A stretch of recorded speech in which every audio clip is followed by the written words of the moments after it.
Harper Audio presents Last Boy, Mickey Mantle and the End of America's Childhood by Jane Levy.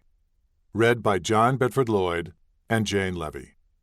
Copyright 2010 by Jane Levy. Production copyright 2010 by HarperCollins Publishers.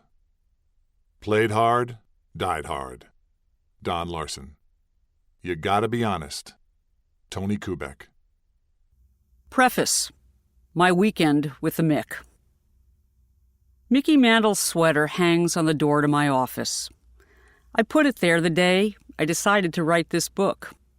It is the first thing I see when I sit down at my desk in the morning, and the last thing I see when I shut down the computer at night.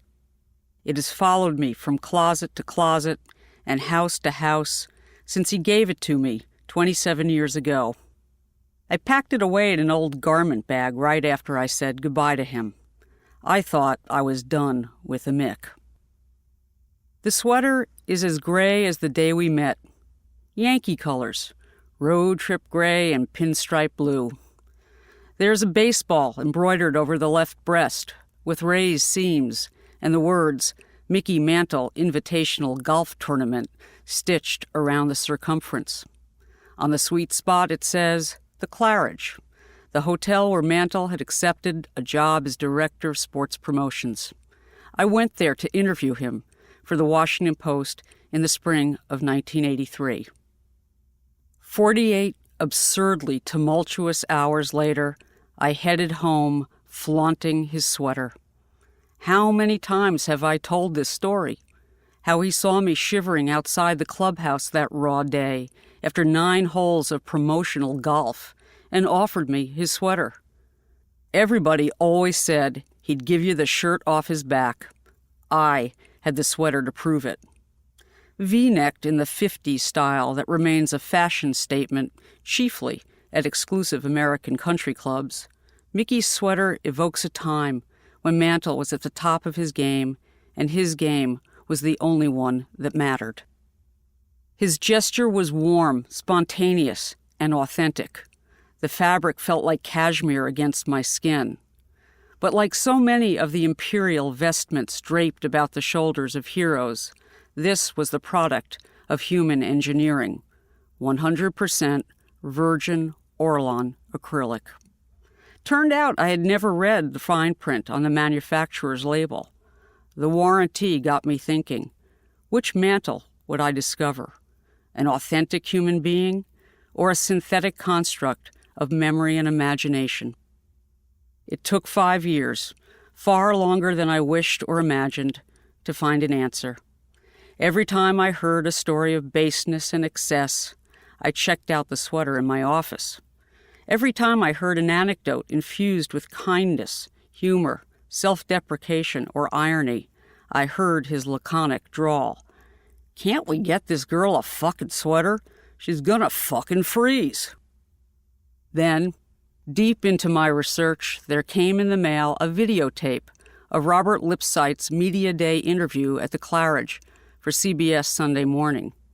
There's Mick kicking at the damp sand, his ball buried in a trap and the wind playing havoc with his hair. He seizes his wedge, mutters imprecations at his ball, and he's wearing my sweater. There I am in the background, hair freshly poodle-permed, all decked out in a brown suede suit, Loehmann's, circa 1983. I had gotten all dressed up for the Mick, the way I did when I wore my Mary Janes on opening day of the baseball season. I remembered being underdressed for the occasion. That's why I needed his sweater. I remembered wearing cotton, not suede. Confronted with this disconcerting shard of videographic truth, the story I had told so often began to unravel, like the yarn wound around the hard center of an official Major League Baseball. I rushed to have another look at the sweater in my office. Somehow, I had never noticed the L stitched into the collar. Shouldn't Mickey's sweater have been at least an extra large or an extra extra large? If my memories didn't match the evidence, what else might have gotten blurred by the hero worship of childhood? Did he give me the shirt off his back? Or did I invent a kinder, warmer, bigger Mick, the Mick I wanted him to be?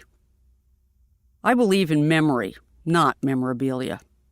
Mickey's sweater is the only artifact I kept from my tenure as a sports writer. Memorabilia is a goal, a get, an end in itself, leading nowhere except to the next acquisition. Memory is a process, albeit a faulty one. Mantle began burrowing into American memory the moment he stepped onto the public stage in 1951. Blond and blue-eyed, with a coast-to-coast smile, he was an unwitting antidote to the darkness and danger embodied by that other 50s icon, Elvis Presley. Mickey Charles Mantle was born on October 20th, 1931. But like the sweater hanging in my office, Mickey Mantle is a blend of memory and distortion, fact and fiction, repetition and exaggeration. However far Mantle's home runs traveled, his acolytes remembered them going farther. However great his pain, they remembered it as more disabling. In a life so publicly led, the accretion and reiteration of fable and detail are as thick as 50 years of paint jamming an old windowsill. My challenge was to strip away the layers and let in the air. As much as anyone, the photographer Ozzie Sweet was responsible for how Mantle is remembered. Sweet first photographed him in the spring of 1952, when his boyish blemishes still required retouching. With his tripod and his old-fashioned View camera, the same equipment Matthew Brady used in the Civil War, Sweet produced portraits for 1,700 magazine covers, but was known best for the confections he created for Sport magazine. His specialty was what he called simulated action, set pieces choreographed to evoke heroes and hero worship. Every spring, he and Mantle would get together and decide how to expand the sweet trove of Mantle iconography. "What do you think, Mick?" Sweet would ask. "Can we stage this and make it look real?" He always shot from below, the angle of icons, rendering his subjects larger than life. Clouds and foliage were banished from the frame. Nothing was allowed to clutter the image. His photos look as if they could have been taken anywhere, anytime. The context is timelessness. In 1968, the last spring of his career, Mantle posed before a lavender sky with a Louisville Slugger resting lightly on his shoulder. Only the Slugger in the redoubtable trademark is visible beneath his grip on the unsullied wood. Hand on hip, in a posture of feigned informality, he gazes over his shoulder into a purple distance, with just the barest hint of cumulus cloud on the horizon. Tufts of blonde hair on his chiseled forearms shimmer in the glow from an unseen source of light. Beneath the smudged bill of his cap, Mantle's brow is puckered with age. The grain of his black leather belt is worn and punctured with asymmetrical holes added to accommodate the passage of time. Sweet says it was one of Mantle's favorite pictures. It was also a template for a no-dirt-under-the-fingernails hero whose image would continue to be airbrushed long after his death. The Mantle postage stamp issued by the U.S. Postal Service in July 2007 was an idealized collage, the head cloned from one photograph and the body from another. Phil Jordan, the art director, rejected the initial design because it didn't look enough like the image people had of him. He wanted the soft, baby-faced character, the blondness of him. He sent the artist back to the drawing board. Lonnie Bush, who outgrew his boyhood fondness for baseball long before he took up his palette, screened Billy Crystal's Mantle-centric HBO movie, 61, for inspiration. He painted an effulgent young slugger who fills the batter's box with promise. The sky is an odd orange hue, as if the day could go either way. The green copper frieze of the house that Ruth built rests squarely on his shoulders. His arms extend beyond the frame, too big to be contained in a miniaturist's portrait. A better rendering of a person who felt bigger and smaller than life cannot be found. I asked Bush what he was trying to capture inside the sticky 1 by 1.5 inch rectangle. The light within the darkness, he replied.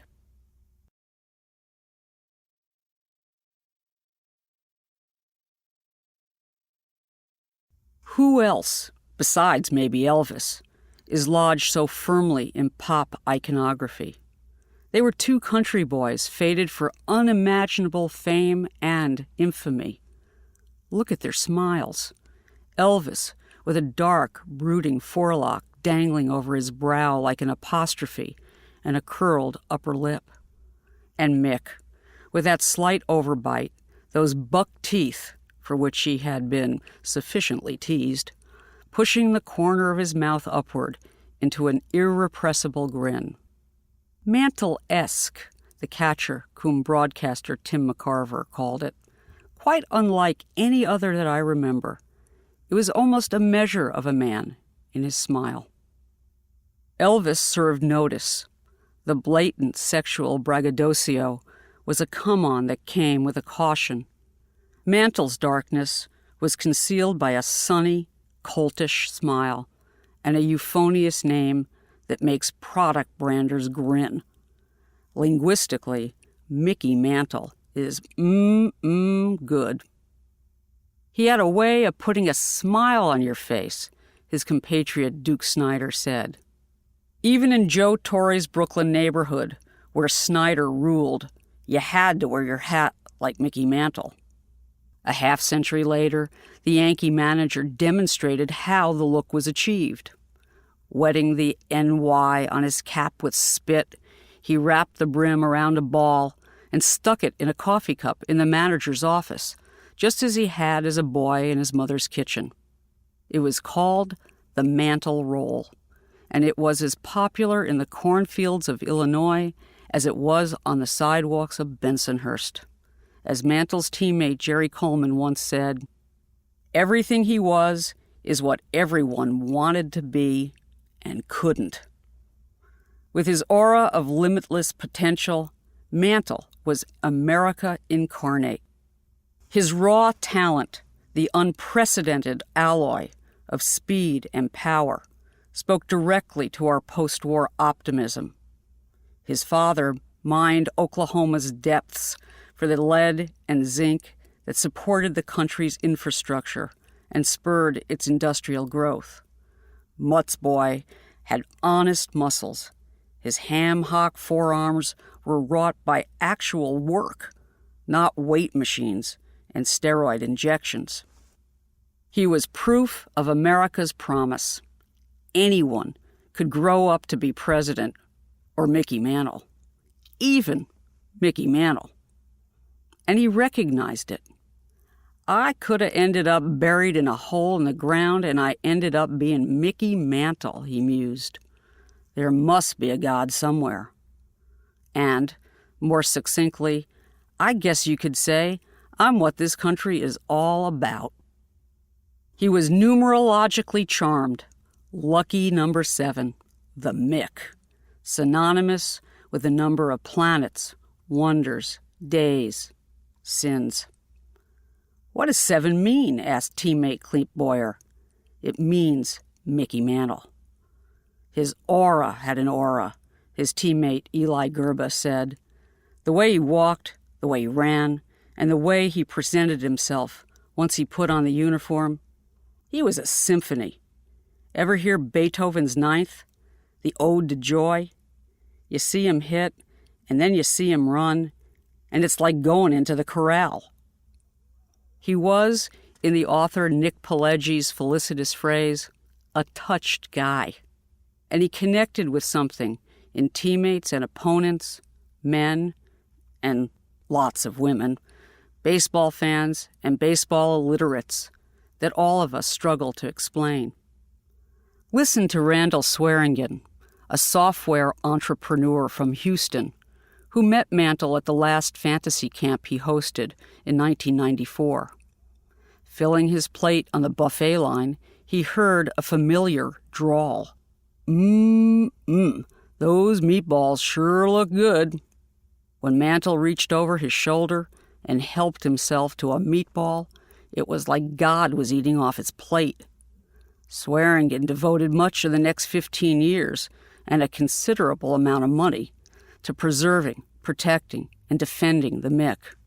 He developed the official website for Mantle's family, authored a Mick encomium, a great teammate, and assembled in his Houston office one of the largest collections of Mantle memorabilia in the country. An attempt, he says, to recreate not Mickey Mantle the person, but Mickey Mantle the image, the feeling, to reconstitute what he stood for. Imagine Swearingen's anguish as a Category 5 hurricane bore down on the office building. The order to evacuate had been issued, but Swearingen was still at his desk, trying to decide which parts of the Mick to preserve and which to leave behind. He finally picked 1962 and 1965 road jerseys, a 1961 warm-up jacket, the 1955 American League Championship ring, and the 1956 Player of the Year award. Then, Hurricane Rita made a sharp left. Houston saw barely a drop of rain. Listen to Kathy McCammon, who recalls at age 10 returning to her grandstand seat in the stadium with a tray full of ketchup-saturated hot dogs when she was hit in the head by a Mantle home run, which left a dent in her scalp 1/16 of an inch deep. "The food went everywhere, but I caught the ball," she said. "The security guard came to see if I was okay. I said I'd be okay if I could get Mickey to sign the ball. They took me down to the dugout, and Mickey said, 'Are you okay?' I said, 'I will be when you sign the ball.' She gave the prize to her son. She has the Mick's mark to remember him by." I hated to point out that her story didn't quite add up. No one signs autographs by the dugout in the middle of a game. She consulted her brother and called back with an update. Okay, she was 16. They were sitting in a field box. She was beaten by an errant fungo during batting practice. But neither the impact of the moment nor the ridge in her skull was diminished. "If I put pressure on it, I can feel the sensation of being hit," she said. "It takes me right back to the ballpark." Listen to Frank Martin, a welder from Pennsylvania, who took a day off from work in order to watch Mantle's funeral live on TV and tape it for posterity. 8 years later, he was at Madison Square Garden for the preview of the Mantle family auction, which he attended knowing he couldn't afford to bid on even the least expensive item. But he had his picture taken with Mantle's second son, David, who looks so much like his father that people stop him on the street and ask, "Aren't you dead?" Martin pressed his memories on his hero's son. "One time, my teacher asked, 'Who was the father of our country?' I said, 'Mickey Mantle. He's more famous than Washington, and his card's worth more.'" Listen to Thad Mumford, the son of an African-American dentist from Washington, D.C., who cut his hair like the Mick and wore his baseball stirrups like the Mick and spent boyhood afternoons sketching Mantle's legs for fun. Sure, black was beautiful, but Mantle was modest, graceful. The way he practiced, the way he just stood, it was noble. One day in the violent summer of 1967, Mumford bought a round-trip ticket on the Eastern Airlines shuttle, $9.18 with a student discount, he recalls, and flew to New York to interview for a job as a Yankee ball boy. He had just enough cash for a subway token and a hot dog, but he took the wrong train and ended up in Newark, New Jersey, where race riots that summer caused 26 deaths, 700 injuries, and 1,500 arrests. And I'm trying to find a way to wear the uniform of the man, the plutocrat Yankees, Mumford said. He got the job, moving in with Brooklyn relatives in time for the beginning of the 1968 season. When Martin Luther King was assassinated, I was worried about how many days they were going to postpone opening day by. 1. Mere statistics do not explain the devotion of Mantle's fans. True, he played in more games than any other Yankee, at a time when the Yankees were the most televised franchise in the country. He played in 12 World Series in his first 14 seasons, and still holds World Series records for home runs, 18, RBIs, 40, runs, 42, walks, 43, extra base hits, 26, and total bases, 123. He became synonymous with Yankee inevitability and hegemony, an institutional entitlement symbolized by the interlocking NY on their caps, designed by Tiffany and Company. The logo was appropriated from a medal presented to a New York City cop shot in the line of duty in the Tenderloin district, while shaking down the owner of a local saloon. When he retired, Mantle's 536 career home runs placed him third in Major League history. 13 of them were game-ending homers. His 1964 World Series home run off Barney Schultz, a walk-off home run in the current vernacular, broke Babe Ruth's series record. 10 times he collected more than 100 walks. 9 straight seasons he scored 100 or more runs. 4 times he won the American League home run and slugging titles. He collected 2,415 hits, batted 300 or better 10 times, won 3 MVP awards, and appeared in 20 All-Star games. He scored more runs than he drove in, 1,677 to 1,509. Those career totals, now regarded as meaningless expressions of longevity, have been supplanted by a dazzling array of new metrics that measure rates of productivity. By those standards, Mantle is actually underrated, said Dave Smith, founder of RetroSheet, the online database that compiles career statistics for every major leaguer and collects box scores for every game ever played. RetroSheet supplied and verified all the statistics in this book. These prodigious numbers belie the pain and suffering it took to accumulate them. Far more than his contemporaries in center field, Willie and the Duke, Mantle fit the classic definition of a tragic hero. He was so gifted, so flawed, so damaged, so beautiful. The traumatic and defining knee injury he suffered catching a spike in an outfield drain during the 1951 World Series attenuated his breathtaking potential after just 7 months in the major leagues.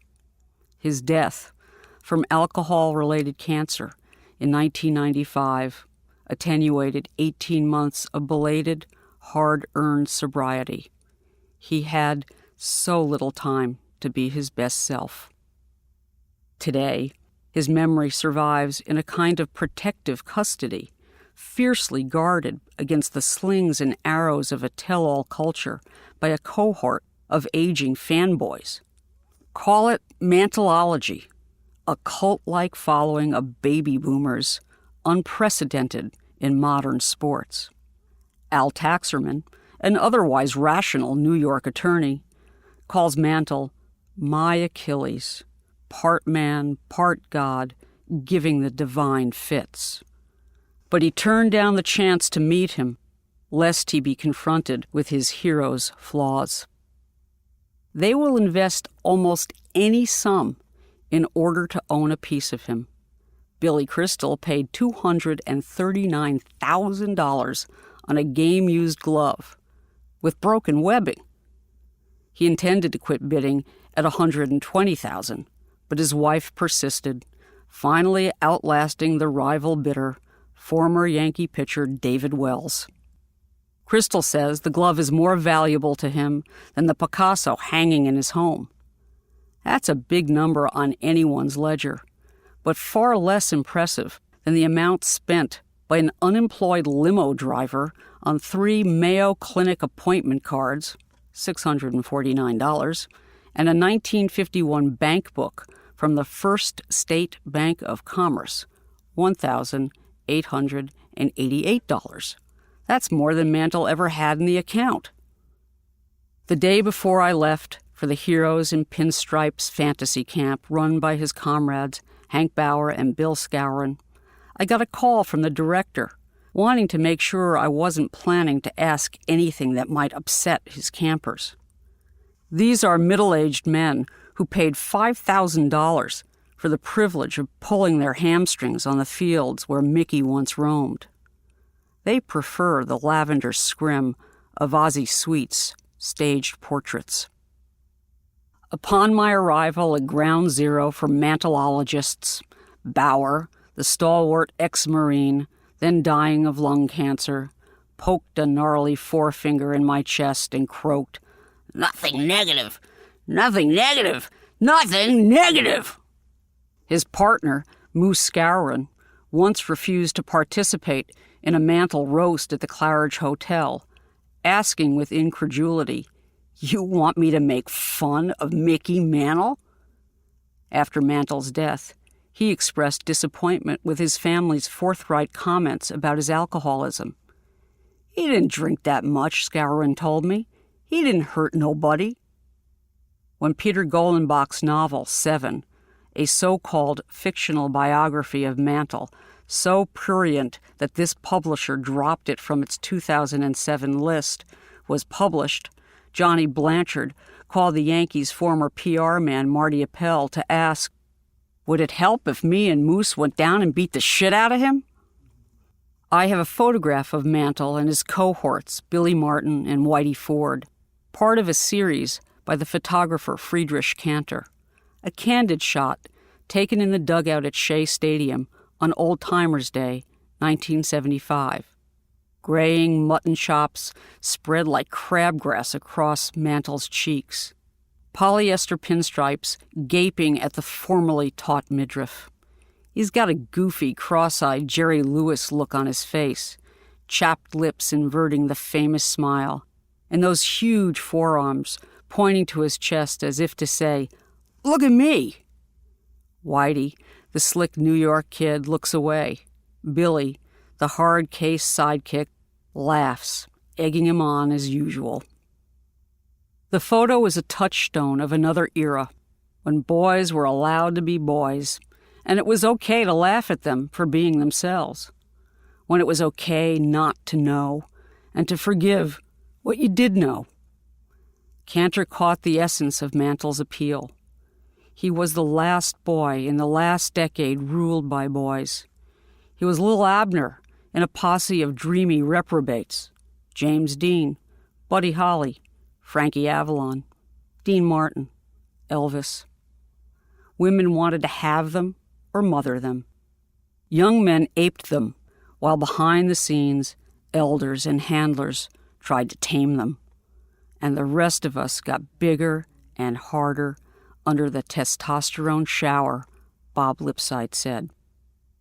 Mickey Mantle was the last boy venerated by the last generation of baby boomer boys, whose unshakable bond with their hero is the obdurate refusal to grow up. Maintaining the fond illusions of adolescence is the ultimate boomer entitlement.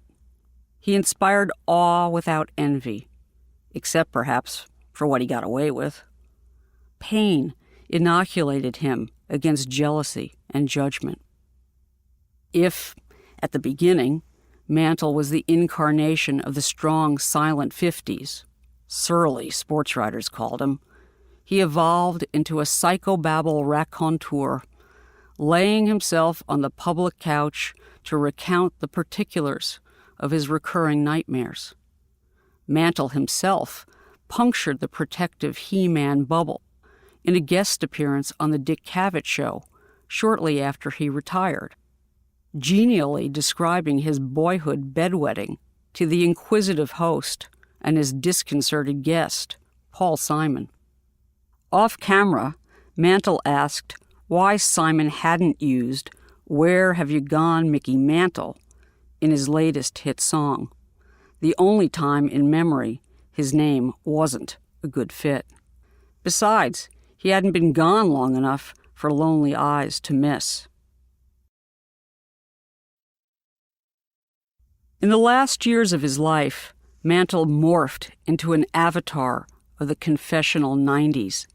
He became a 12-step prophet, pushing the gospel of recovery in the pages of Sports Illustrated after he got out of rehab. Less than 18 months later, in his last public appearance before his death, he was a desiccated figment of the apple-cheeked youth in Ozzie Sweet's oeuvre. The packaging and repackaging, construction and deconstruction of his memory continues unabated.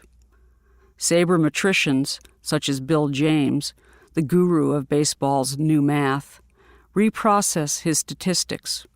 Writers recalibrate his memory and recycle recollections, creating what Richard Sandomir of the New York Times calls Micklet: biography, retrospective, novel, novella, koan, list, stat. He led one of 20th century America's most reiterated lives, leaving a paper trail long enough to pave the way from Commerce, Oklahoma to the Bronx. The army of Scriveners had lots of help from friends happy to exaggerate their relationship with greatness, and from Mantle himself. He became an enthusiastic contributor to his own legend, but was neither a good custodian of it, as Thad Mumford put it, nor a reliable one. Over time, alcohol corroded his memory. He misremembered a lot. The year he got married, for example. Factual errors were compounded by repetition and by the raconteur's instinct for a good yarn. His life became a solipsistic loop of video clips and sound bites. Much of what he knew about himself was what reporters told him he had once said. During his lifetime, Mantle wrote or collaborated on at least 6 different biographies, in addition to inspirational and instructional tomes. They include All My Octobers, My Favorite Summer, 1956, Whitey and Mickey, and The Mick. Since his death, at least 20 new volumes have been added to the canon, including thoughtful, posthumous biographies by Tony Castro, David Faulkner, and John Hall. His family has authored or authorized 3 books, including a collection of condolence notes from his fans and a searingly brave confessional, a hero all his life, detailing their collective descent into alcoholism and drug abuse. Mantle contributed a chapter written from his deathbed. I relied heavily on this account, supplementing it with my own interviews with Mantle and his family. The aim here is neither voyeuristic nor encyclopedic. Don't look for every home run, clutch base hit, disabling injury, or pub crawl.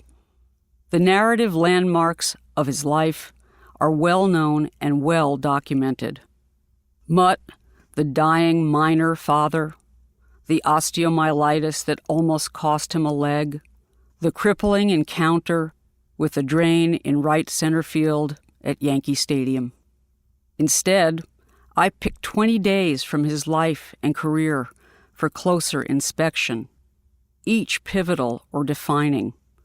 They represent highs, lows, flashpoints, and turning points. I retraced his steps to Commerce and the corrugated metal shed that was the backdrop to his father's dream. I checked into fantasy camp in Fort Lauderdale and visited the Yankees' new spring training home in Tampa. I paid a call at Monument Park at the old stadium, where tourists, clad in John Deere baseball caps, trampled newly planted geraniums in an effort to get close to him. In Carthage, Missouri, I attended the 60th reunion of the Class D Kansas, Oklahoma, Missouri, KOM, League, where he played his first games as a professional. I paid my respects at the Mantle Shrine in the all-male clubhouse at the Preston Trail Golf Club, his home away from home in Dallas, and at his grave at the Sparkman Hillcrest Memorial Park. I attended the 2003 family auction at Madison Square Garden, where I listened as Uber fan Frank Martin bragged to David Mantle, "Nobody knows Mickey like I did. I'll challenge him to a trivia contest." David cheerfully explained that he hears lots of things about his father he's never heard before, especially from people like me. In the background, I could hear his brother Danny on his cell phone telling someone, "I really didn't know him until I was 16. People who loved him and loathed him agree. He was an uncommonly honest man, a trait he bequeathed to his family. His surviving sons, Danny and David, and their late mother, Merlin, answered the most intimate questions as honestly and fully as they could, asking only that I try to find his good heart. But his prolonged absences from their lives left gaping holes in their knowledge of their own history. They spoke about failed marriages and their addictive inheritance and the death of 2 brothers. So I was puzzled to hear some time later that Danny was upset that I'd been questioning the length of a home run his father had hit in a spring training game 60 years ago. It wasn't my intention to diminish the feat. On the contrary, I was asking questions about March 26, 1951, because that was the day Mantle announced himself to the world. Then I realized these calibrations of clout are among the only unsullied measures of the man they have left. In an effort to calculate how far those baseballs actually traveled, I surveyed the USC campus where the home runs were hit. I bought a radar gun. I asked Eric R. Kandel, a Nobel Prize winner for his research into the biochemistry of remembering, to explain muscle memory. I persuaded Preston Peavy, an Atlanta baseball coach, to transform grainy Mantle game films into kinetic diagrams of his swing. I importuned Alan Nathan, a distinguished physicist and Fenway Park partisan, to climb to the roof of Howard University Hospital in Washington, D.C., to gauge the distance of the first tape measure home run. In an effort to find his good heart, I spoke with more than 500 people, friends and family, brother, sister, wife, sons, cousins, opponents and teammates, sandlot, high school, minor and major league, friends and girlfriends, agents and lawyers, writers who covered him and writers who wished they hadn't. I interviewed linguists, coaches, physicians, bat boys, and clubhouse men. I asked each of them the question posed by his minor league teammate Cromer Smotherman in response to my query. What's the one thing you would ask Mickey if you could talk to him today? After a choked pause, Smotherman replied, "Mickey, what happened? Why did you do it? Why did you choose to live the life you did? Because you were not that kind of person. That was not you." When Mantle faced the cameras for the last time, a month before his death, he was a husk of a man, shrunken by cancer. The stiff brim of his 1995 All-Star game cap dwarfed his brow. There was no Mantle role. He looked straight into the cameras and told us all, "Don't be like me." The transformation of the Mick over the course of 18 years in the majors and 44 years in the public eye parallels the transformation of American culture from willful innocence to knowing cynicism.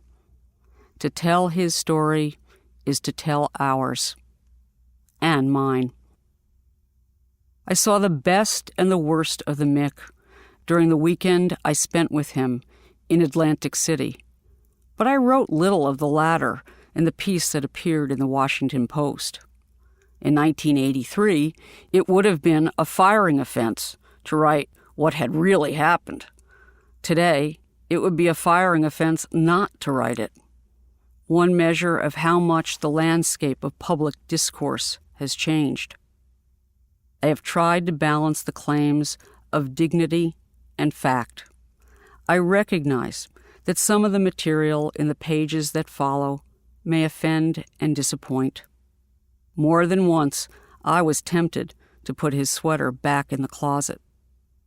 Well into the late innings of my research, I was still unsure what to write, how to write it, and whether I wanted to write anything at all.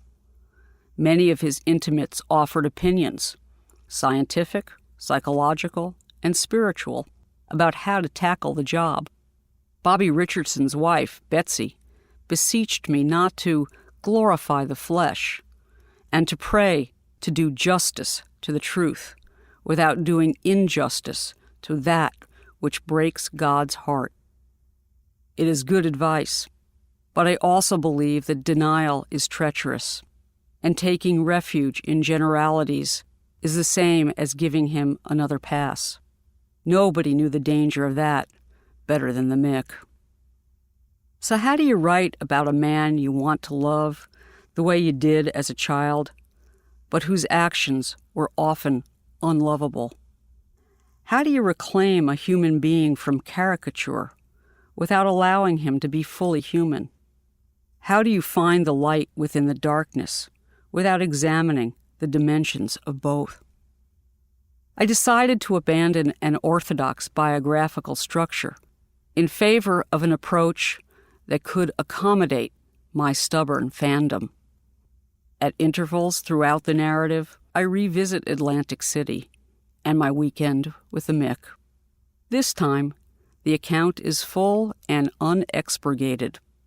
It chronicles my journey from childhood thrall to adult appreciation.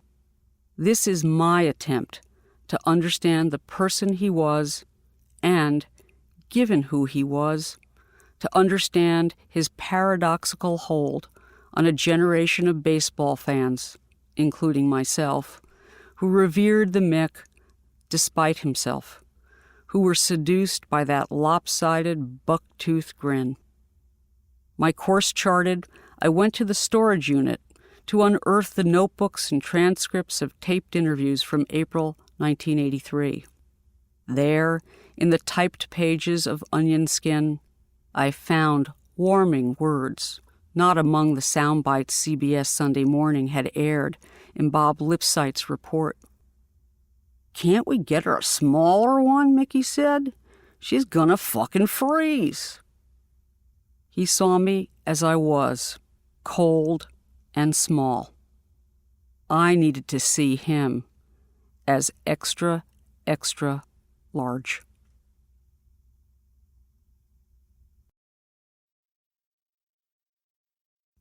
Part 1. Innocence Lost. Atlantic City, April 1983. I met Mickey Mantle in the Atlantic City Hotel where my mother lost her virginity 3 weeks after Pearl Harbor. It was the spring of 1983, the year Mantle's hometown of Commerce, Oklahoma, was named one of the most toxic waste sites in America. I was a reporter for the Washington Post, and still his devoted second, taking up the gauntlet in the endless verbal duels of protracted childhood. Who's better, Mickey Mantle or Willie Mays? He was the newly appointed director of sports promotions at the Claridge Hotel and newly banished from baseball because of his affiliation with its casino. My parents' honeymoon had been brief. One winter night by the Jersey shore on Christmas Day, 1941, the only day they could find a rabbi in the prenuptial rush to commitment prior to his shipping out. After my father received his orders, he was stationed in the Aleutian Islands for 4 long, bitter years. My mother moved back home with her parents at 751 Walton Avenue. One very long, very loud, foul ball from Yankee Stadium. The building was called the Yankee Arms and featured a leaded stained glass window in the lobby with bats crossed over a heraldic shield. The colors were home white and pinstripe blue and yellow gold to evoke the blondness of ash. Groundbreaking was in the fall of 1927, just after the Babe swatted his 60th home run.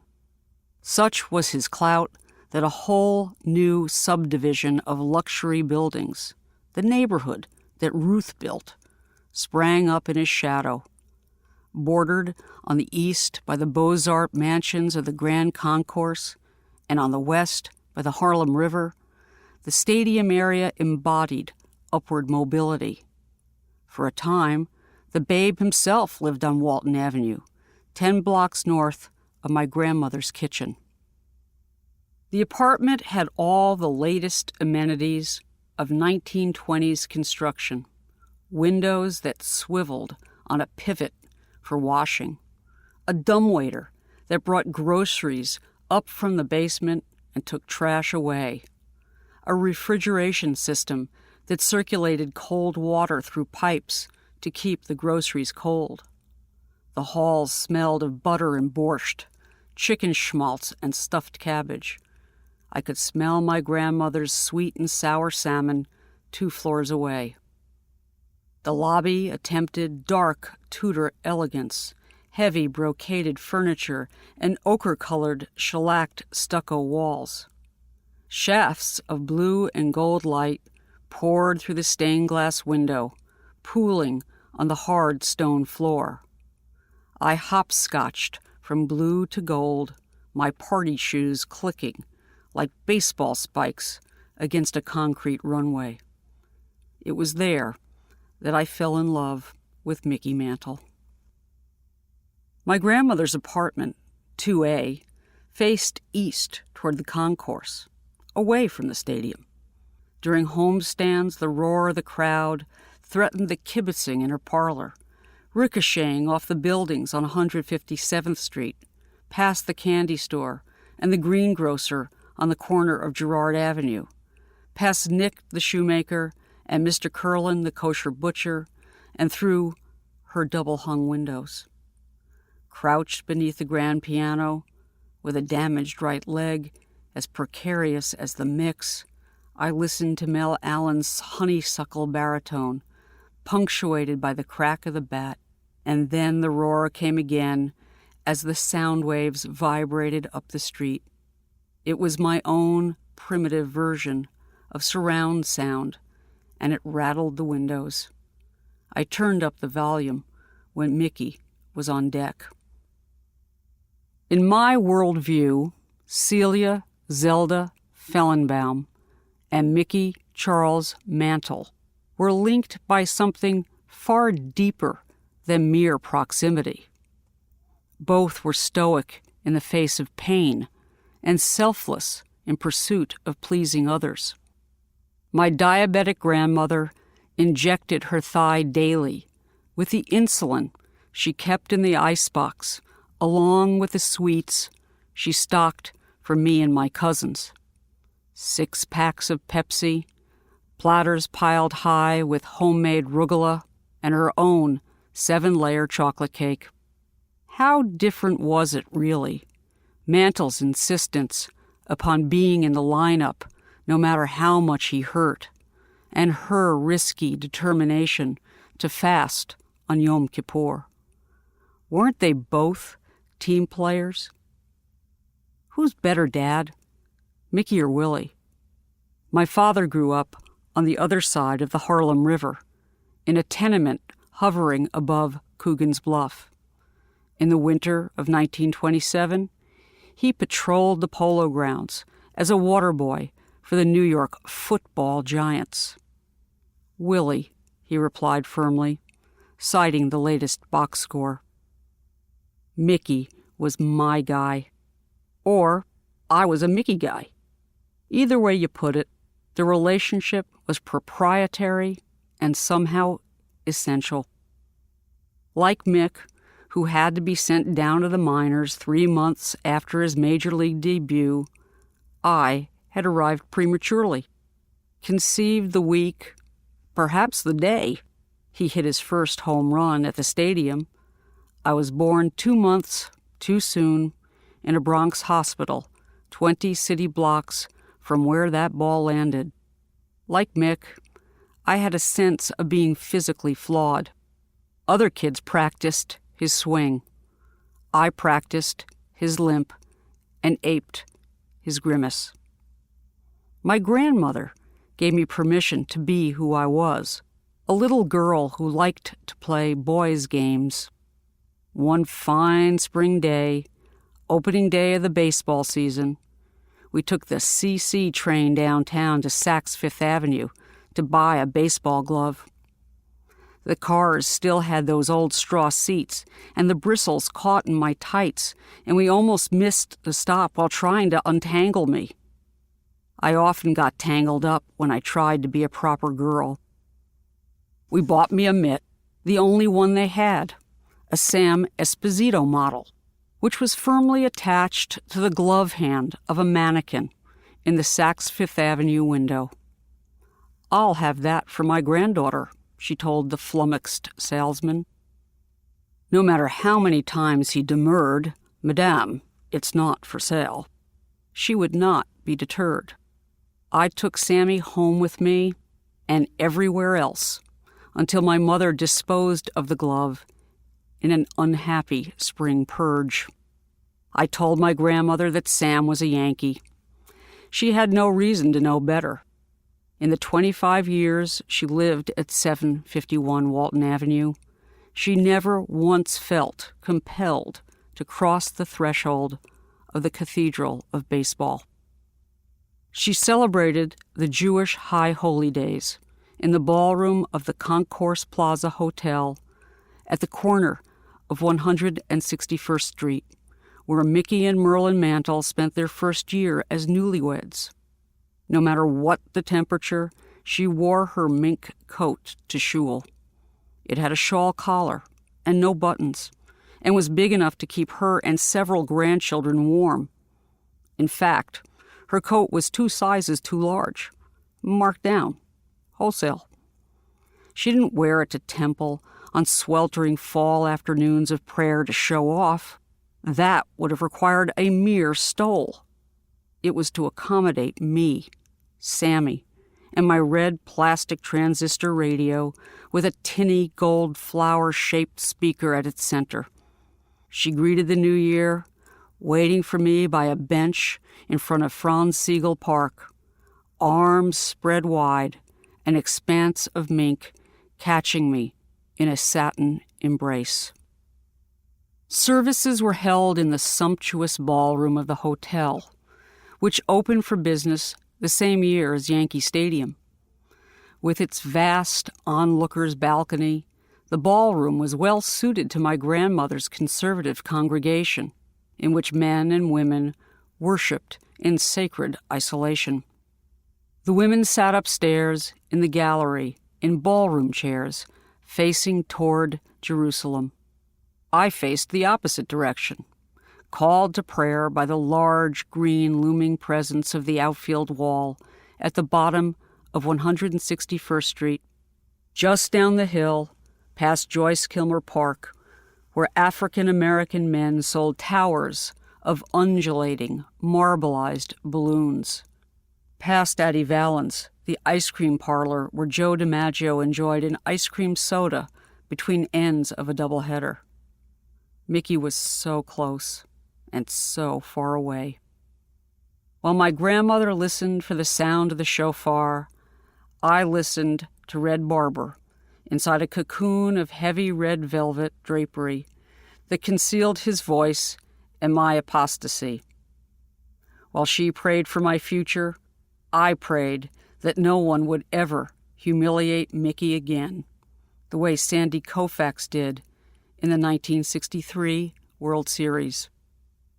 The 1964 World Series was my last opportunity to pray with her and for him.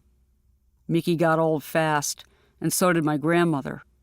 I was sitting in my parents' maroon on black Dodge sedan with the push-button transmission in the parking lot of Montefiore Hospital when she suffered the stroke that precipitated her death at age 74. The night she died, Monday, May 2nd, 1965, the Yankees did not play. I didn't go back to Yankee Stadium until September 1968. This time, it was to pay homage to the Mick. It had been an awful year of abrupt and tragic goodbyes. Robert Kennedy and Martin Luther King were assassinated. The cover of Time magazine asked if God was dead too, and Mickey Mantle was playing his last season. The particulars of the game were hazy. Was it a Sunday? A doubleheader against the Senators, perhaps? Memory returns in shards. Traffic whizzing by the planted median on the Grand Concourse, the rumble of the D train below the tar-patched macadam, a steel girder buttoned with bolts, blocking the view from our seats in the lower deck behind and to the left of home plate. The netting cut the batter's box into tidy rectangles of time and space. I don't remember what Mickey did that day, but then my view was obstructed. Just how little I'd really seen of him became apparent when he agreed to meet me for breakfast in Atlantic City 15 years later. I was sitting at my desk in the sports department at the Washington Post when he called. "Hi, this is Mickey," he drawled. "Mickey Lipschitz." "I didn't know you were Jewish." "Let me tell you something a guy told me when I first come to New York," Mickey said. "When you're going good, you're Jewish. When you're going bad, you're Italian." He said he'd meet me at 11 a.m. Chapter 1. March 26, 1951. The whole world opened up.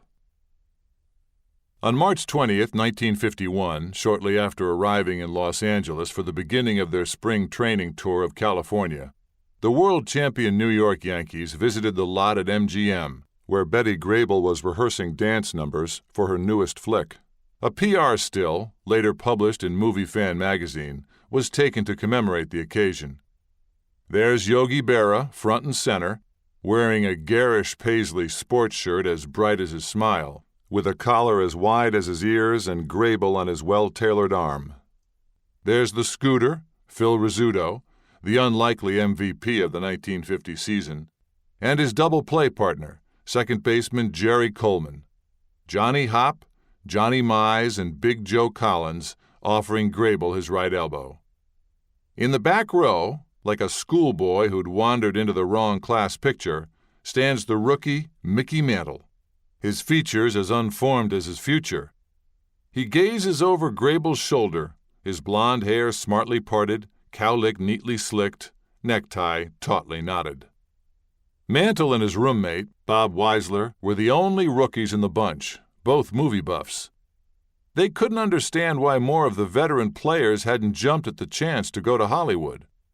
They met Esther Williams, Red Skelton, Howard Keel, and the guy who later played Miss Kitty's bartender on Gunsmoke.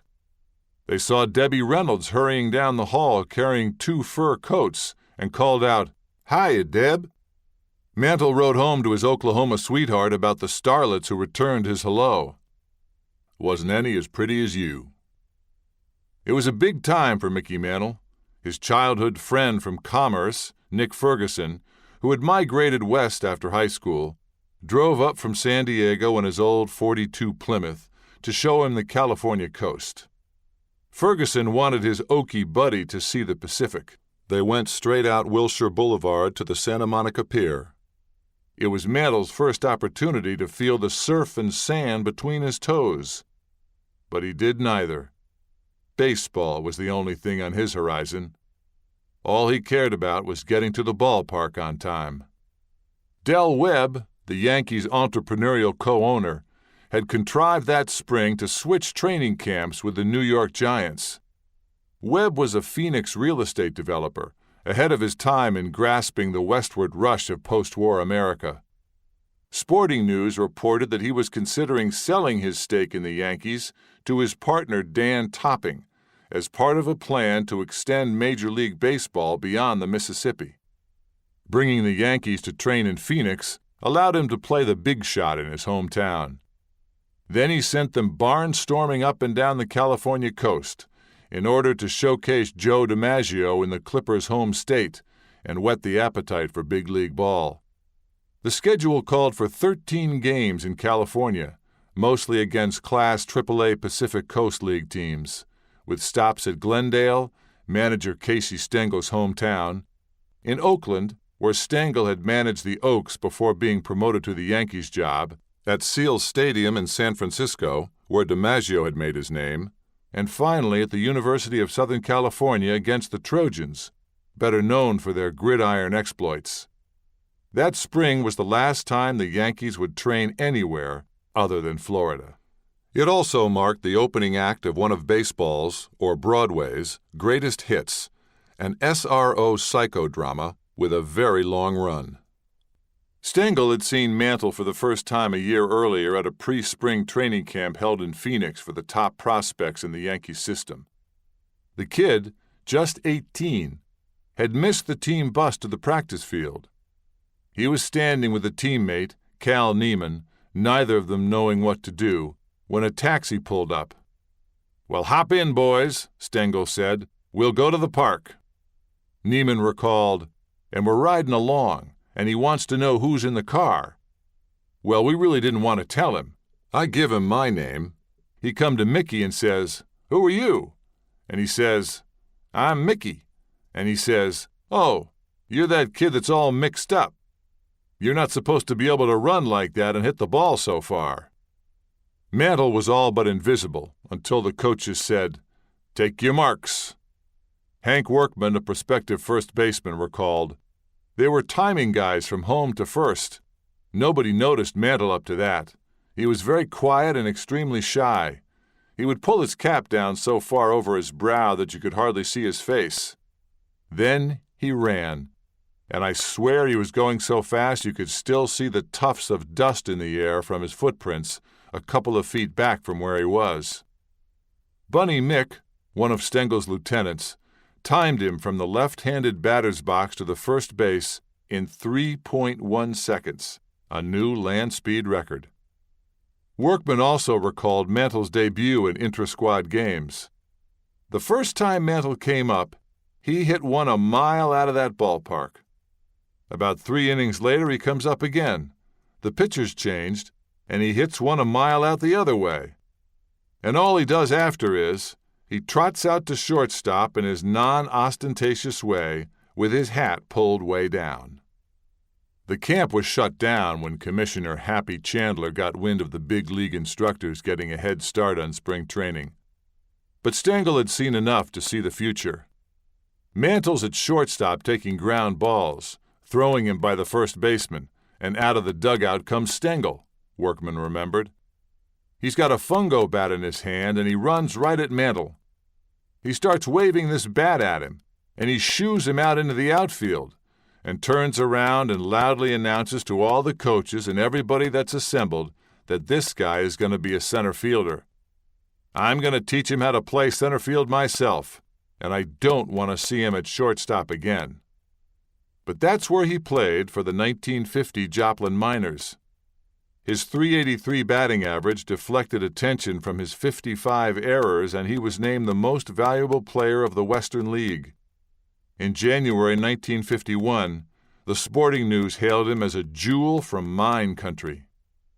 19-year-old Mickey Mantle, dubbed by some big-time scouts as the #1 prospect in the nation, will be off for Phoenix in a few weeks to display the talents that won him such raves from veteran talent hunters, baseball writer Paul Stubblefield declared.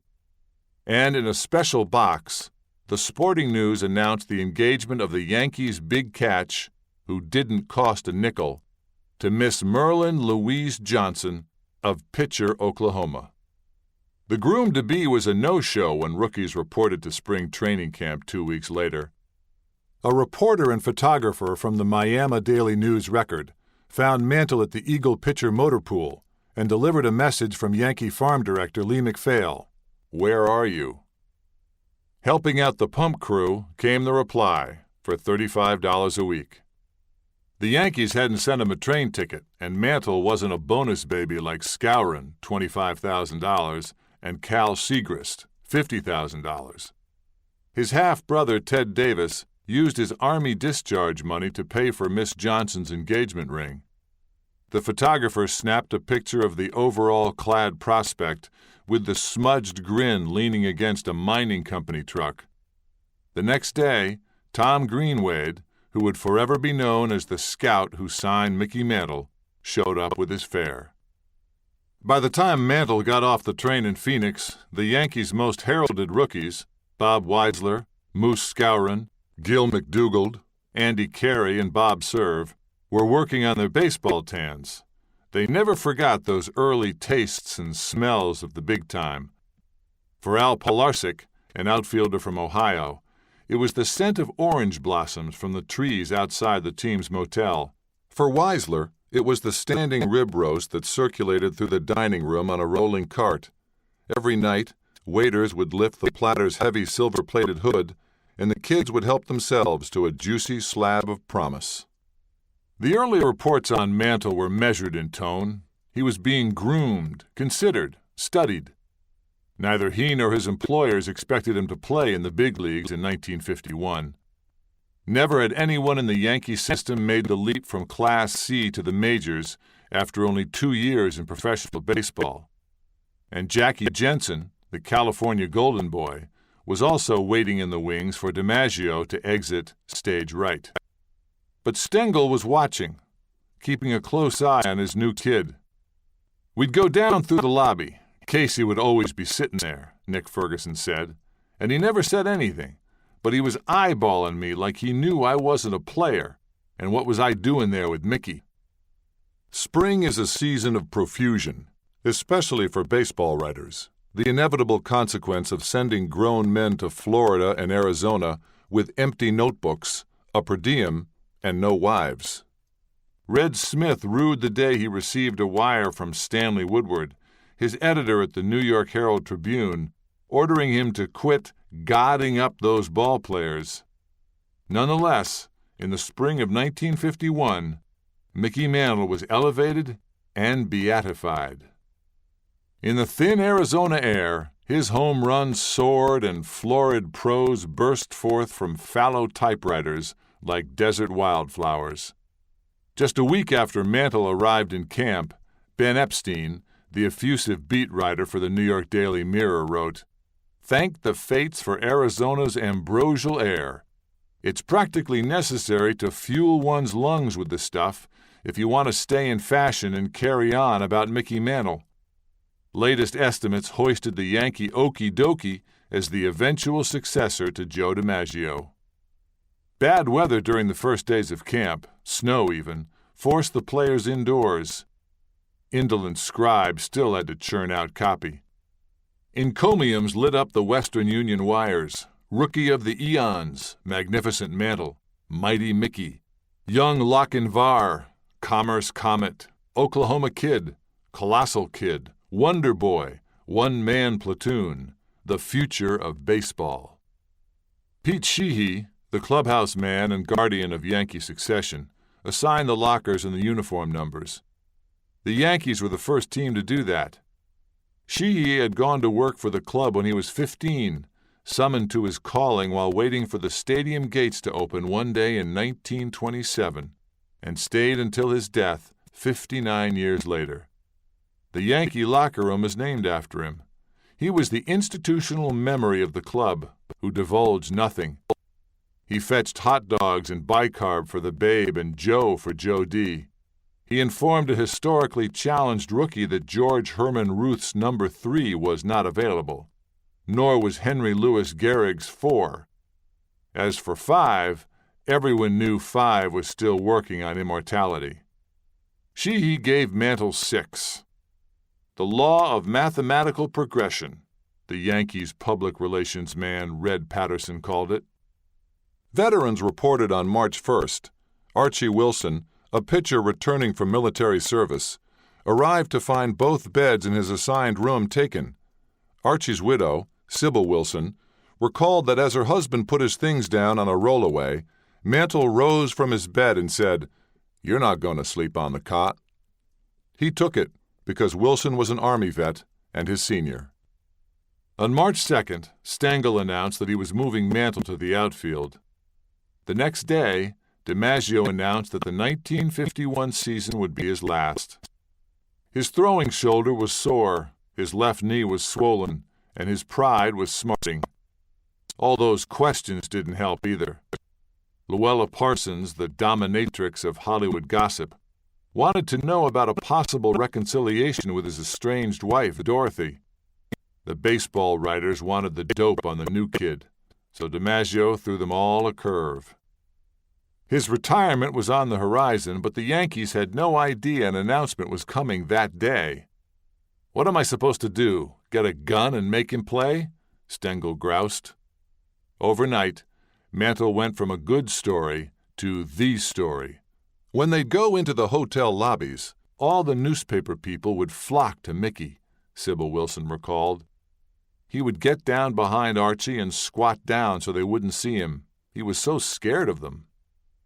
Tommy Henrich, old reliable, was assigned the task of turning him into an outfielder, teaching him how to gauge the angle of the ball off the bat, how to position his body to catch the ball on his back foot and get rid of it in one smooth motion, how to react to a drive hit straight at him. His arm was plenty strong. Legend had it that minor league ballparks refused to sell tickets behind first base when Mantle was patrolling the infield, or put chicken wire up to protect the spectators. Delbert Lovelace, a friend from Sandlot Ball back home, was on the receiving end of more than one errant heave. One time he let the ball loose, and it looked like surely that ball was going to drop into the dirt, and I put my glove down, and it hit me on the wrist above my glove. The seams of the baseball were engraved in his flesh. In the outfield, Mantle couldn't hurt anybody, except maybe himself. Out there, he could outrun his mistakes. 2. The best days of the Tri-State Mining District were 10 years gone when Mutt moved his family to the region. The land's lucre was first discovered in 1848, the year Mantle's great-grandfather, an English coal miner, immigrated to America. The 20s were the glory days. Between 1908 and 1930, the ore that came out of the mines was worth more than $300 million. The human cost of extracting the wealth was clear as early as 1915, when doctors noted pulmonary disease in almost 2 out of 3 miners. Laws passed in 1923 by the Oklahoma Department of Mines required operators to wet the muck piles prior to shoveling the ore into buckets. But miners paid by the bucket were reluctant to waste precious time wetting down the ore, and the laws were loosely enforced. They choked on the air they breathed, and when they tried to cough up the fragments of chiseled rock caught in their lungs, they choked on their own blood. Silicosis was more feared and far more common than the random but inevitable collapse of rock. A clinic opened in Pitcher in 1927, but it was for the benefit of the mine operators, who were anxious to cull the sick from the workforce. Doctors provided advice but no treatment. Annual X-ray examinations were compulsory. Miners were required to carry a wallet-sized health card, certifying that they were free of disease. Those whose X-rays came back positive were fired the same day and could never be hired by another mine. An attorney for Eagle Pitcher explained the company's methodology for ridding the area of silicosis and the rampant tuberculosis that ensued. When they get sick and can't work, we throw them on the dump heap. That explains why Mutt never went to the doctor. Between 1927 and 1932, almost 30,000 miners were examined. More than 5,000 of them had both silicosis and tuberculosis, which spread throughout the mining towns as quickly as they were built. Pitcher was the corporate, civic, and cultural center of the area, a town of 10,000 people that grew to have 5 movie theaters, 43 grocery stores, 28 boarding houses, 2 hospitals, and no place to park. About every other business was a bar, Paul Thomas said. In the beginning, the mining camps were little more than shanty towns, with flimsy houses built one on top of another. Later, mining companies built shacks for their workers, like the one the Mantles lived in on Quincy Street. Everybody had a little wood frame house with a porch on the front, said J. Mark Osborne, a physician from Miami, Oklahoma, who played a central role in bringing the government's attention to health problems in the blighted region. One day, you'd walk along and see a guy, and he'd be coughing up blood into a spittoon. In a couple of weeks, he'd be gone, and you'd go 3 or 4 houses down, and there'd be another guy coughing up blood and dying in a couple of weeks. His grandfather was one of those men. Whatever fears and prejudices Mantle took with him when he left commerce were the residue of growing up in an insular, homogeneous world fraught with unifying peril. The indigenous population was Native American. The eviscerated land was a Quapaw reservation until 1897. Blacks were not welcome after dark. It was an informal thing, and the police departments and the county sheriffs and the country club set the rules, said Bennett, who left town for the Naval Academy and graduate school at MIT. As far as I can recollect, there was not one black in commerce. Not one. I didn't know what Jews were. One night, years later, while visiting Mantle in New York, they went to hear Les Paul and Mary Ford perform in New Jersey. On the way back in the car, Bennett recalled, Mantle saw a black person, and Mickey purposely rolled down the window and yelled to this guy, "Hey, you black bastard, go home and take a bath."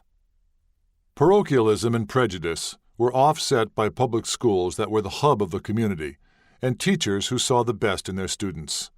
Among them were Ed Kahili, a nuclear engineer who returned to Pitcher after retiring as site manager of the Lawrence Livermore National Laboratory in California, and Kim Pace, a learning specialist who became principal of the elementary school she had attended as a girl.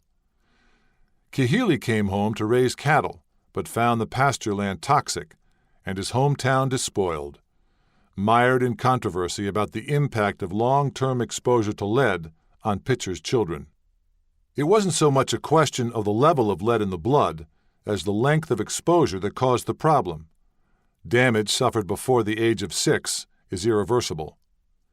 These kids were known to the schools, said Kahili, who has conducted historical research on the Pitcher mining field for the United States Department of Justice and private organizations for more than a decade. They passed them from class to class, gave them diplomas. It was certainly better than 10%. Pace says her students needed 75 repetitions to master reading skills that average students retained after 14 to 25 repetitions. What should have taken 2 or 3 weeks to learn took 6 to 8 weeks for her children. Once they fell behind, they stayed behind. No one wanted to believe it, least of all the parents of the children ridiculed as chat rats and leadheads. Suspicion redoubled when, in May 2006, workers involved in a University of Oklahoma study confessed to having submitted fraudulent blood samples. But everyone knew somebody who struggled to learn to read. Merlin Mantle told me she was among them. 2 of her sons were later diagnosed with dyslexia, a learning disability in which letters and symbols are reversed. I think it came from my side of the family, Merlin told me. My aunt had a child with problems. It was all on my side. She never saw signs of learning disabilities in her husband, but Mantle's friend Pat Summerall did. He too has a son who is dyslexic. He says he and Mantle talked about their shared experience on several occasions.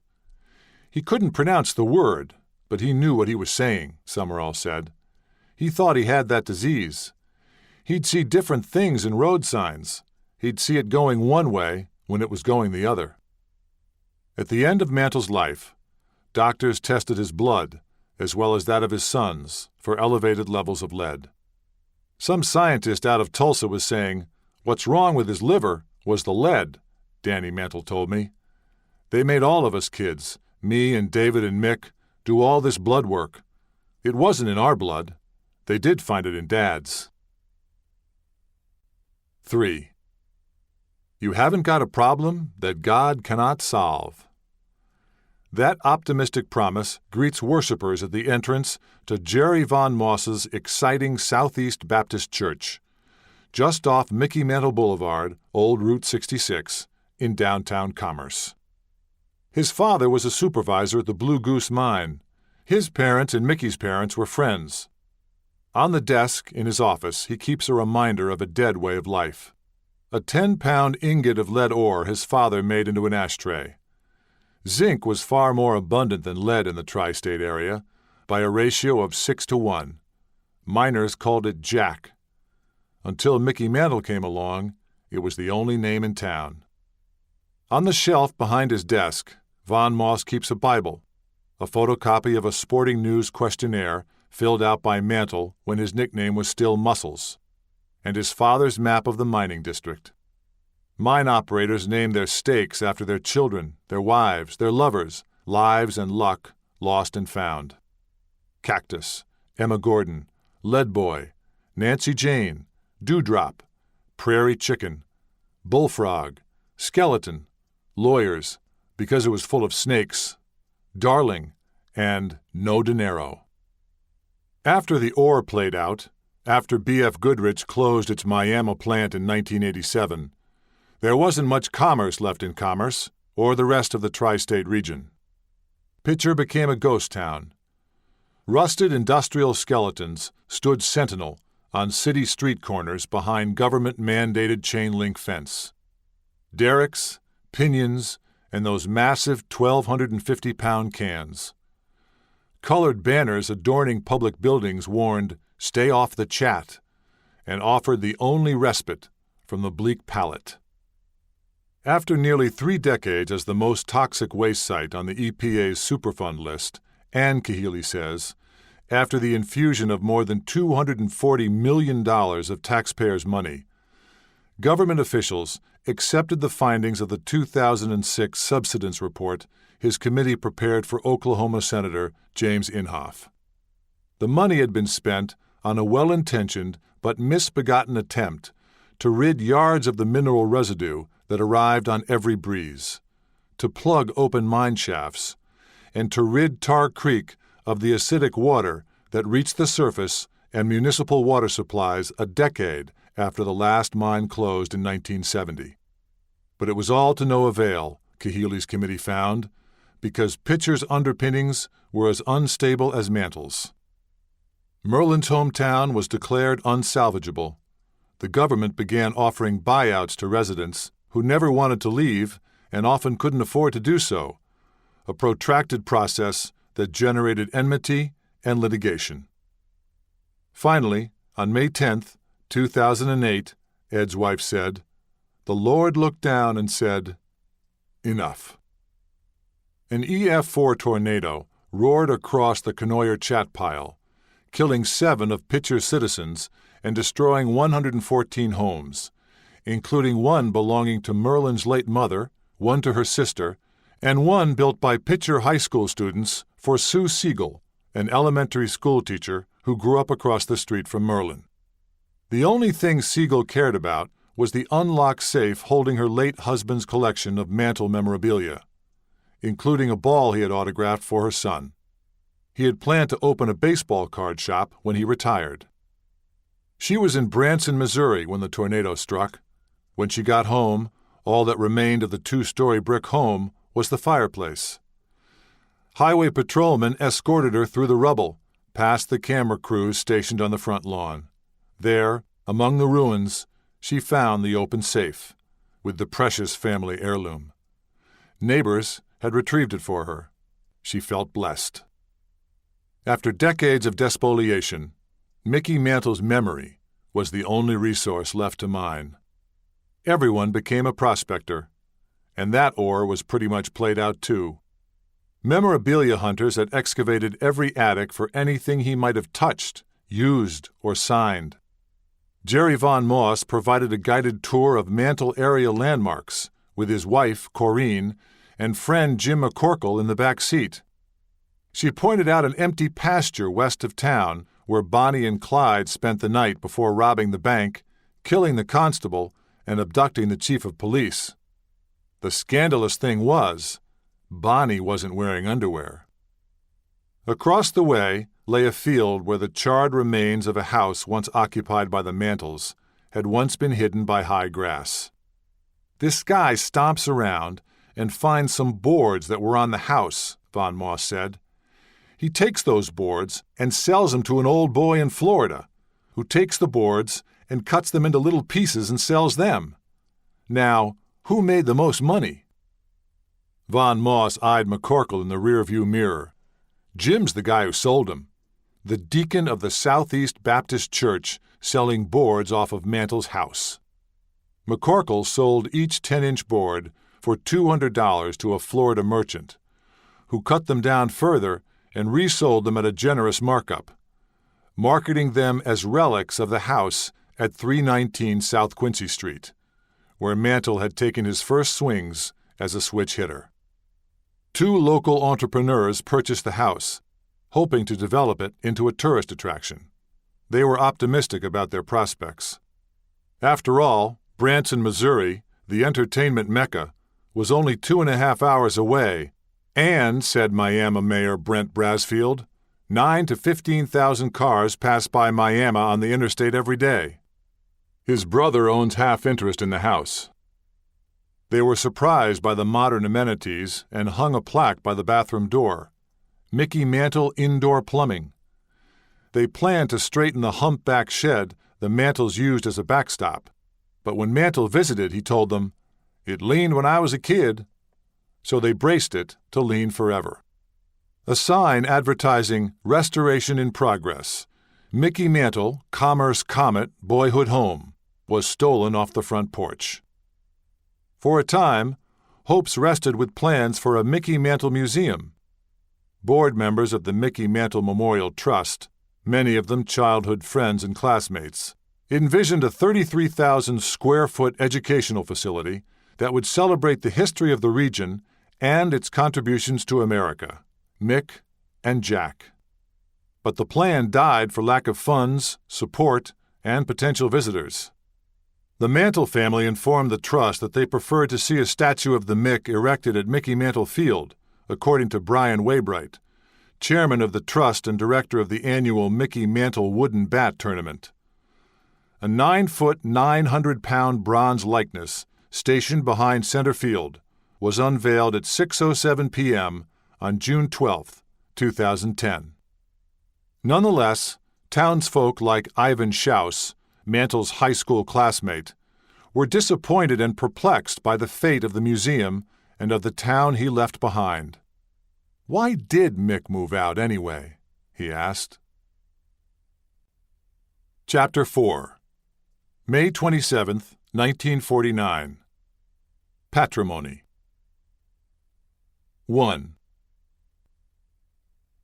The Mantles of Brierley Hill, a soot-draped coal-mining town in England's West Midlands, fled the Black Country 50 years before the ore played out. Elihu Burritt, the American consul to Birmingham, described the landscape, pitted by collieries and ironworks in 1962 as black by day and red by night. 14 years earlier, Mutt Mantle's great-grandfather George brought his family to America, seeking light and air and a new way of life. They arrived in New Orleans after a months-long trial at sea. When the wind died and the sailor Prince was becalmed, the women set about washing clothes on deck, only to see the wash barrels swept overboard when the breeze returned. It was a harbinger of the life of privation that lay ahead. A riverboat ferried them up the Mississippi to St. Louis, where George and his sons found initial employment in nearby coal mines, according to a family history shared by Max Mantle. 3 years later, they headed west for Missouri's Osage County to try to eke out a living above ground as farmers and grocers. But within 2 generations, Mantle men would be working in the ground again. Elvin Mutt Mantle was 8 years old when his mother, May, died of pneumonia a month after giving birth to her 5th child, Emmett. His father, Charles, never remarried and struggled to raise the children alone. An aunt and uncle reared the new baby as their own, 30 miles away in Pryor, Oklahoma.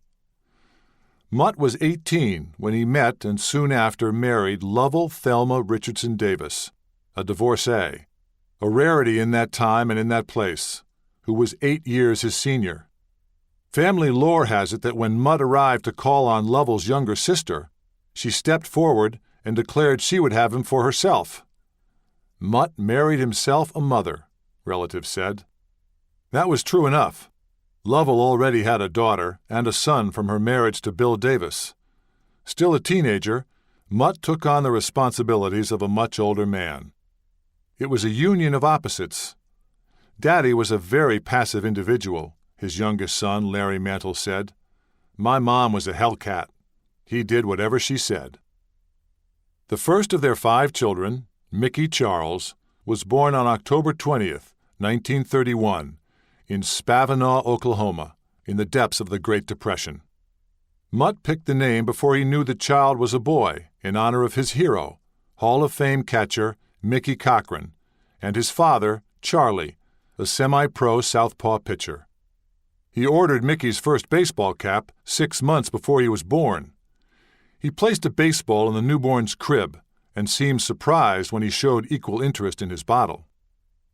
Before the boy could walk, Mutt and Charlie propped him up in a corner and rolled balls across the floor to him. Lovell fashioned his first sliding pads from Mutt's old wool uniforms and had a cobbler fix spikes to an old pair of shoes to fabricate his first pair of cleats. When Mutt lost his job grading roads in Spavinaw, he took up tenant farming, tending 80 parched acres for 4 futile years, until drought chased him from the Dust Bowl for good. He quit the land for the promise of employment in the mining towns 45 miles to the northeast. Within a decade, he had 10 mouths to feed. His father, Lovell's children, Ted and Anna B. Davis, Mickey, his twin brothers Ray and Roy, Larry, the baby, known as Butch, and the only girl, Barbara, who was called Bob. She never knew why. Mutt moved his family first to the small mining town of Carden, then to the Quincy Street house in Commerce, where they slept 4 to a bed for 10 years. The modest 1-story structure, measuring 25 by 30 feet, had 4 rooms, including the kitchen, which had a wood-burning stove, and tin can lids pressed into knotholes in the plain pine floors. I cannot believe that many of us lived in that little bitty house, Barbara DeLise said. In 1944, much to Lovell's consternation, Mutt traded it for an old farmhouse with a calf on the outskirts of town. He wanted better air for his ailing father and to live off the ground, not in it. She was so mad, DeLise said. The house was a 2-story, and it was a wreck. The cracks in the floor were so bad, and when the wind blew, the linoleum would be standing this high off the floor. So we didn't stay there too long. It had no bathroom. Had to take a bath in the washtub. We didn't have nothing. You just went outside and went to the bathroom. That was pretty bad. Grandpa Charlie died soon after, just as his oldest grandson was entering 8th grade. He was laid out in the front parlor, such as it was. Say goodbye to Grandpa, Mutt said, escorting the oldest boys to the open coffin. From there we moved to Dr. Wormington's place, DeLise said. He lived in town, and Dad took care of his farm. We weren't growing anything that I know of. Dad just took care of the animals. We had cows and chickens and 4 or 5 horses. We had 1 rooster. This is probably why Mickey got so fast. We had a rooster that was meaner than any dog you ever saw. Every time you stepped out of that house, that dang rooster was right there, and man, it would jump on you. He would take a ball bat and run to that bathroom, just trying to beat that rooster. There was yet another move, to Whitebird, before the family settled back in Commerce. There was always enough to eat, especially biscuits and beans. Enough, Larry recalled, to feed Mutt and Lovell's friends, Jay and Eunice Hemphill, who often showed up just in time for dinner and left as soon as it was done. Pauline Kleinlein, a cousin on Lovell's side of the family, said her mother always laughed when she saw childhood pictures of Mickey in a clean white shirt, because he never owned one. Lovell took in ironing to supplement the family income. They could just barely eke out a living, said Leroy Bennett, Mantle's first childhood friend.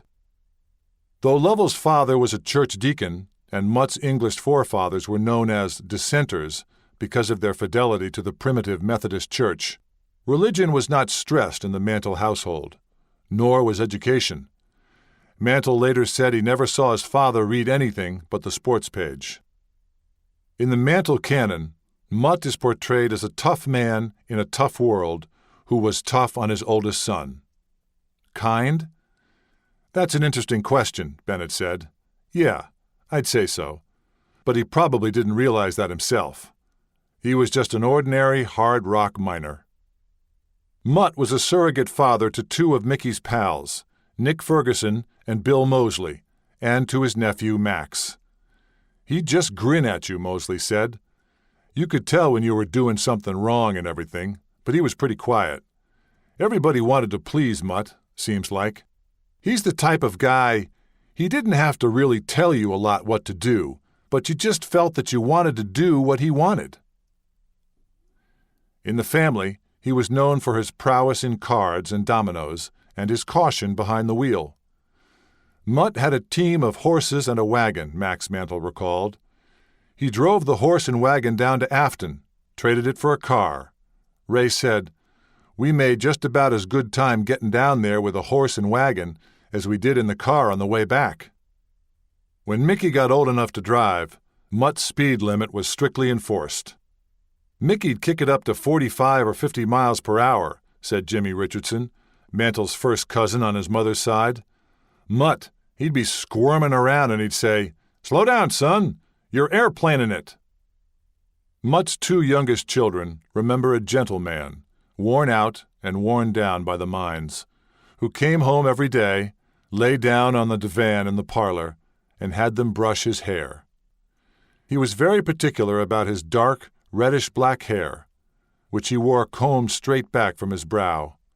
He'd say, "Okay, Bob, get your brush and your comb," Delise said. And I'd set down on the divan and comb his hair for hours, and he'd take a little nap. I'd get a nickel for every hour. Larry didn't get paid. Like her husband, Lovell came into a world fraught with uncertainty and peril. A tornado demolished the family home when she was an infant, injuring an aunt who also had a newborn, Pauline Kleinlein's mother. Mickey's grandmother took my mother and Mickey's mother and nursed them both, she said. Lovell grew to be a fair-sized woman, Max Mantle said, who was also stout of opinion. She was patient with Mickey's crew on winter afternoons when they ran wild in small quarters, but she had no tolerance for anyone who messed with her boys. Mutt refused to sit with her at Mickey's ball games. Her bellowed motherly support would have made her deacon father wince. Nor did she shy away from occasional fisticuffs. At one Friday night barn dance, Commerce men took umbrage at the attention lavished on their women by some out-of-town dandies. Daddy stepped up, said, "Ain't no women for you to pick up. Y'all need to leave," Larry said. Sure enough, Daddy and this guy start out in a fight. Then here comes Lovell, getting in the road. Mutt tried to move Lovell out of the way, but, Larry sighed, you couldn't keep Mom out of it. When one of the twins got banged up on the final play of a football game, the enraged Lovell lit out for vengeance. She grabbed a hold of my hand, and off we went across this football field, Larry said. Who's the Afton coach? Guy says, I am. She hit him. Wham! Hit him over the bench. Ted, Lovell's son from her first marriage, spent much of his childhood at his grandmother's house, his widow, Fay Davis, recalled. He suffered from osteomyelitis, the bone disease his half-brother Mickey would contract. Ted told his wife that his mother had little patience with his infirmity. When he was 7 or 8 years old, he used to cry because it hurt, Davis said. But Lovell told him, Shut up. People have to go to work in the morning. Expressions of tenderness were few. Merlin figured that was the reason her husband didn't know how to show his feelings. Mick's family was cold, she told me.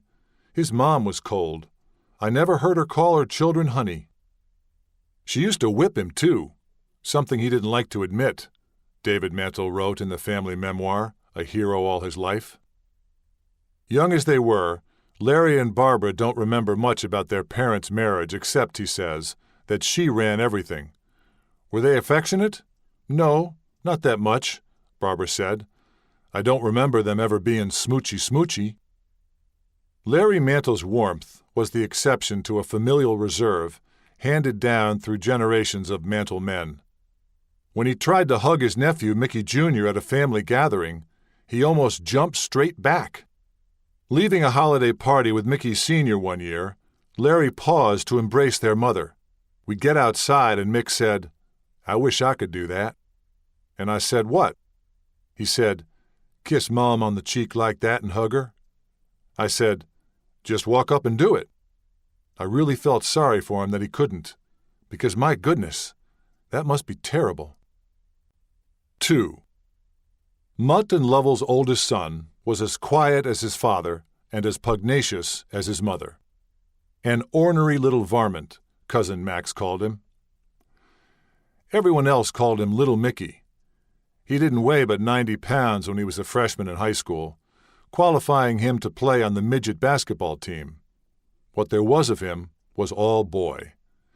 He set fire to the trash and raced the flames to the outhouse, trying to douse them with a bucket that had a hole in the bottom. He was 5 then. He tied himself to the hind quarters of a calf, pretending he was a rodeo rider. That old calf bolted out the side door of the barn, Delise said. We thought it killed him. He was the big brother who organized the games, made the rules, and played the pranks. Usually it was fun for him at other people's expense, like mine and Barbara's, Larry said. We had this old barn with a big wasp nest. He'd do a deal where he'd go in and tear down the wasp's nest. No one could run till it started falling. At Whitebird, he turned the porch into a fort with dynamite crates from the mines. We used to build rubber guns from tires that had inner tubes, Larry said. I was on his side a lot. Cannon fodder. But he was scared of heights, particularly the roller coaster the twins rode to death in St. Louis, and as a little boy, scared of bugs. Mike Meyer's grandma babysat for the Mantles. Granddad used to laugh, Meyer said. He was scared to death of everything. Granddad said, I never dreamed he would grow up to be what he was, because he was such a sissy. He loved country music, especially Bob Wills and the Texas Playboys. Every time they came through Commerce, they saw the same red-haired, freckle-faced boy waiting by Route 66. One day, Mantle wrote, they stopped to introduce themselves. Their young admirer asked to tag along to their performance in Joplin. Wills told Mantle, You get your parents' permission. Next time, the Playboys took him along. He hid his own musical ambitions and his guitar in the culvert in the front yard, his artistic impulse trumped by competitive zeal. He used the money set aside for guitar lessons to play pool instead. He didn't worry a lot about world news or wars or things, said Bennett. He was sort of loose as a goose. He just wanted to play baseball. He was pretty simple, really. His main worry was hitting a big curveball. In the Commerce High School yearbook, he was sports editor. The caption under his senior picture read, They're great pals, he and his baseball jacket. He was also listed as most popular on the Who's Who page, assistant editor of Tiger Chat, the school newspaper, and a member of the Engineers Club, and a cast member in the senior play, Starring the Stars. His siblings remember him as an enthusiastic babysitter and compelling storyteller who drove the young'uns under the bed with tales of the headless horseman lurking outside the window.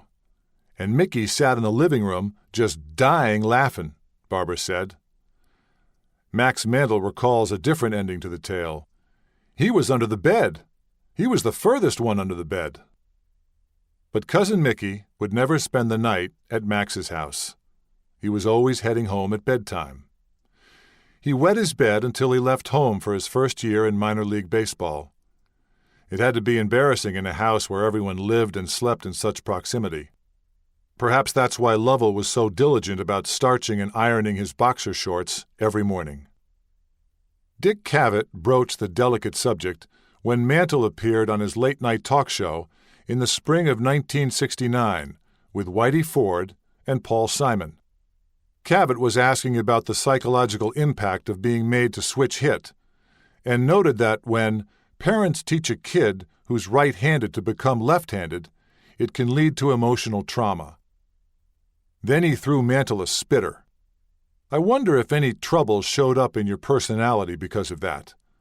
Maybe I can just ask Whitey. Was he a bedwetter? It's true, Mantle replied with an easy grin. Till I was about 16 years old. You think that's what went wrong? The camera cut to a reaction shot of the shaken singer. Mickey Mantle wet his bed? Simon gasped, as Ford steadied his arm. Shortly after the show aired, Daniel Zwerdling, a Washington Post reporter working on a story about new treatments for bedwetting, decided to call his childhood hero. I thought he'd hang up on me, Zwerdling said. I was more embarrassed than he was. He said something like, "Shit, I don't know. All I know is I was pissing in my bed." I asked, "Did you have any scars? Did you go to therapy?" He said, "Hell no. My daddy was a lead miner." 3. In a family where doing without and making do were the norm, Mutt and Lovell always made room in the meager budget for baseball. Mickey came from a baseball family, Mosley said. They'd give up anything, but not baseball. Mickey was often the beneficiary of their largesse. At Christmas, when all the other children got a pair of socks, there was always enough money to buy him a new baseball glove. He would cry, he later told a friend, because he didn't get any toys.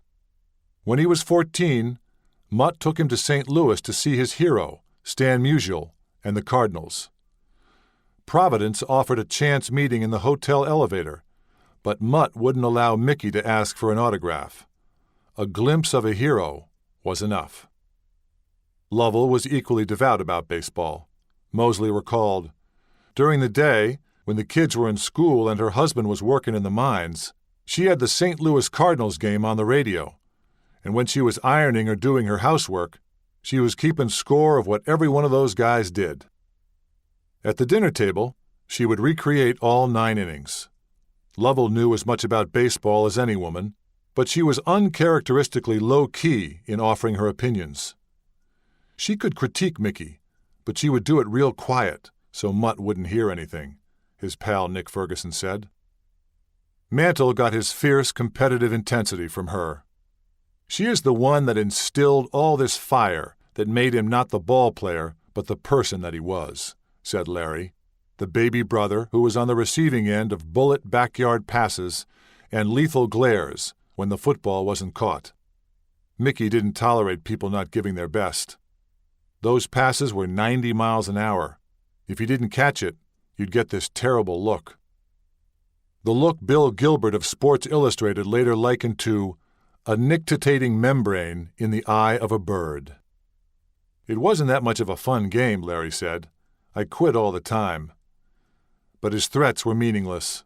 His big brother would never let him leave the field. On Sundays, instead of church, the Mantles attended Mutt's semi-pro games in Spavinaw and Whitebird. No one was allowed to get out of the car, if the sports report was on the radio. Mutt was a catcher-pitcher, said Jerry Von Moss, whose father, Ed, managed the Whitebird Bluebirds. His brother Tunney was also on the team. One day, Mutt was pitching and Tunney was catching. Tunney called for something, Mutt threw something else. They threw down their gloves, met midway between the mound and the plate, and had a fight. Mickey always bragged on his father. "Best semi-pro ball player in Oklahoma," he told me. But others remember his talents more objectively. He was a very mediocre ball player, Ferguson said. He was not as good as a lot of other players on the teams there. Nowhere near. He was good until he broke his leg sliding into second, Barbara said. If Mickey Mantle was the product of Mutt's thwarted ambition, he was also the beneficiary of his undivided attention during the best, healthiest years of his life. Mutt would not have the time, energy, or drive to invest in his younger sons. His health was failing by the time Ray and Roy and Larry came of age for team sports. Mickey was his one chance to get it right. Maybe that's why Von Moss says Mutt drove him like a nail. Playtime was over when Mutt got home from work.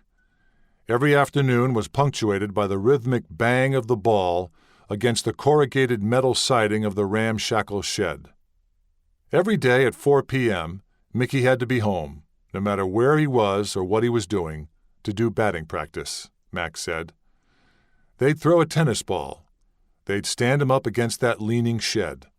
He'd hit it up against the house. If it hit the ground, it was an out. Below the window, a double. Above the window, a triple. Over the house, a home run. Every day. Everyone in town knew about the day Mutt came home early from work and caught Mickey batting right-handed against a right-handed pitcher in a Gabby Street League game at the Paul Dowfett Field outside Pitcher. Climbed his ass, raised holy hell. Boy, the crap hit the fan over that, Max said. That was a no-no. Mickey never done it again. Of Mutt's hard schooling, Larry Mantle said, "I don't know how good friends they were, Mickey and Daddy. Daddy was Daddy, and Daddy was the boss." Mutt was a baseball savant, far ahead of his time, in envisioning the future of baseball specialization. He was also a realist who recognized his son's personality and talent and the discipline needed to harvest it. He wanted him to be good and knew what he had to do, and that was it, said Mosley, who made his living as a high school phys ed teacher and football coach. Like any father, Mutt wanted better for his sons. By the early 50s, there was precious little ore to gouge out of the earth, except for the supporting pillars. In the mines, the ore in the tri-state area had pretty much played out. A job at the B.F. Goodrich plant in Miami represented the highest ambition for most boys Mantle's age. Get out of school, get rich, marry your high school sweetheart, and buy a new car on time. That was the hope and the prayer, his cousin Jim Richardson said. If Mickey got out, they all got out. It was a huge, if unarticulated, burden to place on one boy's shoulders. He was their summer wishes and their winter dreams, his oldest son, Mickey Jr., wrote later. 4. Will Rogers, Oklahoma's most famous export before Mickey Mantle, once said, "Oklahomans vote dry as long as they can stagger to the polls." They continued to do so until April 1959. Prohibition was written into the state constitution in 1907, when the Wets lost the battle for the soul of the Oklahoma and Indian territories. Although near beer was legalized nationally in 1933, bootlegging and homebrew were as much a part of Oklahoma culture as going to church. Ted Davis was driving for a bootlegger, bringing booze in over the state line when he was 17. Uncle Luke, one of Lovell's brothers, made homebrew, Barbara said. If he didn't sell it, he gave it away. In commerce, dreams and diversions were few. Beer, baseball, and brawling. That's what we done, drink and fight, said Herman Combs, who worked for Mutt at the Blue Goose Mine. Mutt's brother Tunney, after boxer Gene, got his nickname after knocking a guy's eye out in a bar fight while trying to rescue one of Lovell's brothers. Alcoholism wasn't recognized as a disease, much less a hereditary one, but it ran deep in Lovell's family. The alcoholism came from Mickey's mother's side, Merlin told me. Her brothers all had a problem. 2 or 3 of them were alcoholics. I don't know if they died of it, but they were real alcoholics. Lovell's sister Blanche did. Aunt Blanche was a sneaky alcoholic, Barbara said. You never saw her drink, but she did every day. She lived with us for a while, and you knew she was drinking. How? Because she was drunk. Blanche's body was found in her apartment a week after her death. Ted was one of them who found her, Fay Davis said. He had been sober for 5 years when she married him, but the damage was done. He didn't drink anymore, but he lost his mind. He just went nutty as a fruitcake. He started carrying a pistol and seeing things that weren't there, and I thought, better take him to the doctor. And he had to go to a nurse's home. His father, Bill Davis, was an alcoholic, she says. Lovell didn't drink. Mutt kept a bottle of liquor in the icebox. Larry remembers the look on his father's face when he downed a shot. He'd take a couple swallows of whiskey and then drink the Coke right quick, and then give this terrible sound, pshoo, and shake all over. If something affected me that bad, I don't think I would drink it. None of the family members I spoke with thought Mutt was an alcoholic. Mantle offered contradictory accounts of his father's drinking.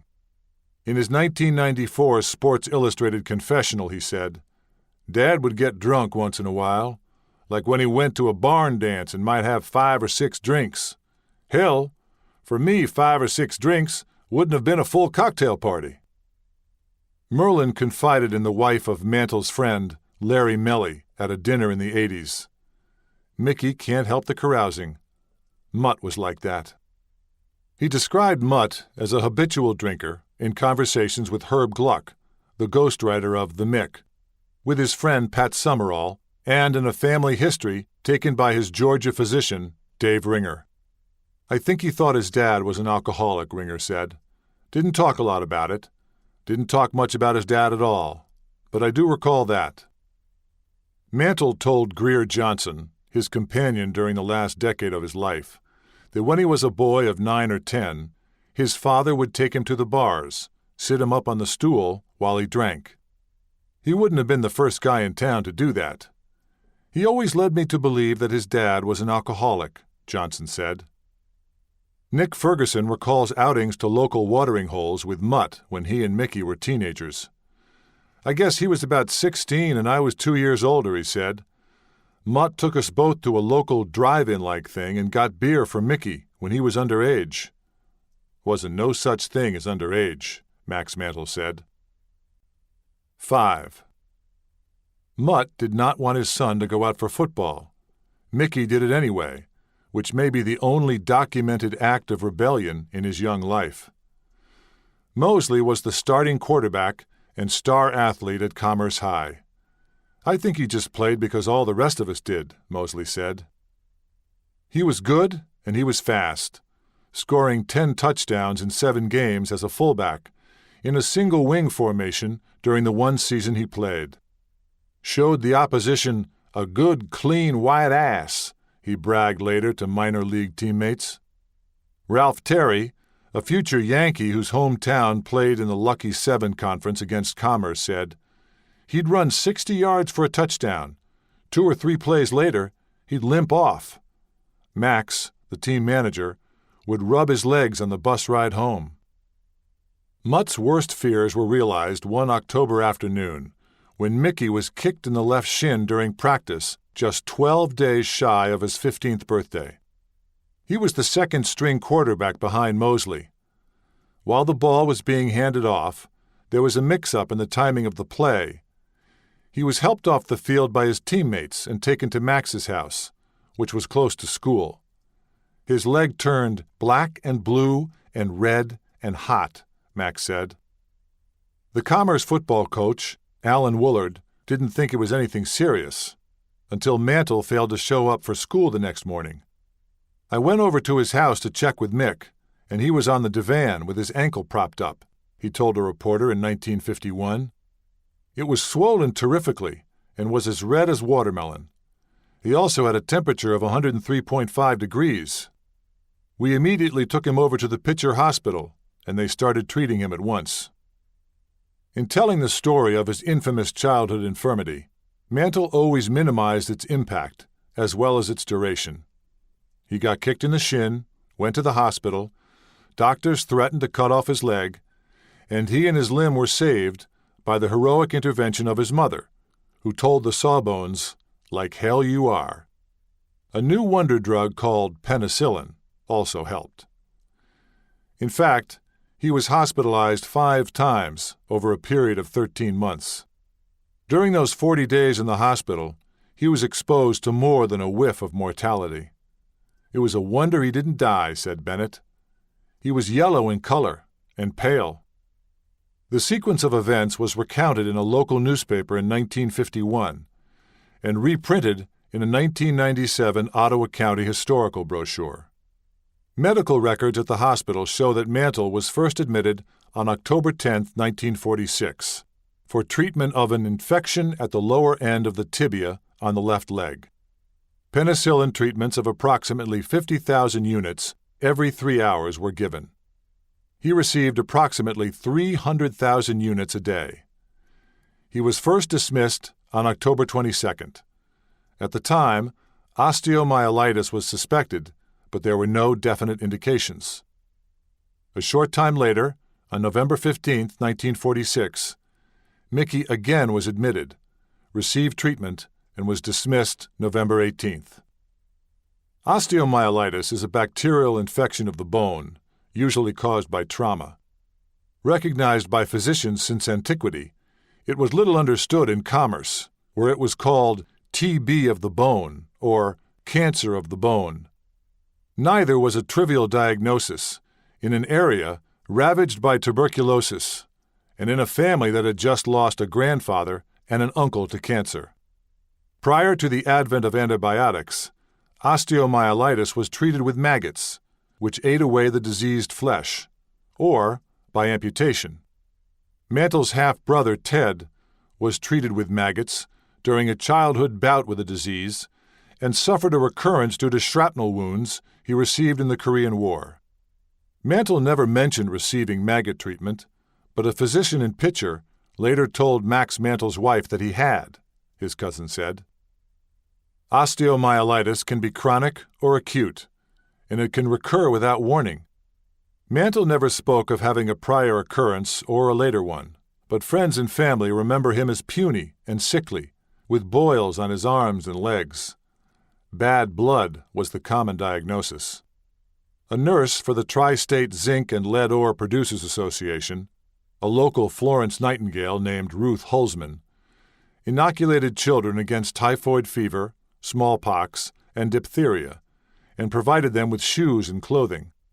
One of her patients was Mickey Mantle, who had osteomyelitis when he was 9, wrote Velma Nieberding in the History of Ottawa County.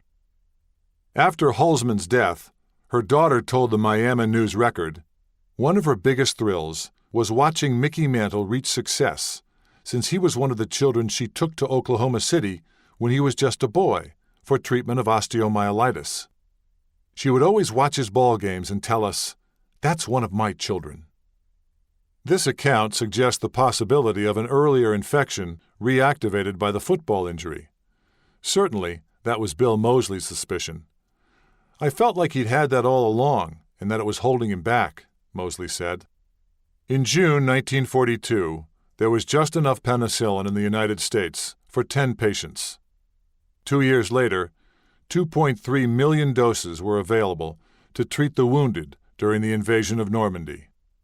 The price dropped from $20 per dose in 1943 to 55 cents in 1946. But the patent for mass production of the drug was not granted until May 1948.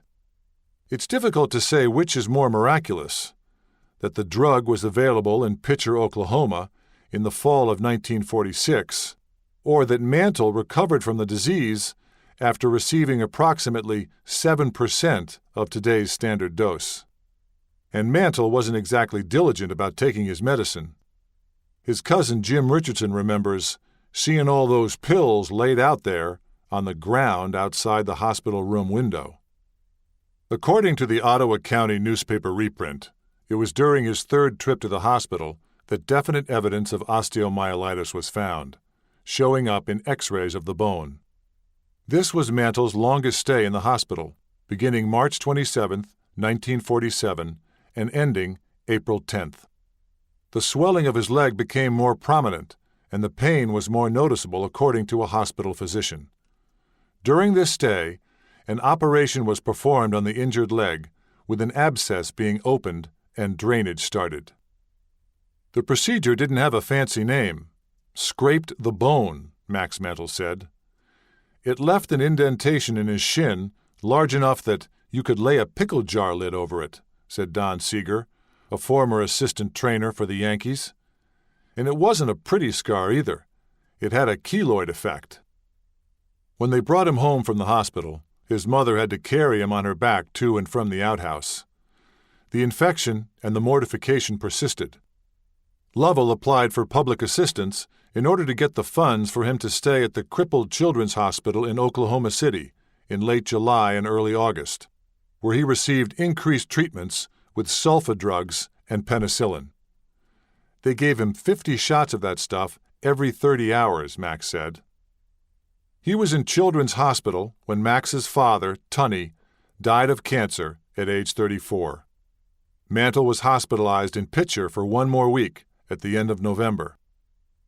By the next baseball season, he began to look like a ball player. Probably it was just the natural order of things, a boy growing into a man. But the change in him was so immediate and so dramatic, it reinforced belief in a connection between the penicillin and the growth spurt that followed. When he got that penicillin in him, boy, his body shot out, and the muscles in his arms jumped out, Mosley said. 6. In the sickly summer of 1947, Mantle was invited to join Barney Barnett's Whiz Kids, a prestigious semi-pro team in the Ban Johnson Baseball League. He was so small that Barnett couldn't find a uniform to fit him. Though he played in only 4 games, batting .056, Barnett saw something in him. Like Mutt, Barnett was a ground boss for Eagle Pitcher. He called his boys Honey. Later, he would talk Mantle up with the local bird dogs and build him up with off-season jobs digging graves and hauling gravestones. He also got him a job as a lifeguard, which struck everyone as funny because Mantle couldn't swim. In spite of his best efforts, when Mutt took Mickey to St. Louis for an early workout with the Browns, they took one look at him in uniform and sent him home. He didn't even get on the field. By the summer of 1948, Mantle had put on nearly 40 pounds and 4 inches and had outgrown everything but his shyness. The Whiz Kids played in a small ballpark tucked into a hollow beside the Spring River. The water's edge was a long poke from home plate, 400 feet at least. One night, Mantle hit 3 home runs, 2 right-handed and 1 left-handed, that headed straight for the water's edge. The folks in the stands passed the hat in his honor. The $53 they collected briefly caused him to lose his amateur status. That was the summer Tom Greenwade got his first look at him. Greenwade was a free-range baseball scout, though he didn't dress the part. You wouldn't catch old Tom in chaw-stained socks. Tall, lanky, and resolutely thin, the consequence of a bout with typhoid fever in his 20s. He cut a swath through the ball fields of Missouri, Kansas, Arkansas, and Oklahoma in a 3-piece pinstripe suit and a crisp felt hat. Greenwade traveled the back roads in a shiny new Cadillac with a Babe Ruth jersey stowed in the trunk, a useful prop when trying to pry raw young talent such as Tom Sturdivant, George Kell, Rex Barney, Bill Verdon, Jerry Lumpy, Hank Bauer, Ralph Terry, and Bobby Mercer away from the competition. "How would you like to play baseball in the biggest city in the world, son?" Greenwade had been a prospect once, with an arm live enough to stone rabbits for dinner. His pitching arm had gone dead one cold night in the Northeast Arkansas League when the temperature hovered in the 30s. After his playing days ended, he went to work for a pipeline company and for the Internal Revenue Service. He studied law, managed in the minor leagues, raised tomatoes, voted Democratic, and befriended Harry Truman, who stopped by on occasion for a piece of pie at the kitchen table. He was hired by the Yankees in 1946 after scouting for the Browns and the Dodgers. He knew everyone in the territory, and everyone knew him. But Greenwade didn't become a legend until he discovered Mickey Mantle. It may be baseball's most frequently and variously told tale. The way Bunch Greenwade heard it at his father's knee, Tom was heading back home from a scouting trip in 1948 when he saw the bright lights Barney Barnett had installed for the Whiz Kids at their home field in Baxter Springs and stopped to catch a few innings. That first night, Bunch Greenwade said, Dad went and talked to Mickey. He wanted to know how old he was. Mickey told him he was a junior. Dad told him just point blank, "Well, I can't really talk to you right now, you know, because I can't till you've graduated from high school." "But," he said, "I'm kind of interested in you, and I'll be back sometime to watch you play. Would you be interested in ever playing ball for the Yankees?" Dad always kind of did that, to get their attention, you might say. Mantle remembered the promise, but the way he heard it, Greenwade had come to scout the Whiz Kids' third baseman, Billy Johnson. Johnson never made it to the bigs, and he never exchanged a word with Greenwade until 1955, when he was playing for an Air Force Base team. Greenwade asked why he was pitching instead of playing the infield. "Someone's got to do it," he replied. In another account sanctioned by local cognoscenti, Johnny Sturm, the manager of the Yankees' Joplin farm team, had to stoke Greenwade's flagging interest in Mantle by threatening to go over his head to the front office. Bunch Greenwade says his father was just playing possum. Dad went back 4 different times, and he did it as secretly as possible, telling Mutt on the QT, "I want to watch Mickey play some. He might, possibly, someday, turn into something." And then he would come home and worry. He had reason to be discreet. Rules prevented scouts from talking to underage prospects. Also, he didn't want to drive up Mantle's price by eliciting interest from the competition. The night before Mantle was to graduate, Greenwade couldn't sleep. He sat up all night. He said he smoked cigarettes and drank coffee all night long, his son said. And he just knew that when he got to Commerce, there were going to be at least 3 or 4 other scouts there trying to sign him. He was worried about the Cardinals because he knew that Mickey and his dad were big Cardinals fans. The next morning, Greenwade went to Principal A.B. Baker for help. Baker had already furthered the Yankees' cause by telling the Indian scout Hugh Alexander that the school had no baseball team, that Mantle had been injured playing football, and that he had arthritis in his legs. The principal's motivation was unclear, but Alexander tossed the piece of paper with Mantle's name away when he got back to his car. He would remember forever the scrap of paper carried away on the breeze. The principal directed Mutt and the new Commerce baseball coach, Johnny Lingo, to see the superintendent of schools about getting Mantle excused from that evening's commencement exercises. The biggest night in his brief academic career paled in importance to the Whiz Kids' big game in Coffeyville, Kansas. Whatever the adult petitioners said, it was persuasive.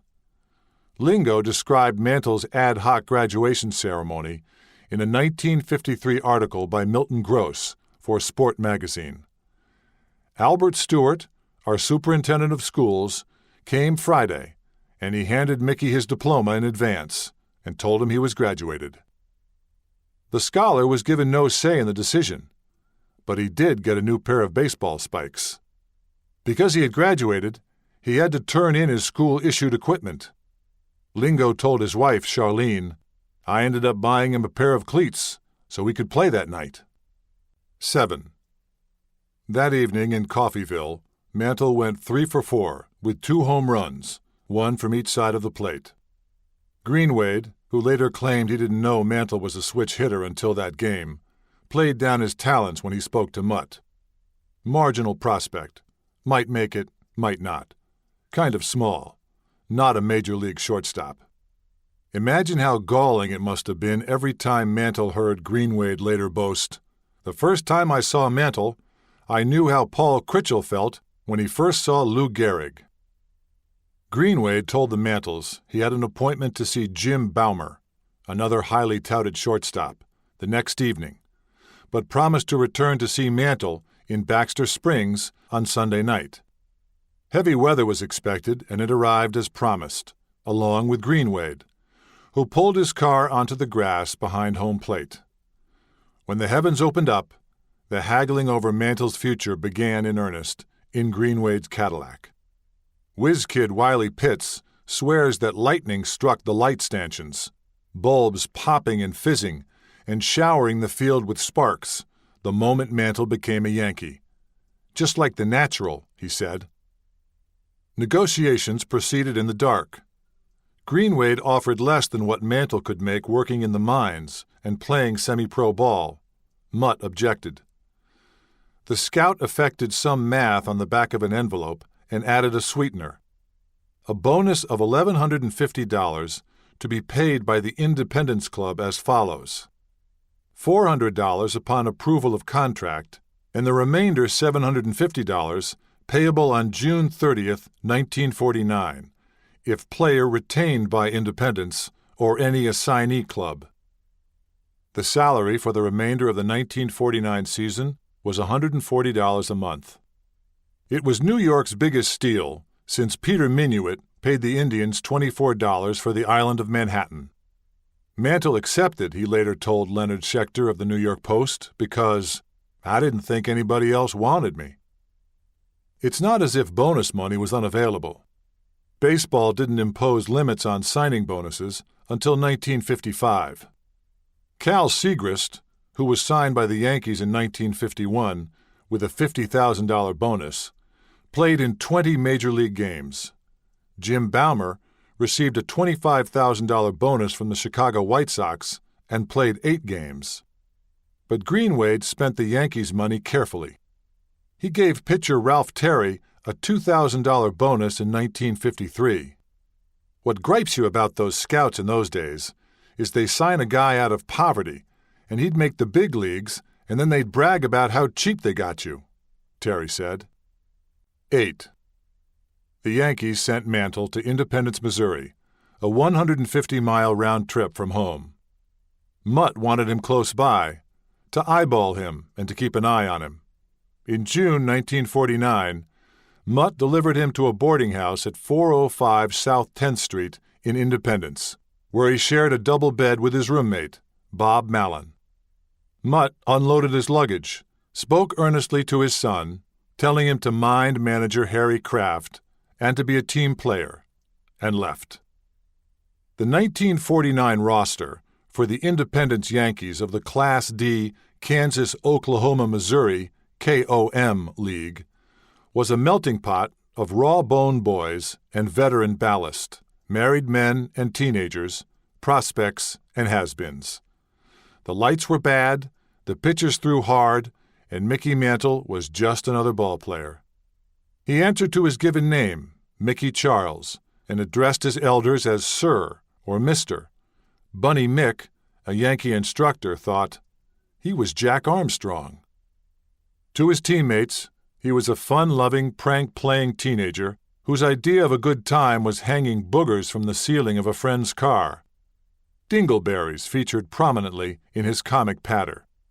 He liked to go frogging at night with Joe Red Crowder, another country boy with a taste for the local delicacy. One held a flashlight to blind the unsuspecting amphibians, while the other grabbed dinner. Mantle also liked to spy on Crowder and his wife, who lived in the next apartment.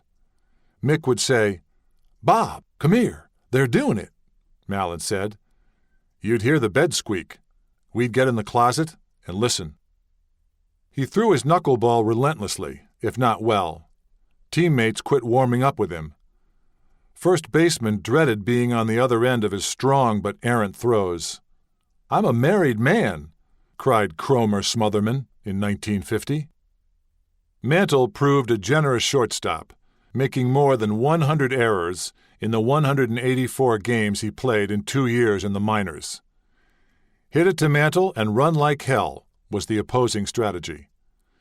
In 1949, he didn't show much power either, hitting only 7 home runs. Overmatched by pitching and by homesickness, he pleaded with his childhood pal Nick Ferguson to try out for the team. He probably would have come home right then if Mutt hadn't insisted that he stay, Ferguson said. Early one morning, he sat on the front porch with Mutt and Mallon, confiding his fears that he would never be good enough. He was hitting like .230, Mallon said, and his dad said, "You want to go back in those damn mines? You haven't even given it a chance yet. Here you wanting to quit." He might have said some cuss words, too.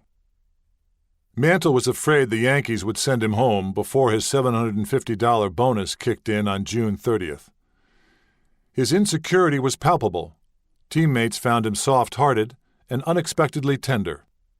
Keith Speck recalled the last day of the 1949 season when Mantle cried on the team bus because the guys weren't going to be together again.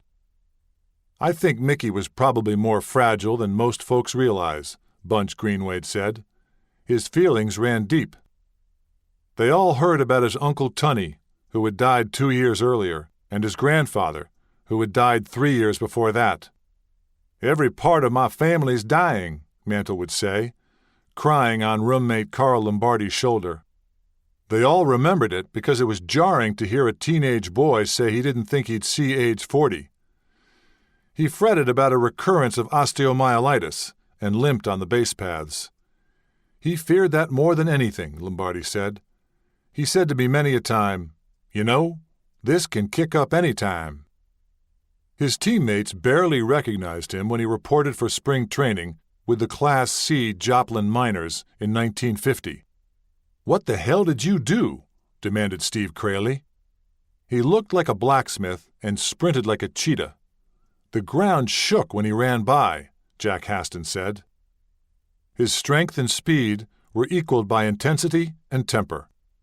Teammate Al Billingsley remembered a game in 1950 when Mantle struck out and flailed out in anger and frustration, hurling his bat in several choice words. "That'll be the last damn time he gets me out." Then he hit 2 home runs. When he got angry, the best came out, he said. "I think he fed off it.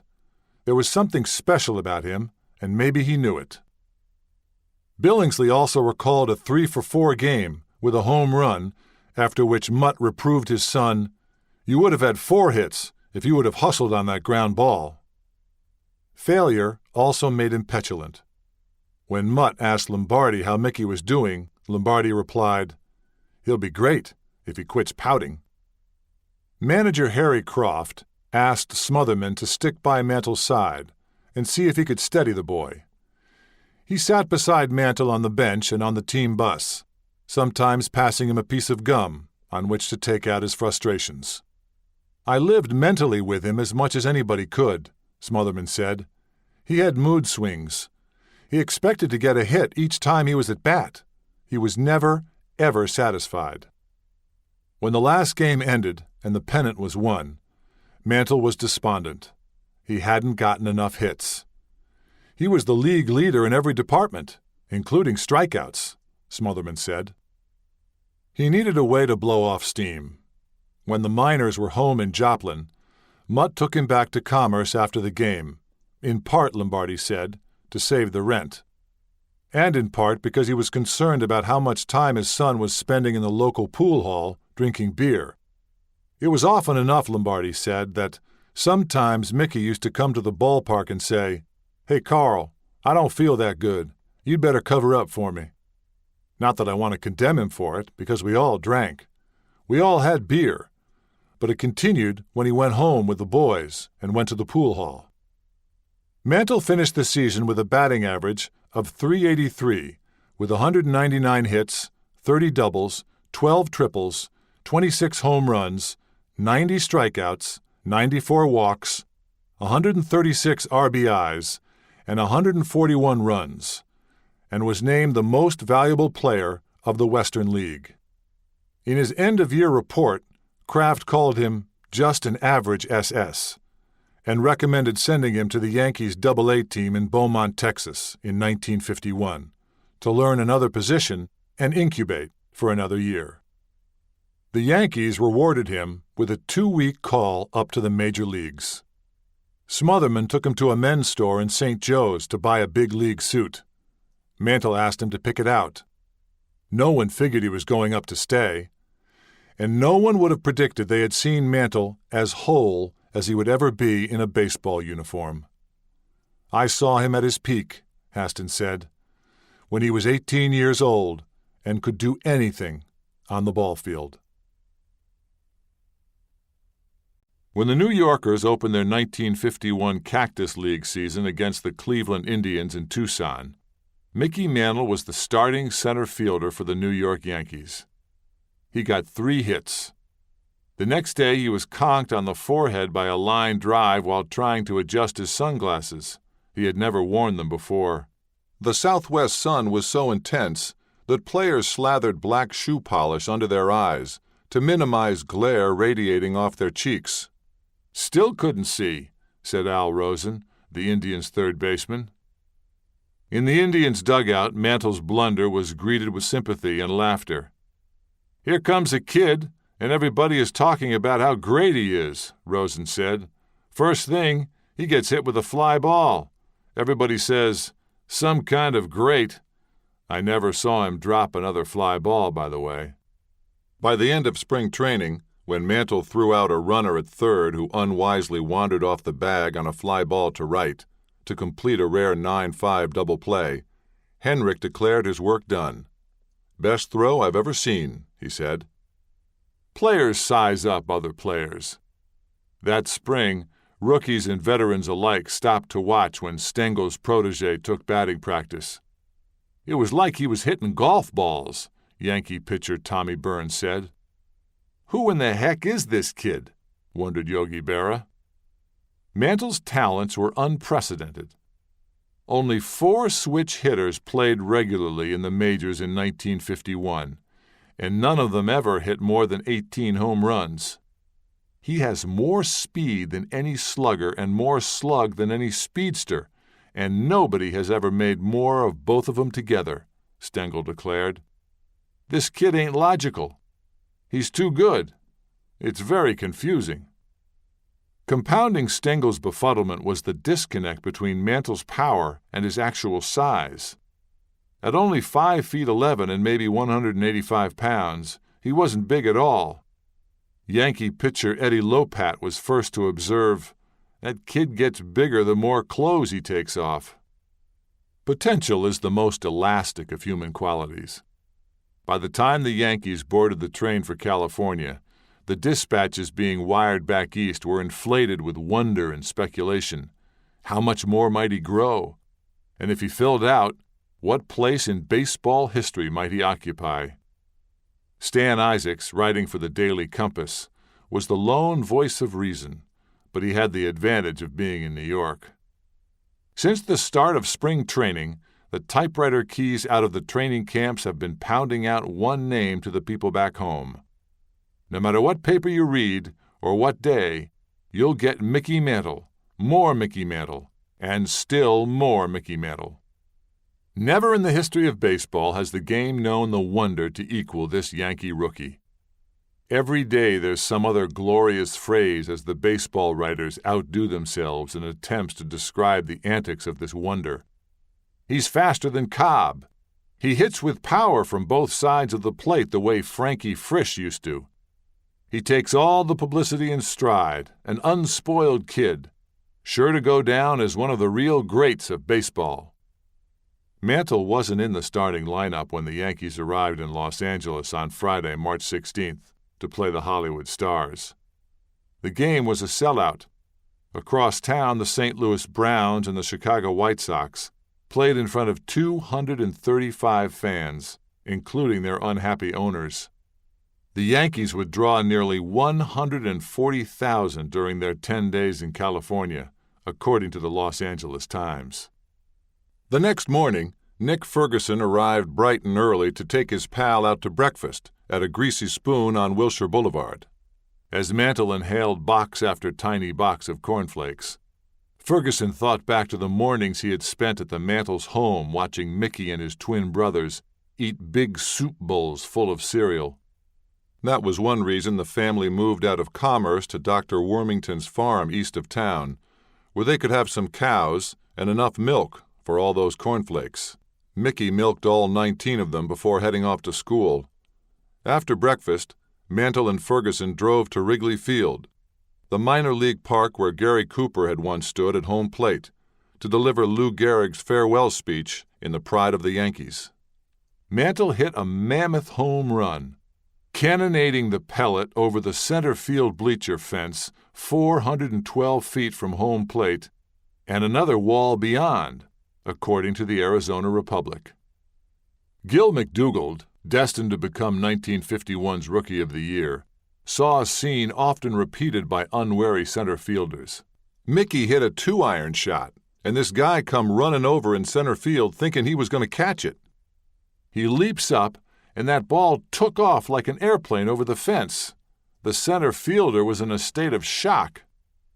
The next day at Gilmore Stadium, Mantle went from first to third with such blinding speed, it drew a collective gasp from the crowd of 13,000. After seeing Mantle in Los Angeles, Branch Rickey, the general manager of the Pittsburgh Pirates, wrote Dan Topping, "I hereby agree to pay any price, fill in the blank, for the purchase of Mickey Mantle, and please be reasonable." Topping's facetious reply, Ralph Kiner and $500,000. Frank Lane, the White Sox general manager, fumed at the Yankees' dumb luck. "They got him for nothing. Nothing, do you hear? Why, for a prospect like that, I'd bury him in $1,000 bills." New York Daily News, March 19th. Mantle very well could be the key to the pennant. New York Daily Mirror, March 20th. Now the Mickey Mantle madness has spread to the players. Yankees, old and young, openly debate the ability of Mantle, whose speed and power in 6 exhibition games forced the reporters to all but star him as a daily feature. "Who is this Mickey Mantle who knocked my Yogi off the front page?" wondered Carmen Barra. The Bay Area was home to Jerry Coleman, Billy Martin, Jackie Jensen, Frank Crosetti, Charlie Silvera, and Gil McDougald. But it belonged to DiMaggio. At Seal Stadium, where the wind blew in from right field and the fog rolled in nightly off the bay, Mantle hit a 400-foot home run that cleared the right field wall. "You had 19 or 20 homers in 20 years hit over the right field fence," McDougald said. "Bounced up in the park across the street not far from where I lived," Silvera said. On Saturday night, March 24th, DiMaggio hosted a party at the family restaurant on Fisherman's Wharf for teammates and writers. One impertinent diner inquired whether Joltin' Joe would consider moving to left field to make room for Mantle in center. "There's nobody taking center from me until I give it up," DiMaggio replied.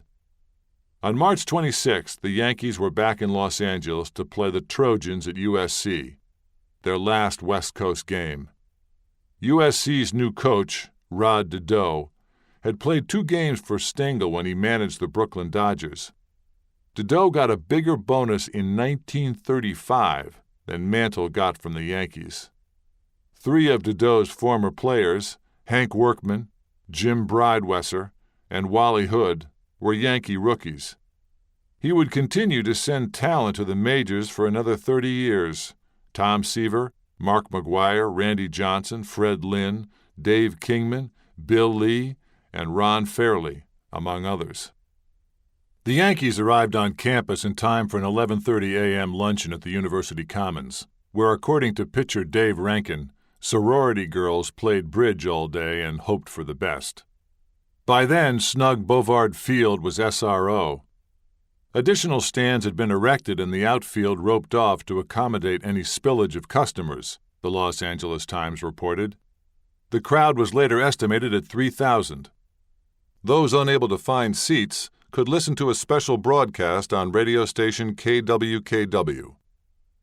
Cozy palm-draped Bovard Field, 318 feet down the right field line, 307 feet down the line and left, was tucked into a corner of the campus near the Physical Education Building, which sat along the third base line.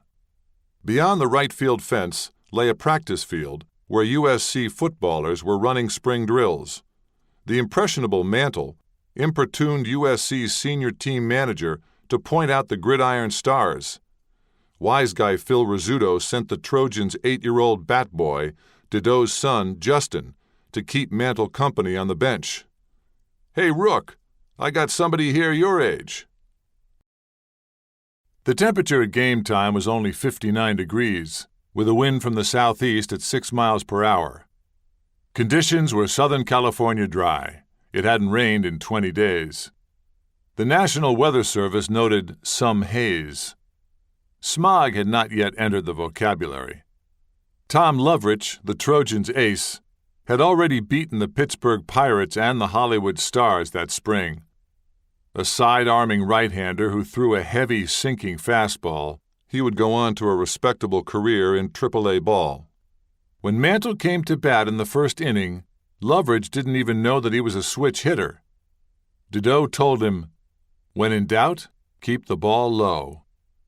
The count, in Lovrich's memory, went to 2 balls and 2 strikes.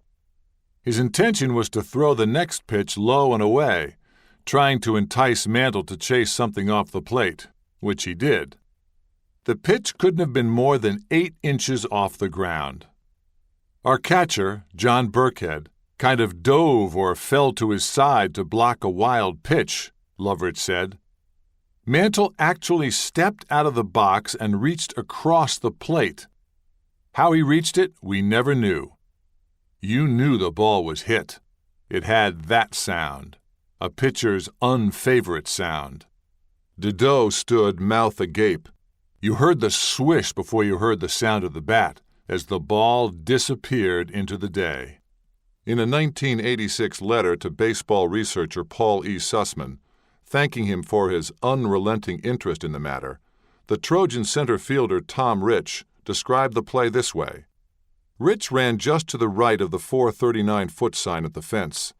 I jumped up on the fence, approximately 8 feet, and watched the ball cross the practice football field and short-hopped the fence on the north side of the football field. Among the football players preparing for the coming season on the adjacent field was Frank Gifford, who was also recruited by Dideau as a catcher. He watched the ball bisect the sky. It went over the fence and into the middle of the football field where we were playing, which was probably another 45-50 yards, he said. The ball came banging into the huddle.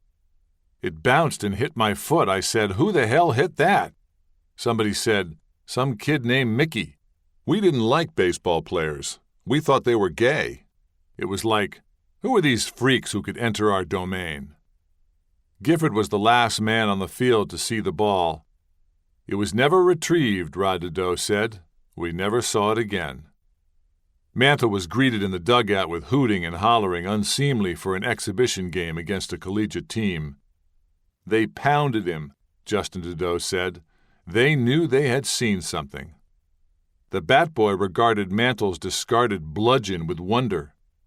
What's in this bat? Another towering home run in the 6th landed on the porch of a house beyond the left field fence. In the 7th, a bases-clearing triple flew to the deepest part of center field. In the 9th inning, he beat out an infield single on a common ground ball, well played by the shortstop, who, pitcher Dave Seska said, would have thrown out any normal human being. The greatest show in history, Rod Dideau called it later. Ed Hookstratton, a relief pitcher not then on USC's roster, recalls leading a search party out to the football field, looking for the spot where Mantle's shot fell to the earth. "We walked it off," Hook Stratton said. "A shoe is a foot. We got over the fence in the football field and paced it from there. I bet the whole team went out. We were all curious. 600, 650, going towards 700 feet, absolutely." Despite Gifford's eyewitness testimony, reports circulated around campus that the ball had landed in a Methodist church behind the practice football field, or over it, or in a dentist's office. 6 decades later, Bovard Field remains sacred ground in Mantleology. Though the field is long gone, grown men equipped with 1951 Sanborn insurance maps, Google Earth satellite imagery, and lots of free time still try to calculate the precise distance the ball flew when Mickey Mantle announced himself to the world. Estimates range from 551 to 660 feet, depending on whose diagrams, digital readouts, and trajectories you consult. Mantle himself claimed not to remember. Ralph Houck, the Yankees' backup catcher and a future manager, said, "I'll say 600 feet, and I lie a lot." Years later, Dedeaux told me he doubted that any ball could have traveled 600 feet, science be damned, given the placement of the diamond among the buildings and athletic fields on campus. To the day he died, Dedeaux swore he saw Mantle hit 2 500-foot home runs on March 26, 1951, one left-handed, one right-handed. In the telling and retelling of the events of that day, memory calcified into fact, and a myth was born. In the fine print of history and the vaults of university film, where fact resides, a different version of Mantle's second home run emerges. According to the box score, Dedeaux used only 3 pitchers that day. Seska, the lefty, pitched only the 9th inning, which means that Mantle's 6th-inning home run had to be an opposite-field shot hit left-handed. Ben Epstein's game story in the Mirror stated, Mickey obtained all his extra base shots batting left-handed. The Los Angeles Herald-Examiner concurred. None of the profuse dispatches filed by New York writers mentioned a home run from each side of the plate, and none of the Trojans recalled it that way either. Proof positive came from the USC School of Cinematic Arts in the form of a 2-second film clip in the 1951 Trojan Review. There's number 6, Mickey Mantle, batting left-handed in the top of the 6th. His bat is a blur as he steps into the pitch. Front toe turned inward, back foot lifted off the ground. He follows the flight of the ball over the left field fence. Everyone is looking that way. The third base coach, ump, runner, and the news photogs squatting along the baseline, and all the fans clustered behind the chain-link fence in the shade of a eucalyptus tree near the first base dugout. The narrator is solemnly impressed. Yankee Flash Mickey Mantle bangs out his second home run to score a pair of teammates. When the game ended, Mantle was hitting .432. DiMaggio was batting under .200, having left the field after 2 at-bats, a normal spring training accommodation for an aging, aching star. Fans besieged the press box, wanting to know the answer to Carmen Berra's question, "Who is this Mickey Mantle?" Co-ed swarmed the team bus. By the time the Yankees got back to Phoenix the next morning, autograph hounds were offering 2 of anybody else's signature for 1 of Mantle's. The press of expectations was upon the 19-year-old Mickey Mantle. 6 days earlier, he had been mere backdrop in a Hollywood flack snapshot, happy just to be in the picture. Now he had moved to stage center, where he would remain for the rest of his life. It becomes doubtful that Casey Stengel will dare to let him out of his sight, Arch Murray wrote in the New York Post. The future was manifest in the March 26 box score. Mantle, 5 at-bats, 4 hits, 2 home runs, 1 triple, 1 single, 7 RBI. More than a decade would pass before he drove in that many runs again. Houck and Berra looked at each other and said, My God, what do we got here? Headline writers invoked classical mythology in an effort to convey the epic proportions of the day. "One for the Mantle," the Los Angeles Times declared. "Yanks dismantle Troy." A half-century later, Justin Dideau described the wonder of it all more simply. This was the day the whole world opened up. Chapter 2, October 5th, 1951, When Fates Converge. 1. A letter from Mantle's father, Mutt, was waiting for him in Phoenix. His local draft board wanted to re-examine him and wanted to do so within the next 10 days. When the Yankees headed east after another week of exhibition games in Arizona, Mantle wasn't with them. He detoured to Miami, Oklahoma, and then to Tulsa to have his draft status reviewed. Again, he was declared medically unfit to serve. Stengel lobbied hard to put him in a Yankee uniform. Instead, Mantle expected and wanted to be sent to the Class AA team in Beaumont, Texas. His fate was still undecided when he boarded a night flight out of Kansas City for New York on Friday, April 13th. The Army's decision generated suspicion distilled with typical sports page asperity. "So Mantle has osteomyelitis. What's the big deal? He doesn't have to kick anybody in Korea.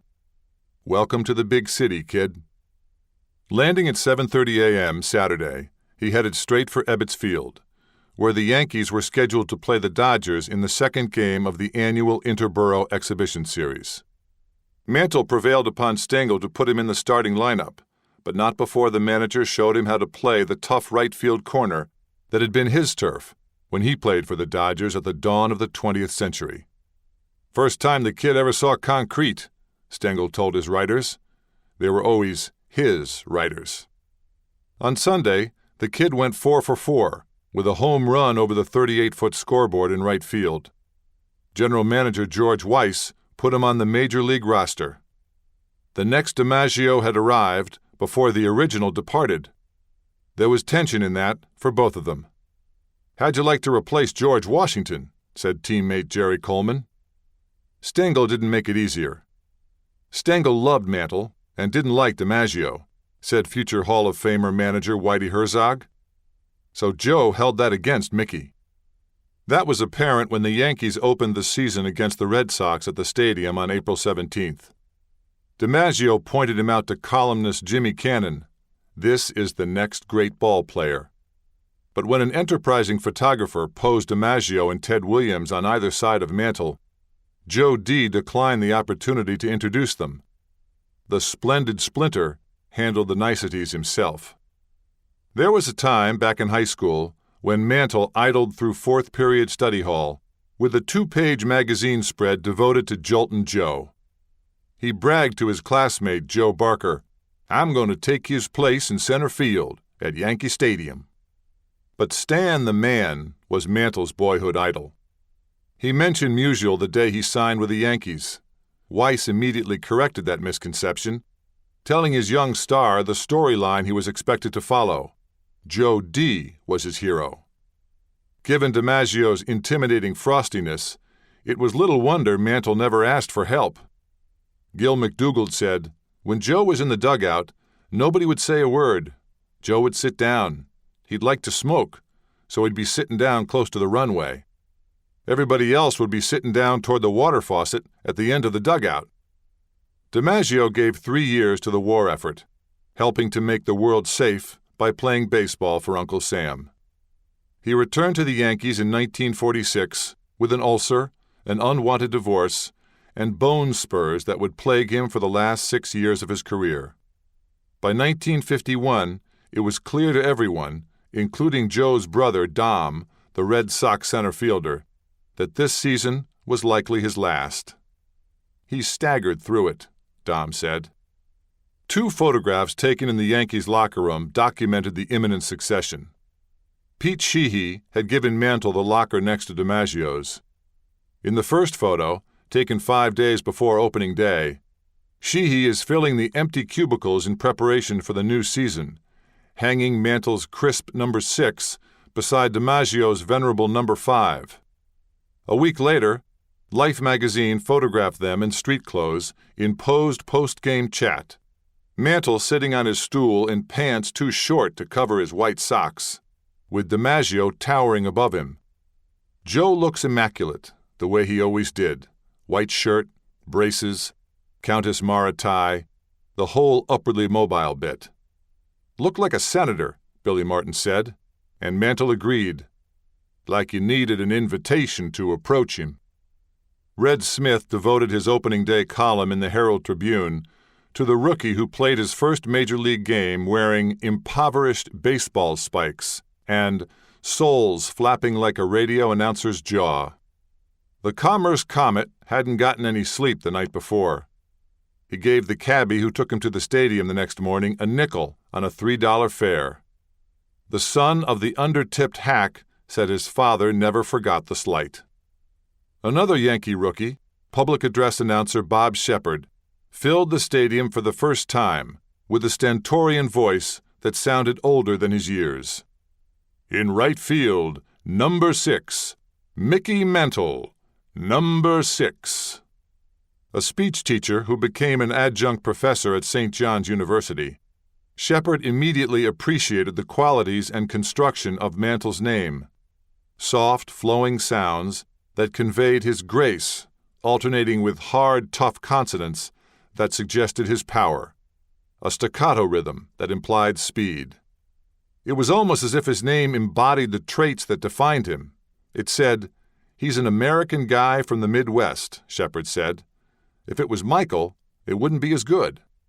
Mantle went 1 for 4 in his first big league game with a single and an RBI.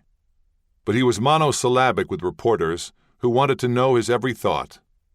How could he explain himself to people who believed Commerce, Oklahoma was a made-up name?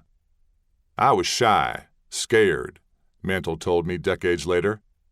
Too scared to get off the bus and go to the reception at Whitey Ford's wedding. Too scared to face the scrum of sports writers who dogged his locker room. "They called me aloof. I thought that meant horny." Hank Bauer and his roommate, Johnny Hopp, took him in and took him on as a project. They worked to purge the rube of his wardrobe and introduced him to the finer things in New York, corned beef and other pleasures of the flesh. They had an apartment above the Stage Deli on 7th Avenue. Jaime Asness provided food on the house. Bauer took care of him when World Series time came around. He weighed 170 pounds, Bauer said. By the end of the season, he weighed 190. In those days, veterans taught rookies how to look and how to act major league. They enforced the code of clubhouse etiquette and on-field behavior. They took care of one another. Bauer's generous example, as well as DiMaggio's cold shoulder, would inform the way Mantle treated rookies for the rest of his career. "I knew he didn't have the proper attire," Bauer said. "He came in hush-puppy shoes, white sweat socks, rolled-up pants a little bit short, and a big white tie with a peacock and a tweed sports coat. Next day I said, 'Come with me, and I'll buy you a couple of sports coats.' Took him to Eisenberg and Eisenberg." Bauer made him presentable, but he couldn't make him savvy.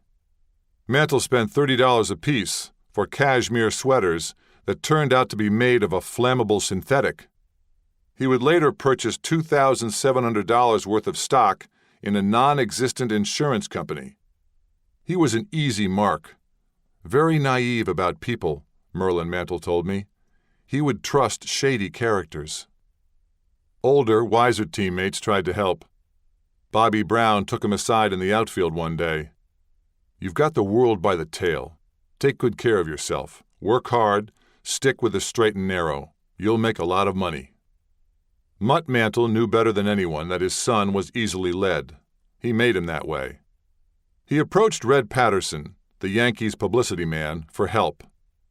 In a rough draft from an unpublished memoir provided by Patterson's son, Bruce, he wrote, "During a rainout in St. Louis, he came to my room and asked if he could discuss a matter with me which had him disturbed. I would like you to take good care of Mickey when he goes all the way up to the Yankees. He is going to get a lot of attention and there will be people making him offers, but I wish you would handle him. He can use all of your advice." In effect, he was asking me to act as a sort of agent for Mickey. I explained that as a public relations man for the club, I would give him as much help as possible, but I could not be his agent. True to his dad's concern, Mickey was beset by agents and somehow got tangled up with 2 at one time. It took legal action by the club to straighten out the mess. I can recall one conversation Tommy Henrik and I had with Mickey, in which we asked him if he had obtained a lawyer to represent him in his transactions. "No, I didn't have to. They had a lawyer up in their room." An opportunistic agent named Alan Savitt waylaid Mantle in the lobby of the Concourse Plaza Hotel his first week in New York, promising $50,000 a year in endorsements to be split 50-50. Short of cash, Savitt soon sold a 25% interest in Mantle Futures to a showgirl named Holly Brooke, who introduced the rookie to Scotch and the art of picking up a check. Carl Lombardi, Mantle's minor league teammate and friend, tried to warn him off the deal, and the girl who came with it. Lombardi recalled trying to reason with his obdurate friend during an evening at a Jersey roadhouse. I said, "Mick, before you make a commitment, do yourself a favor. Go to the front office and talk to them about it." Like I said, he was stubborn. After he signed it, he said to me, "Boy, I'm sorry I didn't listen to you." On the field, he did well enough to merit a major profile in the June 2nd issue of Collier's magazine. But as the pressures and distractions of New York mounted, his production decreased and his temper flared. He kicked water coolers and lost his cool, often enough that DiMaggio confided to New York Times beat writer Louis Efrat, "He's a rockhead." Pitchers began to figure him out and exploit the holes in his swing, particularly when he batted left-handed. Satchel Paige, then pitching for the St. Louis Browns, made Mantle look so bad he laughed out loud at him. By mid-July, his batting average had dropped to .260. "I was striking out about 4 out of every 5 times up," he told me. Not true. By then, Mantle had bought into the revisionist history that exaggerated his futility. He struck out only .9 times per 5 at-bats during the first 2 months of the season, according to Dave Smith of Retro Sheet.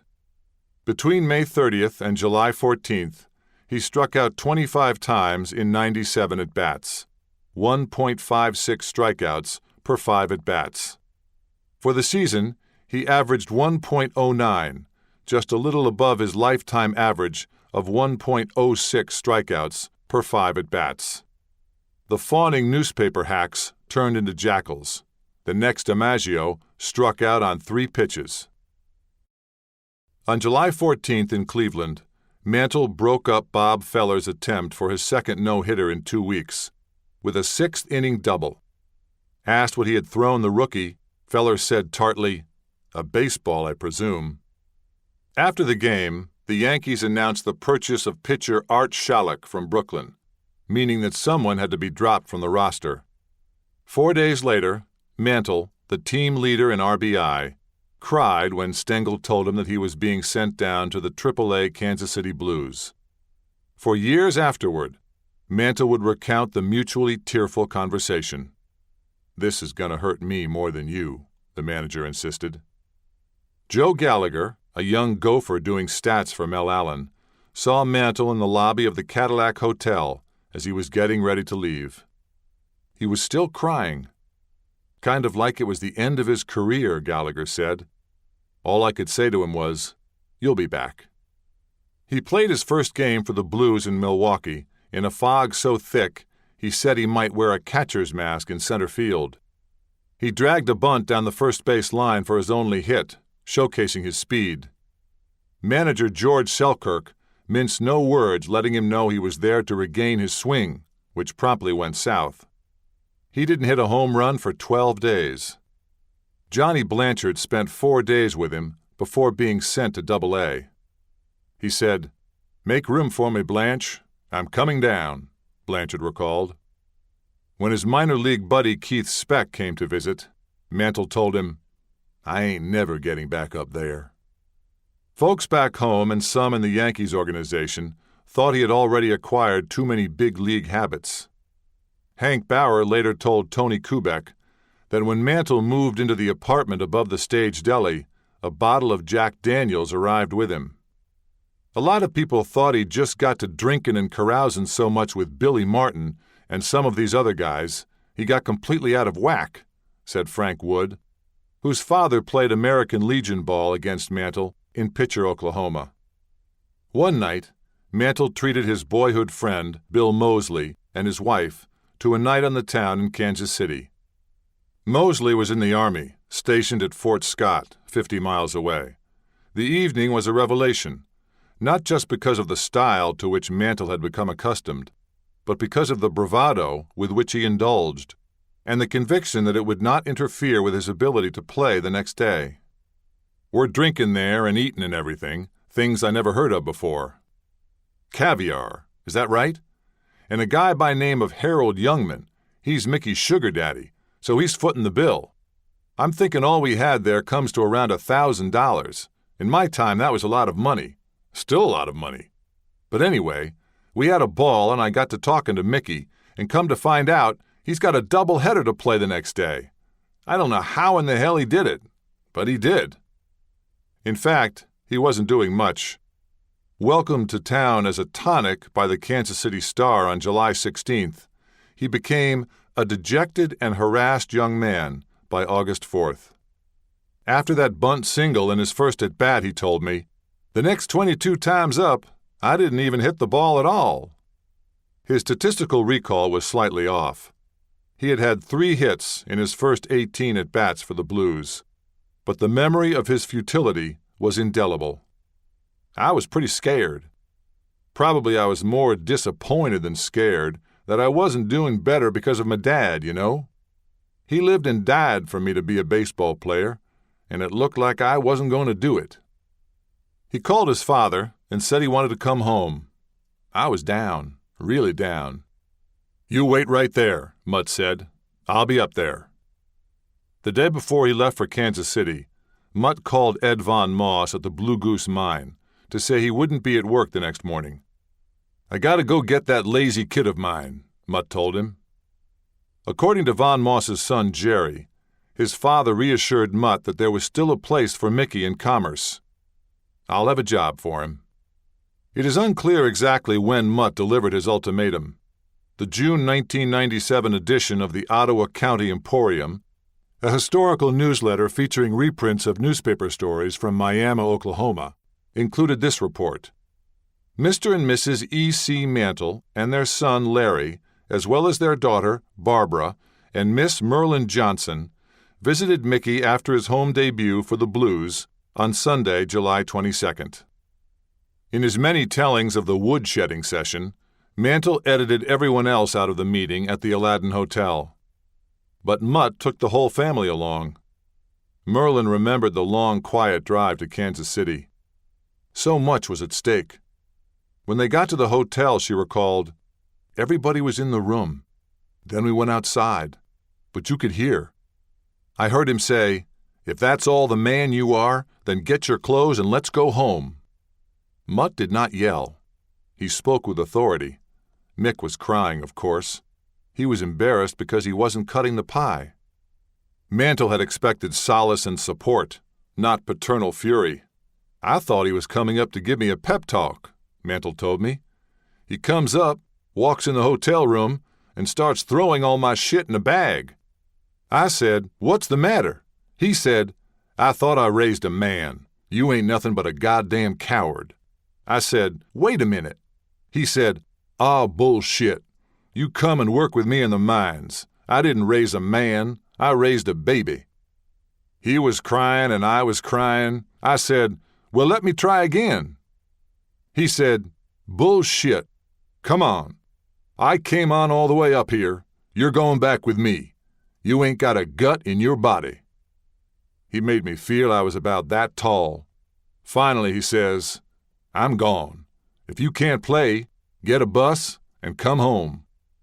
The message was delivered with vehemence that the younger Mantle couldn't possibly understand.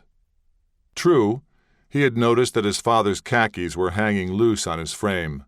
True, He had always worried about the old man smoking. But most 19-year-olds don't spend their days contemplating parental mortality.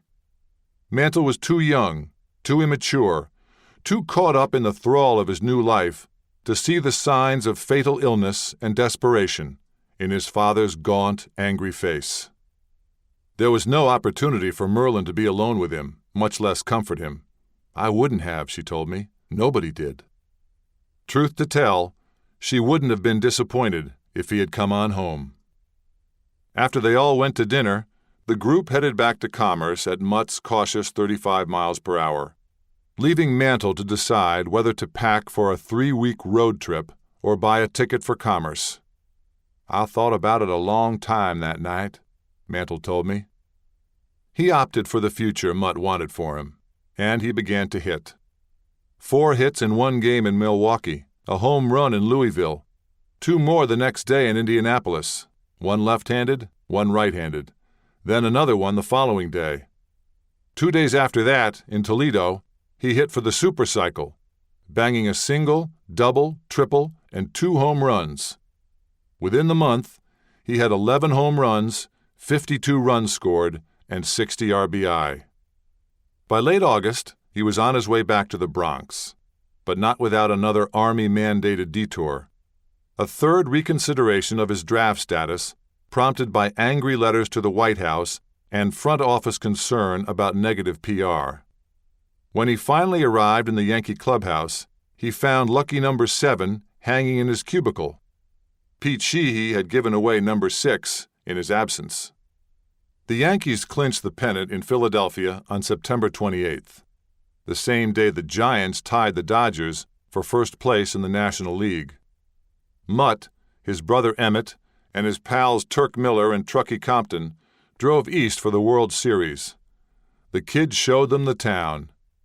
In the Mick, Mantle described his father's parochial confusion upon seeing the statue of Atlas in front of Rockefeller Center. "Shoot, the Statue of Liberty's smaller than I thought." The Oklahoma boys didn't know how much money it cost to go to the movies. They didn't know where to get off the subway for the ballpark and ended up walking 3 miles. They sure didn't know how to hold their big city liquor. Riding the train, pressed between New York City strap hangers, Compton threw up in the hat of an unlucky passenger. But Mutt knew trouble when he saw it. Her name was Holly Brooke. Mantle introduced her to his father as his very good friend. He recounted the conversation in the Mick. "Maybe she winked at me. I don't know. But Dad knew something was up, and he didn't like it a bit. Later, he took me aside. 'Mickey, you do the right thing and marry your own kind.' 'It's not what you think, Dad.' 'Maybe not, but Merlin is a sweet gal and you know she loves you.' 'Yeah, I know. The point is, she's good. Just what you need to keep your head straight.' 'I know.' 'Well then, after the series you better get on home and marry her.' I half turned from him, nodding silently. There was nothing more to discuss. She was older, Merlin told me. She had a kid almost as old as Mick. She more or less got in with this attorney. Mutt saw the situation. He knew it was trouble. Mick could be very easily swayed. While Brooke trysted with him in major and minor league cities, Merlin was back in Oklahoma, wearing his engagement ring, and receiving love letters penned on Yankee letterhead. In one letter, written early on a sleepless road trip morning, he pleaded with her to write to him the way the other wives did. Another letter, written in the clubhouse, began, "Honey, I sure will be glad to see you. I'm going to make up for all the lovin' I have missed from you when I get home. The only thing is, I will just want to stay there and hate it all the more when I have to leave you again. We haven't been together very much since we have been engaged, have we? When we get married, we'll make up for it." It was signed, "All of my love, Mickey M." He wrote like he loved me, Merlin told me 6 decades later. Mantle's dalliance with Brooke set a precedent for a double life that persisted long after the relationship ended and would continue throughout his married life. Nor was Brooke that summer's only leggy temptation. Among them was a Copa girl named Peaches, a close personal friend of the mob boss, Joe Bonanno. Mantle was too eager and too innocent to understand his dangerous indiscretion. "He was going to have Mickey rubbed out," said Mike Klepfer, a friend in later life, whose longshoreman father heard the waterfront scuttlebutt about a contract on the amorous ballplayer. Decades after the fact, Klepfer's father told Mantle, "I remember when they were going to kill you." "Mickey looked like he'd seen a ghost," Mike said. On October 3rd, Yogi Berra was making his way home from the Polo Grounds, trying to beat the traffic on the clogged streets of Upper Manhattan, when whatchamacallit came to the plate in the bottom of the ninth inning of the deciding playoff game between the Brooklyn Dodgers and the New York Giants. With the Giants trailing 4-1, Berra thought the outcome was a foregone conclusion. Like everyone else in New York, Berra was sure the Yankees would face the Dodgers in Game 1 of the World Series the next day. Bobby Brown also missed Bobby Thompson's historic at-bat, which was seen across the country on the first coast-to-coast baseball telecast. Brown was waiting for his father behind the wheel of his new Chevrolet outside the press gate at the Polo Grounds. He had given his dad his ticket to the game. They learned the outcome at a red light on Amsterdam Avenue from the driver of a car in the next lane. Brown couldn't afford a radio in his new sedan. Mickey and Mutt were still in the ballpark when Thompson stepped to the plate. Like most everyone else in the Polo Grounds, the Yankees were rooting for the Giants. "Bigger ballpark, bigger World Series money," Gil McDougald said. They saw Ralph Branca lumber to the mound, summoned by Dodger manager Charlie Dressen to relieve the exhausted Don Newcomb. Probably they didn't notice, as Dodger center fielder Duke Snider did, the ominous change in Dressen's demeanor. Usually Dressen liked to bring the relief pitcher up to date, give him all sorts of instructions, Snider said. This time, Dressen was mum. "I said, 'Charlie's worried,'" Snider recalled, "so I became worried." They saw Willie Mays, New York's other rookie center fielder, kneeling in the on-deck circle. "Willie, he was scared to death," Snider said.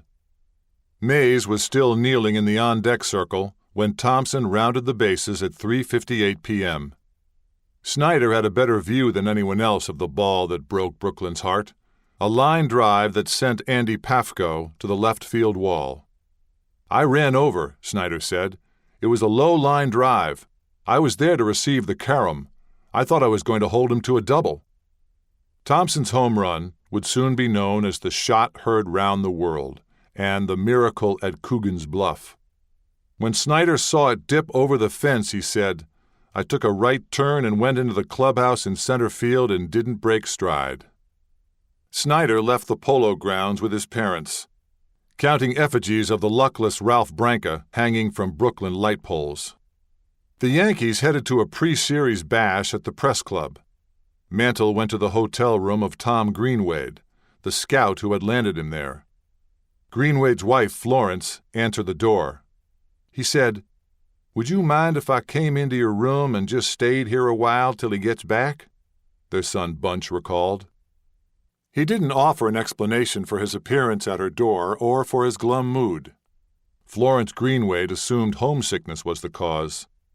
It was a Mantle story she often told, and her daughter Angie remembers it well. "So he spent his evening sitting with my mother. She said he was so miserably unhappy, wondered what he'd gotten himself into. I think he was scared and nervous. He knew that so much was expected of him." Mrs. Greenway didn't ask any questions. She didn't ask anything of him at all. Angie said, "He basically sat there quietly. I'm sure he knew nobody would be knocking at the door, looking for him. He didn't have to do anything but be." On October 4th, 1951, parking meters were installed in downtown Brooklyn, adding insult to the injury of the heartbroken borough. An American in Paris opened at Radio City Music Hall in Manhattan.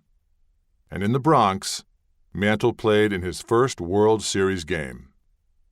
Baseball was on the cusp of radical change. Babe Ruth was 3 years dead. DiMaggio was taking his curtain call. His successor, Mickey Mantle, the first telegenic star of the new broadcast age, was installed in right field. Mantle's charismatic foil, Willie Mays, was playing center field for baseball's first all-black outfield. Unlike Mantle, Mays arrived in New York without tabloid fanfare. Unlike Mantle, Mays pleaded to be sent to the minors when he struggled during his first days with the Giants. But they had more in common than it appeared, more than a shared future on similar real estate. Born the same year to fathers who rolled baseballs across the floor to baby boys who could not yet walk, they were in their major league infancy. What the 65,000 paying customers at Yankee Stadium saw that afternoon were two works in progress, whose unlimited potential would fuel unending debate. They would improve each other and everyone who played with them and against them. Arriving at the stadium that morning, Mantle was startled to see his name in the starting lineup, batting leadoff. The Giants had had no time to catch their breath or sit still for the usual briefings. "We just went out and played," outfielder Monty Irvin said. "We didn't know anything about anybody." Their scouts had alerted them to Mantle's uncompromised speed. Nonetheless, when they saw him on the base paths in Game 1, they were stunned by the fact of it. "Fastest white guy we've ever seen to first base," shortstop Alvin Dark said. Adrenaline carried the Giants to a 5-1 victory in the first of the 65 World Series games Mantle would play. The second of them would be the most pivotal game of his career. Fifth inning, Game 2. DiMaggio is in center. Mantle is in right. Mays steps to the plate. The collision of fates is almost operatic, triangulating the future of the game. On the mound, Eddie Lopat goes into his windup. Mays gets wood on the ball, but not a lot. The result is a tepid opposite field fly ball, not deep, not well hit, not difficult to catch, except that it's what ball players call a tweener, splitting the difference between DiMaggio in center and Mantle in right. Here's DiMaggio, shaded over toward left center, asserting his proud prerogative. "This is my turf, mine." And here's Mantle, chasing the future across America's most famous lawn. Isn't that what Stengel had told him to do? The Dago's heel is hurtin'. Go for everything. He was new at this outfield play. Hell, everything was new for him. Maybe he didn't understand the etiquette. If the center fielder can get there, it's his ball. Especially if that center fielder is DiMaggio. Hank Bauer learned that the first time he made the mistake of taking a ball hit between them. Jogging back to the dugout, DiMaggio gave him a lethal stare. I said, "Joe, did I do something wrong?" He said, "No, but you're the first son of a bitch who ever invaded my territory. Center fielders don't call for nothing. When I heard the grunt, I got the hell out of the road." The past and the future converged on a routine fly ball in Mantle's 98th Major League game. Imagine Mutt watching. He sees the geometry of disaster. The ball is dropping, Joe's coming, Mickey's charging. "I was running as hard as I could," Mantle told me. "At that time, I could outrun anybody. I ran over to catch it. Just as I was getting ready to put my glove up, I heard him say, 'I got it.' Well, shit, you don't want to run into Joe DiMaggio in center field in Yankee Stadium. I slammed on my brakes like that." Embedded in the outfield sod that sloped downhill at perhaps a 10-degree angle from the right field fence was a 6-inch round depression. Actually, it was a sewer drain, maybe 4 by 4 inches, said former bat boy Frank Prudenti. There was like a piece of metal in the center. You could pull it up, and you could push it down, like a cork on a bottle. The cover was made of thin plywood with a rubber coating, Prudenti says, maybe 3/4 of an inch thick. It was wedged in there below ground. You had to hit it with your heel, wedge it down real tight. If it wasn't, somebody could definitely trip on it. Generations of Yankee outfielders and their opponents were well acquainted with this ancient piece of stadium infrastructure. "Been in it, been on it, been around it, and fell on it," said Bobby Mercer, another of Greenwade's Oklahoma finds. Bauer used it as his anchor. Barrow was taught to play off it. Never stand on the drain, Tommy Henrik told him. Gil McDougald, the second baseman, had retreated into right field, following the flight of the ball. You could see the whole thing coming in your mind. I knew that it looked like trouble. Mickey, you got to understand, was playing pretty deep because he had to come down that hill, or incline, I guess you'd call it, out there. So it wasn't what you call a short fly ball. It was like a humpback job. It was Mickey's ball, but DiMaggio, being the icon he was, and Mick being a rookie, he gave way instead of really taking charge. From the visiting dugout, Al Dark also tracked the flight of the ball. All of a sudden, Mickey throws on the brakes, and his legs went out from under him, and he slipped, as you would slip on an ice thing. Then he couldn't get up, and it didn't look like he wanted to get up. Mantle was motionless. Yankee Stadium was still. A sequence of news photographs documented the progression of the disaster in right center field. Click.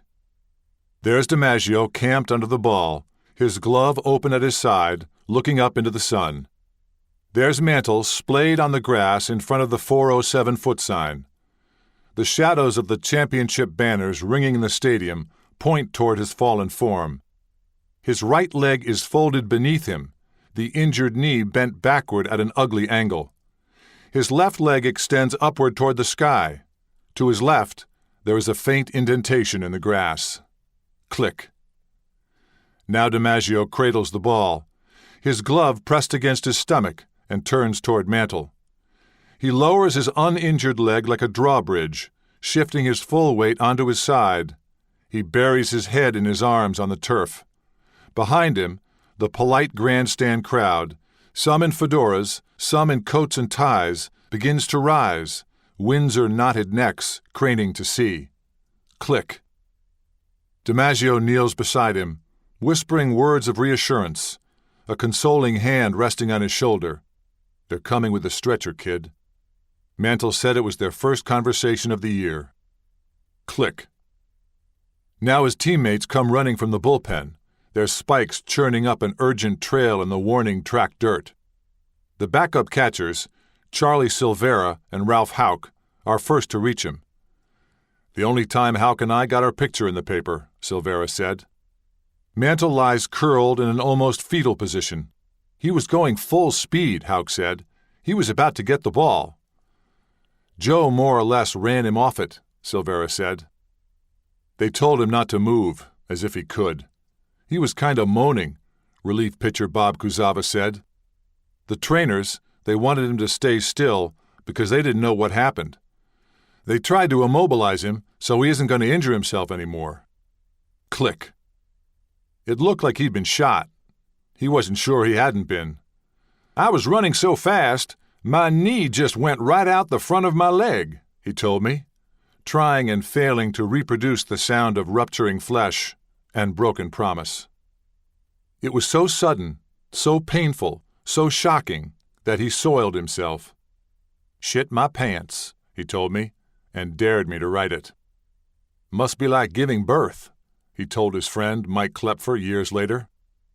Newsweek reported some spectators thought he'd had a heart attack. He lay like he's dead, Jerry Coleman said. Seemed like he was there 20 minutes before they finally got around to getting him out of there. 5 Yankees carried him off on a stretcher, 3 on one side, 2 on the other, like pallbearers. Mutt was waiting in the dugout. A pool photographer was allowed in the trainer's room, an exception to the off-limits norm. Still in uniform, his sanitary socks dirty with exertion, a towel demurely draped across his waist, he props himself up on his elbow, looking in blank disbelief at what used to be his right leg. Surely it no longer felt like his own.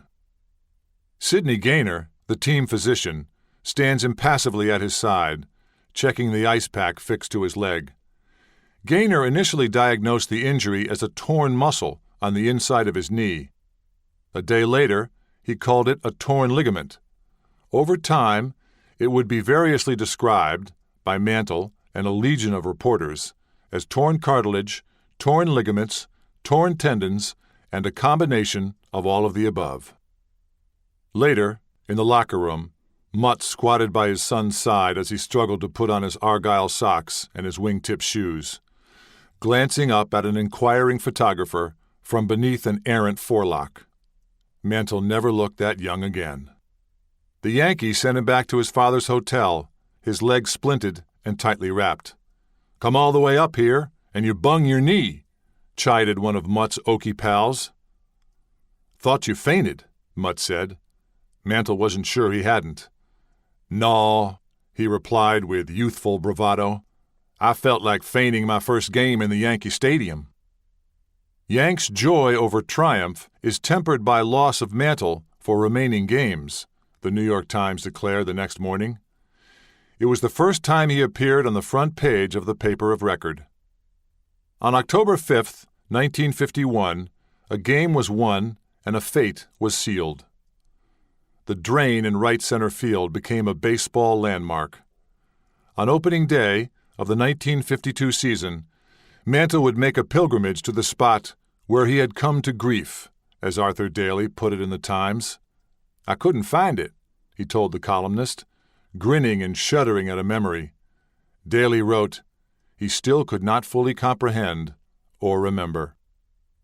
More than fate was at play. When Howard Burke, the Yankees' vice president for administration from 1967 to 1973, reviewed plans for the stadium's renovation in the early 1970s, architects told him that a groundskeeper had forgotten to put the rubber cover on the right field drain. Not the first time a groundskeeper forgot to put something on the field that endangered a player, Burke said. DiMaggio chose Willie Mays' night at Shea Stadium in 1973 to offer his account. I said, "Go ahead, Mickey, you take it." I called out to him as we converged. Luckily, I was close enough to make the catch. Mantle never blamed DiMaggio publicly. He had his own opinion, but he never said it, Merlin told me. He ruined his career. The morning after, his knee was so swollen he couldn't walk. Mutt took him to Lenox Hill Hospital for x-rays. "I couldn't put any weight on my leg," Mantle told me, "so I put my arm around his shoulder. Now this guy's as big as me, maybe a little bigger. When I jumped out, I put all my weight on him and he just crumpled over on the sidewalk. His whole back was eaten up. I didn't know it. But my mom told me later he hadn't slept in a bed because he couldn't lie down for like 6 months, and no one had ever told me about it. They never did call me. So when he crumpled over, we went to the hospital and we watched the rest of the series together. That's when they told me when I got home I'd better take him and have him looked at because he's sicker than I think he is." Hodgkin's disease was the diagnosis. Mutt's illness was not disclosed. His distress was said to be profound. The Times reported, Mantle's father became so upset when his son slipped that he too required hospitalization. They watched the last 4 games of the series on a small black-and-white TV with rabbit ears. Mutt seized the opportunity to point out things Mickey might have done better. Pain became a teachable moment. The Yankees won their 18th World Championship. Mutt was sent home to die. Mantle's knee was slow to heal. The front office decided to send him to Johns Hopkins Hospital in Baltimore for a second opinion. The verdict came on October 22nd. No surgery needed. Go home and rest. In less than 24 hours, all the supporting structures of his life imploded. His father had only months to live. His potential was irrevocably circumscribed. His knee and his heart were never the same. A wire service reporter filed a prescient deadline dispatch. His mind is already shackled with the thought that the knee might pop out whenever subjected to strain. That October afternoon was the last time Mantle set foot on a baseball field without pain. He would play the next 17 years struggling to be as good as he could be, knowing he would never be as good as he might have become. Chapter 3. October 23, 1951. Undermined. 1. That the earth would give way beneath his feet was a grim irony for Mickey Mantle. Growing up in Commerce, Oklahoma, in the dead center of the tri-state mining district, fatalism was an inheritance. It percolated up from the tainted, unstable earth. That forgotten corner where Missouri, Oklahoma, and Kansas meet was hardly the Oklahoma of Rogers and Hammerstein. A century of mining lead and zinc from the ancient bedrock had left the ground as hollowed out as the faces of the men who worked it. The lead went into munitions used to fight the Hun in World Wars I and II, into lead-based paints and pigments, into sinkers for fishing rods and weights for balancing tires. It was also crucial to the manufacture of lead-acid storage batteries. Zinc was needed to galvanize steel, to cure rubber, and to line sinks and washstands. It was an essential ingredient in pharmaceuticals and cosmetics. 2 blocks west of the front door of Mantle's boyhood home was a hulking, ashen heap of mineral detritus, disgorged from the abandoned Turkey Fat mine, where the first shaft was sunk in Commerce. 3 blocks from the house he purchased for his parents with his first World Series check was a crater 20 to 30 feet deep, an insidious reminder of how easily life could give way. That house, at 317 South River Street, with the family's first telephone, was where he went to recuperate when doctors at Johns Hopkins told him he could go home.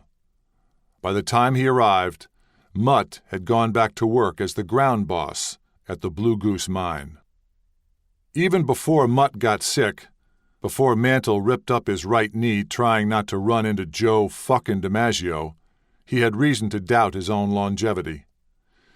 Everything about the world that produced him undermined confidence in long life. When a reporter came to call, Mantle told him that 300 feet below his chair, men like Mutt were trying to claw out a living from exhausted minds. It was only a slight exaggeration. Mining had created a 10th circle of hell, turning a verdant swath of the Great Plains into alien terrain, flat, except for the mammoth piles of mineral waste known as chat.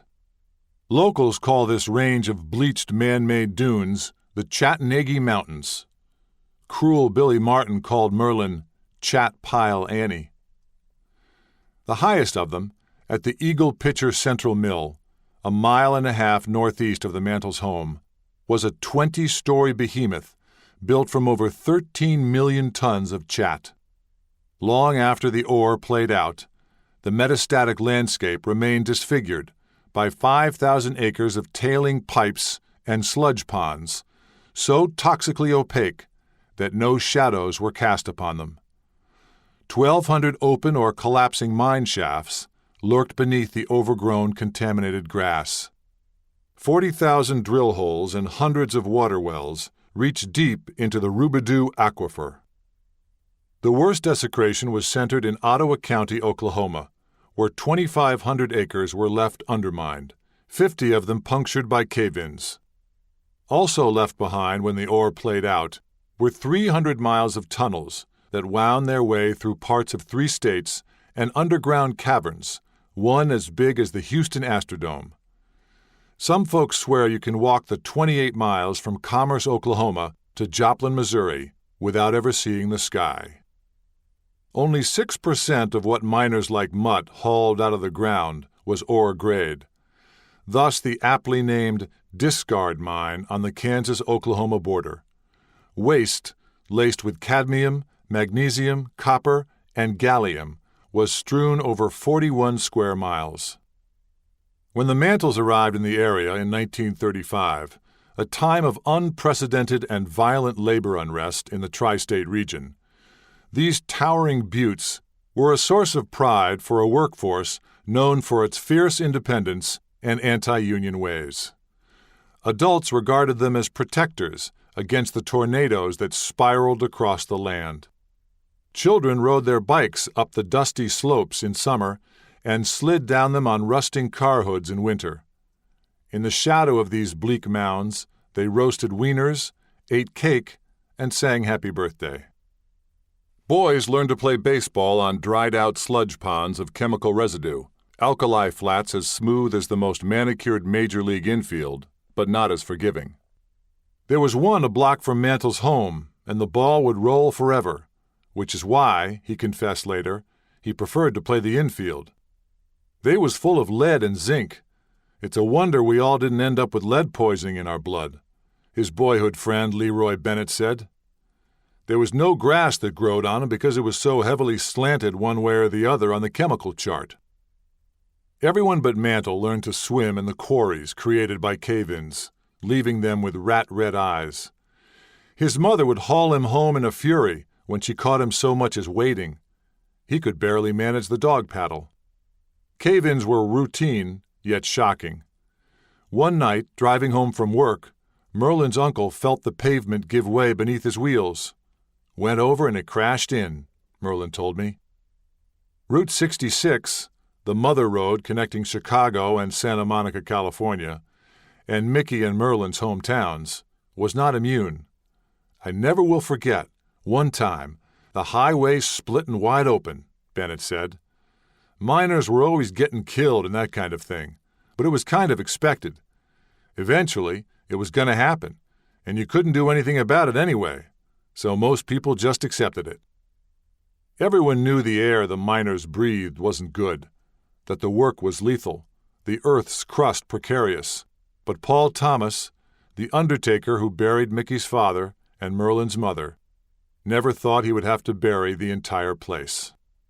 No one could have imagined that one day the government would pay citizens to leave their toxic homes. Hanging from the beams in Thomas's picture garage, above 3 shiny hearses, were rusty relics of the miners he interred, helmets with carbide lamps, lanterns, and kettles. The walls were covered by wide-angle portraits of proud mining crews, including Mutt Mantle's at the Humbawata mine. Posed in front of the doghouse where they changed their clothes, lunch pails at their feet, the roof trimmers, hookers, bumpers, and rope riders peer at the camera through masks of exhaustion and soot. An eagle picture sign declares, "We use safety here." The photo is dated June 8, 1941. In the language of the mines, men worked on top or in the ground, never above or below. In 1935, when Mutt went to work for Eagle Pitcher, a common underground worker earned $2.80 a day, according to Union Busting in the Tri-State, a definitive history of the industry written by George Suggs, Jr. In an 8-hour shift, miners filled as many as 45 to 60 1,250-pound cans, all by hand, lifting up to 75,000 pounds every day. They rode to work in the buckets they loaded, falling into the darkness at the force of gravity. Everything needed below went down the same 5 by 7-foot shaft, including the air they breathed. There was no other ventilation.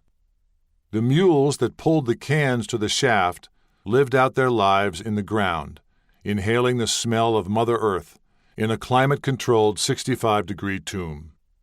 The working conditions for man and beast were appalling. Miners carved the rock face, inhaling the dust generated by their labor.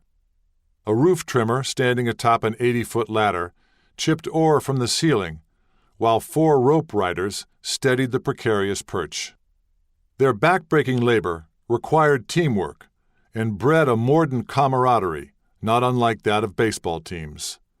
It's no accident that so many of them, including Mutt and his brother Eugene, known as Tunny, spent their off days playing baseball in the sunshine and arguing over pitch selection. The mine whistle summoned Mutt and his crew at 7 a.m. and sent them home at 4 p.m., 15 minutes after the dynamite charges were lit in preparation for the next day's dig. The ground shook. Wives and children went about their business and hoped for the best. Sirens were a dreaded, scary thing, because that did mean there had been some kind of cave-in and somebody was hurt, said Ben Craig, a banker in Kansas City, who played sandlot ball with Mantle. It was just, always, hold your breath. It would be rare to have 2 in one day, but you didn't go very many days at a time without hearing one, Craig said. It was not unlike the tornado warning sirens we have out in this part of the country. I don't think it was as loud as these are now, though. Nobody wanted to spend that much money. Mantle's best friend, Bill Mosley, lost his father one day when he set the charges and didn't get out in time. Between 1924 and 1931, there were 24,464 reported accidents in the pitcher field, according to statistics in documents kept by the Tri-State Zinc and Lead Ore Producers Association, to which only half the mine operators belonged. During that same period, 173 miners were killed, many as a result of falling rock. Archives from the Tri-State Mineral Museum in Joplin document the grim ordinariness of death in terse, numbing language. Machine man, killed by a falling slab. A shoveler, killed instantly by a falling rock. Bumper, killed by a fall of rock. A miner, one of 4 miners killed by falling slab. Some slabs were larger than a city block. Little wonder Mutt didn't want this for his son. Mosley says a school field trip to the bottom of the earth was as close as they ever got to going in the ground. In the summer, when he wasn't playing baseball, Mantle worked for Eagle Pitcher, hacking away combustible blue stem grass that grew up around the poles that carried electrical wire to the mines. They'd take him 10 miles out of town and have him dig 10-foot circles, 1 foot deep, around every telephone pole, Merlin told me. He had to dig his way back in. In the winter of 1950 to 1951, Mantle worked as a roustabout, earning $33 a week. I know every job Mickey had with Eagle Pitcher, said Frank Wood, a metallurgical engineer, whose father owned a store that supplied equipment to miners, and who himself worked on the subsidence report to the governor of Oklahoma. He worked with the Eagle Pitcher pump crew, maintaining all the pumps that were above ground, pumping the water out of the mines. Now this is a rascally bunch of hard-drinking, hell-raising fellows that did this work, but they were very diligent and did very professional work. Mostly what Mick did for 'em was a gopher. They'd send Mick over to get bearings and repair parts for the pumps, and he'd sit there at the engineer's desk and practice his signature on the yellow transit notepads. I got 3 notepads of Mickey Mantle signatures. The Bull Gang, they called it, his cousin Max Mantle said. They'd go from one mine to another working on the equipment. They had to go down in. As far as being a miner, he wasn't. Chapter 5 May 20th, 1952 In the Ground 1. At the end of September 1951, when Mutt and his friends headed to New York for the World Series, the local newspaper reported that Miss Merlin Johnson, an employee at a commerce bank, had gone west to take a job in Albuquerque, New Mexico. Though she was still wearing her engagement ring, no wedding date had been set. She and Mickey had agreed to date other people. A week after Miss Johnson decamped for the Southwest, the same paper noted that she had returned to Pitcher. The dispatch gave no explanation for the change in plans, but it was just about the time Mutt told his son, "Go home and marry Merlin. She's one of our kind." A wedding was all Mutt wanted for Christmas. He knew he was dying, Merlin told me. He wanted him to be settled. He wanted a red-headed, freckle-faced grandson. She fell in love with Mickey Mantle the first time she laid eyes on him, at the annual Pitcher Commerce football game. She was a twirler in the Pitcher High School band. She and her friend, Lavenda Whipkey, spotted him in the stands sporting his varsity jacket and a crew cut. I thought he was the most handsome guy I'd ever seen, Merlin told me. He was meticulous about his appearance, immaculate, and he smelled so good. I thought he had a perfect body, big shoulders, tiny waist, muscles he made himself, she said. They wasn't fake-looking. She barely noticed the residual blemishes of youth that were airbrushed out of publicity photos. She loved him so much, she wrote later, I wanted to crawl inside him and live underneath his skin. His high school classmate, Ivan Schaus, made the introduction at the Coleman Theater in Miami. We were sitting upstairs in the balcony. The girls were downstairs, Schaus said. He sent me downstairs to negotiate a date. The first night, the boys took them to the Spook Lights, a local lover's lane illuminated by mysterious, unexplained lights. An Indian holding a torch while looking for his head, legend has it. Mantle was paired up with Lavenda. Next morning, Mickey said, "I want to make a change," Schaus said. In the Mick, Mantle offered a slightly different account. He said he called Merlin because Lavenda was busy. Pretty soon, Merlin and Lavenda were cruising the main drag in Commerce looking for him. His friends at the local pool hall teased, "Merlin will be by here in a minute."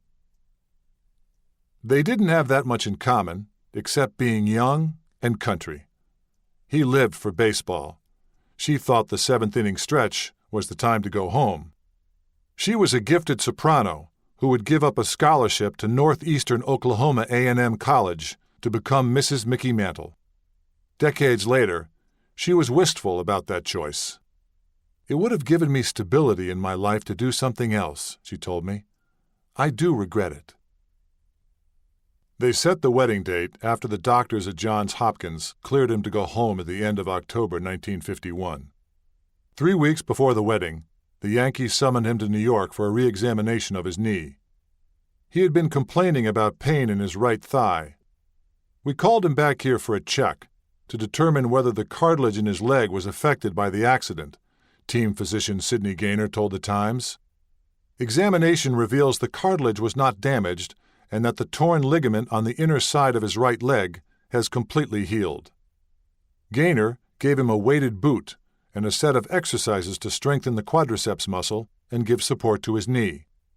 Mantle ignored his instructions, preferring, he said later, to sit around, watch TV, and feel sorry for himself. He didn't have to worry about limping down the aisle. The ceremony took place at the Johnsons' home on December 24th. The bride emerged from the bedroom on her daddy's arm. The groom made his entrance from the bathroom, hair slicked back, a boutonniere in his lapel. Mutt's best friend, Turk Miller, was the best man. Miller's brother-in-law, Paul Thomas, the undertaker, was the photographer. They were married in a setting of flowers and lighted candles, a local newspaper reported. The bride wore a file suit with collar and pockets trimmed with seed pearls and rhinestones, a close-fitting chartreuse feathered hat, and a pale pink rosebud corsage accented the delicate champagne color of her ensemble. "Next to me, the groom's father was the happiest person in the room," she wrote later in the family memoir, A Hero All His Life. Mick was somewhere in the top 5. Would he have married her without his father's dying command? 5 decades later, she wasn't sure. "I do know he wasn't ready to get married," she told me. "He was very immature." Mantle invited Bill Moseley, home on furlough from the Army, to come along on their honeymoon. He and his wife, Neva, hadn't been able to afford one of their own. I said, "You kiddin', Mick?" He said, "No, no." So come to find out, he was going to Hot Springs, Arkansas, and I believe the baseball player Johnny Sane had a motel and a bar there. So he told Mick when he got married, "You come down, bring anybody you want to. Everything's going to be on me." The girls took turns behind the wheel on the 340-mile drive. The boys sat in the back. "Maybe having a drink or two," Moseley recalled. "We had some good times there in that place. Johnny told everybody it was Mickey Mantle. Put up with whatever he gives you, you know." And they did. They had a bouncer there that Mickey started calling Hoghead. I said, "Mick, let up. That guy's bigger than both of us." Well, Hoghead wouldn't do nothing, 'cause Johnny'd already told him, whatever Mick does, that's all right. 2. Back home, the newlyweds rented a room in a cheap motel near the bowling alley in Commerce, Dan's Motor Court. "I was named for that motel," their youngest son Danny would tell me later. "It was a dump," his mother recalled. It had an open gas fire. Mutt would come every night to see if we were all right. He was scared to death we'd get gassed. By then, Mutt wasn't sleeping much. He was in too much pain to lie down. He had a color, his nephew Jim Richardson said, kind of a yellowish brown. After the wedding, Mickey and Merlin took him to the Mayo Clinic in Rochester, Minnesota. They stayed 5 nights in a fleabag hotel while doctors performed exploratory surgery. One night, we were both lying in bed reading and watching TV, and Mick scratched his head and he had crabs, Merlin told me. We jumped up. We both started washing our hair. Probably $1 a night place. That was awful. The medical report was icier than the roads they negotiated at 15 miles per hour on the long, painful trip back to Oklahoma. Take him home, the doctor said. Let him die in peace. Mantle avoided physicals for years. Mutt had watched his father, Charlie, and his brother, Tunny, melt away with cancer. When my dad died, he had it in his stomach, his son Mac said. We found out on July 4th. On August 6th, he died. He went from 225 to 90 pounds in a month. When it was Uncle Mutt's turn, he didn't want the rest of us to see. 3 weeks after Mickey and Merlin went to Florida for spring training, Mutt and Lovell left for the Spears Chiropractic Sanitarium and Hospital in Denver in Paul Thomas's ambulance. He didn't want to die around his kids, Larry said. In Mantle's retelling, Mutt always dies a hero's death, a lonesome solo voyage into the hereafter, going it alone in order to spare his family. But Lovell never left his side. An aunt and uncle stayed with Larry, Barbara, and the twins. They never saw their father alive again, and they didn't see their mother for 2 months. It was a 700-mile drive to Denver on rutted, rudimentary roads and a misery for all. Thomas and his wife, Wanda, sat up front. Lovell sat in back with Mutt. He was too ill to talk, too weak to sit up. Too sick to make a trip like that, Thomas said. That stuff was all over the body. We drove out to Liberty, Kansas. I said, "We better stop and get a motel and get some rest." That wind blowed that night. I thought that wind would blow us away. The Spears Chiropractic Hospital had been the subject of litigation and controversy since it was founded in 1943. Its controversial proprietor, Dr. Leo Spears, papered the Midwest with advertisements promising cures for everything from cerebral palsy to muscular dystrophy, using the Spears painless system of spinal manipulation. A glossy 48-page brochure trumpeted a new chiropractic answer to cancer. Sensational guarantee. Cancer relief or money back. Mutt probably did not see the May 26, 1951 issue of Collier's magazine that listed Spears among America's most infamous cancer quacks. Spears sued Collier's for $24 million.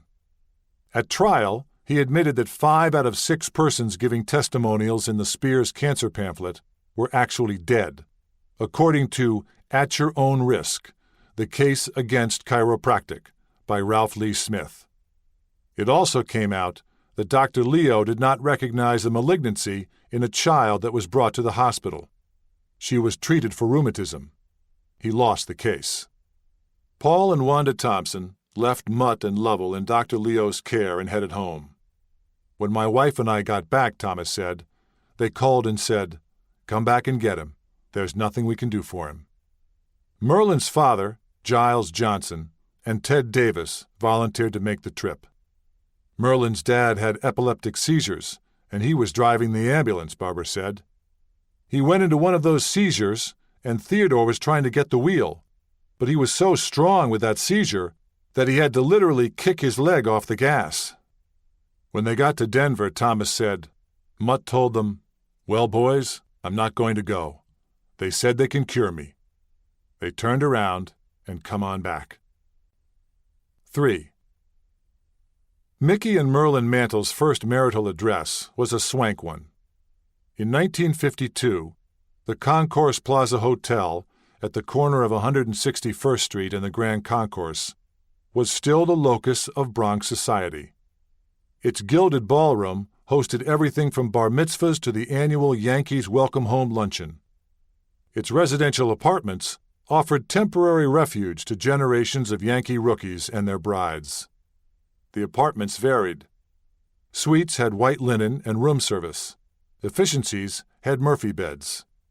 When Frank Scott, the Yankees' traveling secretary, showed Yogi and Carmen Berra their first apartment, Yogi said, "What are you supposed to do? Sleep standing up?"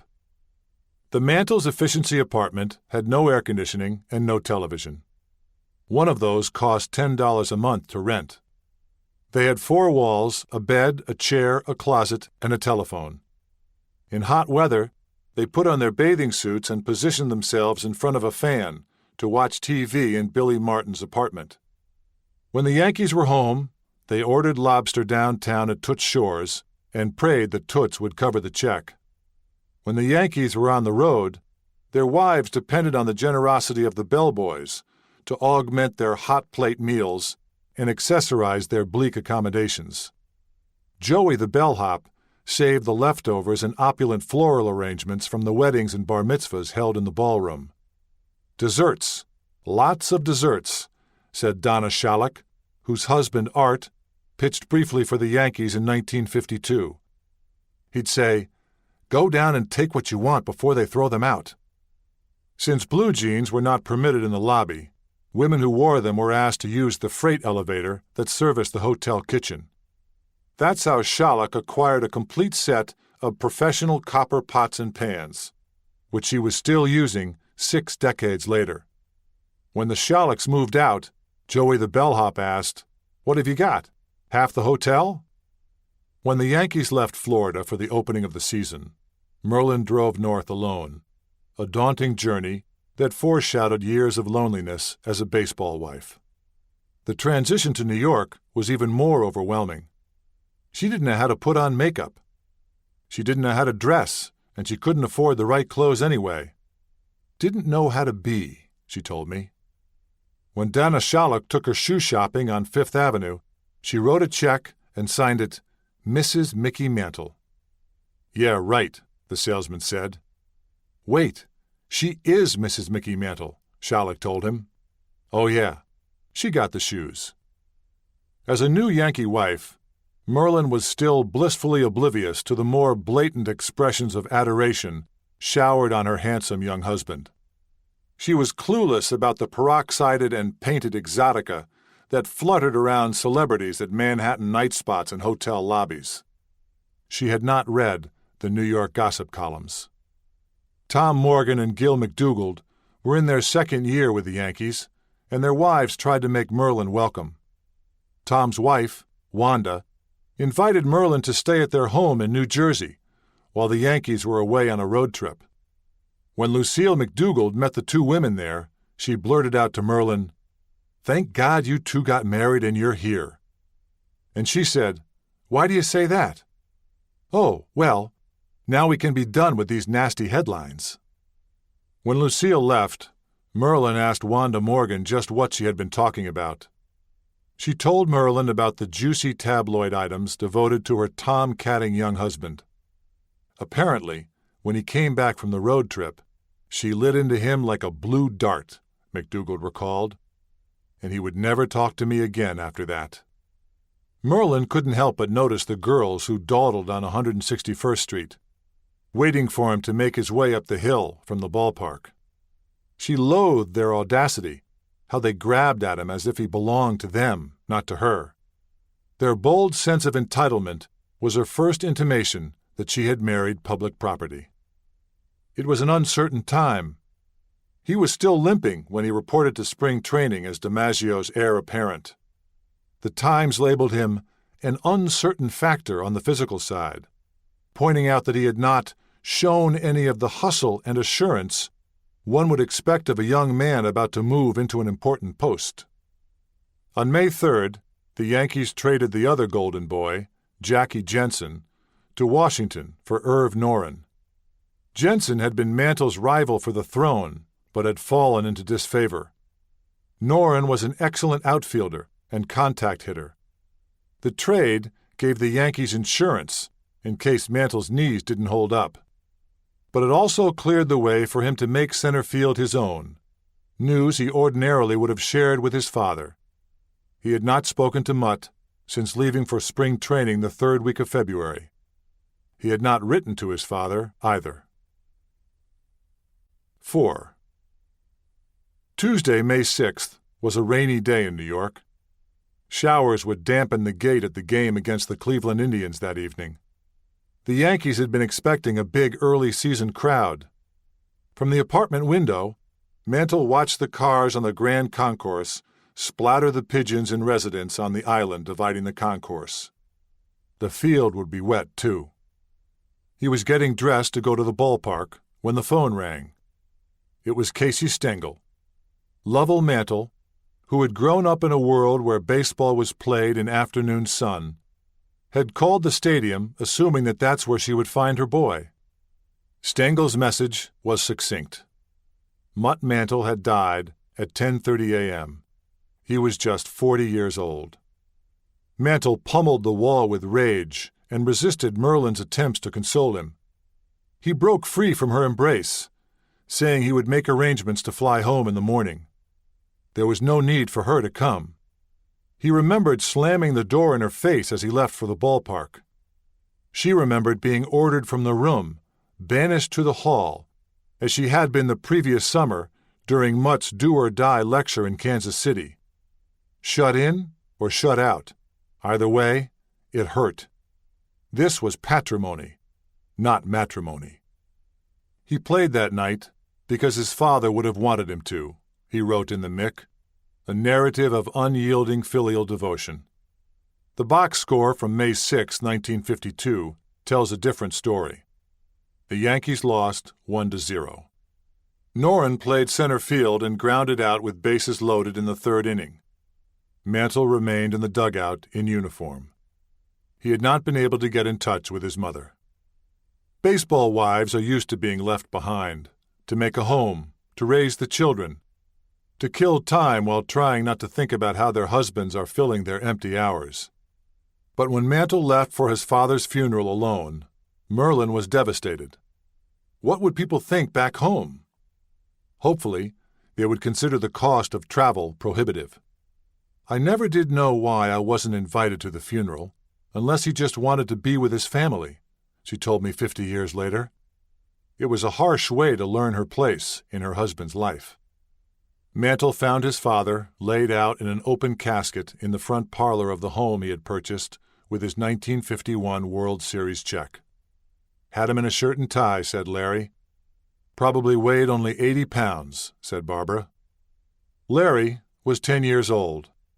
The boy cowered in the parlor corner, hoping no one else would arrive to pay their respects and make him talk about it all over again.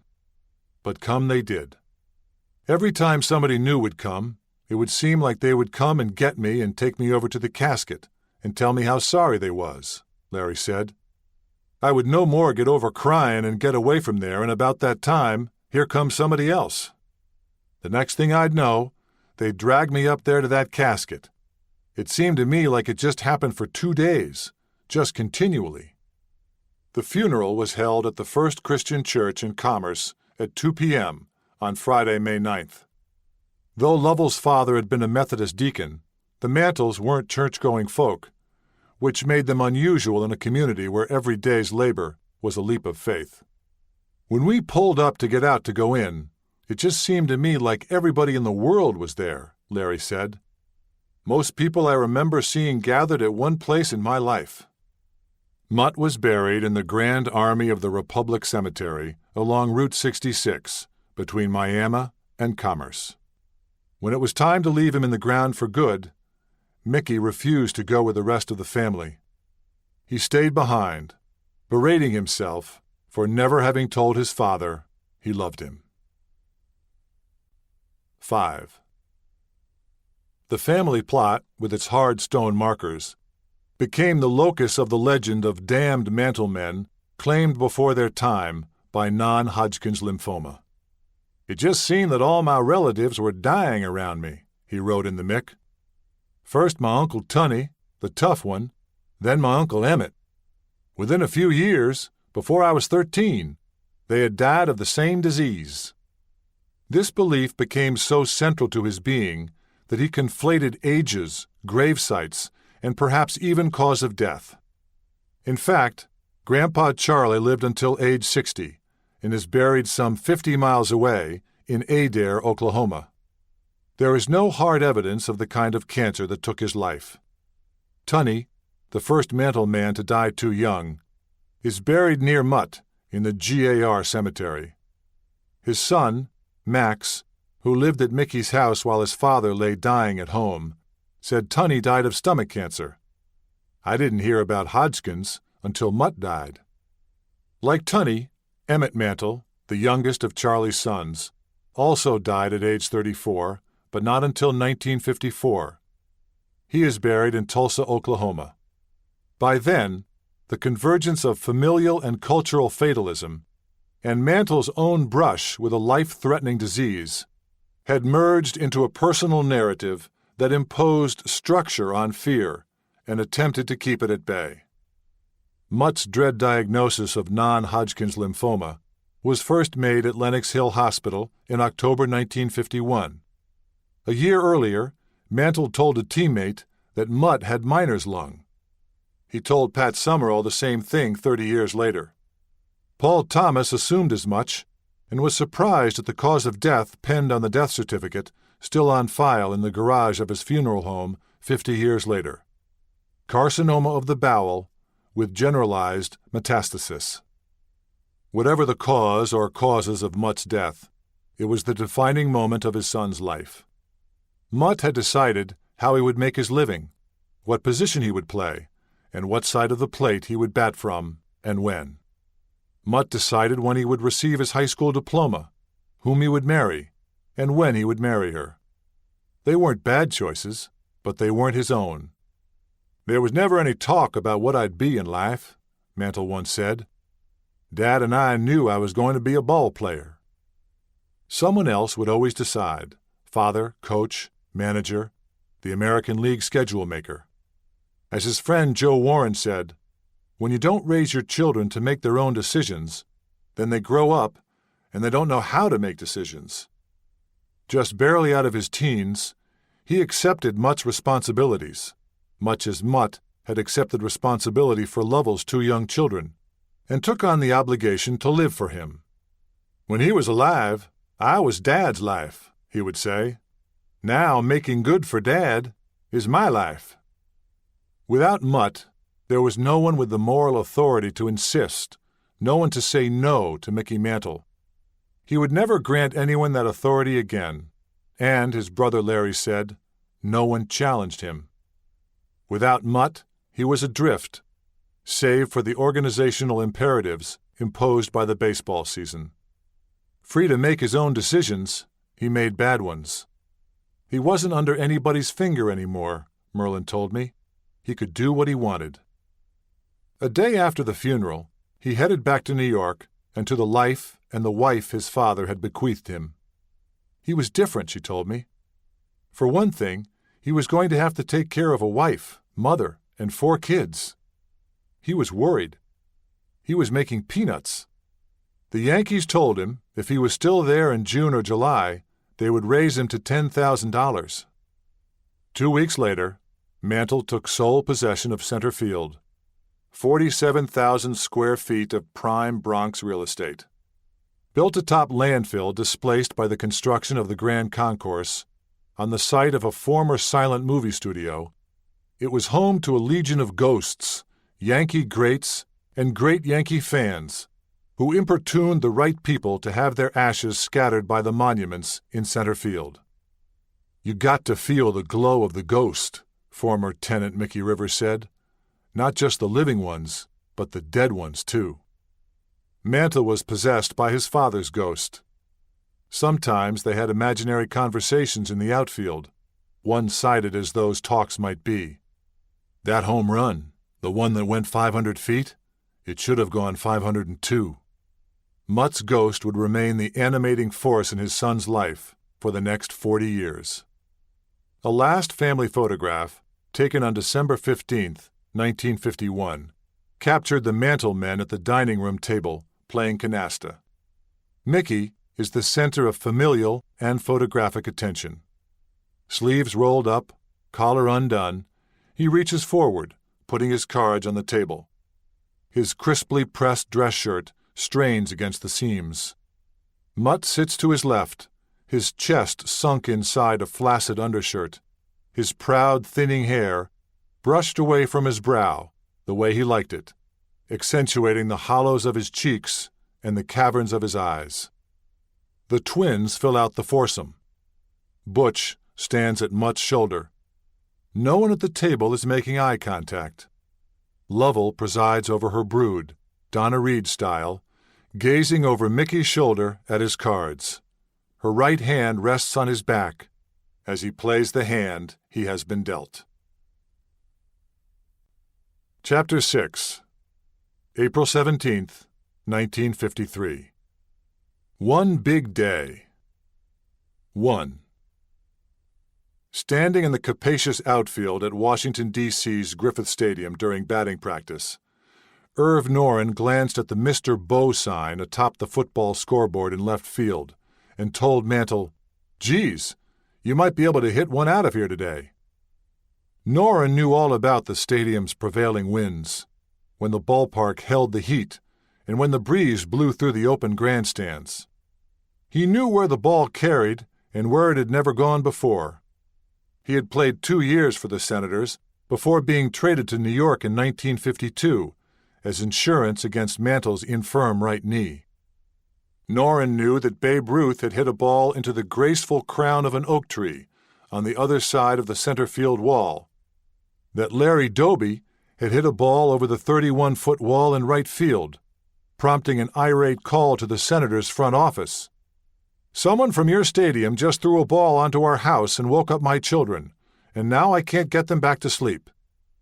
He also knew that no one in Major League history had ever hit a ball over the 32 rows of poured concrete bleachers erected in left field just in time for the 1924 World Series, the only one the Nats ever won. Noren thought that Mantle might be the man to do it, and this might be the day. "I played there 2 years. I knew the ballpark pretty good. The wind was blowing out a little, not a gale, and I always thought he had more power right-handed." April 1953 was as kind to Mantle as the previous spring was cruel. Then he was expecting his father's death. Now he was awaiting the birth of his first child. His draft status and his place as DiMaggio's heir had been resolved. He arrived at spring training as a World Series star who had batted .345 against the Dodgers, driving in the winning runs in Game 7, and had outwitted Jackie Robinson on the base paths. "That young man's arms and legs and eyes and wind are young, but his head is old," Branch Rickey had said. "Mantle has a chance to make us forget every ball player we ever saw." On April 9th, in an exhibition game in Pittsburgh, he hit a ball onto the roof of Forbes Field, a 450-foot effort that duplicated Babe Ruth's last Major League home run. The Babe would have been impressed.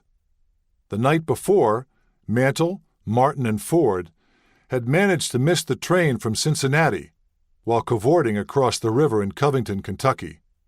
They had paid a taxi driver $500 to drive them to Pittsburgh, arriving just in time for batting practice. 3 days later, at an exhibition game in Brooklyn, Mantle was chatting with the home plate umpire at Ebbets Field when the public address announcer greeted him with news from the Stork in Joplin, Missouri. "Mickey doesn't know it yet, but he has just become the father of an 8-pound, 12-ounce baby boy." They named him Mickey Jr., although his full name was Mickey Elvin, after Mutt, not Mickey Charles. Later, Merlin would regret saddling her oldest son with his father's name. But in the spring of 1953, Mantle was not yet fully who he would become, and neither he nor Merlin could envision how much of a burden that junior would become. 5 days later, the proud papa, who did not meet his son until June, was shagging flies in the Griffith Stadium outfield with Irv Noren and Johnny Sain. It was a gray, overcast day with a wind blowing directly out to center field, said Bob Wolf, the Senators broadcaster, who got paid to notice such things. And the flags were unfurled in that direction. Chuck Stobbs, a lefty newly acquired from the Chicago White Sox, was the Senators' starting pitcher, a last-minute decision by manager Bucky Harris, who had noted the Yankees' opening day loss to another left-hander, but had forgotten Mantle's game-winning grand slam off Stobbs the year before. "Stobbs is pitching," Noren told Mantle, "and you can hit him pretty good." The weather had played havoc with the first week of the season, forcing cancellation of the Senators' home opener set for Monday afternoon, April 13th. President Dwight D. Eisenhower, away playing golf in Georgia, did not intend to make the traditional first heave. Washington Times Herald reporter Jacqueline Bouvier was dispatched to the stadium to query the Nats about the presidential snub. They expressed more interest in her. "She's going with some senator," a companion informed them. The president returned to D.C. in time for Thursday's rescheduled festivities. By Friday afternoon, Ike, Jackie, and the capacity opening day crowd had disappeared. Paid attendance was 4,206, an embarrassment camouflaged by a throng of 3,000 boys in the upper deck along the third base line, who had gotten in free. It was Patrol Boy Day, an annual event in the nation's capital. With the Yankees leading 2-1 in the top of the fifth inning, Stobbs committed pitching's cardinal sin. He walked Yogi Berra with 2 outs and the bases empty, bringing Mantle to the plate. Later in his coaching life, Stobbs always admonished young pitchers, "No 2-out walks." Stobbs was a 3-letter man at Granby High School in Norfolk, Virginia, where baseball was his third best sport. He was just 18, the youngest player in the major leagues, when he made his debut with the Red Sox in 1947. Now he was in his 7th season, playing for his third team and making his first start for the Senators. He was only 23, but he had gotten old early. He didn't throw very hard, and that spring he hadn't thrown very much. Shoulder stiffness had limited his innings during spring training. Mantle wasn't feeling up to par either. He had pulled a muscle in his left leg the day before, one of those early season injuries that would plague him throughout his career. Charley horse was the official diagnosis. He stepped to the plate, as he often did, with a borrowed bat, a 34-ounce, 34.5-inch Louisville Slugger belonging to teammate Lauren Babe, who hit a total of 2 home runs in his major league career. As Mantle settled into the batter's box, he was greeted by the friendly visage of Mr. Bowe, 460 feet away, in deep left field. Mr. Bowe was the one-eyed, mustachioed mascot of the home brew, National Bohemian, which could not be sold in the stadium by municipal ordinance. Left field in Griffith Stadium was as vast as center field in Yankee Stadium, 405 feet down the line. Though the fence would eventually be brought in to accommodate a beer garden and the visitors' bullpen, it would always be a pitcher's ballpark, allowing 41.7 homers per season compared to the major league average of 81.5. That forgiving acreage was the reason Bucky Harris thought a control pitcher like Stobbs would flourish in Washington. Griffith Stadium's construction was minimalist, exposed steel girders, concrete, and brick. The ungainly structure was the architectural equivalent of a mismatched suit. Its charms, such as they were sensory and supplied by the surrounding neighborhood. The smell of bread rising at the Wonder Bread factory on 7th Street, where the stadium vendors purchased hot dog rolls, bringing them back warm between games of a rare sold-out doubleheader, and the joyful sound of African-American spirituals from Elder Solomon Lightfoot Michaud's church, greeting dispirited fans after another desultory loss. There was a small rectangle of land gouged out of center field because the owners of the abutting homes refused to sell when the ballpark was built in 1911. That tall, stubborn oak stood sentinel behind the center field wall. Mantle took Stobbs' first pitch for a ball. In the Yankee dugout, bench warmer Jim Bridewesser turned to Coach Jim Turner and said, "You know, I bet this kid could hit that big scoreboard." "Nah," said Turner. "Nobody could do that." The second pitch was either a fastball or a slider. Stubbs told reporters later. He couldn't remember which. Either way, it was right over the plate. As Stubbs went into his windup, a gust of wind blew through the open facade behind home plate. "Straight out to left field," recalled Bill Abernathy, a patrol boy who had opted to sit with his father in the vacated presidential box. Sam Diaz, an observer at the Weather Bureau, would later report, "Between 3 and 4 p.m., there were gusts up to 41 miles per hour in the direction of the bleachers at Griffith Stadium, the lightest at 20 miles per hour." Bill Renna, a spare Yankee outfielder, watched attentively. "They threw him a changeup, I think.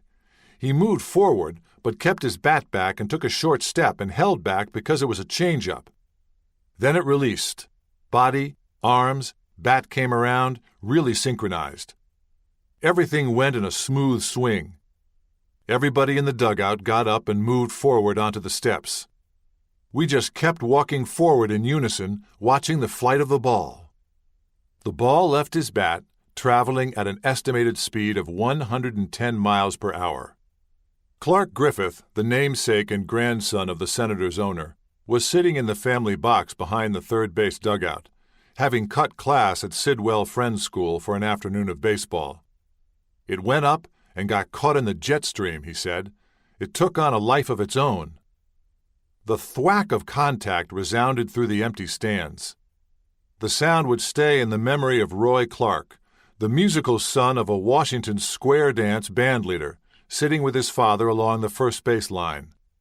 "It just echoed in that ballpark," Clark said. "Even before it was halfway to its destination, you knew that it was gone. Looked like it was in the air for 5 minutes." The ball kissed Mr. Bowe's cheek, clipping his handlebar mustache above the word beer as it headed out of the ballpark toward 5th Street, northwest. The visiting bullpen down the left field line offered an unimpeded view. "You're waiting for it to come down, to go into the crowd," backup catcher Ralph Houck said. "The next thing, it's over the crowd and out of the stadium. There's a moment of silence. Everybody is looking that way, even all the infielders on the opposing team and the left fielder. He's looking for it, and he can't believe it went out." Mantle rounded the bases with his customary modesty, head down as he touched each bag. Contrary to later reports, he did not giggle while rounding first base, not within earshot of first baseman Mickey Vernon anyway. The ball was hit so high that Mantle was at second base by the time it came down, testified second baseman Wayne Terwilliger. On the mound, Chuck Stubbs hung his head and dropped his glove, Abernathy recalled. He may have been the only person in the ballpark paying attention to the pitcher. His glove fell off his hand, Abernathy said. He just looked down at the mound. It was Mantle's first home run of the season, the first of 29 he would hit at Griffith Stadium. Returning to the dugout, he smiled in a way that acknowledged his debt to the wind. Yes, he knew it, Gil McDougald recalled. He didn't get all of it. I mean, Billy Martin, for God's sake, hit one on the label and it went for a home run. Years later, after Roy Clark had become a renowned country singer and Mantle's good friend, he told him he had been at Griffith Stadium that day. He looked like a kid on Christmas morning, just a big grin, Clark said.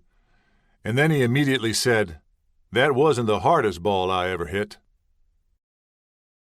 Upstairs in the press box, Arthur E. Patterson, the Yankees' director of public relations, regarded the ball's disappearing act from the vantage point of opportunism. Marketing the Mick was his job. Patterson was an old sports writer who had spent 20 years at the New York Herald Tribune before making the seamless transition from hack to flack, first for the Yankees and then for the Dodgers. He knew a good story when he saw one, even if he couldn't actually see what happened. The left field bleachers cut off the view from the press box. "That one's got to be measured," Patterson declared, or so legend says. He dashed from the stadium on a gust of inspiration. To his dismay, the baseball already landed when he arrived, so he picked out the spot where it might have come down, Red Smith wrote years later. To this day, the measurement is regarded as exact. Actually, measuring the thing was the suggestion of New York Daily News beat writer Joe Trimble, and he meant it as a joke. But Patterson immediately saw entrepreneurial potential. Some innings later, he returned with a baseball and a story he would tell in a variety of iterations until his death in 1992. He had arrived on 5th Street, a residential block lined with row houses and billowing oaks, to find a surprised and delighted Negro lad, the Sporting News, named Donald Dunaway, running down the street with a bruised baseball, its cowhide scraped like a child's knee. They quickly entered into a mutually beneficial arrangement. The boy, who lived around the corner at 343 Elm Street Northwest, would show him where the ball had landed in exchange for whatever money Patterson happened to have in his pocket. The sum was variously reported as 75 cents, $1, $5, or even 10. The deal struck, Patterson testified.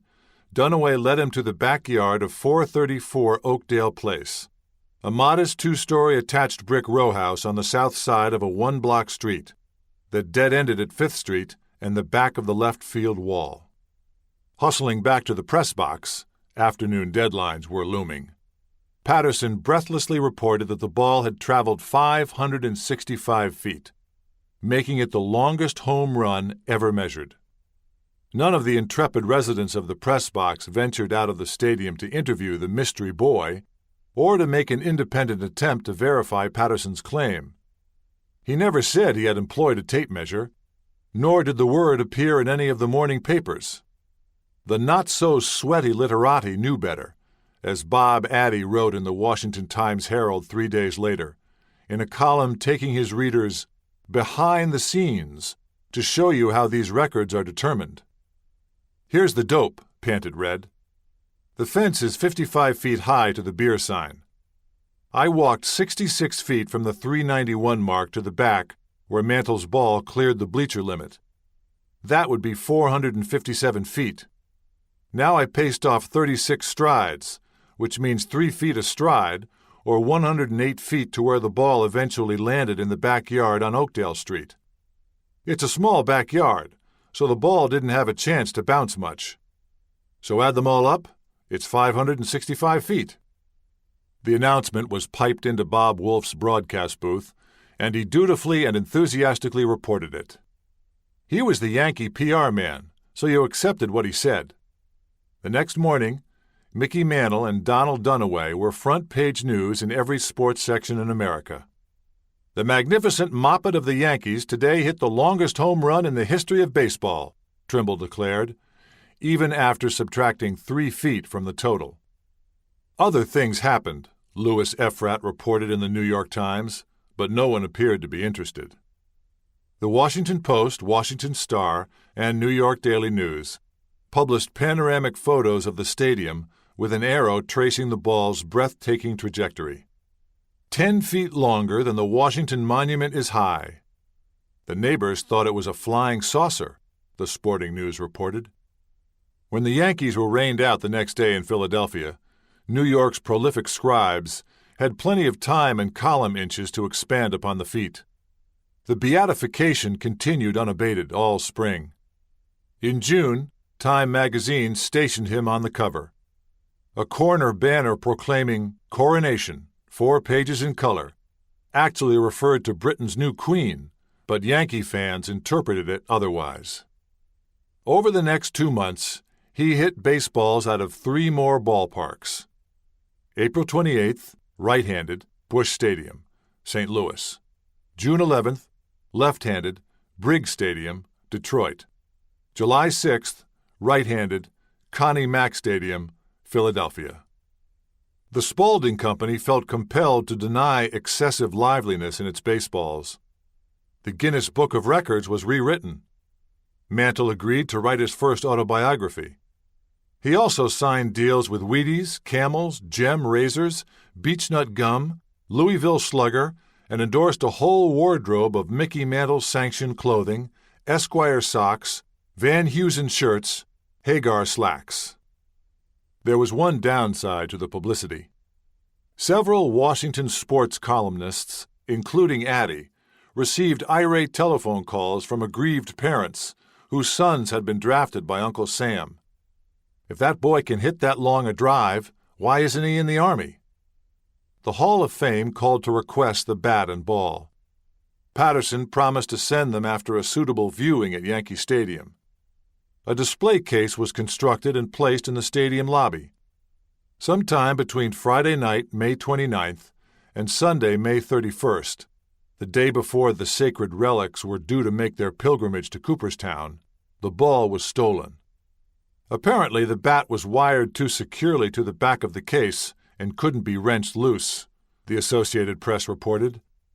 The Yankees quickly absolved Chuck Stobbs. Mel Allen took to the airwaves to appeal to the conscience of the thief. The ball was returned. Stobbs was demoted to the bullpen, having lost 5 of his first 7 starts. He would be remembered for one pitch in a 15-year major league career. His initial good humor, he really hit the heck out of it, didn't he, eroded when he returned to the park one day to find a large white-painted ball on the spot where Mantle had knocked the smile off Mr. Bowe's face. It was all anyone ever wanted to talk to Stobbs about, except perhaps a wild pitch that landed 17 rows up into the grandstand, also a major league record. Every April 17th, his friend Bob Kleinknecht, who worked the concession stand behind home plate and missed the home run, sent an anniversary card. Sometimes he signed Mantle's name. Sometimes he added a note. "Thank you for what you did for me." Long before his death from throat cancer in July 2008, Stobbs stopped talking about the home run that defined his career as much as it did Mantle's. "It was no different from the other big ones," Mantle said later, except that Red Patterson attached a number to it. In so doing, he elevated Mantle to a new level of hype. Young man on Olympus, Time called him. Ordinary language could not contain him. A new term was coined, the tape measure home run. The first reference to the putative tape measure may well have been in Shirley Povich's annual Christmas column in the Post, cataloging Santa's largesse. Among 1953's better gifts, Povich listed that tape measure.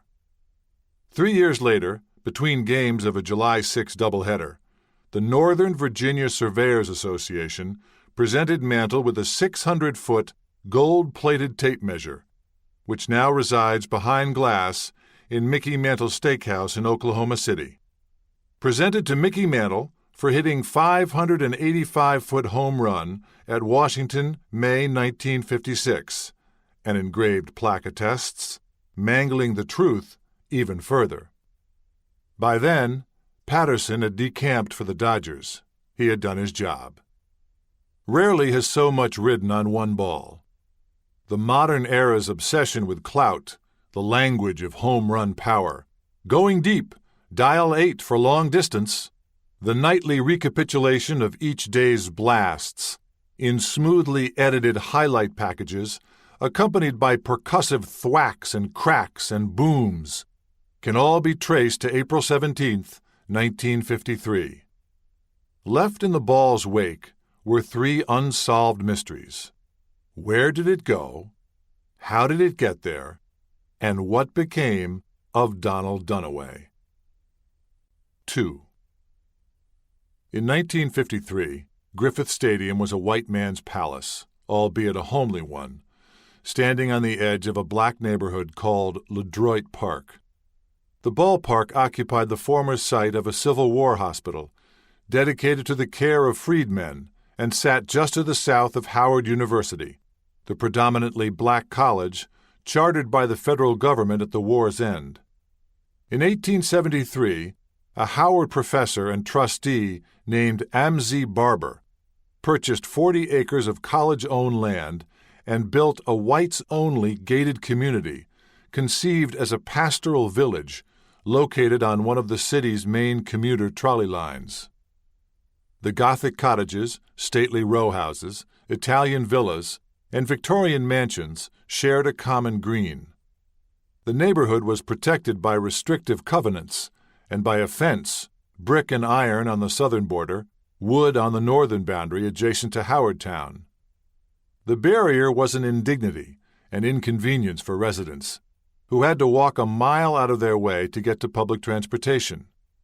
20 years of fence wars eventually resulted in the destruction of the wall, the exodus of the white population, and the rise of LeDroit Park as the nexus of African American culture in the nation's capital.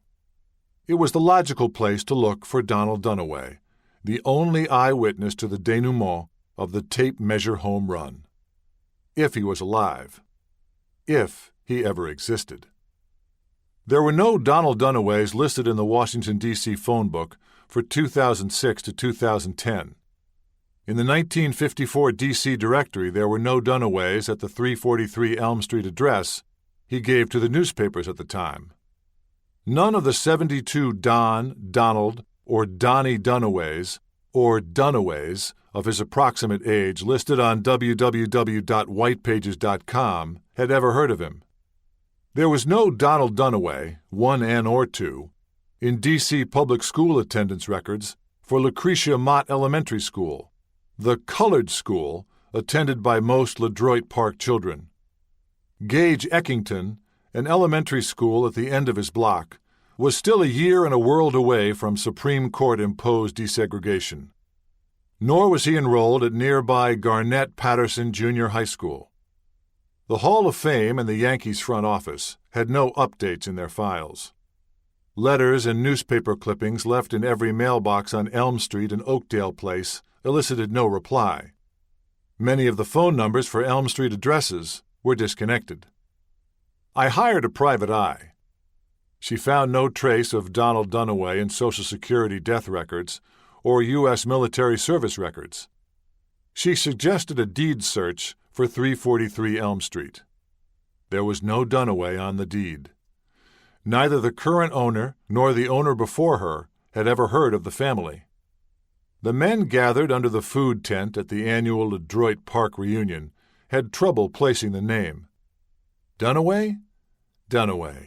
Yes, there was a Dunaway. No, there wasn't. I thought Albert Taylor caught that ball.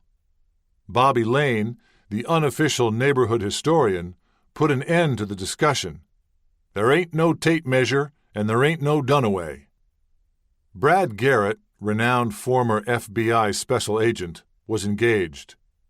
Garrett spent 5 years tracking and finding Mir Amal Kanzi, the perpetrator of the 1993 CIA murders, and obtained confessions from the D.C. sniper and the first World Trade Center bomber. But Donald Dunaway eluded him. After consulting secure databases and racking his brain, he said, "This guy is harder to find than Kanzi." He recommended shoe leather. LeDroit Park was added to the National Register of Historic Places in 1974. But in the summer of 2007, its renaissance had not yet reached Dunaway's old block.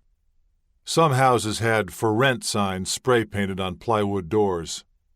A hand-lettered sign in the second-floor window of 343 Elm Street advertised its availability. Some neighbors were never at home, others spoke no English.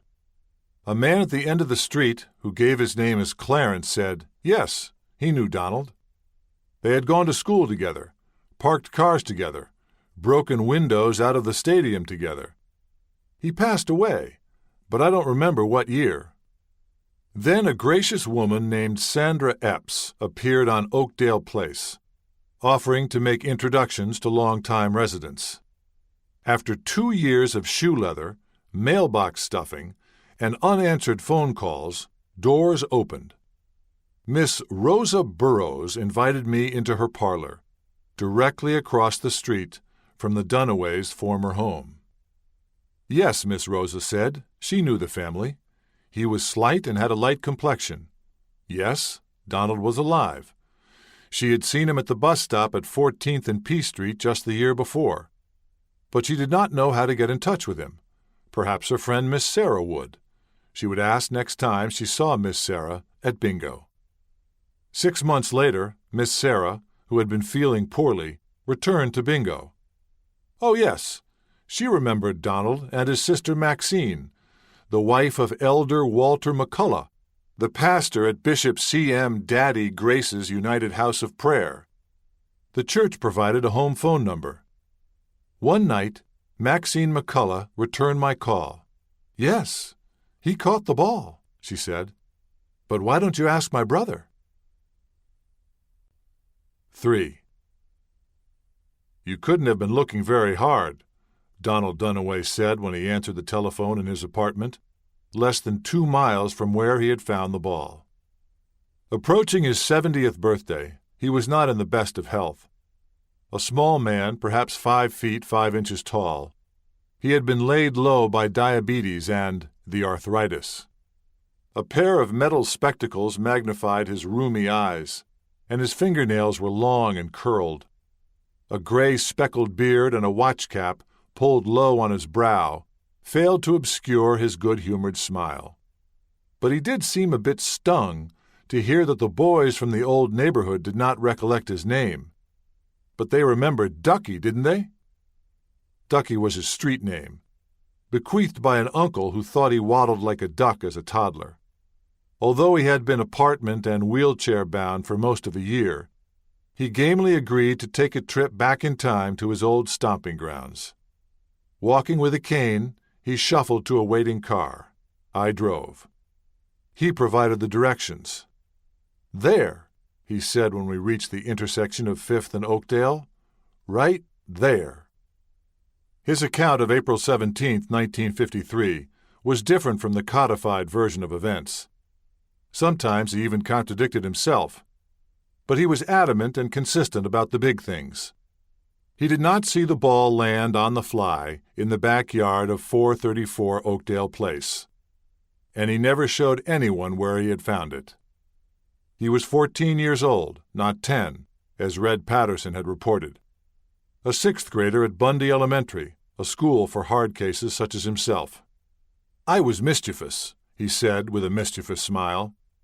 He was a member of the Ledroit Park gang and proudly wore the red and black colors. Like the Bloods and Crips now, he said, only without knives and guns. They knew back then how to fight.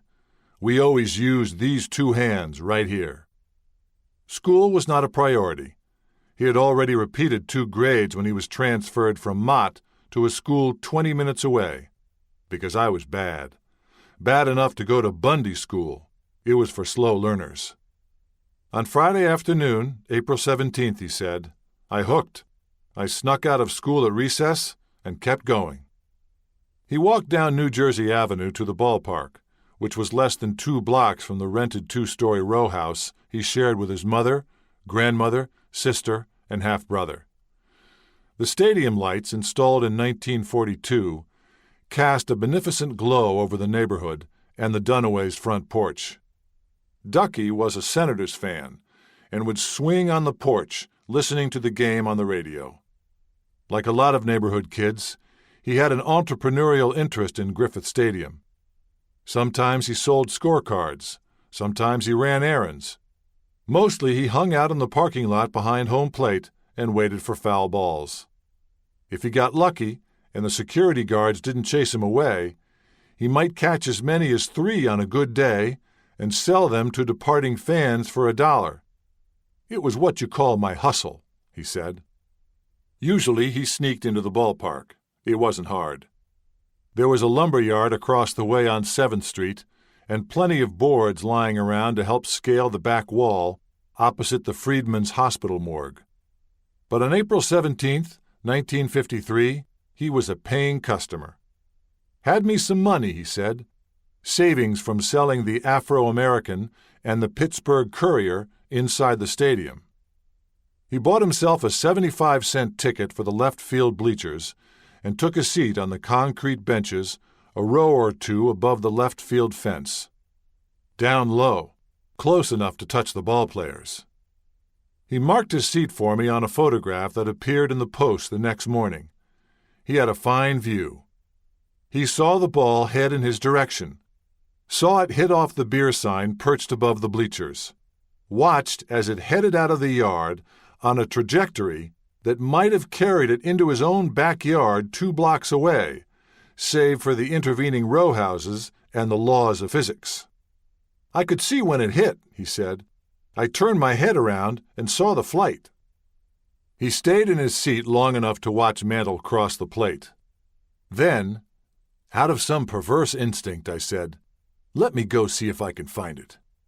I lucked up and found it.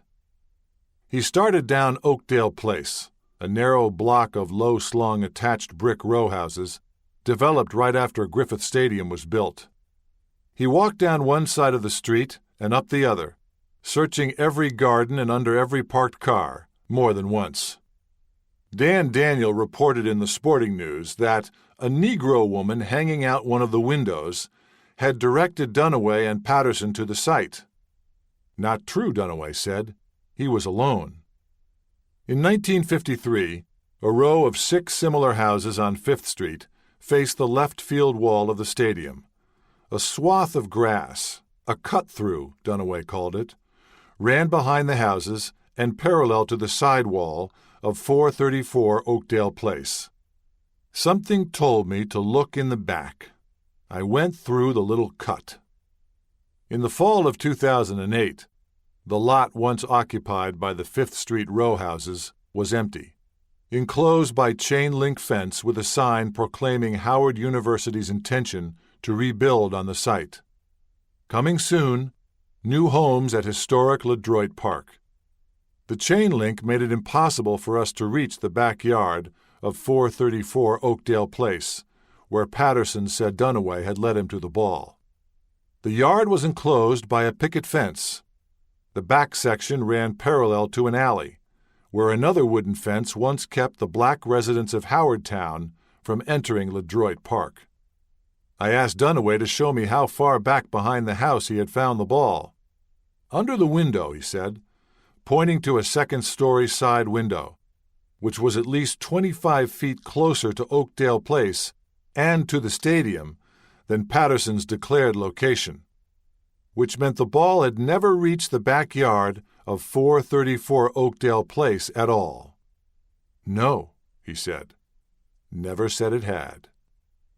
Turning, he pointed to the now empty corner lot where each of the demolished row houses had had a small fenced-off yard. "I looked in everybody's yard till I went to this particular yard and found it," he said. The ball was sitting against the back of the house, probably the second or third from the corner, in a pile of dead leaves. "Standing out," he said. He took the ball to an usher he had spoken with on his way out of the ballpark. He said, "You found that ball? Damn, you was kidding." He said, "Come on, I'm going to take you around to the clubhouse."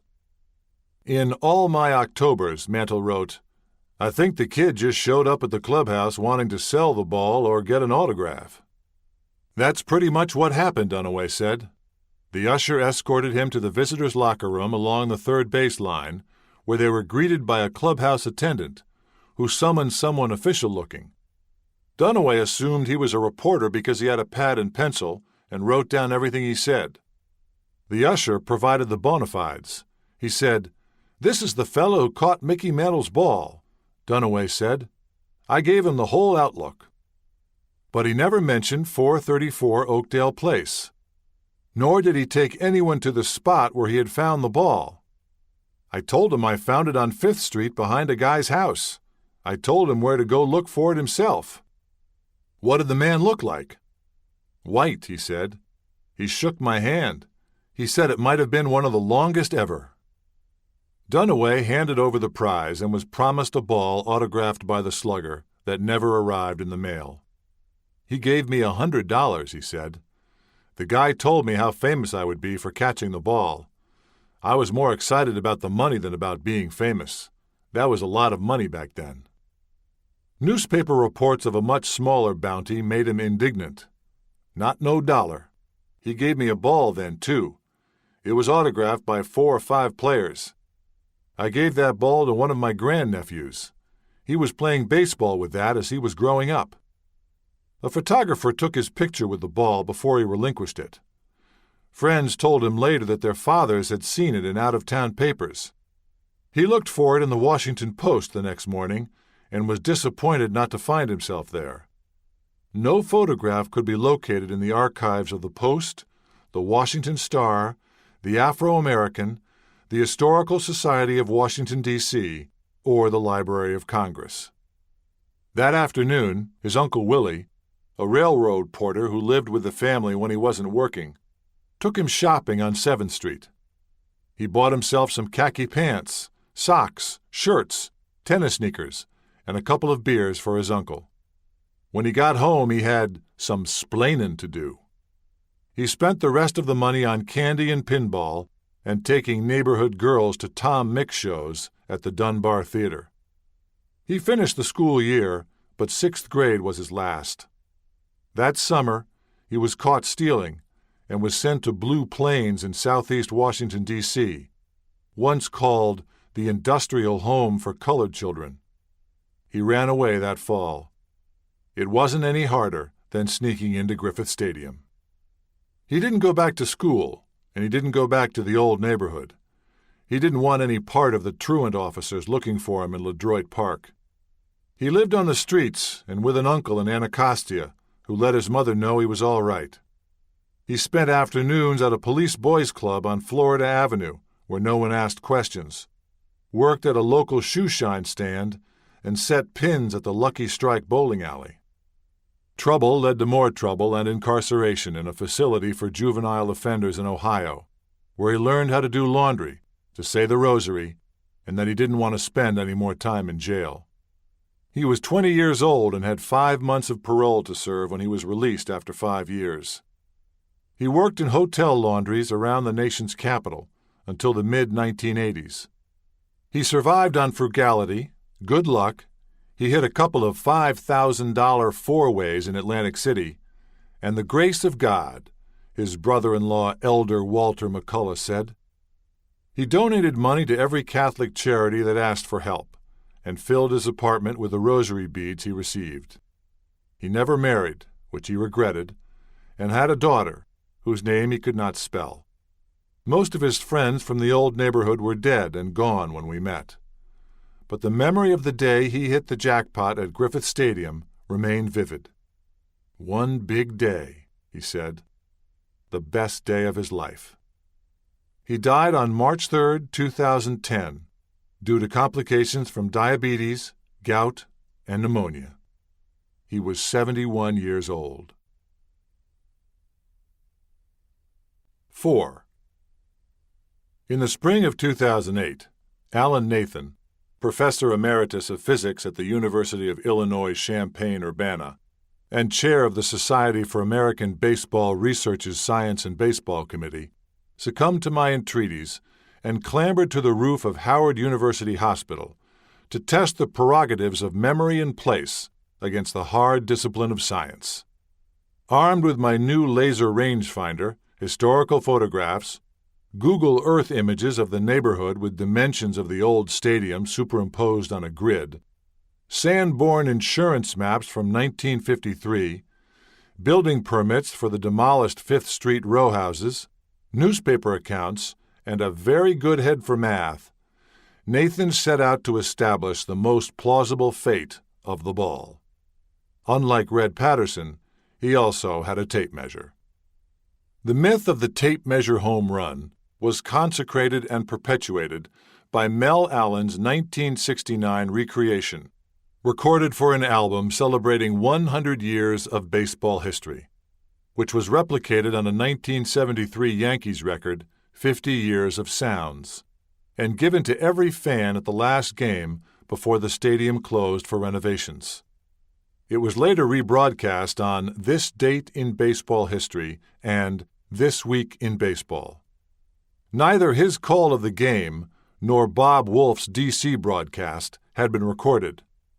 Allen's bellowed recreation became accepted fact.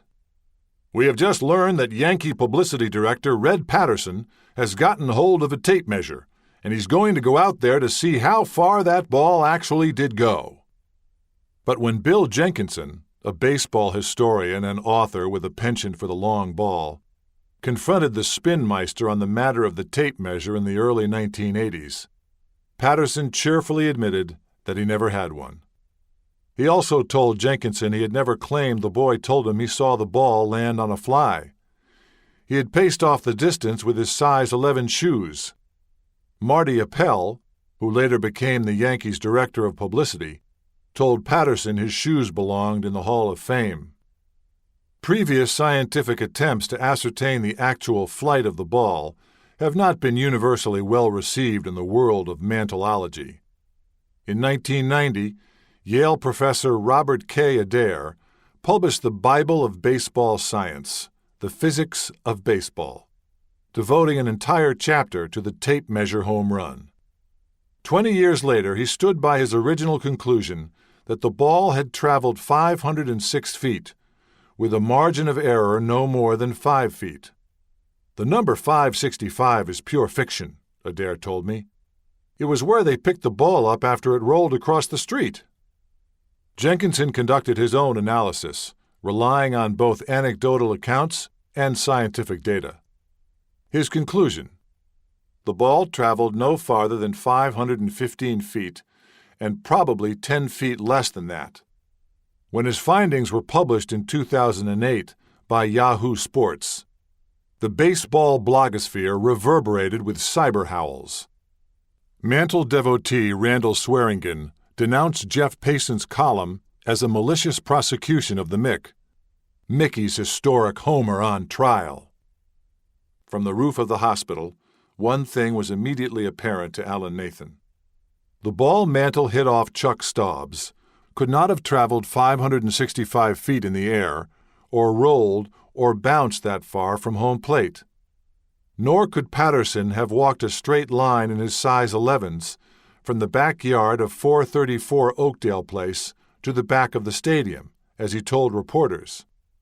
According to the 1953 Sanborn map, the houses on 5th Street and the fences behind them would have obstructed both his path and that of the ball.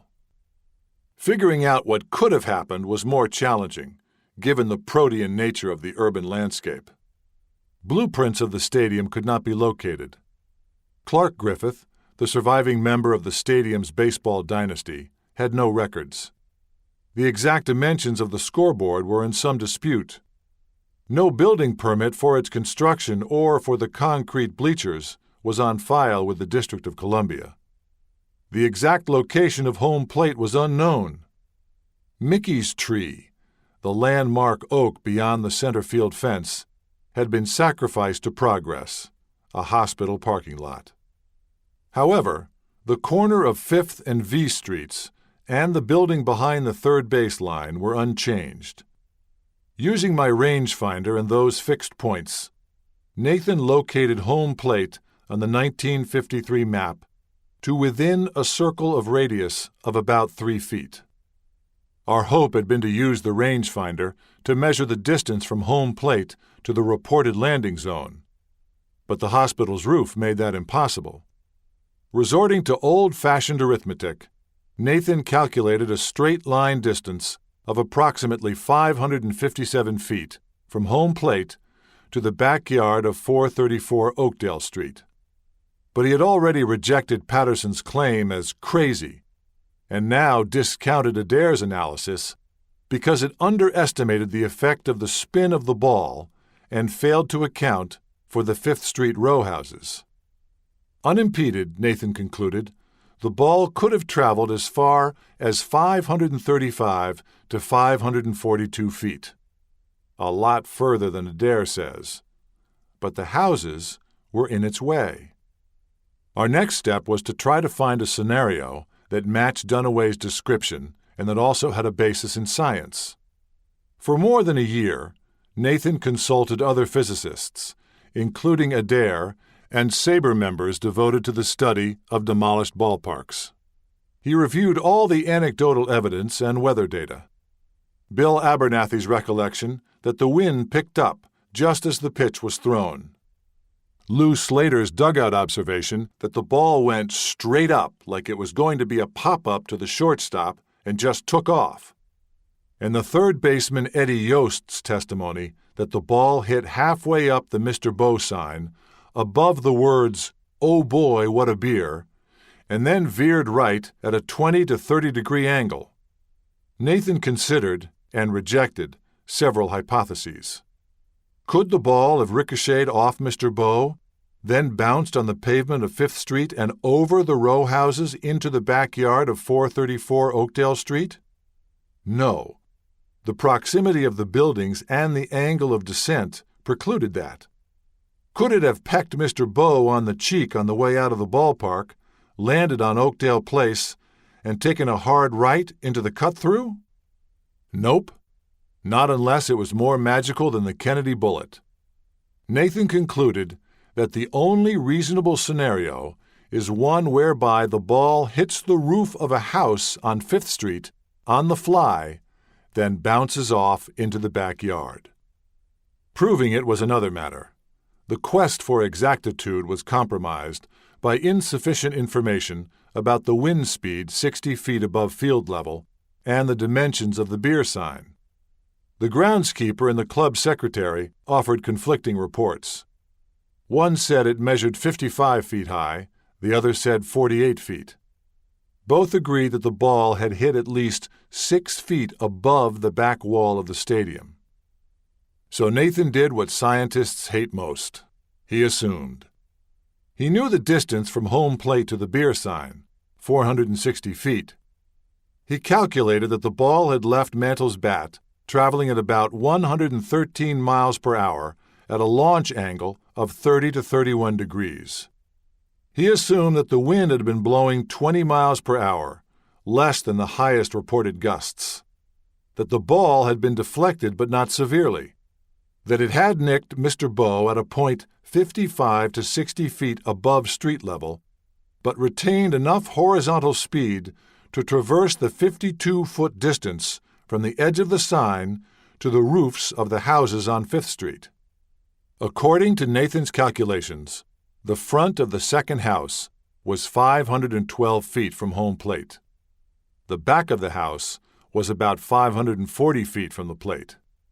Its tin roof slanted 6 inches to the rear.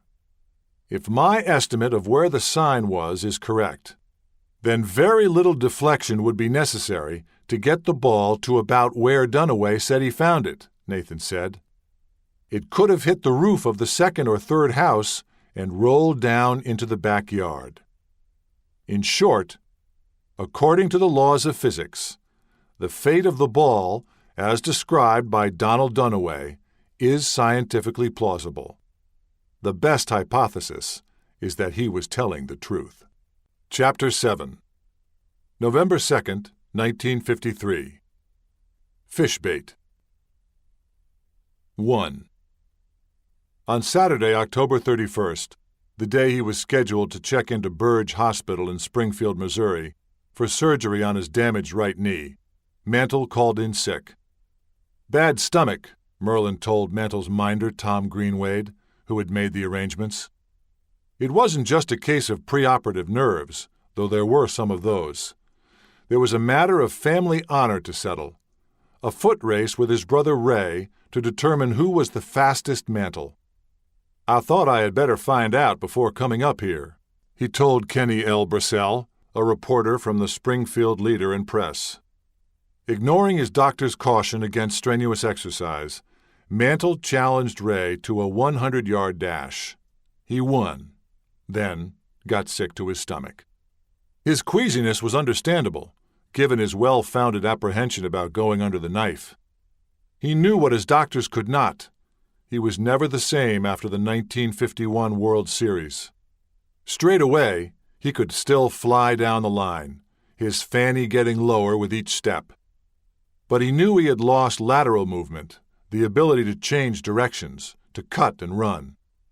And he didn't tell Frank Sundstrom, the young surgeon who took the preoperative history, how much pain he was in until after the operation. Mantle arrived at Burge Hospital on Sunday, November 1st. Surgery was scheduled for the next afternoon. He checked into a 2-room suite, one for the patient, the other for Greenwade, the designated spokesman and security guard. Mantle didn't want to go under the knife. What 22-year-old who made his living with his body would? He especially didn't want to do it in New York, Springfield papers reported, where his convalescence in Lenox Hill Hospital in the fall of 1951 had been disturbed by the aggressive attitude of Easterners who ignored the no visitors sign on the door. Yankee general manager George Weiss had referred him to a Springfield physician named Bertram Meyer, who had introduced him to Dan Yancey, a local orthopedist with a national reputation. Mantle had re-injured his knee on August 8th, Ladies' Day at Yankee Stadium, chasing down a hard-hit ball to left center field in front of 68,000 people. By lightning work, the Oklahoma kid held the blow to a single, the Times reported, but as he stopped short to make the pivot for the throw to second base, he gave his right knee a severe jolt. "Sprained ligament," said team physician Sidney Gaynor. "Yankee Stadium jinx," was Mantle's diagnosis. Lying on a clubhouse couch, with his cap perched on his still sweaty brow and an ice bag balanced on his knee, he bemoaned his fate. "It's the same sort of an injury I received in the 1951 World Series. I've never been hurt in a baseball game until I joined the Yankees." Fitted with a bulky brace that laced above and below the knee, he talked his way back into the lineup on August 18th. When he failed to reach a ball he should have caught, Stengel sent him back to the bench, where he remained, save for 4 pinch-hitting appearances until August 29th. And so a season that had begun with a bang in April, with a league-leading .353 batting average in June and 4 RBI games by mid-July, ended with respectable but less than stellar totals. 295 BA, 92 RBIs, and 21 home runs, only 5 of them after August 8th. On September 4th, the Yankees received an anonymous death threat postmarked Boston, warning Mantle if he played at Fenway Park over the Labor Day weekend, his career would come to an end with a 32. Though the FBI concluded that the letter was most likely the work of a crank, or perhaps a very young Red Sox fan, police hauled Mantle off the train in Hartford, Connecticut, en route to Boston, and escorted him to Fenway with a security detail. He hit a home run and later told reporters that he had never circled the bases faster. His 2 World Series home runs, a 2-run game-winning home run in Game 2 and a grand slam in Game 5, helped the Yankees vanquish the Dodgers in yet another interborough championship. He also helped Dodger pitcher Carl Erskine set a new World Series record for strikeouts by contributing 4 of a record 14 in Game 3. He would take a good fastball pretty much over the plate and swing at the curveball out of the strike zone, Erskine said. Stengel was screaming at him from the dugout. Having created and profited from the myth of the tape measure home run, Yankee officials now wondered why Mantle swung at each pitch as though he wanted to detonate the ball. They were more worried about his physical condition. The previous fall, the Army had again revisited his draft status. Again he was ruled 4F, but not because of the osteomyelitis that had previously disqualified him. A new Selective Service guideline, the Mantle Rule it was called, mandated that anyone who had not received treatment for the disease in the previous 2 years was eligible to serve. On November 3, 1952, the Army Surgeon General in Washington ruled that Mantle was excused because of a chronic right knee defect resulting from an injury suffered in the 1951 World Series. The report cited the routine rejection of persons with dislocated semi-lunar cartilages or loose bodies of the knee which have not been satisfactorily corrected by surgery.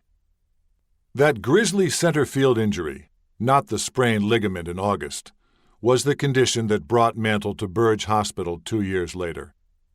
With the technology available in 1953, Mantle's doctors simply couldn't see how badly he had damaged his knee. Today's orthopedic essentials, Magnetic resonance imaging, MRI, and arthroscopic surgery were still decades away. The best sports orthopedists in the world had no way to visualize the extent of the injury or to predict the sequential degeneration that would follow. They had no reason to doubt that torn cartilage fully explained the swelling, locking, and buckling of his knee. They had justifiable confidence in their sunny prognosis, that the damage was limited and the ligaments were intact. True, his knee would never be as strong as it had been prior to October 1951, but they believed he could regain 95% of its preoperative strength. The surgery, Yancey promised, would prohibit further slipping of the knee and eliminate Mantle's tendency to favor it. He would report to spring training on time and run without inhibition or the need for a brace. His patient was less sanguine. "I don't know what I'm getting into, but this is my own idea," he said as he was wheeled into the operating room. 2. That morning, Frank Sundstrom, Yancey's young associate, took a patient history and did a pre-op physical. He held the retractor during surgery and stitched up the 2.5-inch wound. He did not see any preoperative indication of a previous ligament tear or prior knee surgery. He found no significant abnormalities resulting from osteomyelitis. He noted in Mantle's chart what so many other medical professionals observed. He was an astonishing physical specimen, one of the best athletic bodies I had ever seen, and that was even before steroids, Sundstrom said 50 years later. He had such beautiful, strong, well-defined muscles. That singular male beauty was noticed in the Yankee locker room as well. Mickey's muscles, in spite of their size, zip with the looseness and speed of a lightweight boxer's. Trainer Gus Mauch said, "When I massage his arms and shoulders, they transmit some sort of extra something which I never experienced before in over 30 years of handling athletes." But, Mauch believed, this apparent perfection masked an imbalance between muscle, bone, and connective tissue. As his successor, Joe Soros, explained, Mantle had a severe congenital condition. His muscles were so large, but his joints, wrist, knees, ankles, were frail. This discrepancy between the awesome muscles and the weak joints caused the vast majority of his muscle tears and injuries, and exercise wasn't going to help this constitutional defect. Sundstrom concurred. "A ligament will withstand so much tension on it before it deforms or strains or tears," he said. "I suspected that he would suffer ligament damage or tendon damage because of the horsepower in his muscles." Bunny Mick, a lifer in the Yankee organization, saw evidence for Sundstrom's theory as Mantle took batting practice one day. He screamed in pain, grabbing his chest as if he had had a heart attack. He'd swung so hard, he ripped the muscle in his chest. In short, Mantle's strength was his weakness. He tore himself apart. This flawed medical logic would become an essential element of Mantle mythology, but it would not survive the test of time and medical scrutiny. Mantle wasn't brought down by the way he was built or his cavalier attitude toward off-season conditioning and rehabilitation. It was this simple. Given the existing state of sports medicine, nothing could have prevented the degeneration of his right knee, short of another line of work. When Yancey opened Mantle's knee, he found, as expected, a bucket-handled tear of the medial meniscus, a piece of cartilage shaped like a crescent moon that fills and cushions the space between the femur and the tibia. The only surprise was the extent of the damage. The cartilage was split at one end and separated at the other, suggesting the wear and tear already occurring inside the joint. He removed approximately 30% of the meniscus, a piece of tissue about the size of your little finger, Sundstrom said, using the latest in orthopedic knives. Greenwade was summoned to the operating room to examine what the Sporting News called vagrant cartilage. "Looked like a piece of pork rind fish bait," he declared. Yancey patiently explained to the press that cartilage functions like a shock absorber. Though it does not grow back, he confidently and erroneously assured reporters that fibrous tissue would eventually fill the void. The surgery was unremarkable, the post-operative course smooth, the future unimpeded. It was a fairly common thing, Sundstrom said. If you had to have something wrong with your knee, you'd want this to be it. 3. Reconstructing Mantle's medical history is almost as difficult as it was to diagnose the extent of his injuries in 1953. His family had none of his medical records, and the Yankees hadn't retained them. Gaynor stipulated in his will that all of his remaining files were to be destroyed after his death, and his daughter, Deborah, complied with his wish. There are no records remaining at Burge Hospital, and Lenox Hill Hospital in New York would not acknowledge whether any records remain in the archive, citing privacy laws. When Mantle's son Danny contacted the Mayo Clinic, where his father had had subsequent checkups and surgeries, he was told there was nothing in the medical records pertaining to his father's care. Compounding the problem is the fact that Mantle's accounts of his medical history were often inaccurate, inconsistent, and incomplete, beginning with the erroneous assertion that he had had his first knee surgery at Lenox Hill Hospital in October 1951. The date was never challenged. Why would it be? Who forgets his own medical history? And so the phantom surgery of 1951 was added to the list of surgical events solemnly updated with each of Mantle's successive physical disasters. The fact that no surgery was performed until November 1953 does not lessen the impact or severity of his original injury. On the contrary, it is extraordinary that Mantle played 2 full seasons following the World Series injury on an unstable, unrepaired knee. Various accounts, newspaper, magazine, and book, described Mantle's initial injury as torn cartilage, torn ligaments, or torn tendons. A later iteration described a fractured kneecap, the bone protruding through the skin, and blood sullying his uniform. This may well have been an extrapolation based on Mantle's gory recitation. "I could feel my leg snap. I really thought my leg had fallen off at the knee." None of the 3 teammates who first rushed to his side, Houck, Silvera, Kusava, remember blood in the outfield, nor is any evident in photographs taken when he was examined in the locker room. Just how fateful was that moment in center field? To answer that question, I assembled a case history from newspaper clippings, contemporaneous photographs, and interviews with teammates, trainers, and physicians. I presented the evidence to Dr. Stephen Haas, who was team physician for the Washington Wizards and Capitals, and is now the medical director for the National Football League Players Association. I asked him to make an educated forensic diagnosis, a plausible case history for what happened to Mantle's knee. It appears that the most likely critical event was an acute combination of torn medial collateral and anterior cruciate ligaments and a medial meniscal tear, Haas said.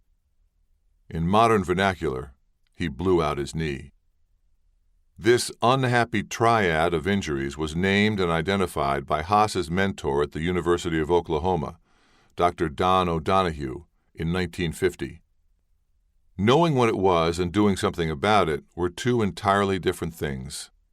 It is not surprising that the ACL tear was not seen, since the surgical techniques at that time made it difficult to fully visualize that structure, Haas said. I am sure the meniscal tears and loose bodies got all of the attention at surgery because they are not as subtle and relatively easily treated. It probably satisfied the surgeon as to the cause of his symptoms. Don Seeger, who became the Yankees' assistant trainer in 1961, had worked on Mantle in spring training in the mid-50s. Even then he was struck by the degeneration of Mantle's knee. He too is convinced that Mantle suffered the unhappy triad. Before the advent of MRI, doctors used what's called the anterior drawer test to diagnose a ruptured ACL. It pulls your leg forward while you're sitting at a table and your leg's at 90 degrees and you're relaxed, Seeger said. You pull it back and forward to see how much play you have in it, how far your leg would go away from your knee. That's the drawer sign, like pulling a drawer out. He'd sit there and wiggle his knee and make it go forward. I almost winced to watch him do it. Mantle turned this sickening flexibility into a kind of parlor trick. "Watch this," he said when his minor league teammate Keith Speck visited the clubhouse in Minnesota one day. "He pushed that one bone in his lower leg. It would come out 2 inches, Speck said. He pushed out behind his knee with his thumb, and the bone would go right straight out. "Watch this," he'd say to his boys as they headed out the door before school. "The whole top part just went like this," said Mantle's son David, demonstrating how his father had twisted his knee as if opening a pickle jar. "It was like it could come apart," Danny Mantle said. Mantle never talked to Seeger about his knee. The trainer concentrated on those gleaming, problematic muscles. "I massaged his thighs and legs frequently and for long periods. A lot of things you couldn't do with his knees. He inflamed so badly when you put him on a weight program or something of that nature. He would become so inflamed he just couldn't walk." Mantle disdained the bulky, double-hinged brace the Yankees provided for increased stability. Had he used the brace, Seeger says, it would have compounded the deterioration in his knee. To attempt to put a knee brace on him, it would grind those articulating surfaces, Seeger explained. It compressed them so together. That would set up an inflammatory reaction. O'Donoghue, long considered the father of orthopedic sports medicine, reported that 25% of acute athletic knee injuries resulted in the unhappy triad. The numbers have escalated with the increased speed and size of athletes, amateur and professional, under competitive duress. It happens when wide receivers plant and cut on turf. It happens when basketball players land awkwardly on a straightened leg after making a shot or blocking one. It happens when base runners slide into second base with a hyperextended knee. It happens without warning and often without contact. According to a 2009 report by Dallas Mavericks team physician Tarek Sorial, published by WebMD and eMedicine.com, 200,000 Americans sustain an ACL injury every year. Of the 4 ligaments charged with the responsibility of holding a human leg together, the anterior cruciate is the most crucial and the most central, winding its way north to south through the middle of the joint. Its job is to make sure the knee doesn't come through the front of the leg, which is exactly how Mantle described his injury. When an ACL ruptures, it does so with a bang. In a gym, it can cause an echo, like a stack of books landing on a hardwood floor. When Mantle went down, Phil Rizzuto said he could hear the pop at shortstop. And when an ACL goes, it usually takes the medial meniscus with it, leaving loose fragments of cartilage in the joint, irritating and corroding the surface of the knee and getting stuck in all the wrong places. When they get stuck, the knee locks up with stabbing ice-pick pain. Unlike the medial collateral ligament, the ACL does not repair itself and cannot be stitched back together. It must be reconstructed, surgery that was rarely attempted in 1953 because the procedure was so invasive and the outcome so uncertain. He never had a reconstruction, only removal of torn cartilage and scar tissue, Haas said. He would have been out at least a year if he had a reconstruction, probably longer based on the techniques done in that era. How did Mantle play with a torn ACL? It can be done, Haas says. Mickey Mantle can be classified as a neuromuscular genius, one of a select few who are so well wired that they are able to compensate for severe injuries like this and still perform at the highest levels, overcoming a particular impairment at a given moment. It is a phenomenon comprised of motivation, high pain threshold, strength, reflexes, and luck. In 1968, the last spring of Mantle's career, Soares observed, "Mickey has a greater capacity to withstand pain than any man I've ever seen. Some doctors have seen x-rays of his legs and won't believe they are the legs of an athlete still active." 4. The world may have gasped at the way he outran balls in Yankee Stadium's capacious outfield. how he flew from first to third on a single to right field, how he beat out routine infield ground balls. But at field level, those who had seen him run before the injury saw subtle changes in his gait. A slight glitch when he tried to accelerate out of the left-handed batter's box, compromised lateral movement and a loss of speed that was hard for most observers to fathom, considering how fast he could still run. He lost a lot of speed, Ralph Houck said. I would say going from home to first, he lost a full step. When Houck became Yankee manager, he followed Stengel's example and refused to allow Mantle to steal, hoping to protect Mantle's delicate, almost feminine knees. Trainers taped him together with long sheaves of Conco athletic tape that wound from ankle to thigh. The thick foam bandages were wrapped so tightly they cut off circulation and mummified his flesh, turning it white and puffy. When the bandages came off, Charlie Silvera said, "The skin was creased with bulges where the tape had maybe come loose a little bit." Sometimes it was worse than that. There would be blood oozing out, said Virgil Trucks, who joined the Yankees in 1958. Not like you've stabbed somebody, but it was ample. In the clubhouse, Mantle never complained. But Merlin confided his private agonies to some of the other wives. After a ball game, he would just stretch out on the sofa and moan in pain for hours, Lucille McDougald said. She said, "You have no idea how much pain he was in." Stoicism could mask only so much. A grimace became a feature of each left-handed at bat. You could see the pain in his face every time he swung, even at age 23 or 25, Bunny Mick said. He couldn't let his body rotate because of the knee. He couldn't follow through on the swing for the rest of his career. Silvera said, after a doubleheader he couldn't get out of the car. He'd have to take one leg at a time and swing it over. With Merlin back home awaiting the birth of Mickey Jr. in the spring of 1953, Mantle shared a room in the Edison Hotel with Irv Noren, who observed his pain close up in their less than sumptuous accommodations. Even at age 22, Mantle took mornings slow. I had bad knees, Noren said. His legs were worse than mine. In the morning he'd say, "Irv, you awake?"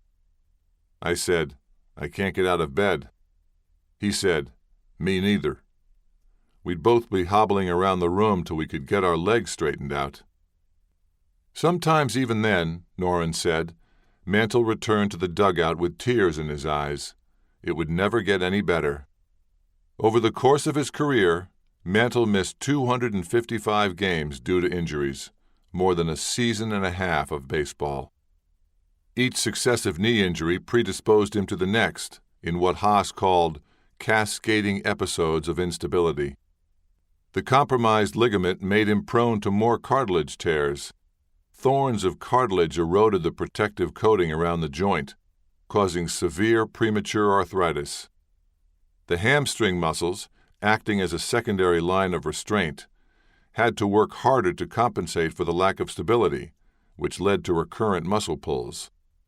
The vehemence of his left-handed swing, with his right knee locked and extended, and his foot rolling over on the ankle on the follow-through, put enormous stress on the already unstable joint. The result of this degeneration is visible even in a grainy reproduction of an X-ray that appeared in a 1988 sports medicine trade magazine, announcing Mantle's endorsement of the non-steroidal anti-inflammatory drug Voltaren, diclofenac sodium. Dr. George Ehrlich, then the head of medical affairs for Ciba Geigy, the manufacturer of Voltaren, interviewed Mantle when he and Whitey Ford enrolled in the clinical trial in 1987. Looking at that 1988 X-ray 20 years later, Ehrlich came to the same conclusion that he reached then. When you take an X-ray of a healthy knee, you can see the space between the femur and tibia. That's where the cartilage is. In this X-ray, there is no space. The femur is directly on top of the tibia. It's bone on bone. That night over dinner, Ehrlich chatted with his seemingly enthusiastic patient about the benefits of the drug. My suspicions were raised at the time, Ehrlich said. Later, the people in the medical department told me he never followed the instructions. I thought he did. He told me he was better. He didn't follow the directions. I don't think he followed anyone's directions. He was a great athlete, a very poor patient, but a very obliging pitchman. He even got into a New Jersey swimming pool to demonstrate the wondrous properties of the anti-inflammatory medicine. "We'd like to pay you to watch Mickey," the public relations man told a young lifeguard, Raman Rabineau. "I'm on duty," the conscientious teenager replied. "No, we really want you to watch Mickey." An offer of $30 backed up the urgency of the request. He can't swim. After watching Mantle effect a kind of dog paddle, Rabineau, who became a physician, thought, maybe he should have the lifeguard with him. Voltaren couldn't make Mantle float, but it might have alleviated much of his pain. Viewed in the context of his other health issues, he had good reason not to take it, having already been diagnosed with liver disease, which is incompatible with such a medicine. In fact, Ehrlich said, a damaged liver would have precluded his being in any drug study. Dave Ringer was Mantle's personal physician in Georgia in the last years of his life. One day, a drug rep for Ciba Geigy visited his office, brandishing miniature Mickey Mantle bats and golf balls along with his usual medical samples. He said, "Mickey Mantle uses Voltaren, and it's excellent for the osteoarthritis of his knees, and he loves it." I said, "No, he doesn't." And the drug rep, young guy, looks at me and he said, "Yeah, he does. He uses it regularly. He advertises for us. He said it works very well." Ringer sent his nurse to get Mantle's chart. "See, I told you he doesn't take Voltaren," Ringer told the man from Ciba Geigy. "He's got liver problems." That drug rep just about fell on the floor. At Mantle's next appointment, Ringer told him about the visit. He said, "Oh my God, don't tell anybody. I'm getting $200,000 a year for that. I don't take it.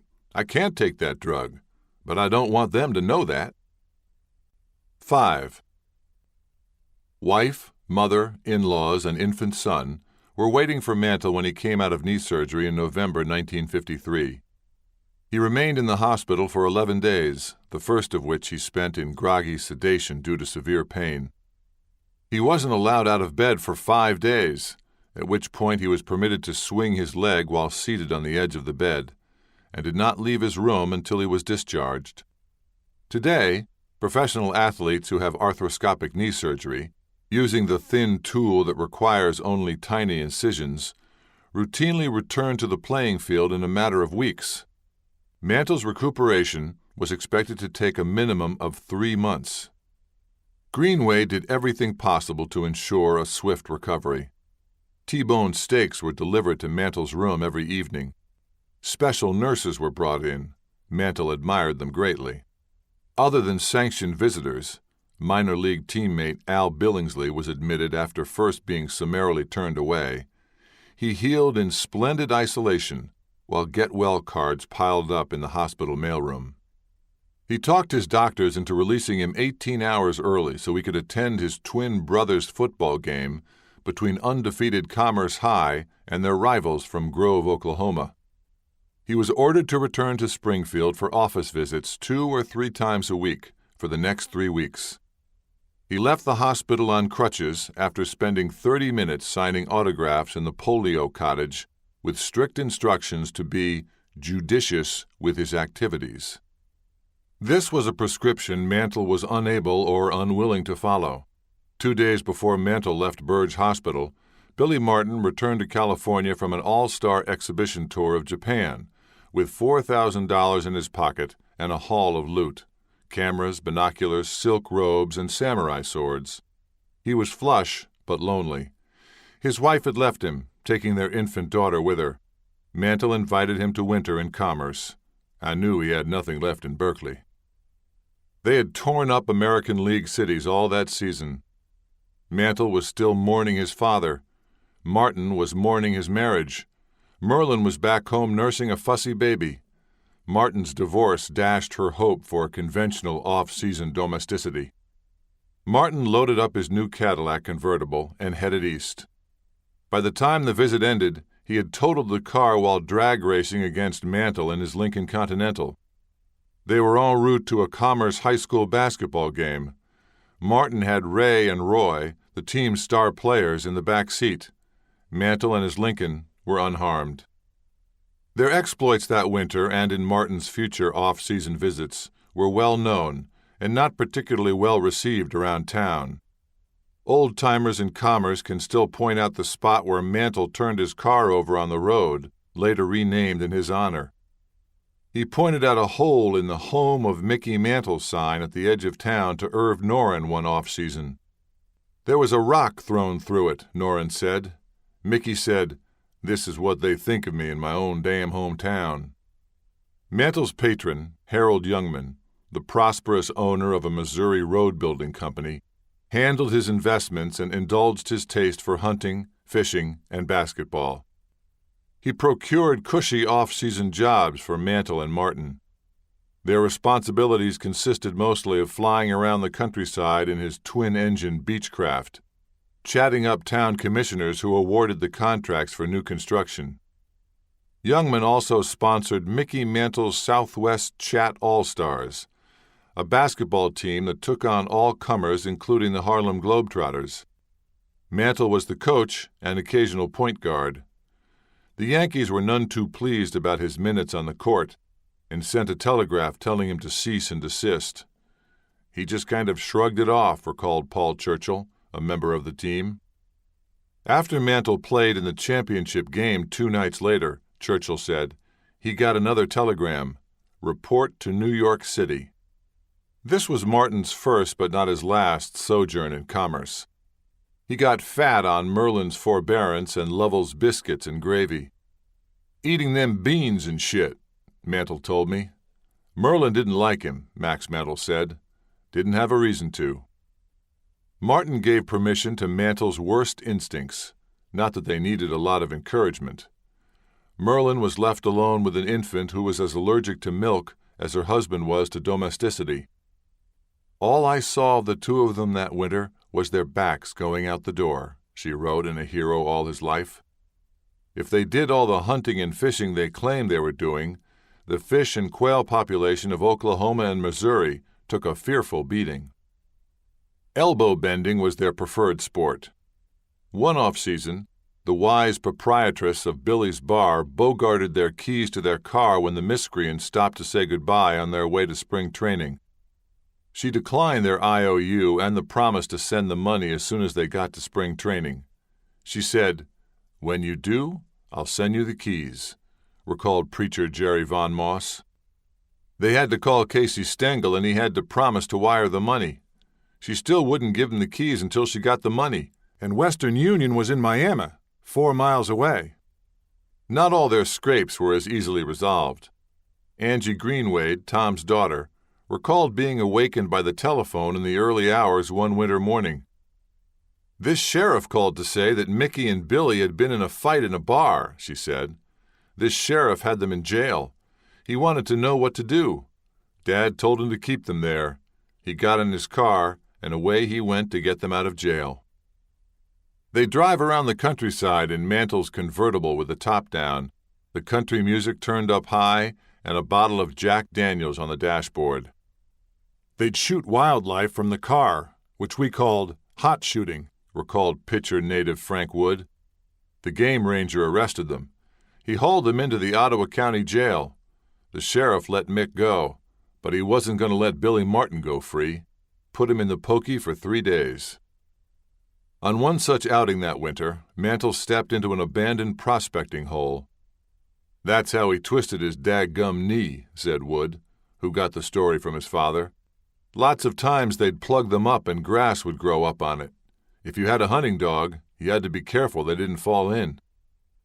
When the telephone rang at Dan Yancey's Springfield home in early February 1954, his children immediately noted his agitation.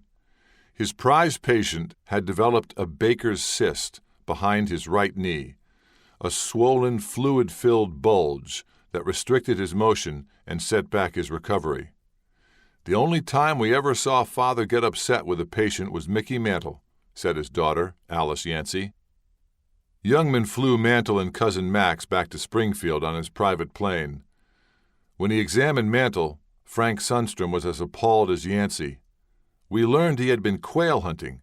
We took him back to the operating room, turned him over, and removed his Baker's cyst." The surgery was performed on February 4, 1954, 3 weeks before the start of spring training. The procedure took 35 minutes. By the end of it, Yancey had recovered his good humor. He assured reporters that Mantle would run as fast as ever and would be able to report to camp on time. Mantle had yet to sign his 1954 contract. On February 27th, he agreed to a one-year deal for $21,000, ending a brief headline-making holdout, which was common in the days before unionizing came to the national pastime. A holdout was a player's only leverage. But this did not improve his relationship with the Yankee higher-ups, who announced that Greenwade would be put in charge of Mantle until he reported for training. No more bird dogs or outings with Billy Martin. Greenwade took Mantle home to his house in Willard, Missouri, where his daughter, Angie, proudly relinquished her upstairs bedroom to the Mick. Sports writers in need of copy for season previews poked and prodded. "Is he really tree-mendous?" one bold-faced headline inquired. "Casey Stengel has said he is, but Mickey is still a problem." The accompanying story made much of the famous bubblegum incident of 1953, when Mantle was photographed blowing boyish bubbles in center field, not the preferred image of baseball's most sober-minded franchise.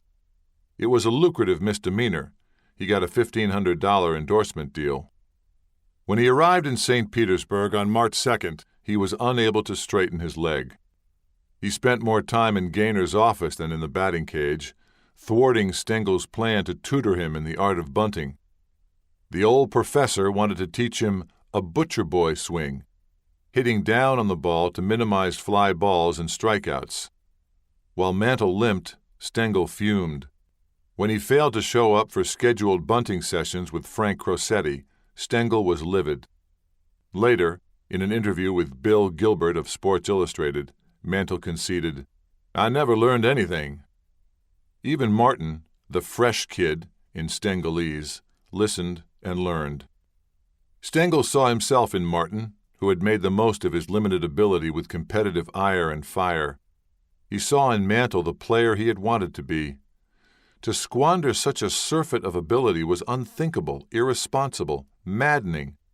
What's the good of telling him what to do? No matter what you tell him, he does what he wants. This angry, frustrated refrain became the subtext of managerial disappointment. In 1954, Stengel was still bearing the scars of derision that had greeted his appointment as Yankee manager in 1949. 5 consecutive pennants, one more than the sainted Joe McCarthy and Stengel's mentor John McGraw, had earned him the right to be taken seriously, he thought.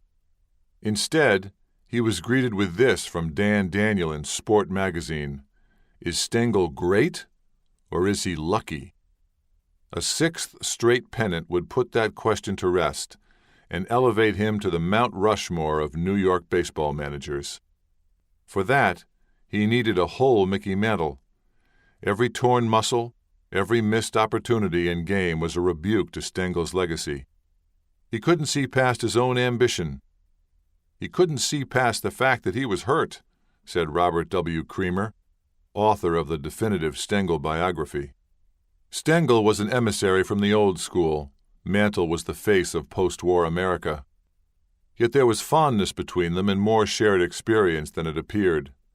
They came from the same part of the world, and when Stengel had to send him to the minors in 1951, it was to the team he had signed with out of high school, the Kansas City Blues. Like Mantle, Stengel was a mischievous, rambunctious boy, shy in company, hot-tempered on occasion, and an indifferent academic. But unlike Mantle, Stengel was a serious and dedicated student of the game. He had played for the storied McGraw for 3 seasons, even living with him one year. He had watched McGraw's careful, protective grooming of Mel Ott, nurturing an unrealized talent to greatness. The old professor figured he knew how to raise himself a star. But Mantle was unwilling. I don't think he knew what the definition of constructive criticism might be, because I don't think he'd ever listened to it, said his brother Larry, the high school football coach. Mickey developed this defensive mechanism to shut people out. He didn't listen to criticism. I think his short temper was probably a defensive mechanism. He didn't achieve everything, and he didn't want to hear people say things. Now, he might have listened to it from Daddy, but I can't imagine anybody else. Maybe Casey, when he was young. Mantle never openly defied Stengel's instruction. He simply ignored it. Like a recalcitrant teenager, he could be sullen and volatile. He took out his frustrations on inanimate objects and turned his anger on himself. "Here," Stengel said, handing him a bat after one dugout tantrum, "why don't you bang yourself on the head with this?" Born in 1890, Stengel was Grandpa Charlie's contemporary, but he wasn't paternal. The nurturing, cuddly Stengel was a sports writer's invention. He coddled writers, not players. He spoke to Jerry Coleman only twice in 9 years. The first time he said, "Nice work." The second time, after hearing Coleman call himself horseshit, Stengel growled, "No, you're not." Casey was not a very pleasant guy to play for, Coleman said. He was very tough, very hard-nosed. He didn't care if your name was Smith or DiMaggio. His goal was singular, winning the pennant. Who did it for him were the people who could play best that day. You look, the name's on the board, you play. Name wasn't on the board, you didn't play. No explanation, no nothing. He never called anyone into the office and said, "I'm not going to do this because of this." He did it. That's harsh treatment for players who expect more. Mantle often said that Stengel was like a second father to me. If so, Creamer says, he was an angry father, and Mantle was a stubborn son. Ryan Duran, the myopic flamethrower who became a Yankee when Martin was banished to Kansas City in 1957, saw clearly what was lacking in Mantle's relationship with Stengel. Casey should have been the father image rather than what he was, and he resented him for it. "Why can't you treat me decently instead of being such an old bastard?" I think Casey took advantage of his vulnerability. Casey didn't see the little boy in him that needed a father. Bunny Mick, a longtime Stengel lieutenant, sighed, thinking what might have been if he had just taken that kid in his arms. With Mutt gone and Stengel stubbornly remote, Greenwade was deputized in loco parentis by the front office. But their relationship was infused with resentment Mantle harbored from being out-slickered when he signed with the Yankees. From early on, Dad tried so hard to fill in for Mutt, tell Mickey the safe way to live and how to take care of his body, Angie Greenwade said. And Mickey didn't take advice. He really, truly thought he was invincible, I suppose. Dad would say, "Well, he's just going to end up in terrible shape or come to no good." When Billy Martin was recalled by the Army midway through spring training in 1954, the Yankee wise men seized the opportunity to introduce a stabilizing influence. Bill Dickey informed Coleman that he had a new roommate. "I didn't drink, so they put me together with him to steady him," said Coleman, who found his new roomie to be shy, quiet, boyishly unassuming, delightful. On road trips, Mantle carried Coleman's luggage up from the lobby.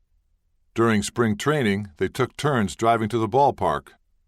One day I look out the window. It's 20 of 9. He's there in his car. I said, "Mickey, why didn't you honk the horn?" He said, "I didn't want to bother you."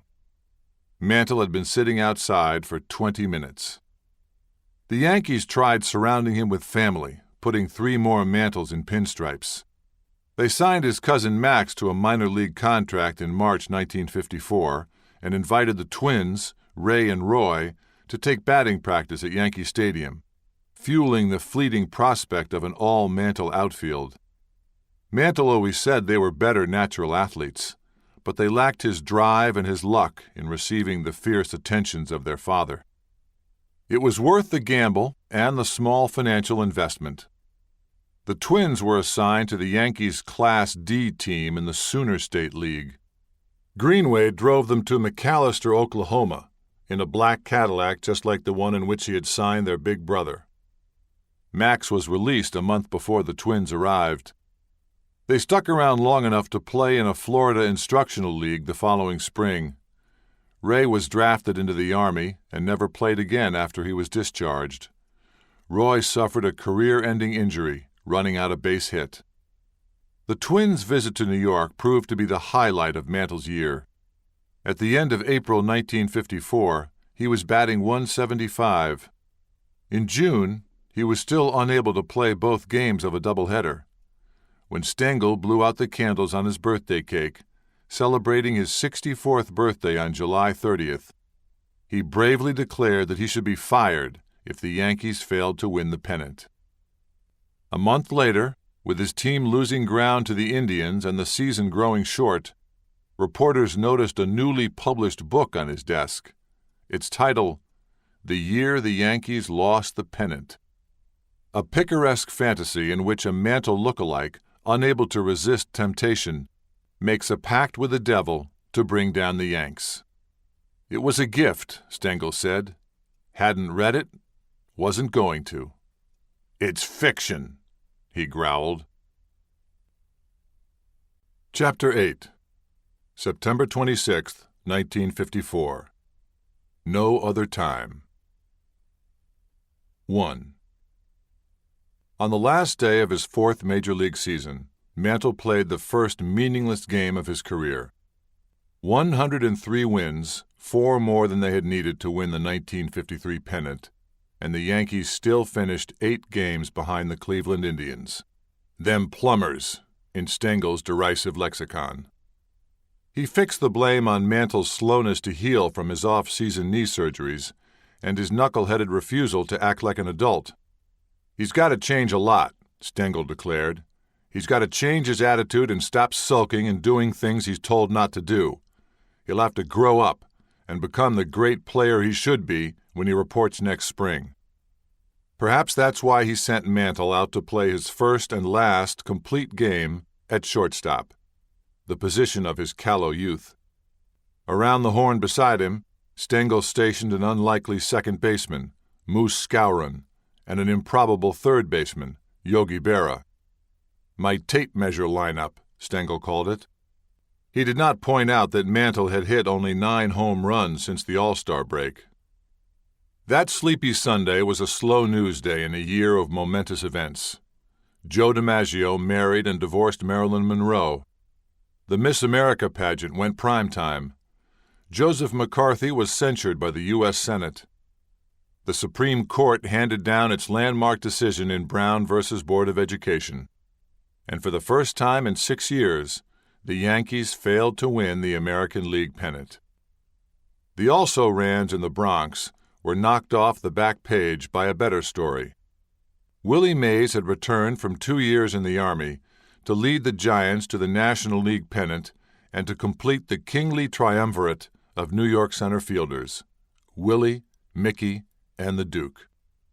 The coincidental ascendancy of Mays, Mantle, and Snyder announced a golden era in baseball and ratified New York's sense of itself as the center of things. There was no other time, said Yankees infielder Andy Carey. No other 10 years, Mays, Mantle, and Snyder. There was no better time to be a baseball fan or a boy growing up in New York. Pete Cava, who still calls himself a Mickey guy, argued ardently on behalf of the Mick every day in study hall at New Dorp High School on Staten Island. His pals, Glenn Cafaro and Greg Bischoff, were equally partisan about Willie and the Duke. Bischoff spilled blood on Snyder's behalf in a ritual card burial with his Mickey-loving best friend. It was an alignment of planets, said Cava. If Homer is alive, Ajax is playing in the Bronx, Ulysses is in center field for the Giants, and Achilles is defending the field in Brooklyn. When the season opened, the Duke was baseball's sure thing, the National League leader in runs and slugging percentage in 1953, when he tied with Eddie Matthews, at 6:27. Mantle's right knee made him almost as much of a question mark as the Giants' returning GI. If his unrealized potential was a vexation, Mays was a revelation. Speed, grace, and power. When last seen in a Major League uniform, 9 days before reporting to the Whitehall Induction Center in May 1952, Mays was batting .236. Gladys Gooding, the organist at Ebbets Field, serenaded him after the game with her rendition of "I'll See You in My Dreams." In his absence, Snyder and Mantle dominated the footlights, starring opposite each other in the 1952 and 1953 World Series. Duke's Dodgers played the role of perennial foil. Oracles had confidently predicted another Yankee-Dodger World Series in 1954. So much for Oracles. Mantle rebounded from a desultory spring and was named the starting center fielder for the American League in the All-Star Game. Snyder was his opposite. Mays and his 31 home runs be damned. But in the second half of the season, he and the Giants asserted themselves, overtaking the Dodgers to clinch the pennant on September 21st. By then, Stengel had grown irritable with Mantle's imperfections. On September 10th in Chicago, Mantle went 0 for 4 and struck out twice, his 93rd and 94th strikeouts of the season. His batting average fell below .300. Worse, he failed to run out a ground ball. Casey raps loafing Mantle, New York Post. Casey Stengel incensed at Mickey Mantle's lack of hustle. He bawled out the star on the bench last night when Mick failed to run out a grounder. White Sox players also said that Mantle had loafed in the field. Mantle had been working out at shortstop since July. Stengel bristled when reporters asked whether he was putting Mantle in jeopardy by exposing him to the uncertainties of a 6-4-3 double play. "He can get hurt in the outfield too, can't he?" Stengel snapped. "Every time he's been hurt, it was out there. Maybe I'll never make the move, but he'll be ready. I got him working out here so he'll be used to the different throw. I don't want him killing any customers in the grandstand." By the time the Yankees took the field on the afternoon of September 26th, everything of consequence in baseball had been decided. The pennants won, the World Series starting pitchers named, the betting line posted. The Indians were 8 1/5 to 5 favorites over the Giants. Only the National League batting title remained unresolved. Quite improbably, Snyder and Mays had arrived at the last day of the season in a virtual tie for the batting championship, separated from each other and Giants right fielder Don Mueller by hundredths of a point. "Close enough to be covered by the same handkerchief," Arch Murray wrote in the New York Post. "We were aware of each other," Snyder allowed. "How could they not be? They had us side by side in the paper every day." They kidded each other around the batting cage, but it quit being fun when Dodger owner Walter O'Malley began posting their stats on the scoreboard, a galling rebuke to a player schooled by Branch Rickey not to focus on individual statistics. "If you're in first place, the numbers will be there," the Mahatma preached. It was the prevailing ethos in an era before players' agents prepared thick binders of statistics to market multi-million-dollar clients. Baseball was in the air that afternoon, as it had been all season, passed from stoop to stoop and borough to borough on competing AM frequencies. In the visiting dugout in Philadelphia, Giants manager Leo DeRozier parroted Vin Scully's play-by-play from Brooklyn. The Duke had earned the lips' disdain by sitting out against the Giants' tough lefty, John Antonelli, the day after they clinched the pennant in Brooklyn. If New York's elders were attuned to the voices of the game, city boys like Denny Minogue and his crew from Upper Manhattan preferred to spend the afternoon pretending to be the players they aspired to become. Minogue had sung at 2 masses by game time in the Bronx, Brooklyn, and Philadelphia. Liberated from the liturgy, he raced to the playground at PS 152 to meet his pals Mike Green and Bobby Cook for an afternoon of stickball and bravado. Mike was a short Jewish kid. His affinity for the Mick wasn't hard to understand. Cookie was a center fielder and his own man. You had to be if you were a Duke guy in Upper Manhattan. Denny was an Irish Catholic choir boy who wanted to be black because of Willie Mays. On the playground at PS 152, they wouldn't let him pitch because he threw too hard, but they couldn't stop him from singing the praises of the Say Hey Kid. When the sun went down that evening on the last day of the regular season, they headed to Freddie's Corner Store, as they had every day, to learn how their guys had done. All over the city, boys like them were loitering in congested candy store aisles, sucking down an egg cream or a black and white, arguing until the newspaper trucks rumbled down the street, loaded with heavy bundles of certainty, to tell them who had earned bragging rights for the winter. Spooner fans 12 and wins, 1-0. New York Herald Tribune. Snyder went hitless, eclipsed by the Dodgers pitching phenom Carl Spooner, who struck out 27 in his only 2 starts of the season. The Duke was stymied by Jake Thies, an unprepossessing rookie for the Pittsburgh Pirates, who described himself as a sidearm underhand pitcher. Duke offered no comment. Mays' 3 hits nipped Don for title, 345 to 342, New York Daily News. Mays was subdued after winning the batting title in his first full season in the majors. "Sure, I was thinking about it," he said. "Leo wouldn't let me forget it." Mueller had nothing to say to the press, but the right fielder had a question for Mays. "Is it true you're the best center fielder in baseball?" "The best right fielder, too," Mays replied. Yanks lose finale to A's 8-6, despite power shift. New York Daily News. Only 11,000 showed up at Yankee Stadium to see Stengel's power lineup. Mantle drew 3 passes to make 100 for the year, fanned to make 107, and singled sharply to right in his last try for the 300 finish, Joe Trimble wrote in the news. He also played his old position, shortstop, without killing any paying customers. Stengel was in a more generous mood after the game, lauding Mantle's patience at the plate. Maybe the young fellow was getting to be a more careful hitter after all. "He fell off in the last month, and that bad knee of his had something to do with it," Stengel opined. Mantle's comment was buried deep inside a page 2 story in the Herald Tribune. He said his trick knee would probably prevent him from playing shortstop regularly. 2. That evening, New York's 3 center fielders gathered at Lou Walter's Latin Quarter for the 8 p.m. broadcast of the Colgate Comedy Hour.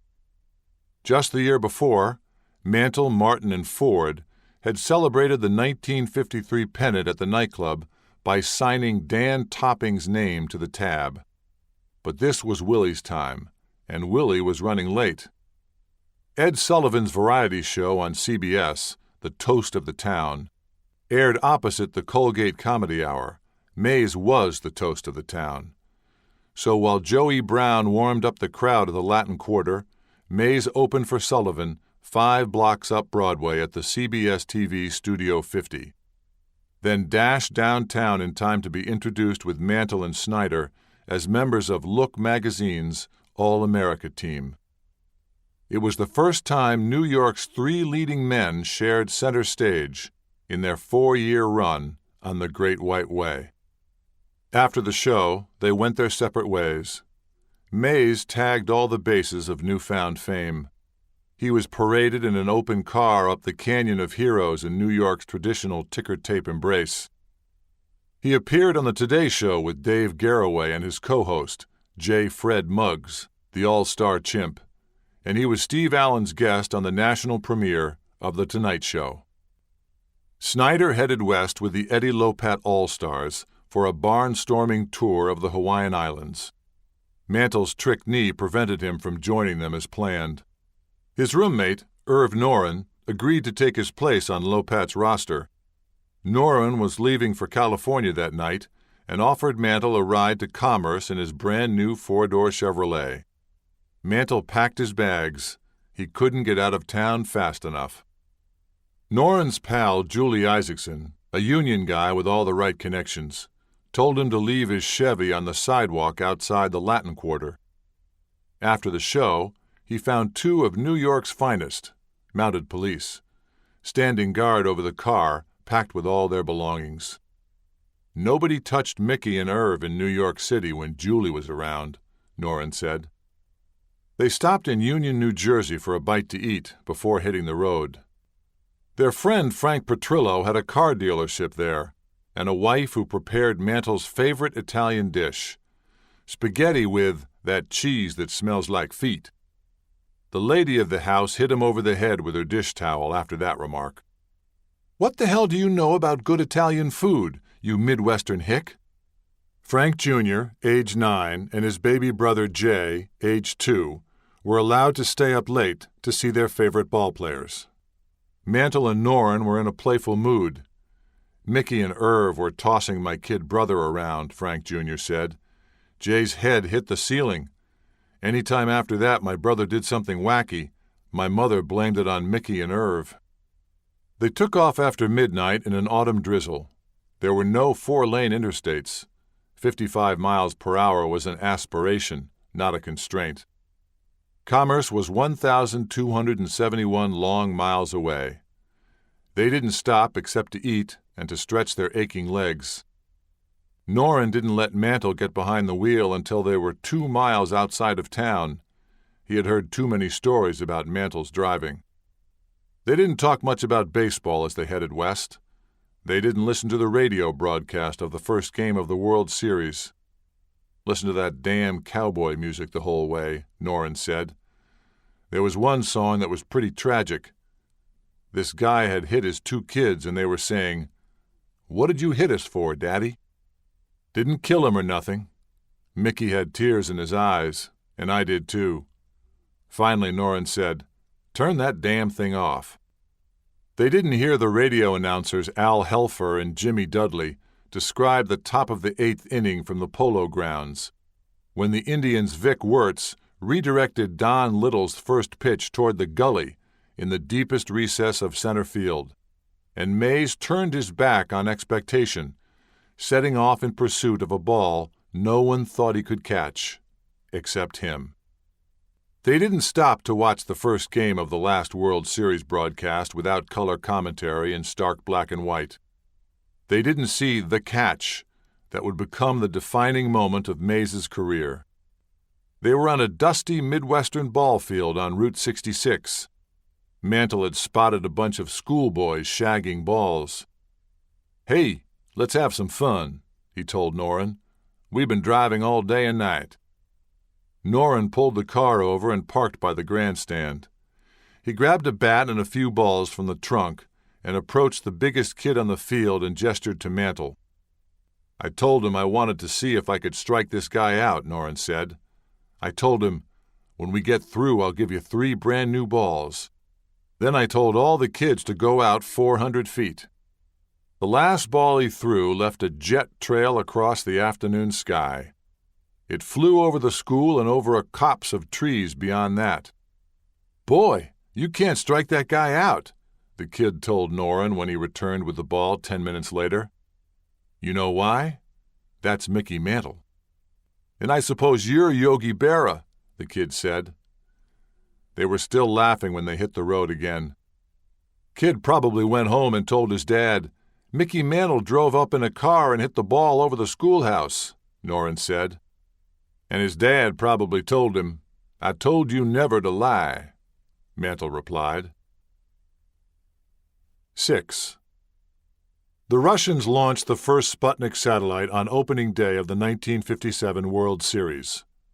Mantle crash-landed in Game 3. Trapped off second base on a pickoff play in the top of the first inning, he slid back in beneath Red Shane Dienst's legs as the ball sailed into center field. Gazing in supplication at the ump, Mantle waited for adjudication. Shane Dienst draped over his shoulder like a sack of potatoes until he saw where the ball had landed. "The ball was thrown high and away," Shane Dienst recalled. "I went up for it. I landed on Mickey. I stayed on top of him." Mantle shook him off like a bedbug, went to third, and scored the Yankees' first run. Later, he singled and hit a home run. But he was badly injured on the play. No one realized how badly his shoulder hurt until Stengel removed him in the top of the 10th inning the next day. The New York Times headline reported, "Bombers face prospect of losing Mantle for 5th series contest. Shoulder injury handicapped a star. Mantle's inability to throw with usual strength leads to removal in 10th." Mantle sat out Game 5, the 9th World Series game he had missed due to injury, and the Yankees lost 1-0. They won Game 6 without him, but lost Game 7 and the World Series despite his return to the lineup. His throwing arm would never be the same. The winter of 1957 would be his last in Commerce. Mickey Charles and his hometown had grown apart. "Offish to the community" is how local Frank Wood described him. Half the folks in town wanted no part of him, and the other half thought he didn't give back enough. What had become of the boy who never drank, never smoked, never talked back, the all-American face in the magazine ad for the Breakfast of Champions? Billy Martin and Whitey Ford. That's what many of the townfolk said, expectorating their names like a foul stream of chaw. Harold Youngman, Mantle's patron, did everything he could to entice him to stay. He gave him a house in Joplin, Missouri, and a 25% ownership stake in a new Holiday Inn he was building there, Mickey Mantle's Holiday Inn, the only Holiday Inn in the U.S. of A. named after an actual person, Mantle bragged. The bar was called the Dugout. Later, Youngman outfitted a heated fishing cabin built over a pond on his ranch for Mantle and his pals. It had a hole in the floor and an electrified winch that raised the lid so they could fish in winter without getting cold, wet, or dirty. The foreman, Charles Brinkley, stocked the refrigerator and the pond. Youngman pleaded with Mantle not to quit his roots. He talked up the benefits of being a big fish in that small pond. But Mantle was gated to the rhythm of big city life. Moving to Dallas made it easier to fly off to all those banquets, photo shoots, and beauty contests he was asked to judge. Merlin went shopping for Texas real estate.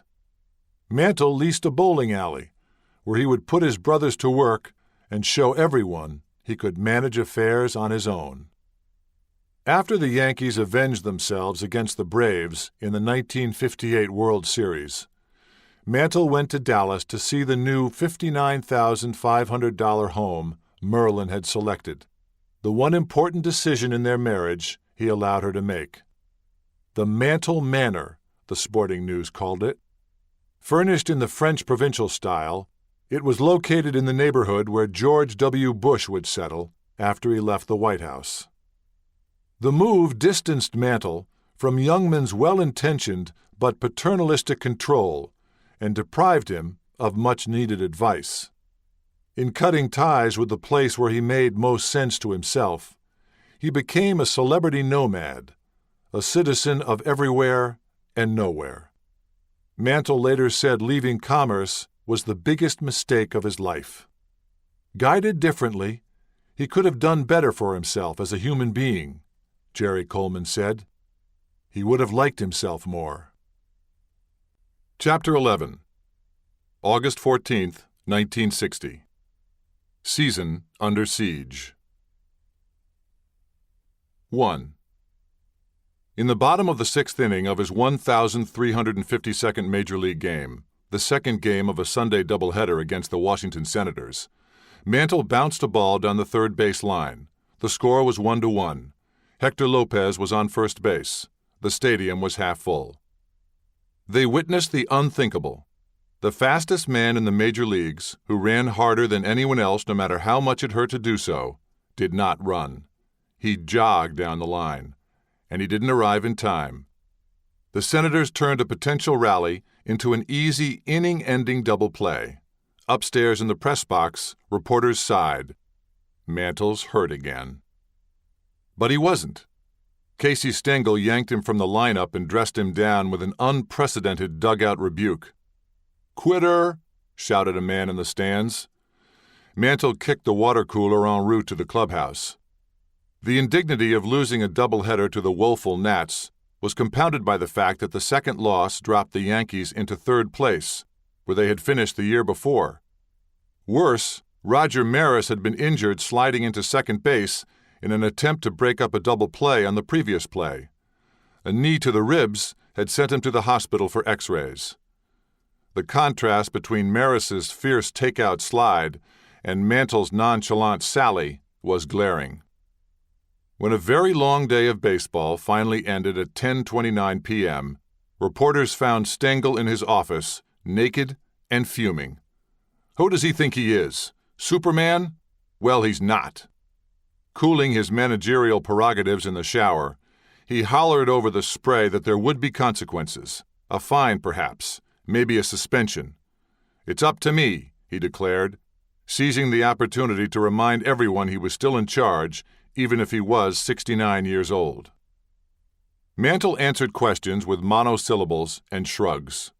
"Why did you leave the game?" Daily News columnist Dick Young asked. "Was it your idea or his?" "It must have been his," Mick said with a smile. "It sure wasn't mine." Whitey Ford took up for him, explaining that the error had been one of inattention, not lack of effort, a clubhouse mortal sin. Mantle thought there were 2 outs, he said, but anonymous gripes made their way into print for the first time. "If he's hurt, that's one thing, but I don't think he's hurt," one veteran told the New York Post. "He certainly would have beaten that ball out if he'd run. When you're making $60,000, you just can't do that in front of a crowd like that." "Maybe it'll wake him up," another teammate said. Ryan Duran, who arrived in the trade that sent Martin into exile in Kansas City, found Mantle at his locker, pouting and mad as hell, at himself. "I've never seen him angry at anybody other than himself," Lopez said. It was one of the traits the Yankees appreciated most. He never showed anyone up, never called anyone out, never blamed anyone but himself. "When you're that intense, sometimes you're too hard on yourself," Eli Gribba said. "You beat yourself to death." And he did. Duran backed his car up to the police barricade, as always, in order to minimize the gauntlet Mantle had to run from the players' gate. He sprinted to the car. Duran gunned the engine. They often stopped for a pop or two on the way home.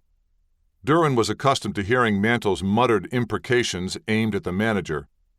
"Old gimpy-leg bastard, son of a bitch."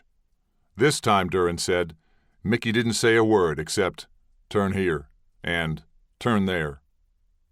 He directed Duran to a tavern on the Jersey side of the George Washington Bridge, one of the few Duran didn't know.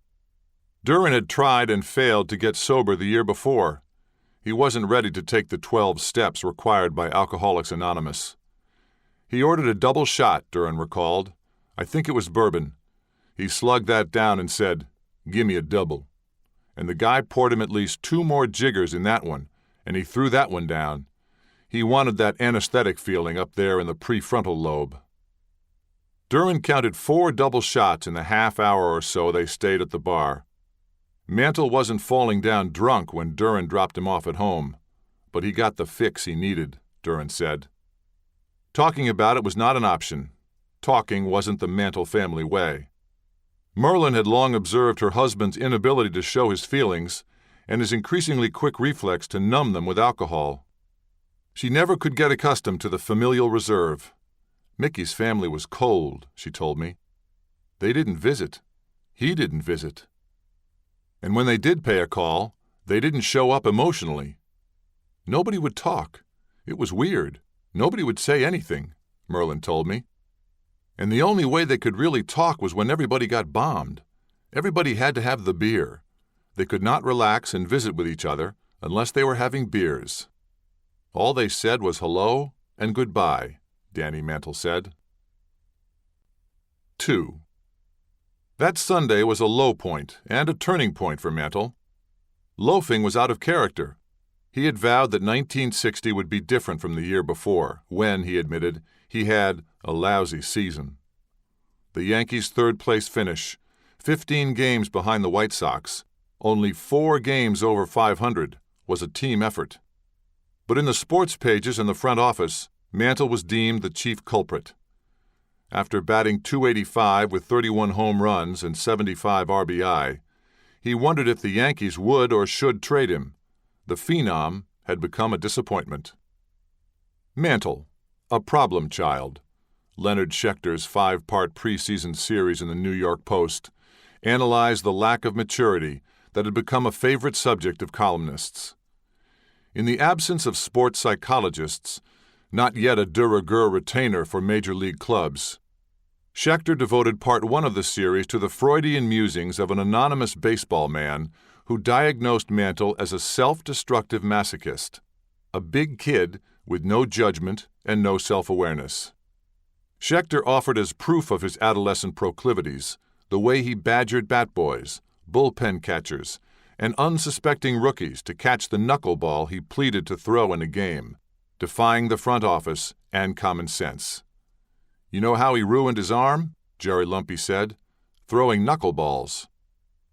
Even before the Bombers stunk up the joint in 1959, Stengel had begun referring to Mantle as his greatest disappointment. When he signed what would be his last 2-year contract to manage the Yankees in 1958, he seized the opportunity to name the greatest players of his tenure. DiMaggio was number 1 on Casey's list. He mentioned virtually every Yankee who had ever made an all-star team, except Mantle. "The trouble with Mantle is Mantle," Stengel explained. His teammates were mystified by the managerial snub. "What about Mantle?" Bauer demanded after Stengel named him, Berra, and Rizzuto as his 3 best players. "You gave 110% every time you were in the lineup," Stengel replied. With his age and his ability to enforce discipline being questioned, Stengel could no longer afford to wink at bad boy behavior. His own drinking had gotten heavier as well. Casey was drunk every night, and what he was concerned about was what the writers thought of him and the team, and entertaining them and being a clown with them, Duran said. So you look at his behavior and wonder if he was out of his adolescence. Writers scrambling for copy during the disconsolate off-season wondered whether Stengel had the moral authority to curtail his party boys. "No," Weiss replied. "Stengel wasn't the problem." The 1959 Yankees weren't hungry enough, made money too easily, thought they deserved automatic raises just for putting on uniforms, had too many outside interests, and weren't living and breathing the game 24 hours a day, as they had when they were rookies. "Oh, they wanted to win, and they hustled, but they had an air of complacency," Weiss told Stanley Frank, the author of The Boss of the Yankees, in the Saturday Evening Post. "All the key men are independently wealthy from the high salaries and the World Series shares they've been getting for a long time." This would have been news to the average major leaguer, who earned an estimated $12,340 in the 50s, according to a study, The Economic History of Major League Baseball, by Michael J. Haupert, a professor at the University of Wisconsin-La Crosse. The Major League Baseball Players Association did not begin keeping salary figures until the mid-1960s. Duran spoke for a generation of budget-conscious Yankees when he said, "I don't want you to think that George Weiss never did anything for me. He taught me how to live without money." The problem with Mantle was less clear-cut in Weiss's mind. "He's an enigma," Weiss told Frank. "We've never had a player who was the subject of as much discussion and analysis. Our entire organization has tried to discover why Mantle hasn't capitalized on his enormous potential, and we obviously haven't found the answer." Physically, Mantle has the attributes of a superstar, a blend of Babe Ruth and Ty Cobb. He is much faster than DiMaggio was, and he has more power, with the added advantage of being a switch hitter and getting the benefit of the short right field fence in the stadium. DiMaggio was a better fielder, but Mantle compensates for that with a stronger arm than Joe had after he hurt his shoulder. Add up Mantle's assets, and he's superior to DiMaggio, but he hasn't come close to proving it yet. Frank asked, "Would it be correct to say the Yankees believe it's entirely up to Mantle himself whether he ever reaches the top rung?" Weiss nodded gravely. "We've done everything possible to help him." In January 1960, Weiss sent Mantle a contract calling for a $17,000 pay cut from his $72,000 salary, $1,000 less than the maximum decrease allowed by agreement between the players and the owners. Mantle figured it was a misprint and sent it back unsigned. When he was photographed lounging in the dugout bar in his Joplin, Missouri Holiday Inn, the caption read, "Who needs the dugout at Yankee Stadium?" The brass claimed he was holding out to generate publicity for the motel and his Dallas bowling alley. When he failed to report to camp on time, he was vilified. Joe Trimble of the Daily News called him an ingrate and a hillbilly in a velvet suit. The scared high school Okie had become a sullen holdout, Trimble wrote, guilty of a disgraceful exhibition of ill conduct. He isn't graceful or even gracious. The Yankees made him what he is today. Mantle laughed off the insult. How can he call me a hillbilly when he's the sloppiest guy around here? And later, passing the customarily disheveled Trimble in the clubhouse, murmured, How is Oleg Cassini today? The witty bravado obscured the truth. He was really, really hurt by that, Tony Kubek said. Daily News columnist Dick Young damned him more gently. He is emotionally immature. He's not too bright, and he's not too friendly, but he's a pretty nice guy, all things considered.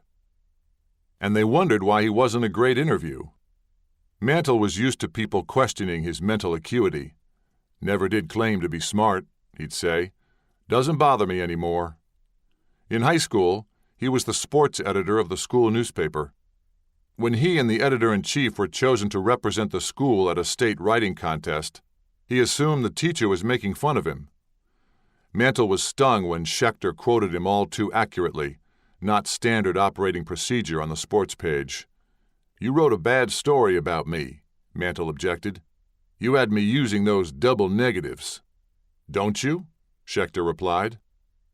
Sports writers had long improved locker room oratory, making players sound better spoken and better mannered than they, and often their interrogators, really were. Red Smith crowed with pleasure at rhetorical verisimilitude. I know the man that's the house of's daughter. But the selective application of the principle of real speech was cruel and reinforced the perception of Mantle's dimness. Jackie Robinson put the IQ question in perspective before a World Series game in the early 50s. We got plenty of guys that stupid, but we don't have anyone that good. Mantle had a good head for numbers. Pals back home said nobody counted cards better or faster. He knew the percentages were against him in 1960 contract negotiations with Weiss. The wily, obdurate general manager won out by waiting him out. Mantle capitulated on March 14th, settling for $7,000 less than he had made in 1959. Still smarting from the salary cut, he reported to St. Petersburg to find a changed Yankees team. Bauer and Larson were gone, traded to Kansas City for Roger Maris.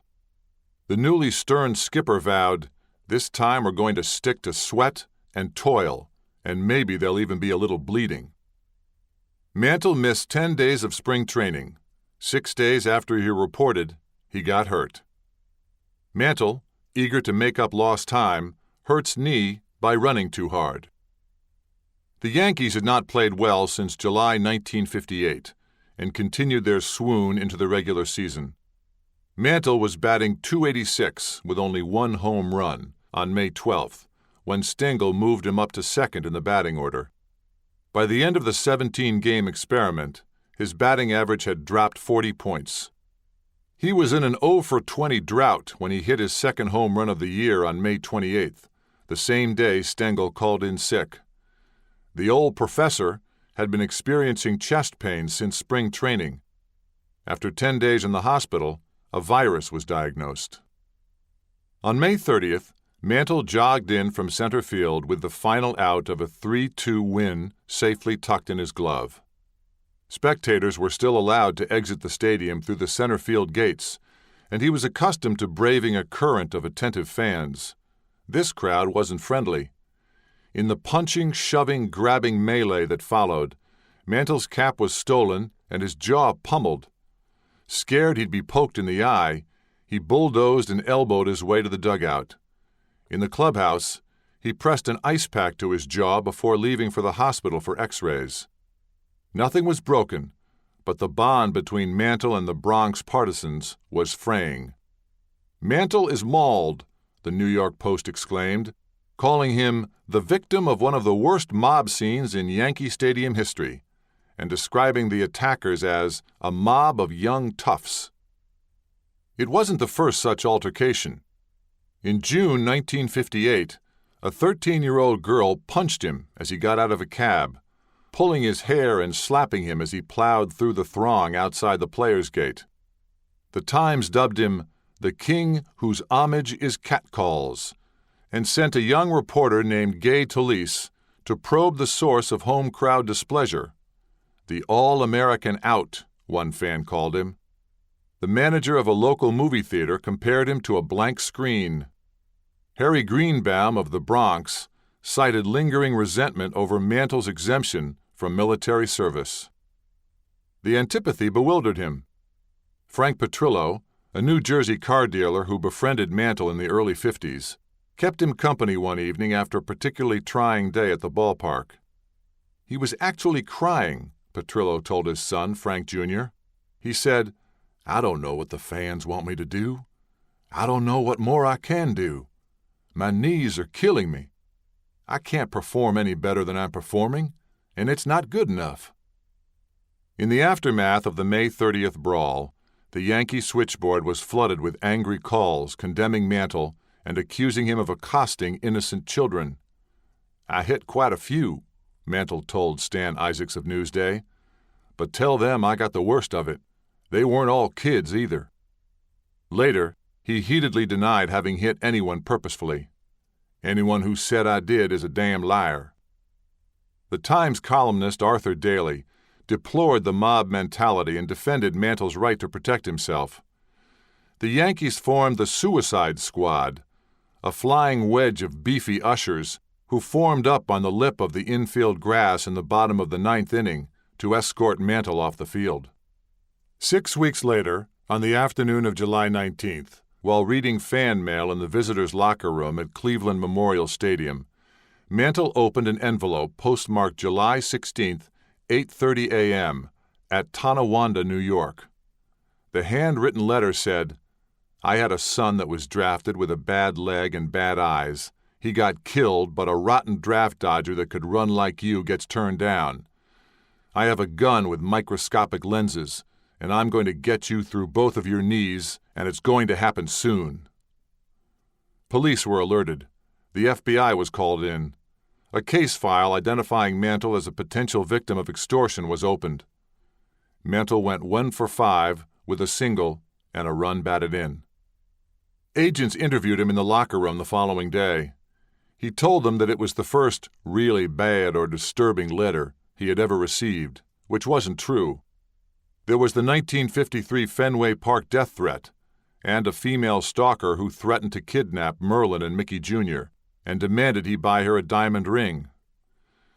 Merlin took the threat seriously and began keeping a gun by the side of the bed.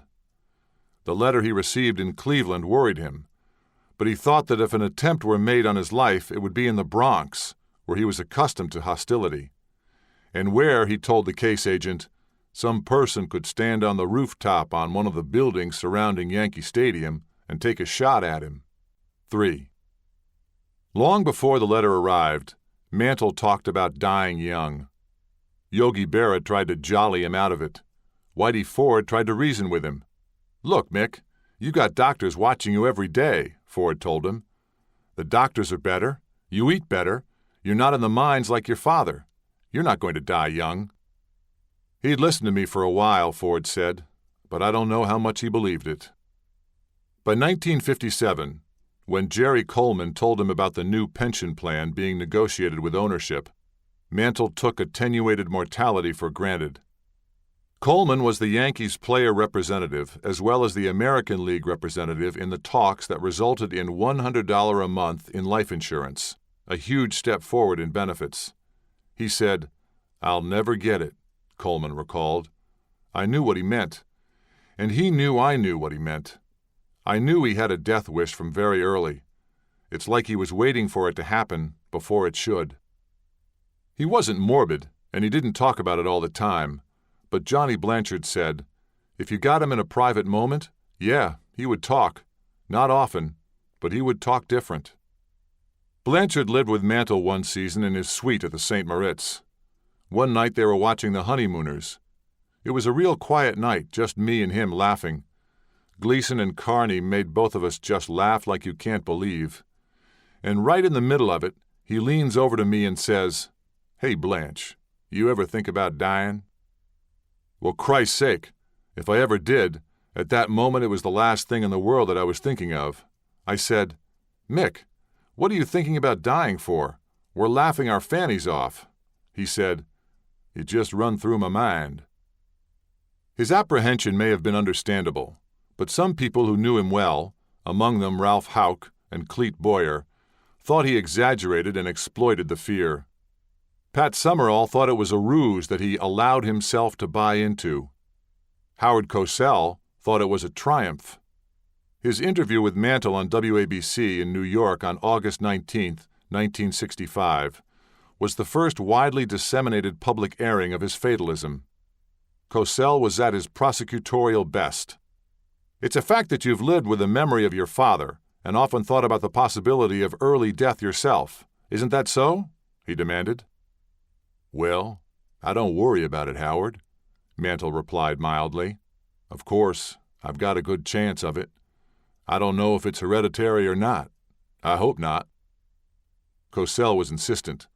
"Do you really think about this a lot?" "Nah, I try not to."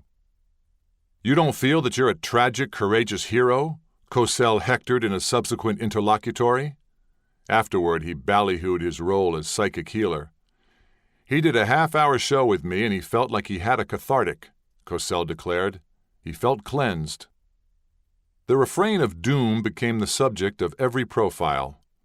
Mantle began to describe his life as a tragic epic as well.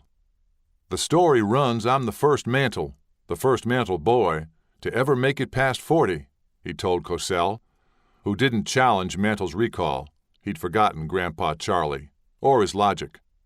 Apparently, it had never occurred to him that an equally lethal genetic inheritance from his mother's side of the family might prevail. Ultimately, the fear became a public embarrassment. Who wants to go through life known as the doomed Yankee slugger? That was overplayed, he told me. People wrote about it, but I don't think I ever thought about it that much. Maybe I thought about it, but it didn't bug me. I didn't sit around saying, "Oh fuck, I'm going to die" all the time. Nonetheless, it became convenient for others to excuse his self-indulgent behavior as a fatalistic entitlement. Merlin told Gil McDougald's wife, Lucille, "I see him wanting to enjoy himself while he is alive, because he fully expects not to live. And I let him do it because if he goes like his dad and his uncle, he won't be alive by the time he's 40. Frank Scott, the Yankees' one-time traveling secretary and Mantle's agent, shared Stengel's perspective with the author Gerald Astor, who quoted him in an unpublished book, Eyes Open, Mouth Shut. Exasperated, Stengel said, "This kid still has everything, and he has a lot of career ahead of him. That is, if he don't screw up. And he comes close to screwing up every goddamn day of his life. In the first place, he has little sense about people, and I'm always worried about whether he is going to buy the Brooklyn Bridge. It's not Martin and it's not Whitey. It's Mantle himself with all that shit about how he's going to die soon, because everybody in his family, it seems, dies of that hop kid or hop skid, whatever it is, disease, so he may as well kill himself with fun shit." 4.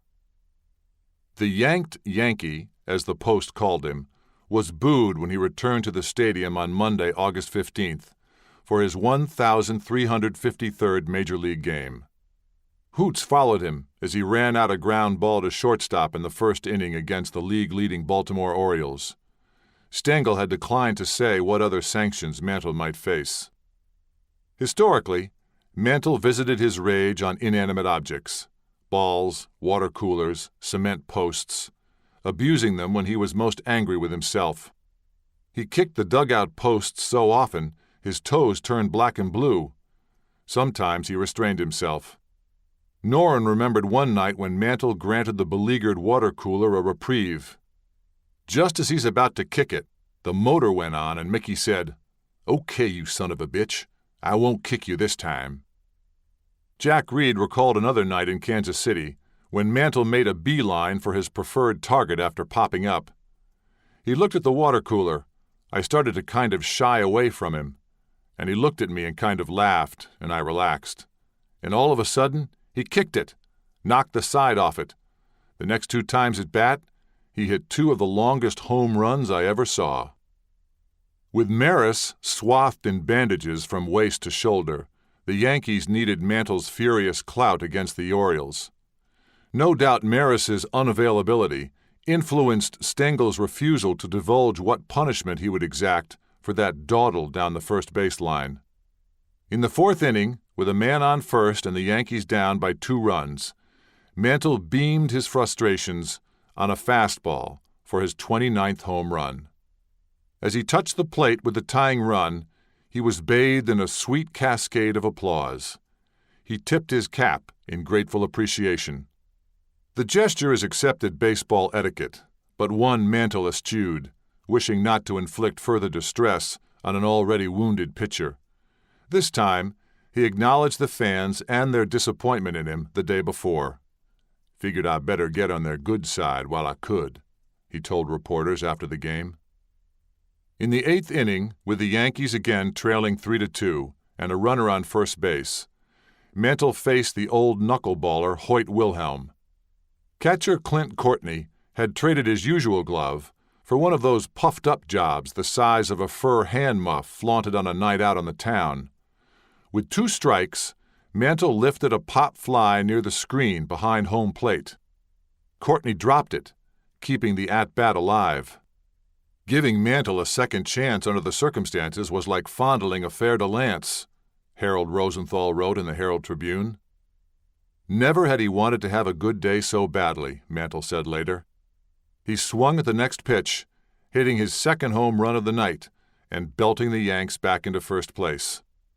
Even his ears were grinning, Dick Young wrote. "He didn't have to run those 2 out, did he?" Stengel crowed. He said he accepted Mantle's explanation for his lapse the day before. It was a bonehead play. Indeed. "This did him good, and it'll do the others good," Stengel declared. "It'll show them they got to run it out, or else when they get their paycheck, they'll think they have taken a cut." Making an example of Mantle may have been tactically useful, but the Yankees were hardly tearing up the American League. But it was also a frontal attack on Mantle's sense of himself, and he took up the challenge. The one thing he always did was try. Mickey really never, ever stopped doing the best he could, Coleman said.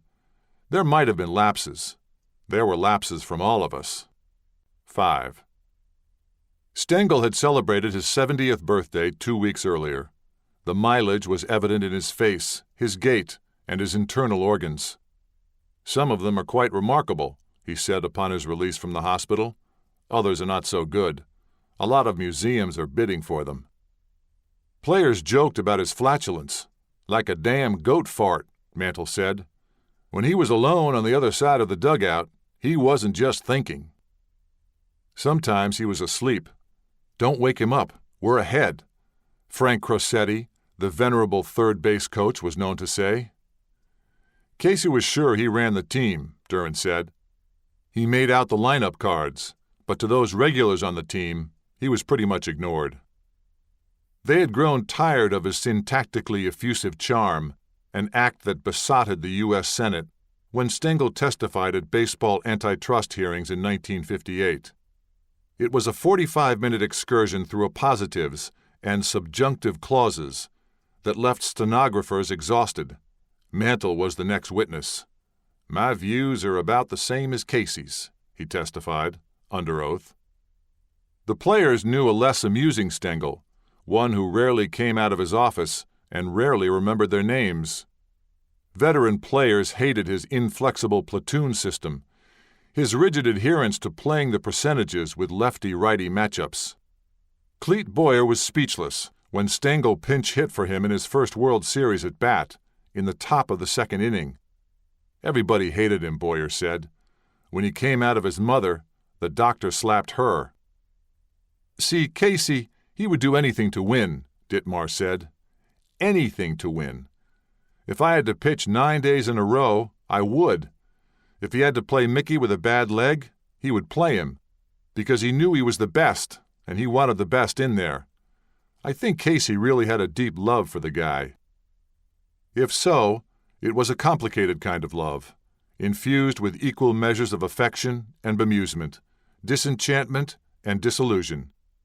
In the beginning, Mantle was the indulged teacher's pet. By 1960, Schechter wrote, the relationship had become one of mutual respect and mutual disappointment, with practically no communication. Mantle often said that Stengel was almost like another father, a truth that went deeper than perhaps he knew or wanted to acknowledge. Like Mutt, Stengel never praised him to his face. Every day when Mantle emerged from the dugout, Stengel would say, "Gentlemen, there's the ball game," Tom Sturdivant recalled. He complimented him everywhere, but in the clubhouse. In Schechter's preseason analysis of the inner Mick, he quoted at length a baseball man here in St. Petersburg who has read more than just record books and has watched Mantle and the Yankees and with great interest for years now. Schechter conceded that many readers would dismiss the jargon of his amateur baseball shrink as the Freudian prattlings of an unqualified layman. The unnamed analyst speculated that Mantle's propensity for striking out left-handed was an unconscious retort to the constant demands his father had placed on him to go against his nature and to be better than he could be. Striking out was a way of striking out against the absent internalized father, showing the old man what a mistake it was to force him to bat left-handed, the analyst concluded. It's a form of masochism. I think he wants the fans to boo him. It's like having his father in the stands again. Overwrought as that might have been, Mantle was hard put to please either man. Like Mutt, Stengel saw in him the player he would never become, and like Mutt, Stengel regarded his success as a monument to his own ambition and desire. The relationships with his father and his second father were predicated on demand and expectation. You will be somebody, which is a whole lot different than saying you are somebody. David Mantle likes to tell a favorite family story about Mutt receiving congratulations on his son's stellar performance for the Whiz Kids one night in 1948. Mutt said, "He could have done better," David recalled. This on a night when, local lore has it, Mantle had hit 2 home runs into the Spring River. "Just think how great he'd been if he'd had confidence," said Mantle's teammate Tom Tresh. Knees and confidence. 6. On the morning of September 16th, the Yankees awoke in a first-place tie with the upstart Orioles atop the American League. The defending American League champion White Sox were lurking just 2 games behind. The Yankees won that night and the next 14 straight games to claim Stengel's 10th pennant, equaling McGraw's record. Mantle led the league in runs and home runs. Maris led the league in slugging percentage and RBI, and was named the American League's most valuable player. Mantle was first on more ballots, but 3 writers left him off completely. He finished second in the voting, 2 points behind Maris. Now Stengel was lavish with praise, noting how hard Mantle had worked and how much he had hustled. Impressive, Stengel said, considering he was a cripple playing on one leg. The World Series opened in Pittsburgh on October 5th, the day the G-Man assigned to investigate the July death threat informed his superiors that he had failed to develop a suspect in the matter. Yankee pitchers, particularly Whitey Ford, had long chafed at Stengel's idiosyncratic pitching decisions, none more fateful than choosing to start Ditmar instead of Ford in Game 1 of the series. True, Ditmar had had his best season. Yes, he threw a lot of ground ball outs, but he was Art Ditmar, and Whitey Ford was the chairman of the board, the pitcher who would break Babe Ruth's record for consecutive scoreless World Series innings. "Casey talked to me about it," Ditmar said. He said, "Look it, I'm not going to start Whitey because I want Whitey to start in the stadium because of the short right field and to nullify left-handed hitters in the stadium." And he says, "You've pitched great for me the last 2 years, so I think you deserve the opportunity." And he says, "Whitey has some arm problems. We don't figure he can pitch 3 games." In Game 1, Ditmar failed to make it out of the first inning. Mantle went hitless. Batting left-handed had been a struggle since Red Schoendienst had gotten tangled up with his shoulder in the 1957 World Series. Watching film from his rookie year in a darkened clubhouse one day in 1959, he saw the problem. He wasn't holding his bat high enough.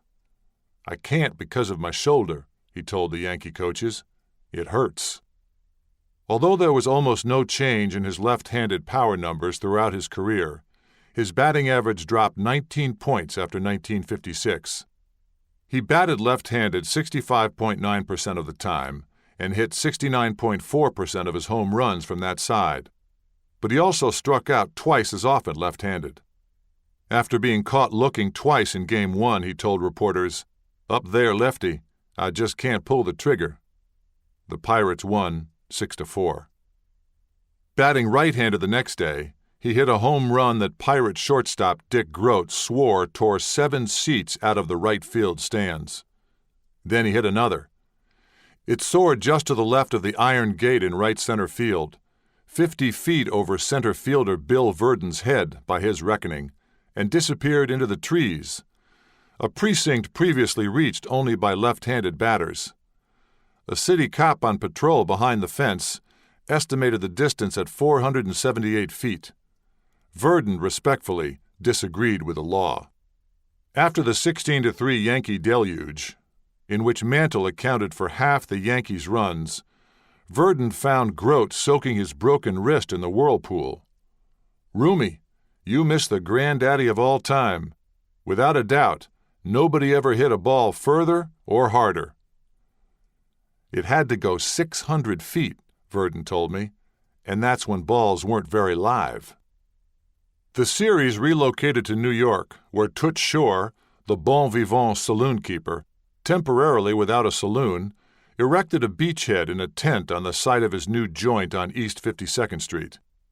He invited some pals to help break ground on the off day between Games 2 and 3, Chief Justice Earl Warren and Mantle, Berra, and Ford.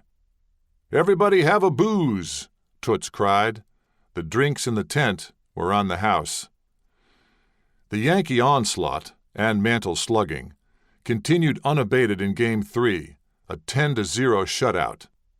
But the Pirates laughed off the 2 laughers and stunned the lordly Yankees by winning the next 2 games at the stadium. In Game 4, again Mantle was held hitless left-handed. In Game 5, Ditmar improved on his Game 1 performance. He lasted 1 1/3 innings. In Game 6, in Pittsburgh, Ford threw another shutout, setting the stage for what Yankee partisans regarded as a foregone conclusion. Vern Law, the 1960 Cy Young Award winner, held them scoreless through the first 4 innings. By the bottom of the second inning, the Yanks were trailing 4-0. Stengel summoned relief pitcher Bobby Shantz to save the season. Shantz stood 5'6" and weighed 139 pounds. "Soaking wet," he said. "I didn't throw hard at all. I threw a lot of change-ups and curveballs. I changed up on my fastball and changed up on my curve." He held off the Pirates for 5 innings while the Yankees scored 7 runs. They led 7-4 with 2 innings left in the season. Then came the fateful 8th. "First guy up, Gino Samoli, blooped one into right field," Shantz said. "Then Bill Verdon hit a nice double-play ball right to Kubek, and that damn thing hit a rock or something, bounced up and hit him in the throat. Oh, my God, I couldn't believe it." Kubek went to the ground, choking on his own blood. Everyone else was safe. Stengel summoned Jim Coates from the bullpen to face the redoubtable Roberto Clemente, who hit the inning's second fateful grounder. First baseman Moose Skowron fielded the ball, but when he looked for someone to throw it to, no one was there. The lapse still provoked Mantle's drunken ire a quarter of a century later. Fucking Jim Coates didn't cover first. Shantz sighed at Mantle's resilient memory. No lapse there. Hal Smith come up and hit a 3-run homer, and then they went ahead of us. That's the thing. We should have been out of the inning. They shouldn't have scored even more than 1 run. We'd have still been ahead if he covers first base. Instead, the Pirates scored 5 runs, 3 charged to Shantz, and took a 9-7 lead to the top of the 9th inning. Kubek was taken to Pittsburgh Eye and Ear Hospital with a suspected fracture of the larynx. The Yankees did not choke. Mantle wouldn't allow it. He drove in the Yankees' 8th run in the top of the 9th with a single that sent the tying run to third. There was still just 1 out. Berra slashed a serrated grounder to Rocky Nelson at first base, who snared it on 1 hop, stepped on the bag, and straightened to throw to second base to complete the double play. But Mantle wasn't where he was expected to be. He stood his ground on the infield dirt, waiting for Nelson to make his move. They faced each other paces apart, like Hollywood gunslingers. It was high noon for the Yankees. Mantle drew first, diving back into the bag and eluding Nelson's frantic, perplexed tag. Without Mantle's reflexively balletic maneuver, Gil McDougald would not have scored the tying run. The series would have been lost. There would have been no bottom of the 9th. There would have been no goddamned Bill Mazeroski, no kicker in Red Smith's column in the Morning Tribune. Mazeroski is up first for Pittsburgh. Ralph Terry had relieved Coates in the 8th. His second pitch to Mazeroski sailed over Berra's head, over the ivy-draped left field wall, and into civic bedlam. For the second year in a row, the Yankees were left looking up. The clubhouse door was still locked when bat boy Frank Prudenti finished his chores and went downstairs to change. The Yankees needed time to compose themselves before receiving the gentlemen of the press. It was the quietest locker room I can ever remember, Prudenti said. Everybody was just shocked, devastated. I looked over by Mickey's locker, and he had a towel over his head. I didn't want to look too hard and make it obvious I was looking. I didn't go over. I didn't want to see it. But it wasn't only Mickey. A lot of players had tears in their eyes. Cleet Boyer thought, shit, maybe I should cry too. When the writers were finally admitted, those who dared go to Mantle's locker saw tears running down his cheeks. This was the first time that we lost a series when I know we should have won, he said. As Berra put it, we made too many wrong mistakes. Terry was in Stengel's office, trying to apologize and explain. Stengel was taking off his Yankee uniform for what would be the last time, his pants down around his shoes, his shirt unbuttoned. Terry had warmed up 5 times before entering the game, pitching off a steep bullpen mound that bore little relationship to the one on the field. His footing was off, making the fateful pitch rise instead of breaking low and away, as he and the scouting report intended. Forget it, kid, the manager said. Come back and have a good year next year. Mantle was still at his locker, shrouded in a towel, when Terry emerged from Stengel's office. He had batted .400, 10 for 25, scored 8 runs, driven in 11, hit 3 home runs, for a slugging percentage of .800, and walked 8 times, finishing what was perhaps his best World Series with an astonishing on-base plus slugging percentage of 1.345.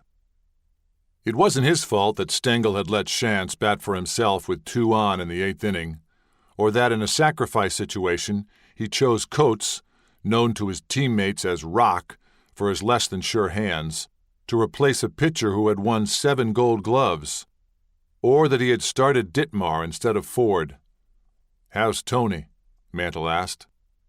Kubek was under doctor's orders not to talk, especially not to the enterprising reporters who showed up at his bedside, hoping for a quote, but he took Mantle's call. That evening, as the Mantles flew home to Dallas, John F. Kennedy and Richard M. Nixon wrangled over the defense of the islands of Quemoy and Matsu off the coast of China in the third of the great presidential debates. Somewhere high above America's midsection, Mantle was still crying. "Mickey, it's only a game," Merlin said. But it wasn't. In a week, he would be 29, and he felt he had let them all down. Mutt, Casey, himself. The Stengel era ended 5 days later, just past high noon, when he arrived at Le Salon Bleu of New York's Savoy Hilton Hotel for a formal execution orchestrated by the front office. The Yankee bosses declined to use the distasteful word fired, but pointed out that Stengel was the highest-paid manager in baseball. "Quit, fired, write whatever you want," Stengel told his writers. "I'll never make the mistake of being 70 again." 13 years later, Stengel admitted to an interviewer that he was wrong to start Art Ditmar. Ditmar sued Anheuser-Busch for libel when a 1985 World Series commercial recycled Chuck Thompson's erroneous call of the bottom of the ninth, attributing Terry's gopher ball to him. The suit alleged that Ditmar had been held up to undeserved ridicule, humiliation, and contempt, and went all the way to the United States Supreme Court, before being dismissed in 1988 as ridiculous. Part 3. Nightcap. Atlantic City, April 1983. By 11 p.m., the candle at Mickey's table in the bamboo lounge was guttering, and so was he. It was the end of a long, liquid day. Cocktails in the limo, followed by cocktails before dinner, followed by toast with dinner, to the greatest center fielder of all time behind Joe DiMaggio, one of his playing partners had said. The dinner was hosted by sportscaster Dick Schaap. The menu was elegant: Boston bib lettuce with hearts of palm, coquille Saint-Jacques, filet mignon béarnaise, coupe baccarat. None of which Mickey ate. Now his fist was wrapped around a snifter of Grand Marnier. I ordered a Perrier. Mickey cackled. Some sports writer. Bill Brubaker of the New York Daily News was keeping him company in the second-floor lounge, a cozy little watering hole done up in ersatz Raj decor, with fan-shaped rattan chairs and fake potted palms. I joined the conversation with trepidation and annoyance.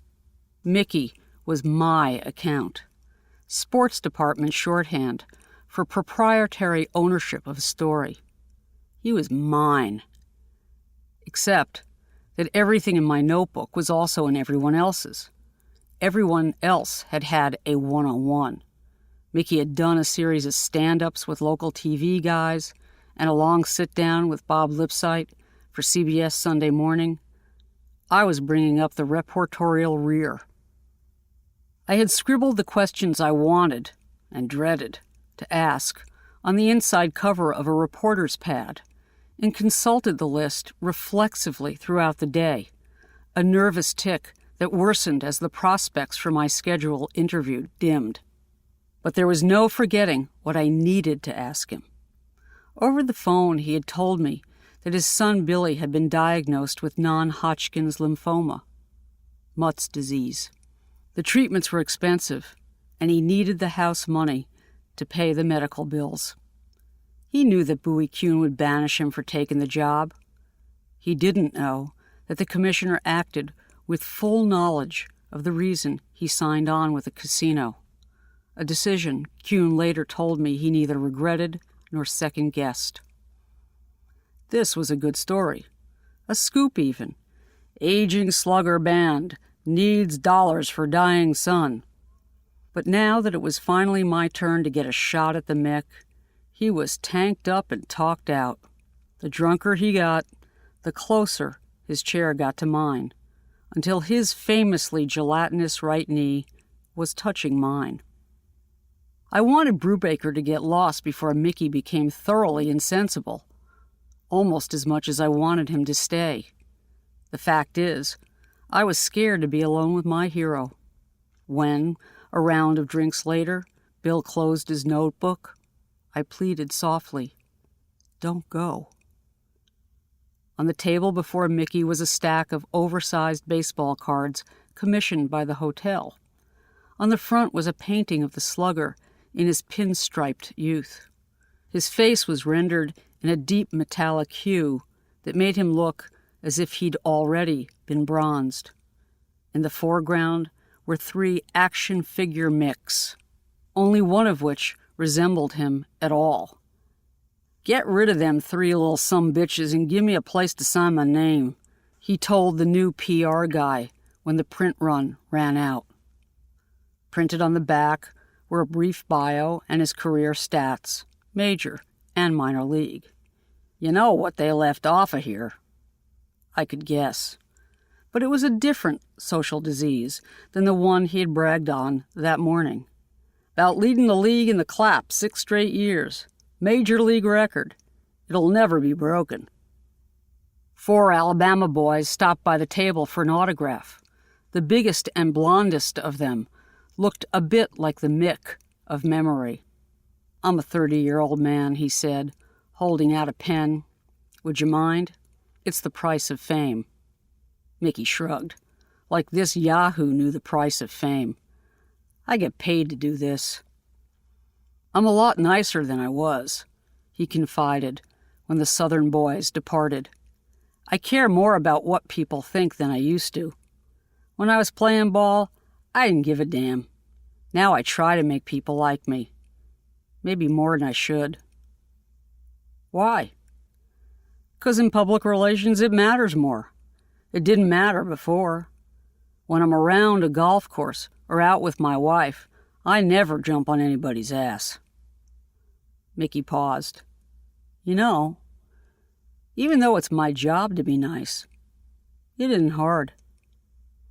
He sounded almost surprised. "I run into guys who say I push them aside, guys who say, 'Hey, I was at Yankee Stadium in 1958. You shoved me out of the way.' Hell, if I strike out 4 straight times, I'm not going to sign any damn autographs.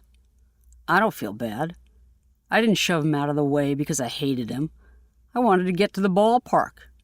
It was mostly the same kids every day, been there for 20 years. If I saw a little kid with crutches, I did stop. If I thought it was the same one who got one yesterday, I wouldn't." He turned to Brubaker, who was gathering his belongings. "You want an autograph?" "No, but my wife would probably like one." "What's your wife's name?" "Freddie. F-R-E-D-D-I.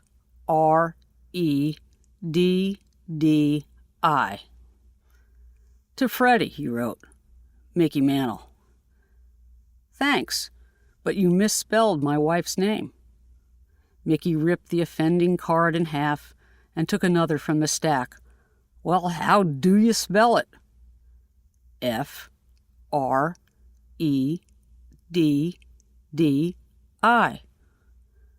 Again Mickey misspelled her name. Again Bill corrected him. "Here," Mickey said, submitting a new inscription for Brubaker's approval. "To Freddie. You have a hard name to spell, asshole." "Mickey, I can't give this to my wife." "Gimme that." He snatched the card, crossed out asshole, and scribbled sweetheart above the offending appellation. "To Freddie. You have a hard name to spell, asshole sweetheart." When Bill stood up to say goodnight, I thought about going with him. "Stay," Mickey said, reaching for my arm. It was 2 a.m. Finally, I had the Mick to myself. He suggested we'd be more comfortable in one of the modular love seats on the other side of the room. I put my notebook on the glass table and set my tape recorder to spinning. My intentions were clear. So were his. "Come on," he said, brushing the notebook aside. "Let's do this at breakfast." Just as I was about to ask about his son Billy, I felt his hand on my knee. Then, on the inside of my thigh. A knee is open to interpretation. A thigh means business. His hand was thick, sure, and entitled. casually asserting its prerogative, the way it would over a coffee mug. And that hand was moving inexorably upward when Mickey listed to his left and passed out, dead drunk, in my lap. I closed my eyes. The room was spinning like lemons on a one-armed bandit. But probably that was just my weight shifting beneath the heft of number 7. I was pinned in a modular love seat beneath 200 pounds of grade A American hero. In casino world, it is always night, but never dark. Just below in the Hi-Ho Casino, bells clanged and sirens blared. Someone was getting lucky. Briefly, I considered the man face down in my lap. The thinning hair no longer bleached by the outfield sun. A road map of tiny broken blood vessels spread down the slope of his nose and over the ridge of his cheek. Small breaks etched by age and hard living. I considered my options. Moving wasn't one of them. That would have required a crane. He was dead weight, and he was out cold. I lacked the fortitude to dump Mickey Mantle on the smoke-stale carpet amid shards of half-eaten pretzels and twisted swizzle sticks. I told myself to look on the bright side. At least he'd passed out before he hit the jackpot. So I waited, assuming someone would notice. Evidence of life throbbed through the floorboards and walls, but the lounge was empty. The TV above the bar was on mute. The cocktail waitress, a weary AARP candidate with a lacquered beehive that paid homage to the hotel's tumescent tower, had last been seen disappearing through a swinging door off the kitchen. When she finally reappeared, she was intent on inflating a gigantic orb of bubble gum. Then she peered at the odd configuration on the love seat. "Oh, fuck, not again," she said, popping a humongous bubble. Sighing, she pulled him off me and got him upright. Together we helped him to the elevator. Mickey steadied himself against the gilt-edged mirror surrounding the elevator bank. Forehead and lips pressed to the glass, he was out on his feet. He's dead, I thought. A surreal and fleeting moment of insight interrupted by his labored breathing. Okay, so he isn't dead. I just wished he was. Each time he exhaled, the mirror fogged over, his features dissolving in a warm, breathy mist. The whole day had been like that, moments of intense clarity followed by hours of reflexive obfuscation. When the elevator door finally opened, I pushed Mickey into the car. Bracing himself against the polished brass rail, he flashed that famous, toothsome smile. "You coming upstairs with me tonight, Jane?" "Not tonight, Mick." He seemed neither surprised nor disappointed, as if the rebuff was as expected as the offer. "Oh, well," he said cheerfully, "you know what they call me, don't you?" "No, Mick, I don't." "Well," he drawled, "they call me Mighty Mouse, 'cause I'm hung like 'em." He was still vertical when the door slid shut on his grin. I went up to my room and cried. Outside the window, the moon rolled in on the tide. Shafts of indirect light filtered through panes of salty glass and splayed across the carpet where I'd kicked off my clothes. Lohman's bargain suede and a 100% virgin Orlon acrylic sweater. What I had seen of Mickey wasn't what I had expected or hoped, but he had promised to meet me for breakfast. Again. I wondered which guy would show up, if he showed up. One thing I knew for sure. To see Mickey clearly, I needed to see him in direct light. Chapter 12. September 25th, 1961. Dr. Feelgood. 1. In late September 1961, Mantle was feeling poorly. Sports writers following the team followed his condition closely, diagnosing a cold, a head cold, a heavy cold, a virus, an eye infection, and an upper respiratory infection that lingered through a long homestand, Cleveland, Chicago, and Detroit. When he was still under the weather on September 24th, Mel Allen offered help. "I have a doctor. He'll give you a shot that'll fix you right up." The voice of the Yankees made an appointment for him to see Dr. Max Jacobson on Monday, September 25th, an off day for the American League champs. All summer, Mantle and Maris had chased each other and Babe Ruth's unassailable home run record across America. 60, count 'em, 60, the Babe had crowed that September afternoon in 1927. "I'd like to see some other son of a bitch do that." For much of the season, it appeared that both of the M&M boys might just do that. The pursuit played out against the backdrop of new administrations in Washington and in the Bronx. Ike and the old professor had ceded center stage to JFK and Ralph Houck, the new Yankee skipper. The country was charged with energy and change. Mattel had given Barbie a boyfriend named Ken. Yuri Gagarin and Alan Shepard had defied the gravitational pull of the Earth. Audrey Hepburn's soigné gamine, Holly Golightly, had breakfast at Tiffany's. A struggling young comic named Vaughn Meader was perfecting his long Boston A's for an impersonation of JFK and the First Family. Vigor, make that Viga, was the watchword of the day. Youth would be served by youth. No one suspected how much Dr. Max Jacobson contributed to the vitality of the young American president. Nor did anyone suspect how much Mantle was flagging until he confided in Mel Allen on the flight back from Boston on Sunday, September 24th. The day before, he had hit his 54th home run, his first since September 10th.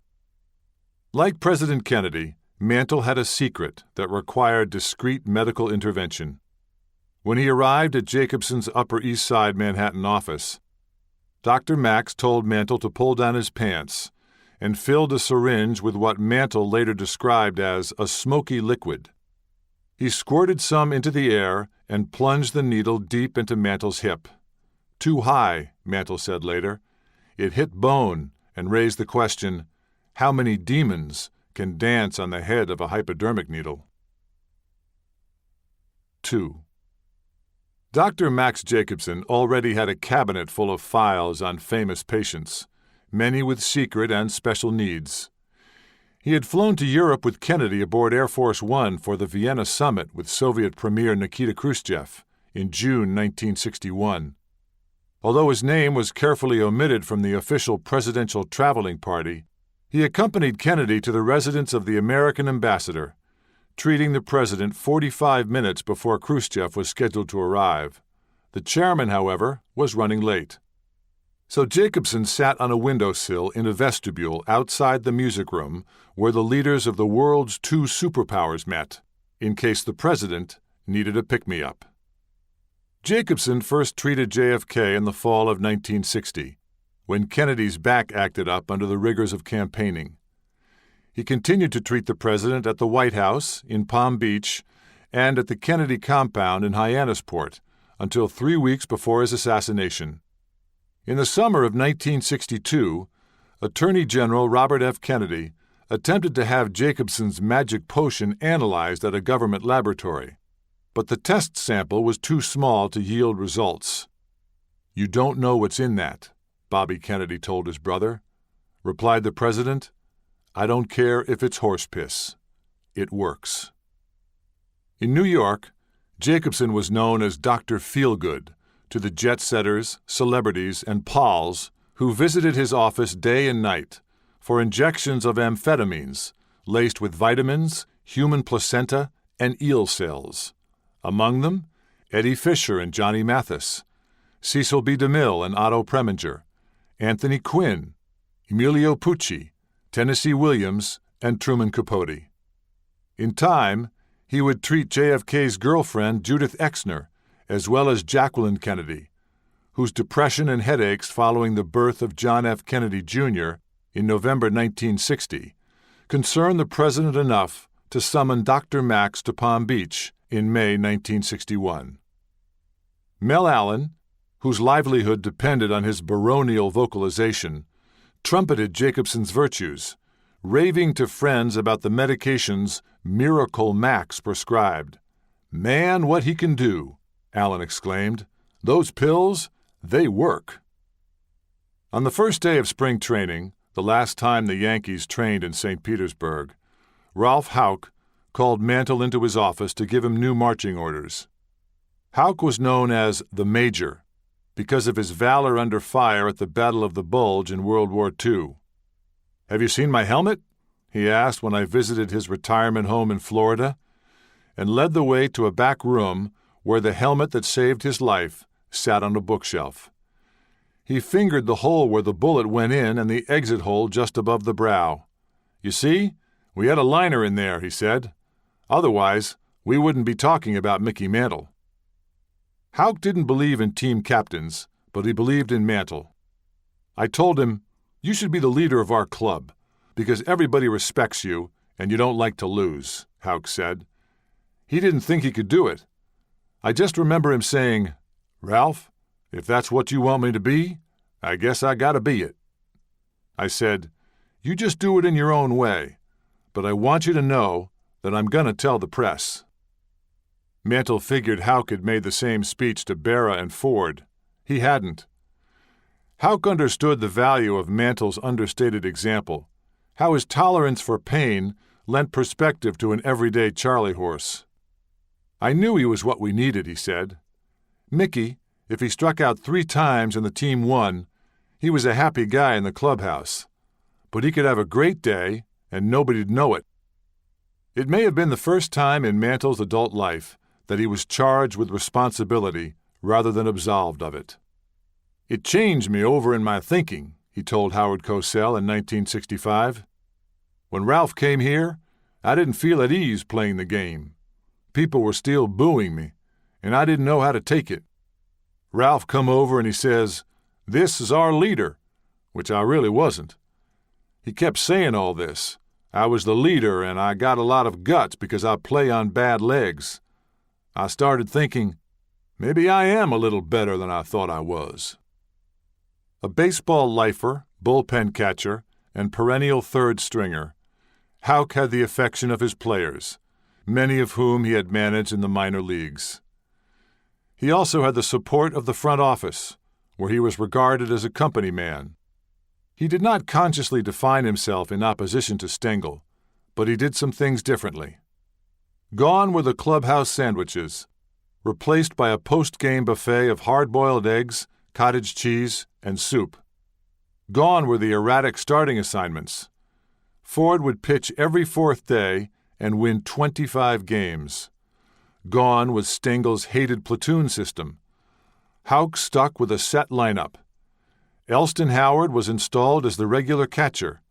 Berra established a new residence in left field. But the biggest difference between the regimes was perhaps also the subtlest. Houck's invitation for Mantle to rethink himself. "I was close to Mickey, him being an old country boy like he was, and me being one too," Houck said. "Mickey liked me. He knew that I fought for the players even as a coach before I became manager. I knew he would do anything I asked him to do." Unlike Houck, Mantle was a follower, not a leader. Everyone said so, including himself. In coaxing him to take on a new role, Houck appealed to the better angels of Mantle's nature, his conscientiousness and sense of responsibility. He was so modest, I had to let him know what he meant to the ball club and what he meant to me, Houck said. He got Mantle the salary he wanted, got him to report to spring training 3 days early, and ordered, Moose Scourin to go out on the town one night in St. Pete with Mantle and Ford. Mantle took it personally when teammates turned down an invitation. "They rented a car, they give me a chauffeur's cap, and we go to these bars in St. Pete, Tampa," Scourin said. "I'd meet the maitre d', I'd say, 'I got Mickey Mantle and Whitey Ford,' and they didn't believe me till they'd come outside and open up the door. They'd go inside, freeload food and booze, and then the next day, my name's in the lineup. I said, "Ralph, I can't play." And Mickey and Whitey were along the fence, laughing like hell when I was taking infield. Skowron sighed. I guess Ralph just wanted to make him happy. "Ralph is the best thing that ever happened to me in my life," Mantle later said. 2. Mantle was not a baseball scholar. Kneeling in the on-deck circle, he might require of a retreating teammate, "What's he throwing?" Doubtless, he would have understood Ted Williams's splendid reply to protege Mike Epstein when he asked the Splinter about hitting. Well, you just do it. One hot July afternoon late in Mantle's career, Epstein encountered his childhood hero in the Yankee dugout during early batting practice. "The last 2 balls I hit were in the upper deck in right center or in right field," Epstein recalled. "And I hear this voice in the dugout, and he says, 'Boy, we could use that power over here. We got none.' And I looked over. There's Mantle. He's standing there in his undershorts and his shower shoes. So I went over and I said, 'When you stride, do you feel your body doing anything?' And he said, 'Well, what do you mean?' I said, 'Do you feel your body moving in a certain direction or doing something that you can talk to me about?' And he said, 'Mike, honestly, I don't know nothing about hitting.' You know, he drawled it out. He said, 'I just watch the other hitters.'" In Yankee Stadium in those days, the bat rack was by the home plate side of the dugout, and that's where we were. So he just reached in and took a bat, left-handed in the dugout, and he's just taking some strides. I said, "You feel anything?" He said, "Nah." And then he said, "You know, actually I sort of feel my body going backwards as I'm striding forward." So I said to him, "Well, do you feel the same thing right-handed?" And he did it about 5 or 6 times, and he looked at me and he says, "No." Mantle had no idea what he did right or wrong or differently, batting right-handed and left-handed. More than likely, he would have had little truck with present-day baseball pedagogy.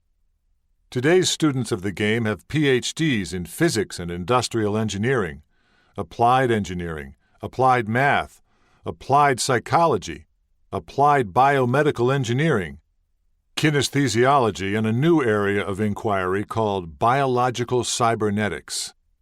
They don't talk baseball.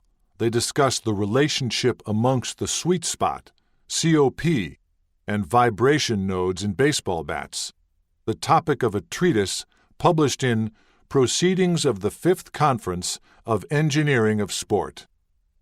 Mantle had no answer to the question, what makes Mantle Mantle? There was good reason for that. It has to do with the biology of memory, the subject that earned Eric R. Kandel the 2000 Nobel Prize in Physiology or Medicine. I think your question is not dramatically different than asking, what makes Mozart Mozart? Kandel said. The answer requires an understanding of how a body remembers. Kandel is the director of the Kavli Institute for Brain Science at Columbia University. Athletics are not prominently featured on his resume. In gyms and locker rooms, muscle memory is a catchphrase for the ability to recall and replicate a perfected motion, such as a baseball swing, in the freedom of infinite space. In Kandel's New Science of Mind, muscle memory is an idea, specifically an idea of exactly what groups of muscles to move in response to a particular stimulus, a fastball, for example, and the ability to recruit the family of muscles that have to be moved to accomplish a particular task. Kandel, a physician trained in psychiatry and neurobiology, explained, "There are 2 kinds of memories. They're called implicit and explicit. Explicit memory is a memory of people, places, and objects. If you think of the last time you sat in a baseball stadium and remember who you were with, you're doing explicit memory storage. Implicit memory storage is hitting a tennis ball, hitting a baseball, doing anything that involves sensory motor skills. With sufficient reiteration, an explicit memory can become implicit, literally moving from one storage center in the brain to another. Once a task is mastered, it can become automatic, almost reflexive. When you first learn how to drive a car, you're just paying attention all the time, Kandel said. You're terrified. You're saying, now I shift, now I don't. After you learn, you don't tell yourself when to shift. You do it automatically. Muscle memory is a form of implicit memory that is recalled through performance, Kandel said, without conscious effort or even the awareness that we are drawing on memory. Which is why Mantle could not explain what he did or how he did it. It's also why the greatest athletes usually make the lousiest coaches. When Rob Gray tests baseball players in his Perception and Action Lab at Arizona State University, forcing them to articulate what they do and how they do it, their performance deteriorates. Compelled to surrender what he calls expertise-induced amnesia, in short, to make an implicit memory explicit again, they start thinking about what they're doing and mess everything up, he said. Until recently, scientists believed that the brain was fixed in its anatomy. You would lose brain cells with age, but you couldn't alter the architecture. Turns out they were wrong, Kandel said. The brain can bulk up too. Repeated experience can form new synaptic connections, especially if you start building up those implicit memories before puberty. The right genes nurtured the right way, meaning early enough and often enough, creates the potential for a particular kind of genius. You and I would call it implicit intelligence, Kandel said. That's what you're looking at. That's beautiful.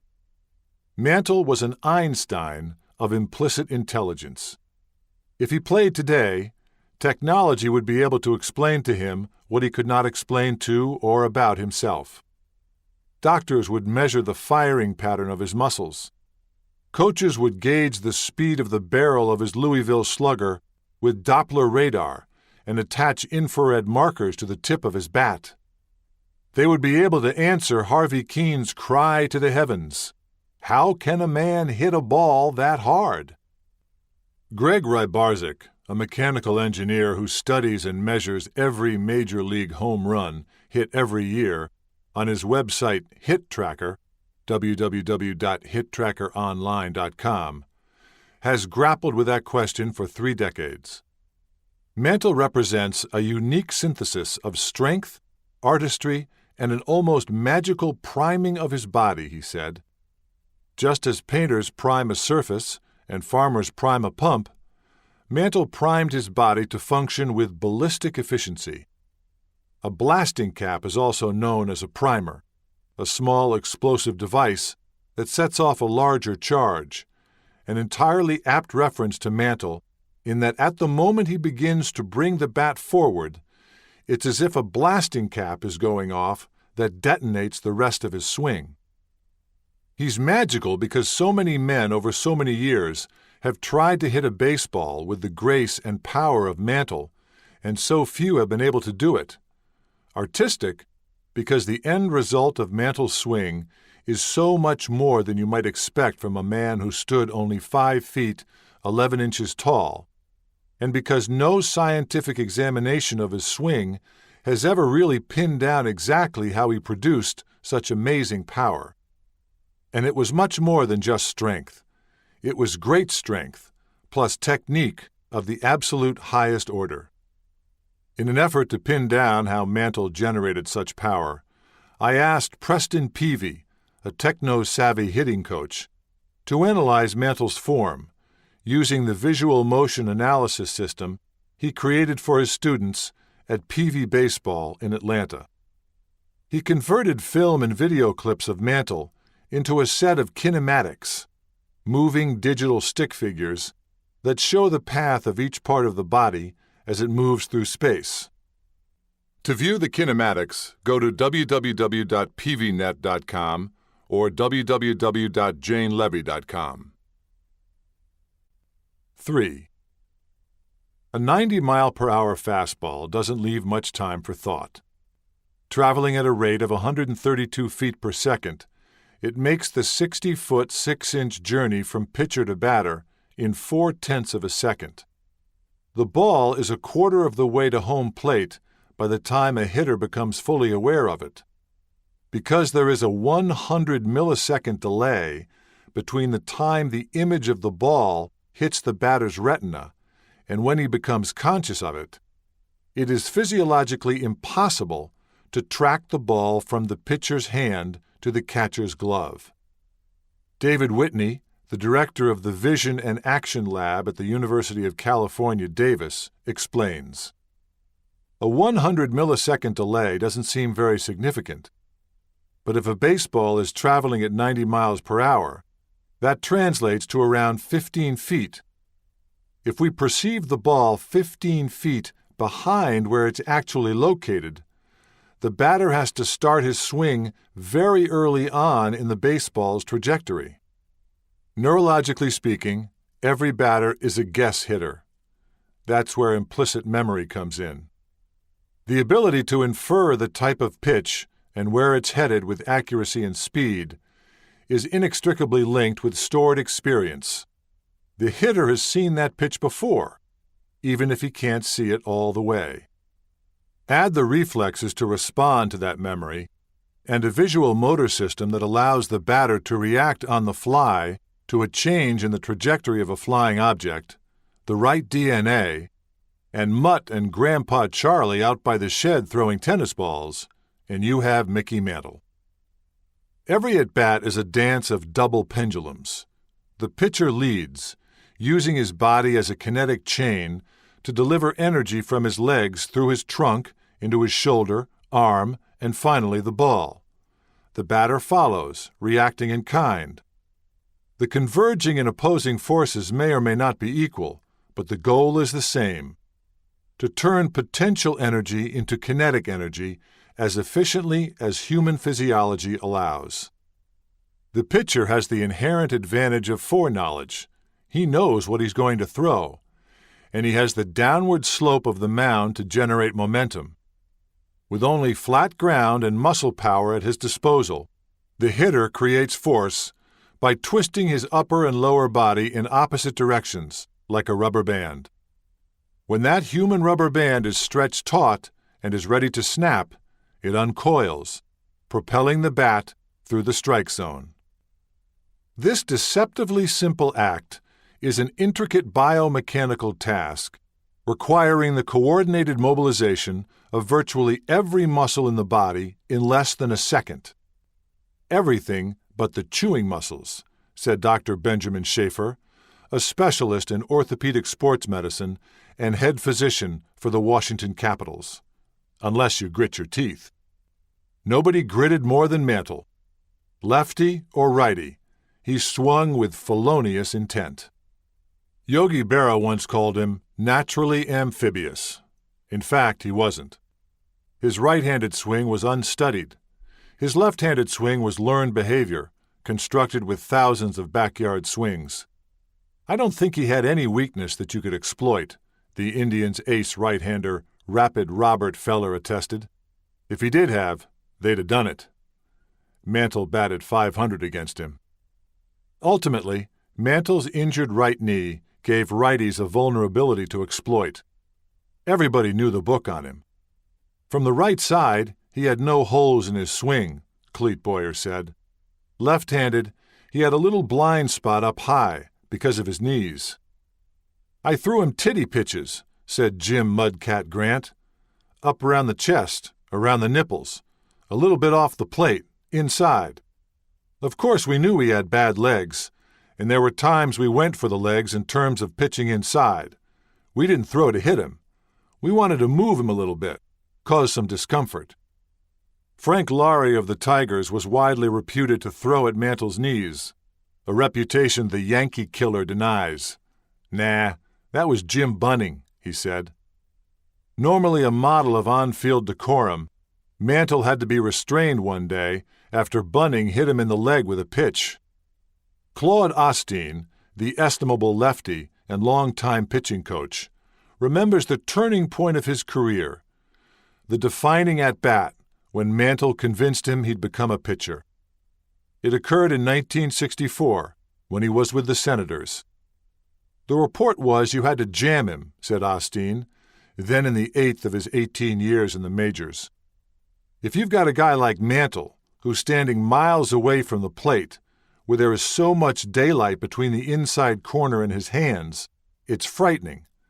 It's right down the middle of the plate for a guy like that. Visions of a tape measure home run or worse, a line drive hit back up the middle, tormented pitchers in their sleep the night before they faced the Yankees.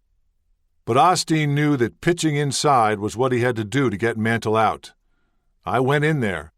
It was a fastball, right on the black, he said. Right away he went straight into the ball and closed that daylight up.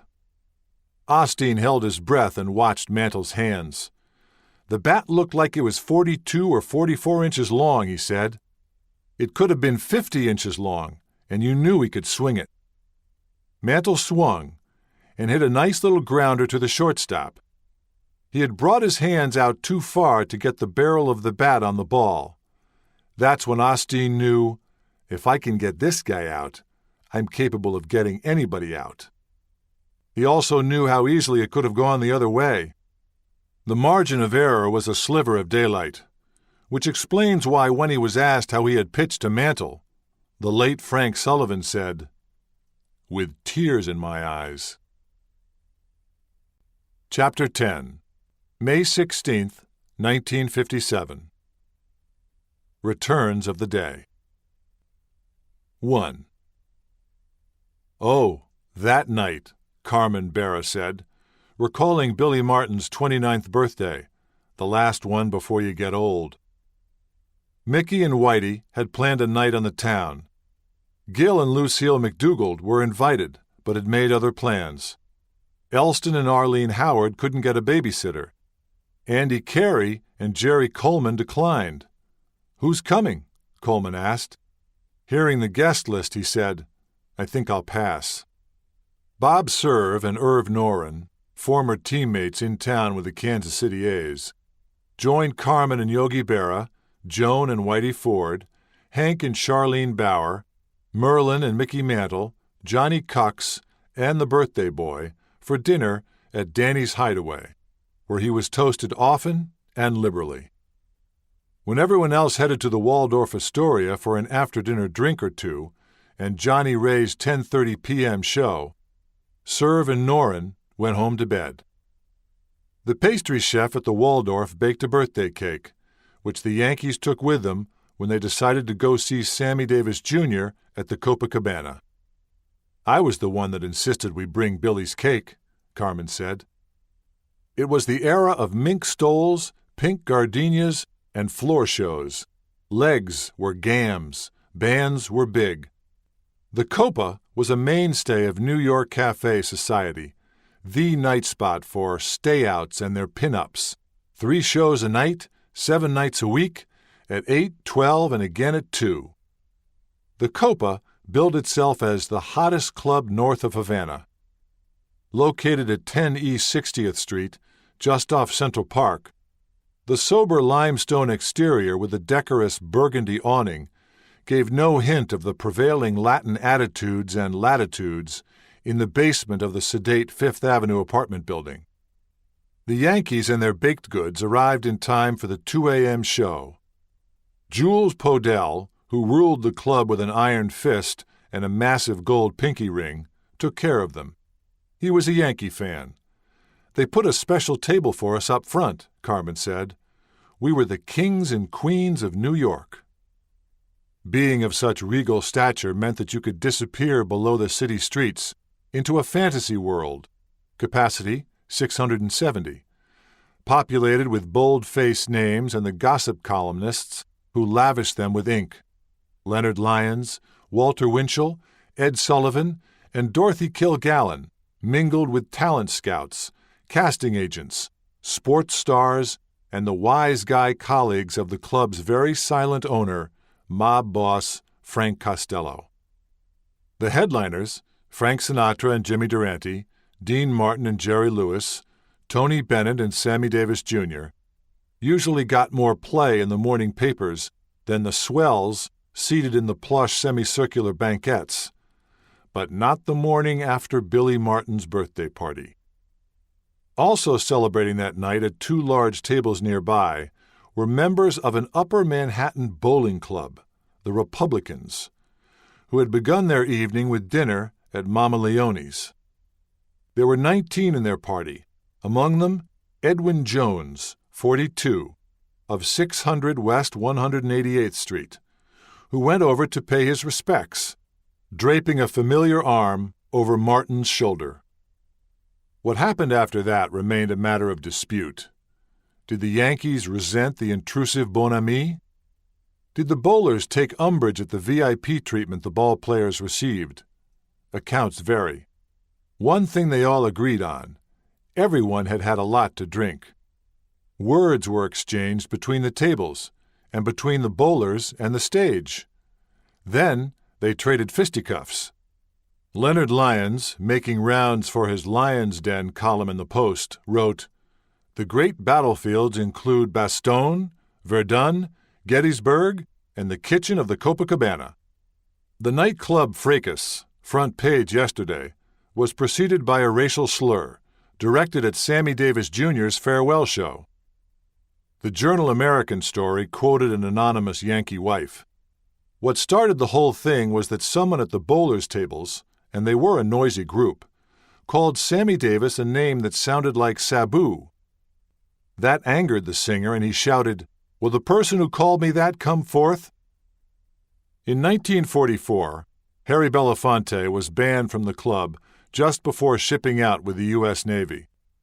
The following year, Lena Horne used her clout in contract negotiations to desegregate the main dining room downstairs, but racial tensions persisted in America. They were calling Sammy Davis Jr. Little Black Sambo, Merlin Mantle told me. 4 guys came to his aid and asked the bowlers to tone it down. Among the 4, Hank Bauer.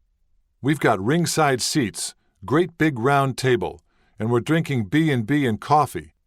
And this big fat Jewish guy came walking by me. He said, 'Don't test your luck too far tonight, Yankee.'" Bauer assumed Jones was Jewish after reading that he owned a delicatessen. I give him my best vocabulary, 2 words. And now he's down at the end of the table, him and his son-in-law, I think it was. The son-in-law went back to the men's room. Martin, an improbable peacemaker, got up to have a word with him. Mantle followed. "So Ford says, 'You better go see what the hell's happening,'" Bauer said. "My wife Charlene says, 'It ain't none of your business.' I say, 'Yes, it is.' I went back there, and I opened up the door. I saw nothing but tuxedos. And Yogi and Johnny Cox ran into me and said, 'Get the hell out of here.'" Edwin Jones, the convivial bowler, was unconscious on the floor. One of New York's finest arrived on the scene, summoned an ambulance, and reported the incident to the station house on East 51st Street. Detective Chris Coyle, who was assigned to investigate, decided, "This case is too hot to handle," the Journal-American reported, and referred the matter to the Manhattan District Attorney. Lyons elaborated in his May 19th column. "Davis was at the drums when the commotion started, and so none of us could hear, or in the darkened club see the action in the rear involving the Yankee ball players. On my way out, I saw the victim being carried into an ambulance, and so I returned to the Copa Lounge and there met the ball players. Yogi Berra noticed I was asking questions. He feigned utter innocence, walked toward me and greeted, 'Hello, what's new?' Lyons kept the rest of the conversation off the record, but shared the details with his son, film critic Jeffrey Lyons. Yogi and my father were about the same height, Jeff Lyons said. He couldn't see easily over Yogi's shoulder. Yogi shifted left and right to keep my father out. My father said, 'You give me an exclusive, and I'll tell you the way out the secret passage when it was a speakeasy." Thus, the New York Yankees made their getaway. At 3:16 a.m., Jones was admitted to the emergency room at Roosevelt Hospital, where he was treated by a young medical resident named Cedric Preby, whose report noted nose broken, but not displaced, ribs, scalp, and jaw bruised, X-rays inconclusive. Jones didn't know who or what had hit him. He said he remembered nothing until he woke up at the hospital, which was odd since he walked in on his own 2 feet. The next morning, he was well enough to receive reporters at his Upper Manhattan apartment, where he professed love and affection for Hank Bauer. "I'm not going to make a case of it," he said. To which his lawyer, Anthony Zingalis, replied, "You be quiet." By the time the Berras got home to New Jersey, the Yankees had dispatched their private investigators. Yogi called Johnny Cucks at 5 a.m. and said, "Don't open your door." Carmen said, because he was young, they didn't want him to get in trouble. At the station house, Leonard Jones, the victim's brother, filed a complaint against Bauer, the ex-Marine, known to his teammates as the Bruiser, charging him with felonious assault. The morning papers had already gone to bed by the time the Bauers got back to their apartment in the Concourse Plaza. About 4 o'clock in the morning, the phone rang, Bauer said. "It's a writer. Hank, what are you going to do about this?" I says, "Now what the hell are you talking about?" "Well, this guy claims you hit him." I said, "I'm sorry, I didn't hit anybody." Now we're up, and the bellboy calls me and he said, "Hank, don't come down here." I said, "Why not?" He said the lobby's full of writers, TV cameras, and everything. He says, "When you get ready to go to the ballpark, you give me a call, and I'll take you down on the freight elevator." Now, at the ballpark, the first guy I run into was Casey. "What happened?" I said, "Case, I'll tell you the truth. I wanted to hit that guy, but I didn't." He couldn't have, he explained, because Berra and Cucks were holding on to his arms. And besides, the club's bouncers had assured him, "We know how to take care of this." Now Dan Topping comes in. He says, "I warned you sons of bitches." So he fines us each $1,000. And I went to Mickey and I says, "Mick, when the hell did we get a warning?" He says, "You wasn't at that party." The Yankees issued a statement saying that their private investigators had satisfied General Manager George Weiss that none of the players had struck anyone. The afternoon tabloids blared the news. Yankees Bauer in Copa Brawl, New York Post, May 16, 1957, front page. Bauer, I didn't sock guy and kiss her. New York Post, May 16, 1957. It wasn't a no-hitter, New York Journal-American, May 16, 1957. The Post earnestly listed possible managerial sanctions, including the silent treatment. But Stengel had plenty to say to the papers. He benched Berra and Ford and dropped Bauer to 8th in the batting order. Martin was injured and not expected to play. He didn't expect to remain a Yankee either. "I'm gone," he told Mantle, who batted 3rd as usual. "I'm mad at him too," Stengel assured reporters, "but I'm not mad enough to take a chance on losing a ball game and possibly the pennant." 2. In January 1957, Mantle took a break from Rubber Chicken to negotiate a new contract with George Weiss. He asked for $65,000, twice his 1956 salary. The general manager replied with a threat, slamming a fat file of incriminating evidence on his desk. To wit, Billy Martin and Mickey Mantle left the St. Moritz at 6 p.m., came in at 3:47 a.m. He had brandished the same damning, albeit thinner, dossier after the 1953 check-signing caper at the Latin Quarter. The GM's paid gumshoes were kept very busy keeping up with Mantle, though their attempts to do so could be comically inept. One evening that spring in Detroit, lobby sitters in the team hotel watched in amusement as Weiss's hired help, tailed the wrong guys, following Tony Kubek and Bobby Richardson to a YMCA for an evening of ping pong. A taxicab ferrying Mantle and Ford circled the block and returned them to the hotel unnoticed. Stengel's method of surveillance was simpler. He'd send the elevator operator upstairs after midnight to get autographs, thus documenting via absent signatures the curfew breakers. Stengel's biographer, Robert Creamer, cited the old professor's adage about tomcatting ball players. It ain't getting it that hurts them. It's staying up all night looking for it. They got to learn that if you don't get it by midnight, you ain't going to get it, and if you do, it ain't worth it. There was nothing funny or subtle about Weiss's attempted blackmail, recounted by Mantle in The Mick. He pats the folder, leans back in his chair, and twiddles his thumbs. With slow deliberation, he checks through a batch of papers and suddenly slaps them down on the desk. "Here, take a look," he says, the venom returning to his voice. "I wouldn't want this to get into Merlin's hands." He also mentioned a potential trade to the Cleveland Indians for Rocky Colavito and Herb Score. In an interview posted on Tim McCarver's website years later, Mantle compared the general manager's dictatorial ways to those of Adolf Hitler. "He felt like he was the Führer," Mantle said. Mantle headed for Rochester, New York, to accept the Hickok Belt, annually presented to the year's best professional athlete, and went back to Commerce without a contract. One morning, he showed up at his friend Jack Meyer's house, as he often did, having had too much to drink. He pulls up in a Lincoln, honks the horn, "Dad goes out," said Jack's son Mike, who was in 3rd grade then. "It's 10:11 a.m. I wanted to go with my dad." He said, "Come along, get in the back seat." The back seat had trash, magazines, beer cans.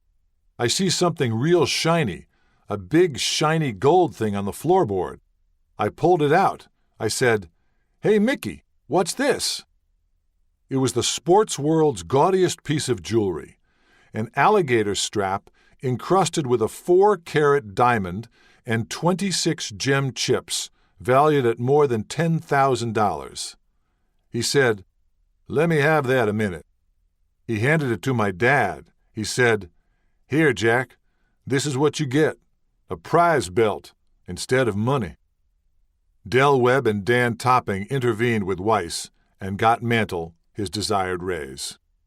He was the king of New York. Everybody loved Mickey. "Mickey who?" the singer Teresa Brewer chirped. "The fella with the celebrated swing."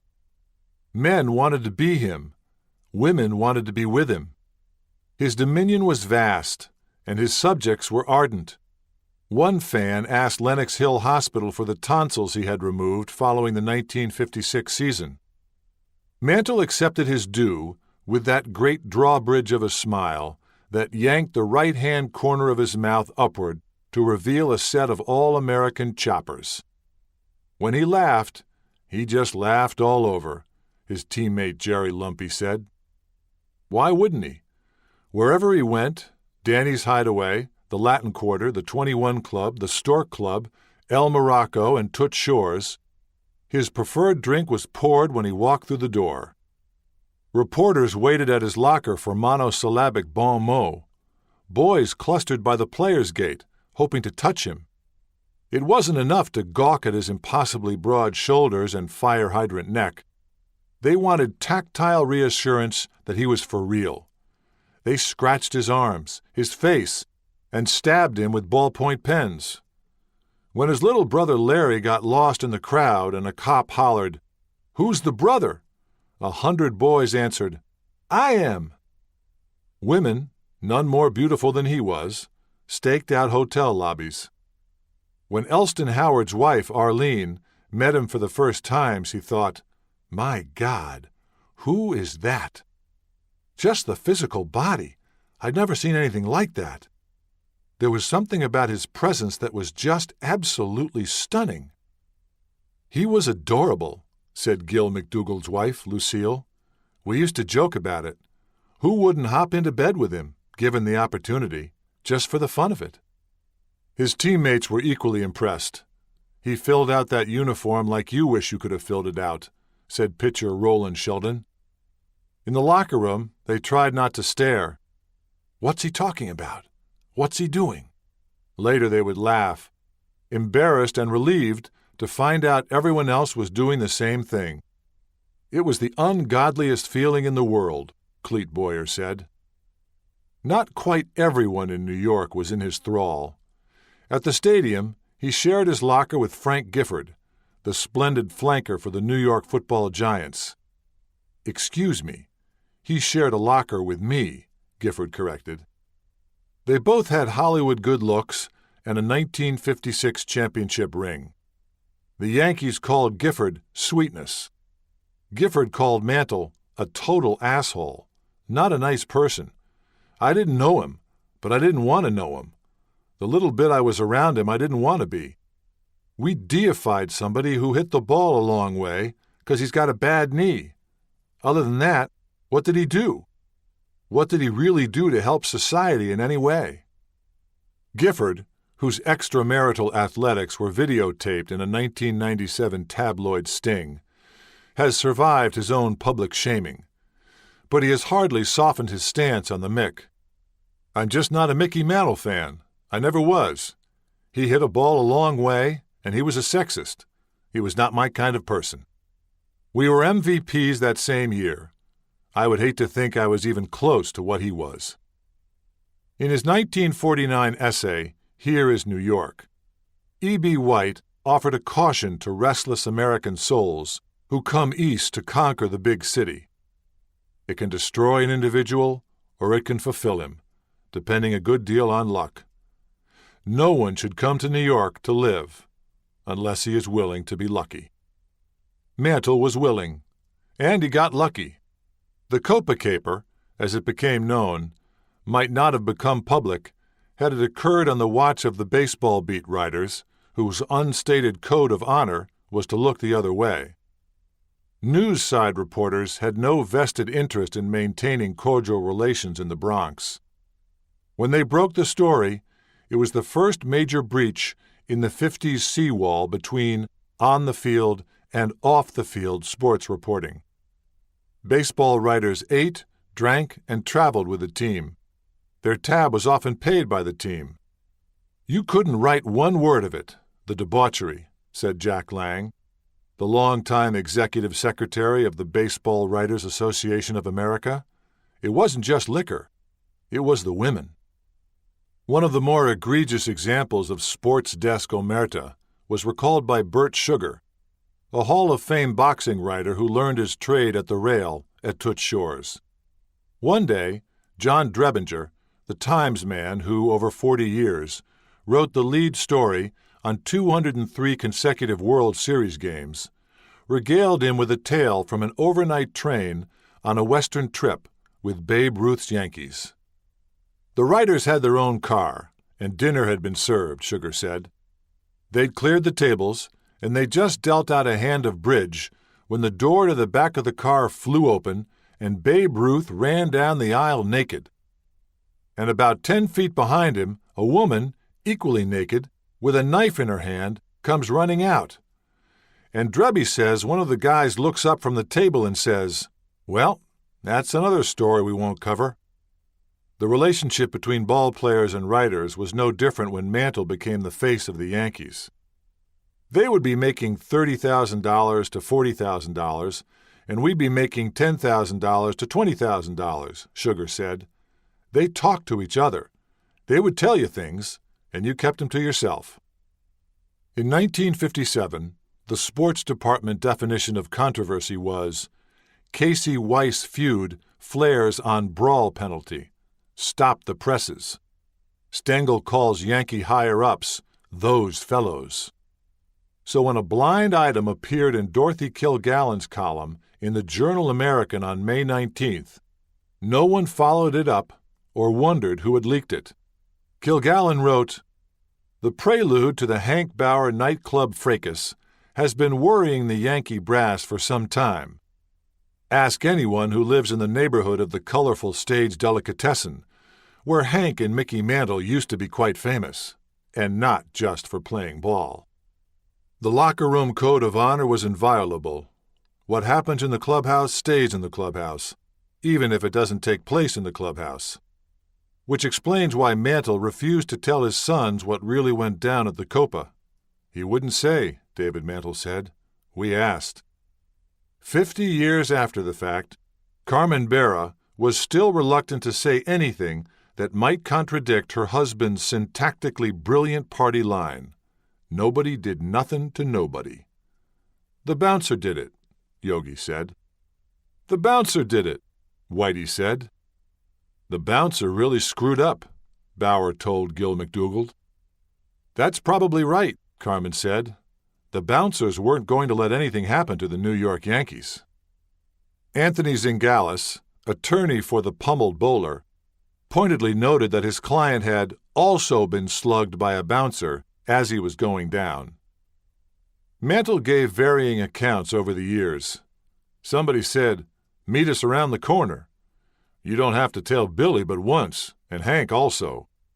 Next thing I know, the cloakroom is full of people, and everybody's swinging and throwing punches. Maybe Hank, Merlin said. Probably Billy, Arlene Howard said. As far as the Yankee higher-ups were concerned, Martin was the chief suspect because he always was. Just who hit whom is far less important than the precedent set by the morning's 72-point headlines. His birthday party was prima facie evidence that things weren't exactly as they appeared in the Wheaties ads featuring the Mix All-American mug. The Copa kerfuffle was the first public intimation of Mantle's off-field embrace of La Vida Loca. 3. Whitey, Mickey, and Billy. Grown men with little boys' names. Stengel called them his Three Musketeers. In 1956, under the full-time influence of Billy the Kid, who was released from the Army just in time for the 1955 World Series, Mantle had one of the best years anyone has ever had in a baseball uniform. I wish somebody would influence me like that, Martin said later.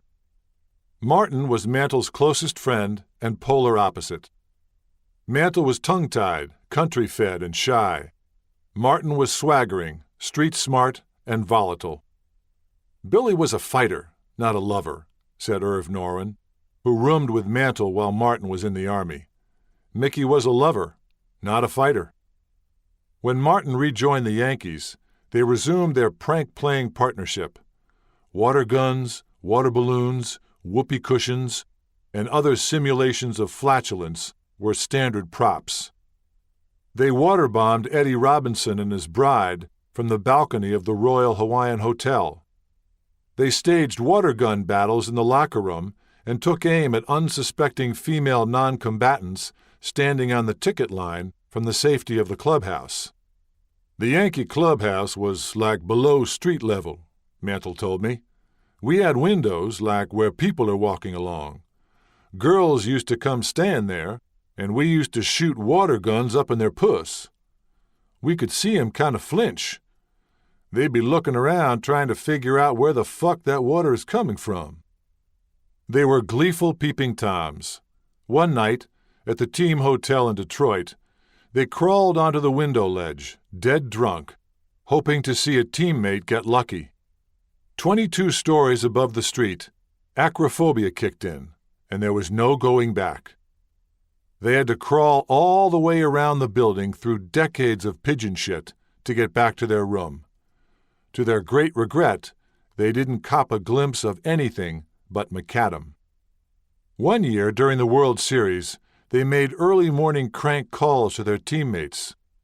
Lucille McDougald always took the phone out of the bedroom the night before a big game, so her husband could sleep early and deeply. When the phone rang, she ran to answer it, worried that it might be bad news. Why else would anyone call at that hour? "Oh, Lucille, it's Billy. Mickey and I have just been in a dreadful accident. He's hurt bad. We need Gil to come and help Mick."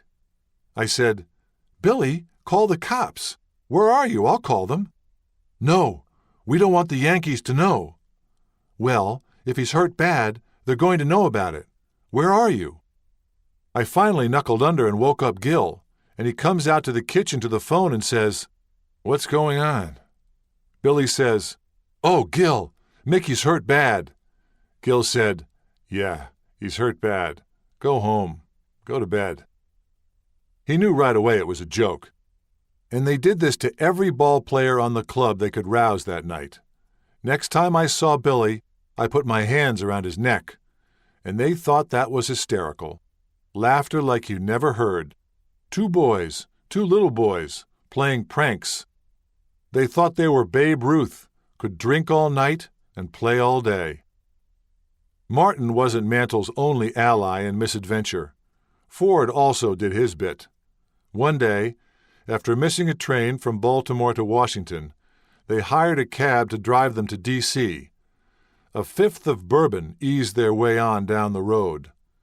Stopping at a fireworks stand, Ford helped himself to a haul of Roman candles, which they proceeded to shoot at each other upon reaching the Shoreham Hotel, destroying their room and Mantle's brand-new suits. Ryan Duran saw the wreckage and thought, "My God, they're killing the franchise." They told the old man, and Stengel said, "Fine, pay the bill." The hotel manager took care of the mess, and Stengel did damage control. "Stengel never said anything bad about his ball players," said Virgil Trucks, to whom Ford confessed the next day. He never underrated them or overrated them, and he protected them. Like many Yankee families, the Mantles rented in New Jersey, on the other side of the George Washington Bridge, an easy commute to the stadium. The only drawback was the damage inflicted on their cars by Mantle's adoring multitudes. Charlie Silvera's car looked like it had been through a war after one season of carpooling with Mantle. So one year a bunch of guys, including Mantle and Tom Sturdivant, chipped in $500 each and bought a 1940 Packard.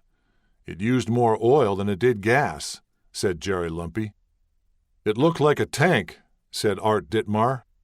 "I sat in the front seat until I saw the way Sturdivant drove. He'd go up the one-way streets the wrong way. We must have gotten stopped 6 or 7 times. Every time the cop would come up to the car, Sturdivant says, 'Hi, officer. Have you met Mickey Mantle?' We never got a ticket." It was a giddy, high-octane time. They lived over the speed limit, and Mantle was a get-out-of-jail-free card. There were no rules, until Mantle was taught some manners by Miss Marjorie Bolding.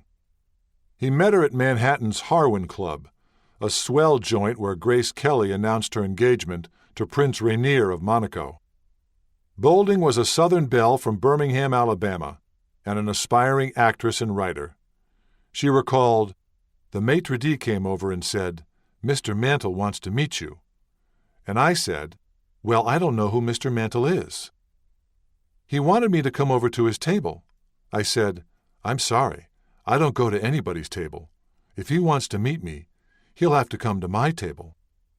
I remembered that I'd seen him on television, advertising Chesterfield or Camel cigarettes.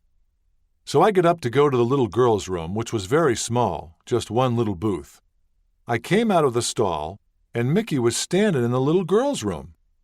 He had his hand across the door, and he said, 'You've got the prettiest blue eyes I ever saw.' I said, 'Do you really smoke those cigarettes?' He said, 'Nah, I don't smoke.' It was the beginning of what she called a unique and personal relationship. The first time they went out for a drink, he asked her up to his hotel room. He said he had something he wanted to show her. She ignored her mama's warning about etchings and went. We'd become friends by then. He showed me what he wanted to show me and started the procedure to kiss me. But when he got a little too amorous, I said, 'Oh, Mick, if you think I came up to your room because I'm going to go to bed with you, let me tell you right now, that's not going to happen.'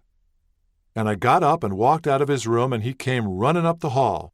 He said, 'I'm sorry, Marjorie, I'm sorry.' I walked out of the hotel, and he came down and got me a cab. But he realized right then that I was totally different. I was a Southern lady. He liked me because I didn't go to bed with him. What a time it was to be a young girl from Alabama bar-hopping with the man. There were days I don't think we got out of the limousine for 2 days. He was the most fun. Nobody could play ball like Mickey, and nobody could play like Mickey. Some nights they stayed in, hanging out at her sister Bonnie's apartment, where the Boulding sisters composed lyrics in his honor. Men in general we can handle, but I have a hard time with Mickey Mantle. And challenged him in games of truth. You had to tell the truth if you were called on, Boulding said. You learn a lot about a person when you're playing truth. One thing she learned, the number of women that he had gone to bed with. 50 years later, the exact figure was beyond her powers of recall. But it was outrageous, she said. His teammates assumed she was one of them because they cleared out of his room whenever she arrived. If call girls were present, he quickly let them know she was different. And he never said a bad word about his wife. Ever, ever, ever, Boulding said. He had respect, if you can call it respect, for the wife and what she represented in his life. Merlin was forthright about his infidelity in A Hero All His Life, the family memoir published after his death. She had long ago come to understand that her husband regarded marriage as a party with added attractions. She was just one of the party favors. As she put it, he was married in a very small geographic area of his mind. Holly Brooke resurfaced in the spring of 1957. The New York showgirl with whom he'd had a rookie-year fling authored the cover story for the March 1957 issue of Confidential magazine. Mickey and Merlin were en route to Havana in Harold Youngman's private plane when the magazine hit the newsstand. I own 25% of Mickey Mantle, and there were times when he was mine, 100%. The expose was coy in the manner of 50s propriety, making liberal use of double entendre to describe the night games they played during their summer trysts. She confided plenty of incriminating details. Her pet name for him was the same as his mother's, Mighty Mouse. Their song was Rosemary Clooney's sultry, sexy hit, Come On to My House, I'm Gonna Give You Candy, I'm Gonna Give You Everything. It was about money, of course. This was payback for the 1951 loan she had made to Alan Savitt, the agent who had finagled Mantle into signing an exclusive contract that had given him 50% of all future endorsement income. Brooke wrote, I'd met a Broadway publicity man and personal agent and agreed to let him handle my press notices for a year. Over the drink or two we had to clinch the deal, he revealed that the Mick was also one of his clients. He painted a gaudy enough picture of the possibilities in managing Mickey, but it was of no great interest to me until he suddenly came up with a proposition.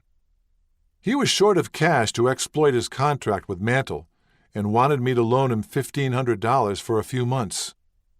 If he didn't pay the money back by January 10th, 1952, I was then to become owner of 1/4 interest in Mickey. One night, she recounted, Savitt called and invited her to meet him and Mantle at Danny's Hideaway. Let's be buddies, she recalled Mantle saying. Buddies indeed. Plenty of times we'd sit in my car in the wee small hours of the morning and watch the sun rise over Manhattan. Those all-night rendezvous might come after an afternoon of baseball or golf, but the Mick was never too tired for a night game. More than once, Mickey would ask me how I felt about marrying him, owning him 100%, permanently. But he always answered his own question. No, I guess not, he'd say. You'd never be happy in a little town like Commerce. When he was sent down to the minors, she spent 3 days with him in Columbus, Ohio, she said. When he was recalled by the Yankees, she visited him in Washington. He always wanted her to stay the night. But it had already reached the point where Mickey was collecting too many dividends on my investment. It went on that way for a couple of seasons, she wrote, until she was lured out to Hollywood with the promise of a Warner Brothers contract. but they stayed in touch. She had heard from him as recently as August 1956, and she was still hoping to see her doe. So when he asked her to meet him in Boston, she went. "Don't worry, the Yankees will take care of it," he said when she asked about her money. Their song was playing in the background. Her unsentimental conclusion? It's time he went to bat. For me. At every layover en route to Havana, Mantle and Youngman bolted from the plane and bought every copy of the offending issue of the magazine off the newsstand to prevent Merlin from seeing it. When she got home, a stack of confidentials was waiting at the front door. Mantle was hardly the first baseball player with an expansive definition of to have and to hold. Extramarital sex was a perk of the job. The endless hours in faraway hotels had to be filled somehow, and there was no shortage of willing playmates to help fill them. "These girls, these women, would just do anything," Boulding said. "They're like flies." Green flies, ball players called them. They swarmed the team hotel and buzzed every bar and lobby. Home or away, there was a plethora of opportunities. Mantle knew New York's demi-monde as well as its cafe society. Irv Noren introduced him to a celebrity essential, the Fixer. Julius Isaacson, the president of the International Union of Doll, Toy, and Novelty Workers, also known as Big Julie, a would-be pitcher who threw with such velocity he could knock down a wall, but only if he didn't aim at it. He was a pugilistic presence, 6 feet 3 inches and a couple of 100 pounds. He later managed Ernie Terrell when he became heavyweight champion of the world. Julie was a good friend to have when falsely accused of getting someone pregnant. Mickey had a problem, Isaacson said. A girl who was trying to shake him down. It wasn't his. We had the girl come over to the Edison. We met her there. Took her to the East River and told her she had 2 choices. Leave Mickey alone or this. Mantle was one of millions of Americans on whom FBI Director J. Edgar Hoover kept tabs. He never was the subject of an FBI investigation, but when his name surfaced in other probes, Hoover kept the notes, just in case. In 1969, John Ehrlichman, counsel to President Richard M. Nixon, requested a background check on Mantle, along with a group of other baseball personalities. The FBI responded, "Our files reveal that information received in June 1956 indicated that Mickey Mantle was blackmailed for $15,000 after being found in a compromising situation with a married woman." Mr. Mantle subsequently denied ever having been caught in a compromising situation. Mr. Mantle readily admitted that he had shacked up with many girls in New York City, but stated that he has never been caught. A confidential source, who has furnished reliable information in the past, advised in June 1957 that a very prominent Washington, D.C. area gambler and bookmaker arranged dates for members of the New York Yankees baseball club at a Washington, D.C. house of prostitution. Allegedly, Mr. Mantle was one of the members of the team who was entertained at this house of prostitution. The names of the other players were expunged when the file was released in 1998 in response to a Freedom of Information Act request. Merlin had no knowledge of her husband's FBI file, but she had no doubt who was leading him astray. "Why can't you get Whitey Ford to room with Billy on the road?" she asked Noren. He told her, "Merlin, he won't do it." At one point, Del Webb became concerned enough to ask his friend Bayard Taylor Horton, a doctor at the Mayo Clinic, to have a talk with Mantle. Tom Horton was sitting with his father in Webb's box when the Yankees' co-owner passed the doctor a note. See Mantle. Horton, who later authored several Yankee biographies, accompanied his father to the clubhouse. My father said, "I want to see you, Mr. Mantle." He took him in the office for 20 or 25 minutes. When Mantle came out, he was crying. I asked my father what he had said. He said, "It's a medical problem." There was no question he said, "You got to stop doing this, and you got to start doing more of that." I think he was saying, "You will get a social disease if you keep this up. You got to quit the booze." I said, "You can't talk to Mickey that way. He's making a lot of money." The next day, Mantle hit 2 home runs. Webb told Horton, "Good job, Doc." 4. Martin was still a Yankee on June 11th when the team arrived in Chicago for a 3-game series with the league-leading White Sox. 2 days later, in the bottom of the first inning, Yankees starter Art Ditmar threw a pitch that buzzed Larry Doby's head. Doby took umbrage. He said, "If you do that again, I'm going to stick a knife in you," Ditmar recalled. "We both started swinging, and the umpire jumped between us. Skowron come in and pinned Doby to the ground, and then Walt Dropo got on Skowron, and then Eno Slaughter got on Dropo. I walked back to the mound and watched everybody fighting. Mickey didn't get involved. Mickey was the pacifist." "He never left his position," said Bill Fisher, who watched the free-for-all from the Chicago bullpen. He said, "I'm in enough trouble." Things had just about quieted down when Martin asked Ditmar what Doby had said. Ditmar told him. "Martin went after him in the dugout," Ditmar said. "Course, Billy always got the first punch in." 28 minutes and 4 suspensions later, order was restored. Mantle once said that Martin was the only guy he knew who could hear someone give him the finger. He negotiated life with a chip on his shoulder, and those in the know gave him a wide berth. Even the Yankees were dismayed by his brawling on the field in Chicago, an act of wanton self-destructiveness, given the trading deadline just 2 days away, and the Yankees heading for a weekend series with the Kansas City A's, Weiss's personal farm team. On Saturday night, 1 hour and 9 minutes before the trading deadline, Stengel summoned Martin from the bullpen, where he'd been trying to avoid the inevitable. "You're gone," the old man said.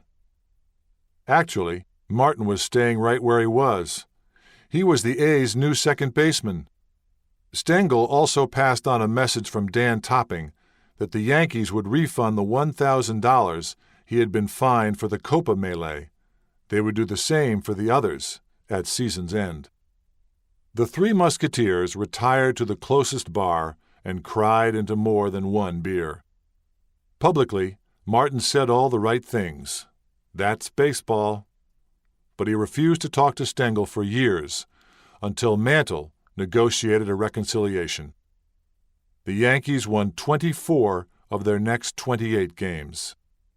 "Did Mickey stop drinking when Billy left?" Ditmar said. "No." "Did he stop going out?" "No." On June 24, 1957, the Copa Six were summoned to appear before a grand jury at the Criminal Court Building in Lower Manhattan.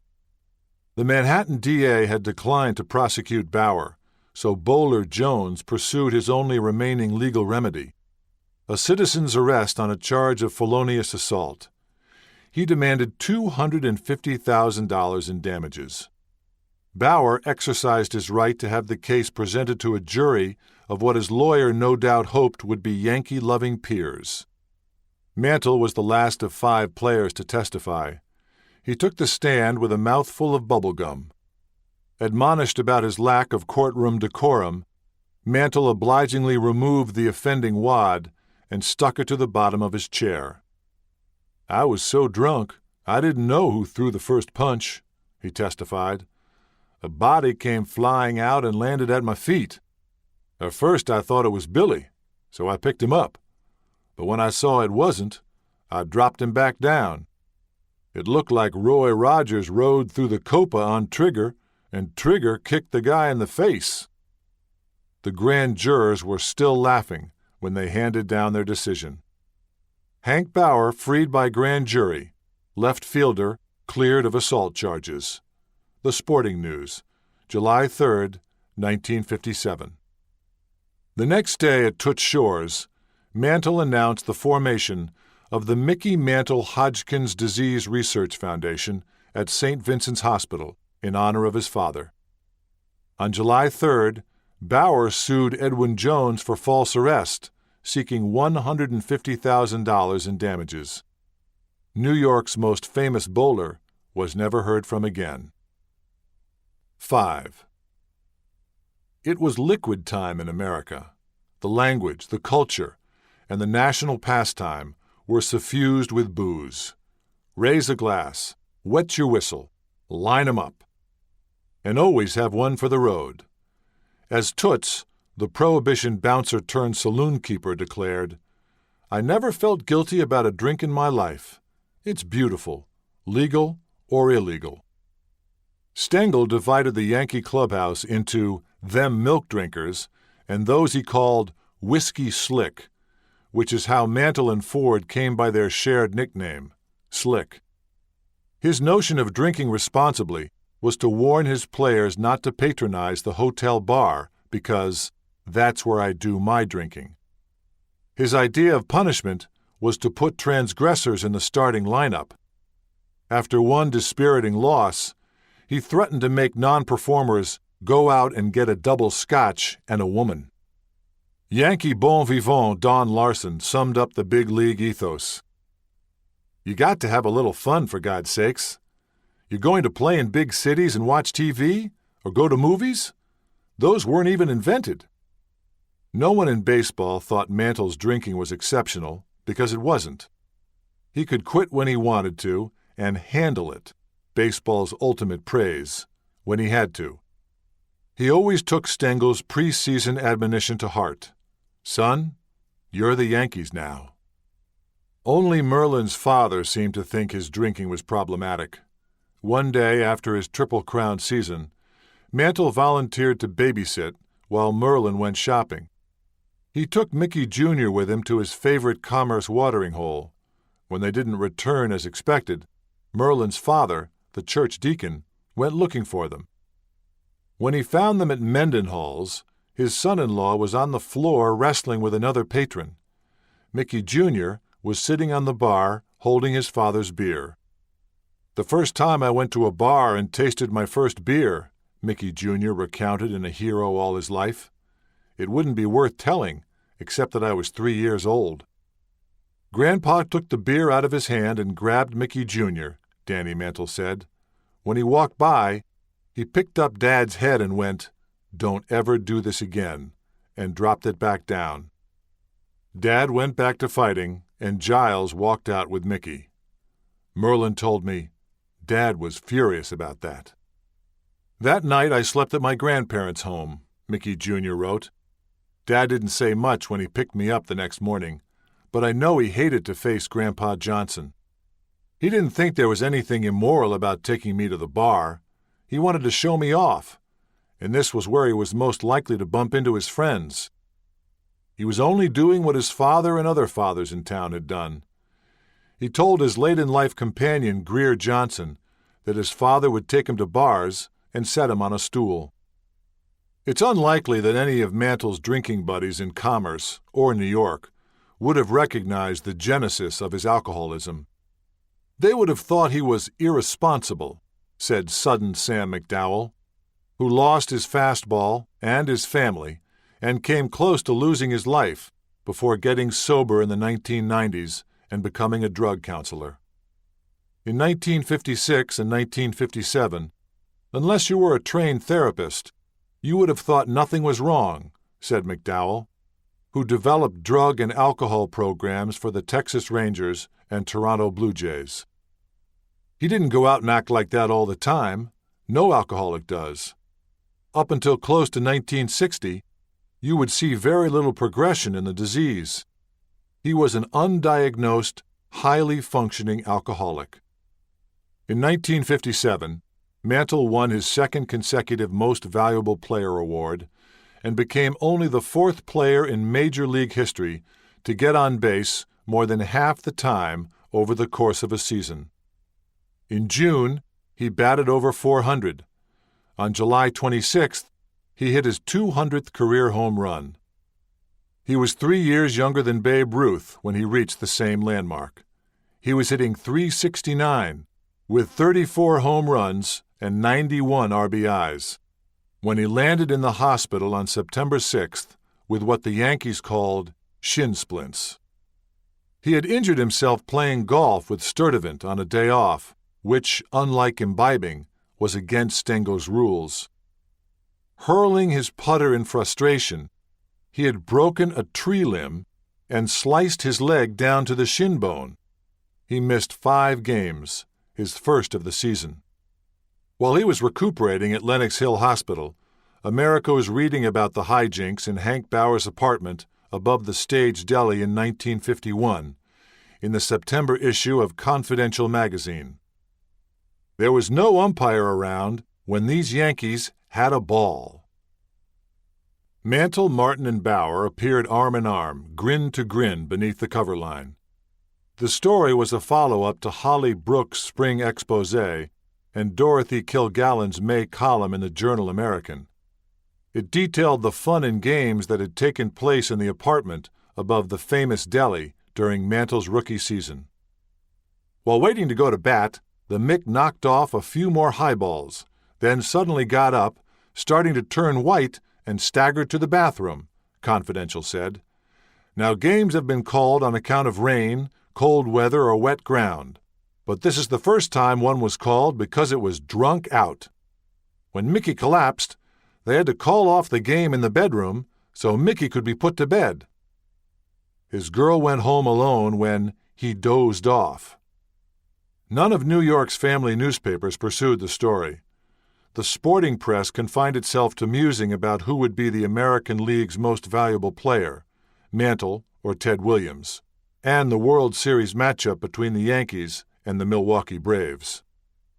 Yet Billy Martin's birthday party was a watershed event, and not just because it gave Weiss the occasion to trade him. It was the day sports writing began to grow up. The era of hear no evil, see no evil, speak no evil could not withstand TV's increasingly intrusive cathode glare or the skepticism of an irreverent cohort of young sports writers for whom questioning authority was a generational prerogative. Weiss saw the printer's ink on the wall, and he was plenty worried. People have been looking for incidents since the Copa affair, he lamented in a 1960 interview with the Saturday Evening Post. A national TV network was considering the Yankees for the same sort of inspirational show that is built around institutions like West Point and Annapolis. This might have steered some good prospects to us, and the players could have made some extra money appearing on the program, but the project was shelved after the Copa affair.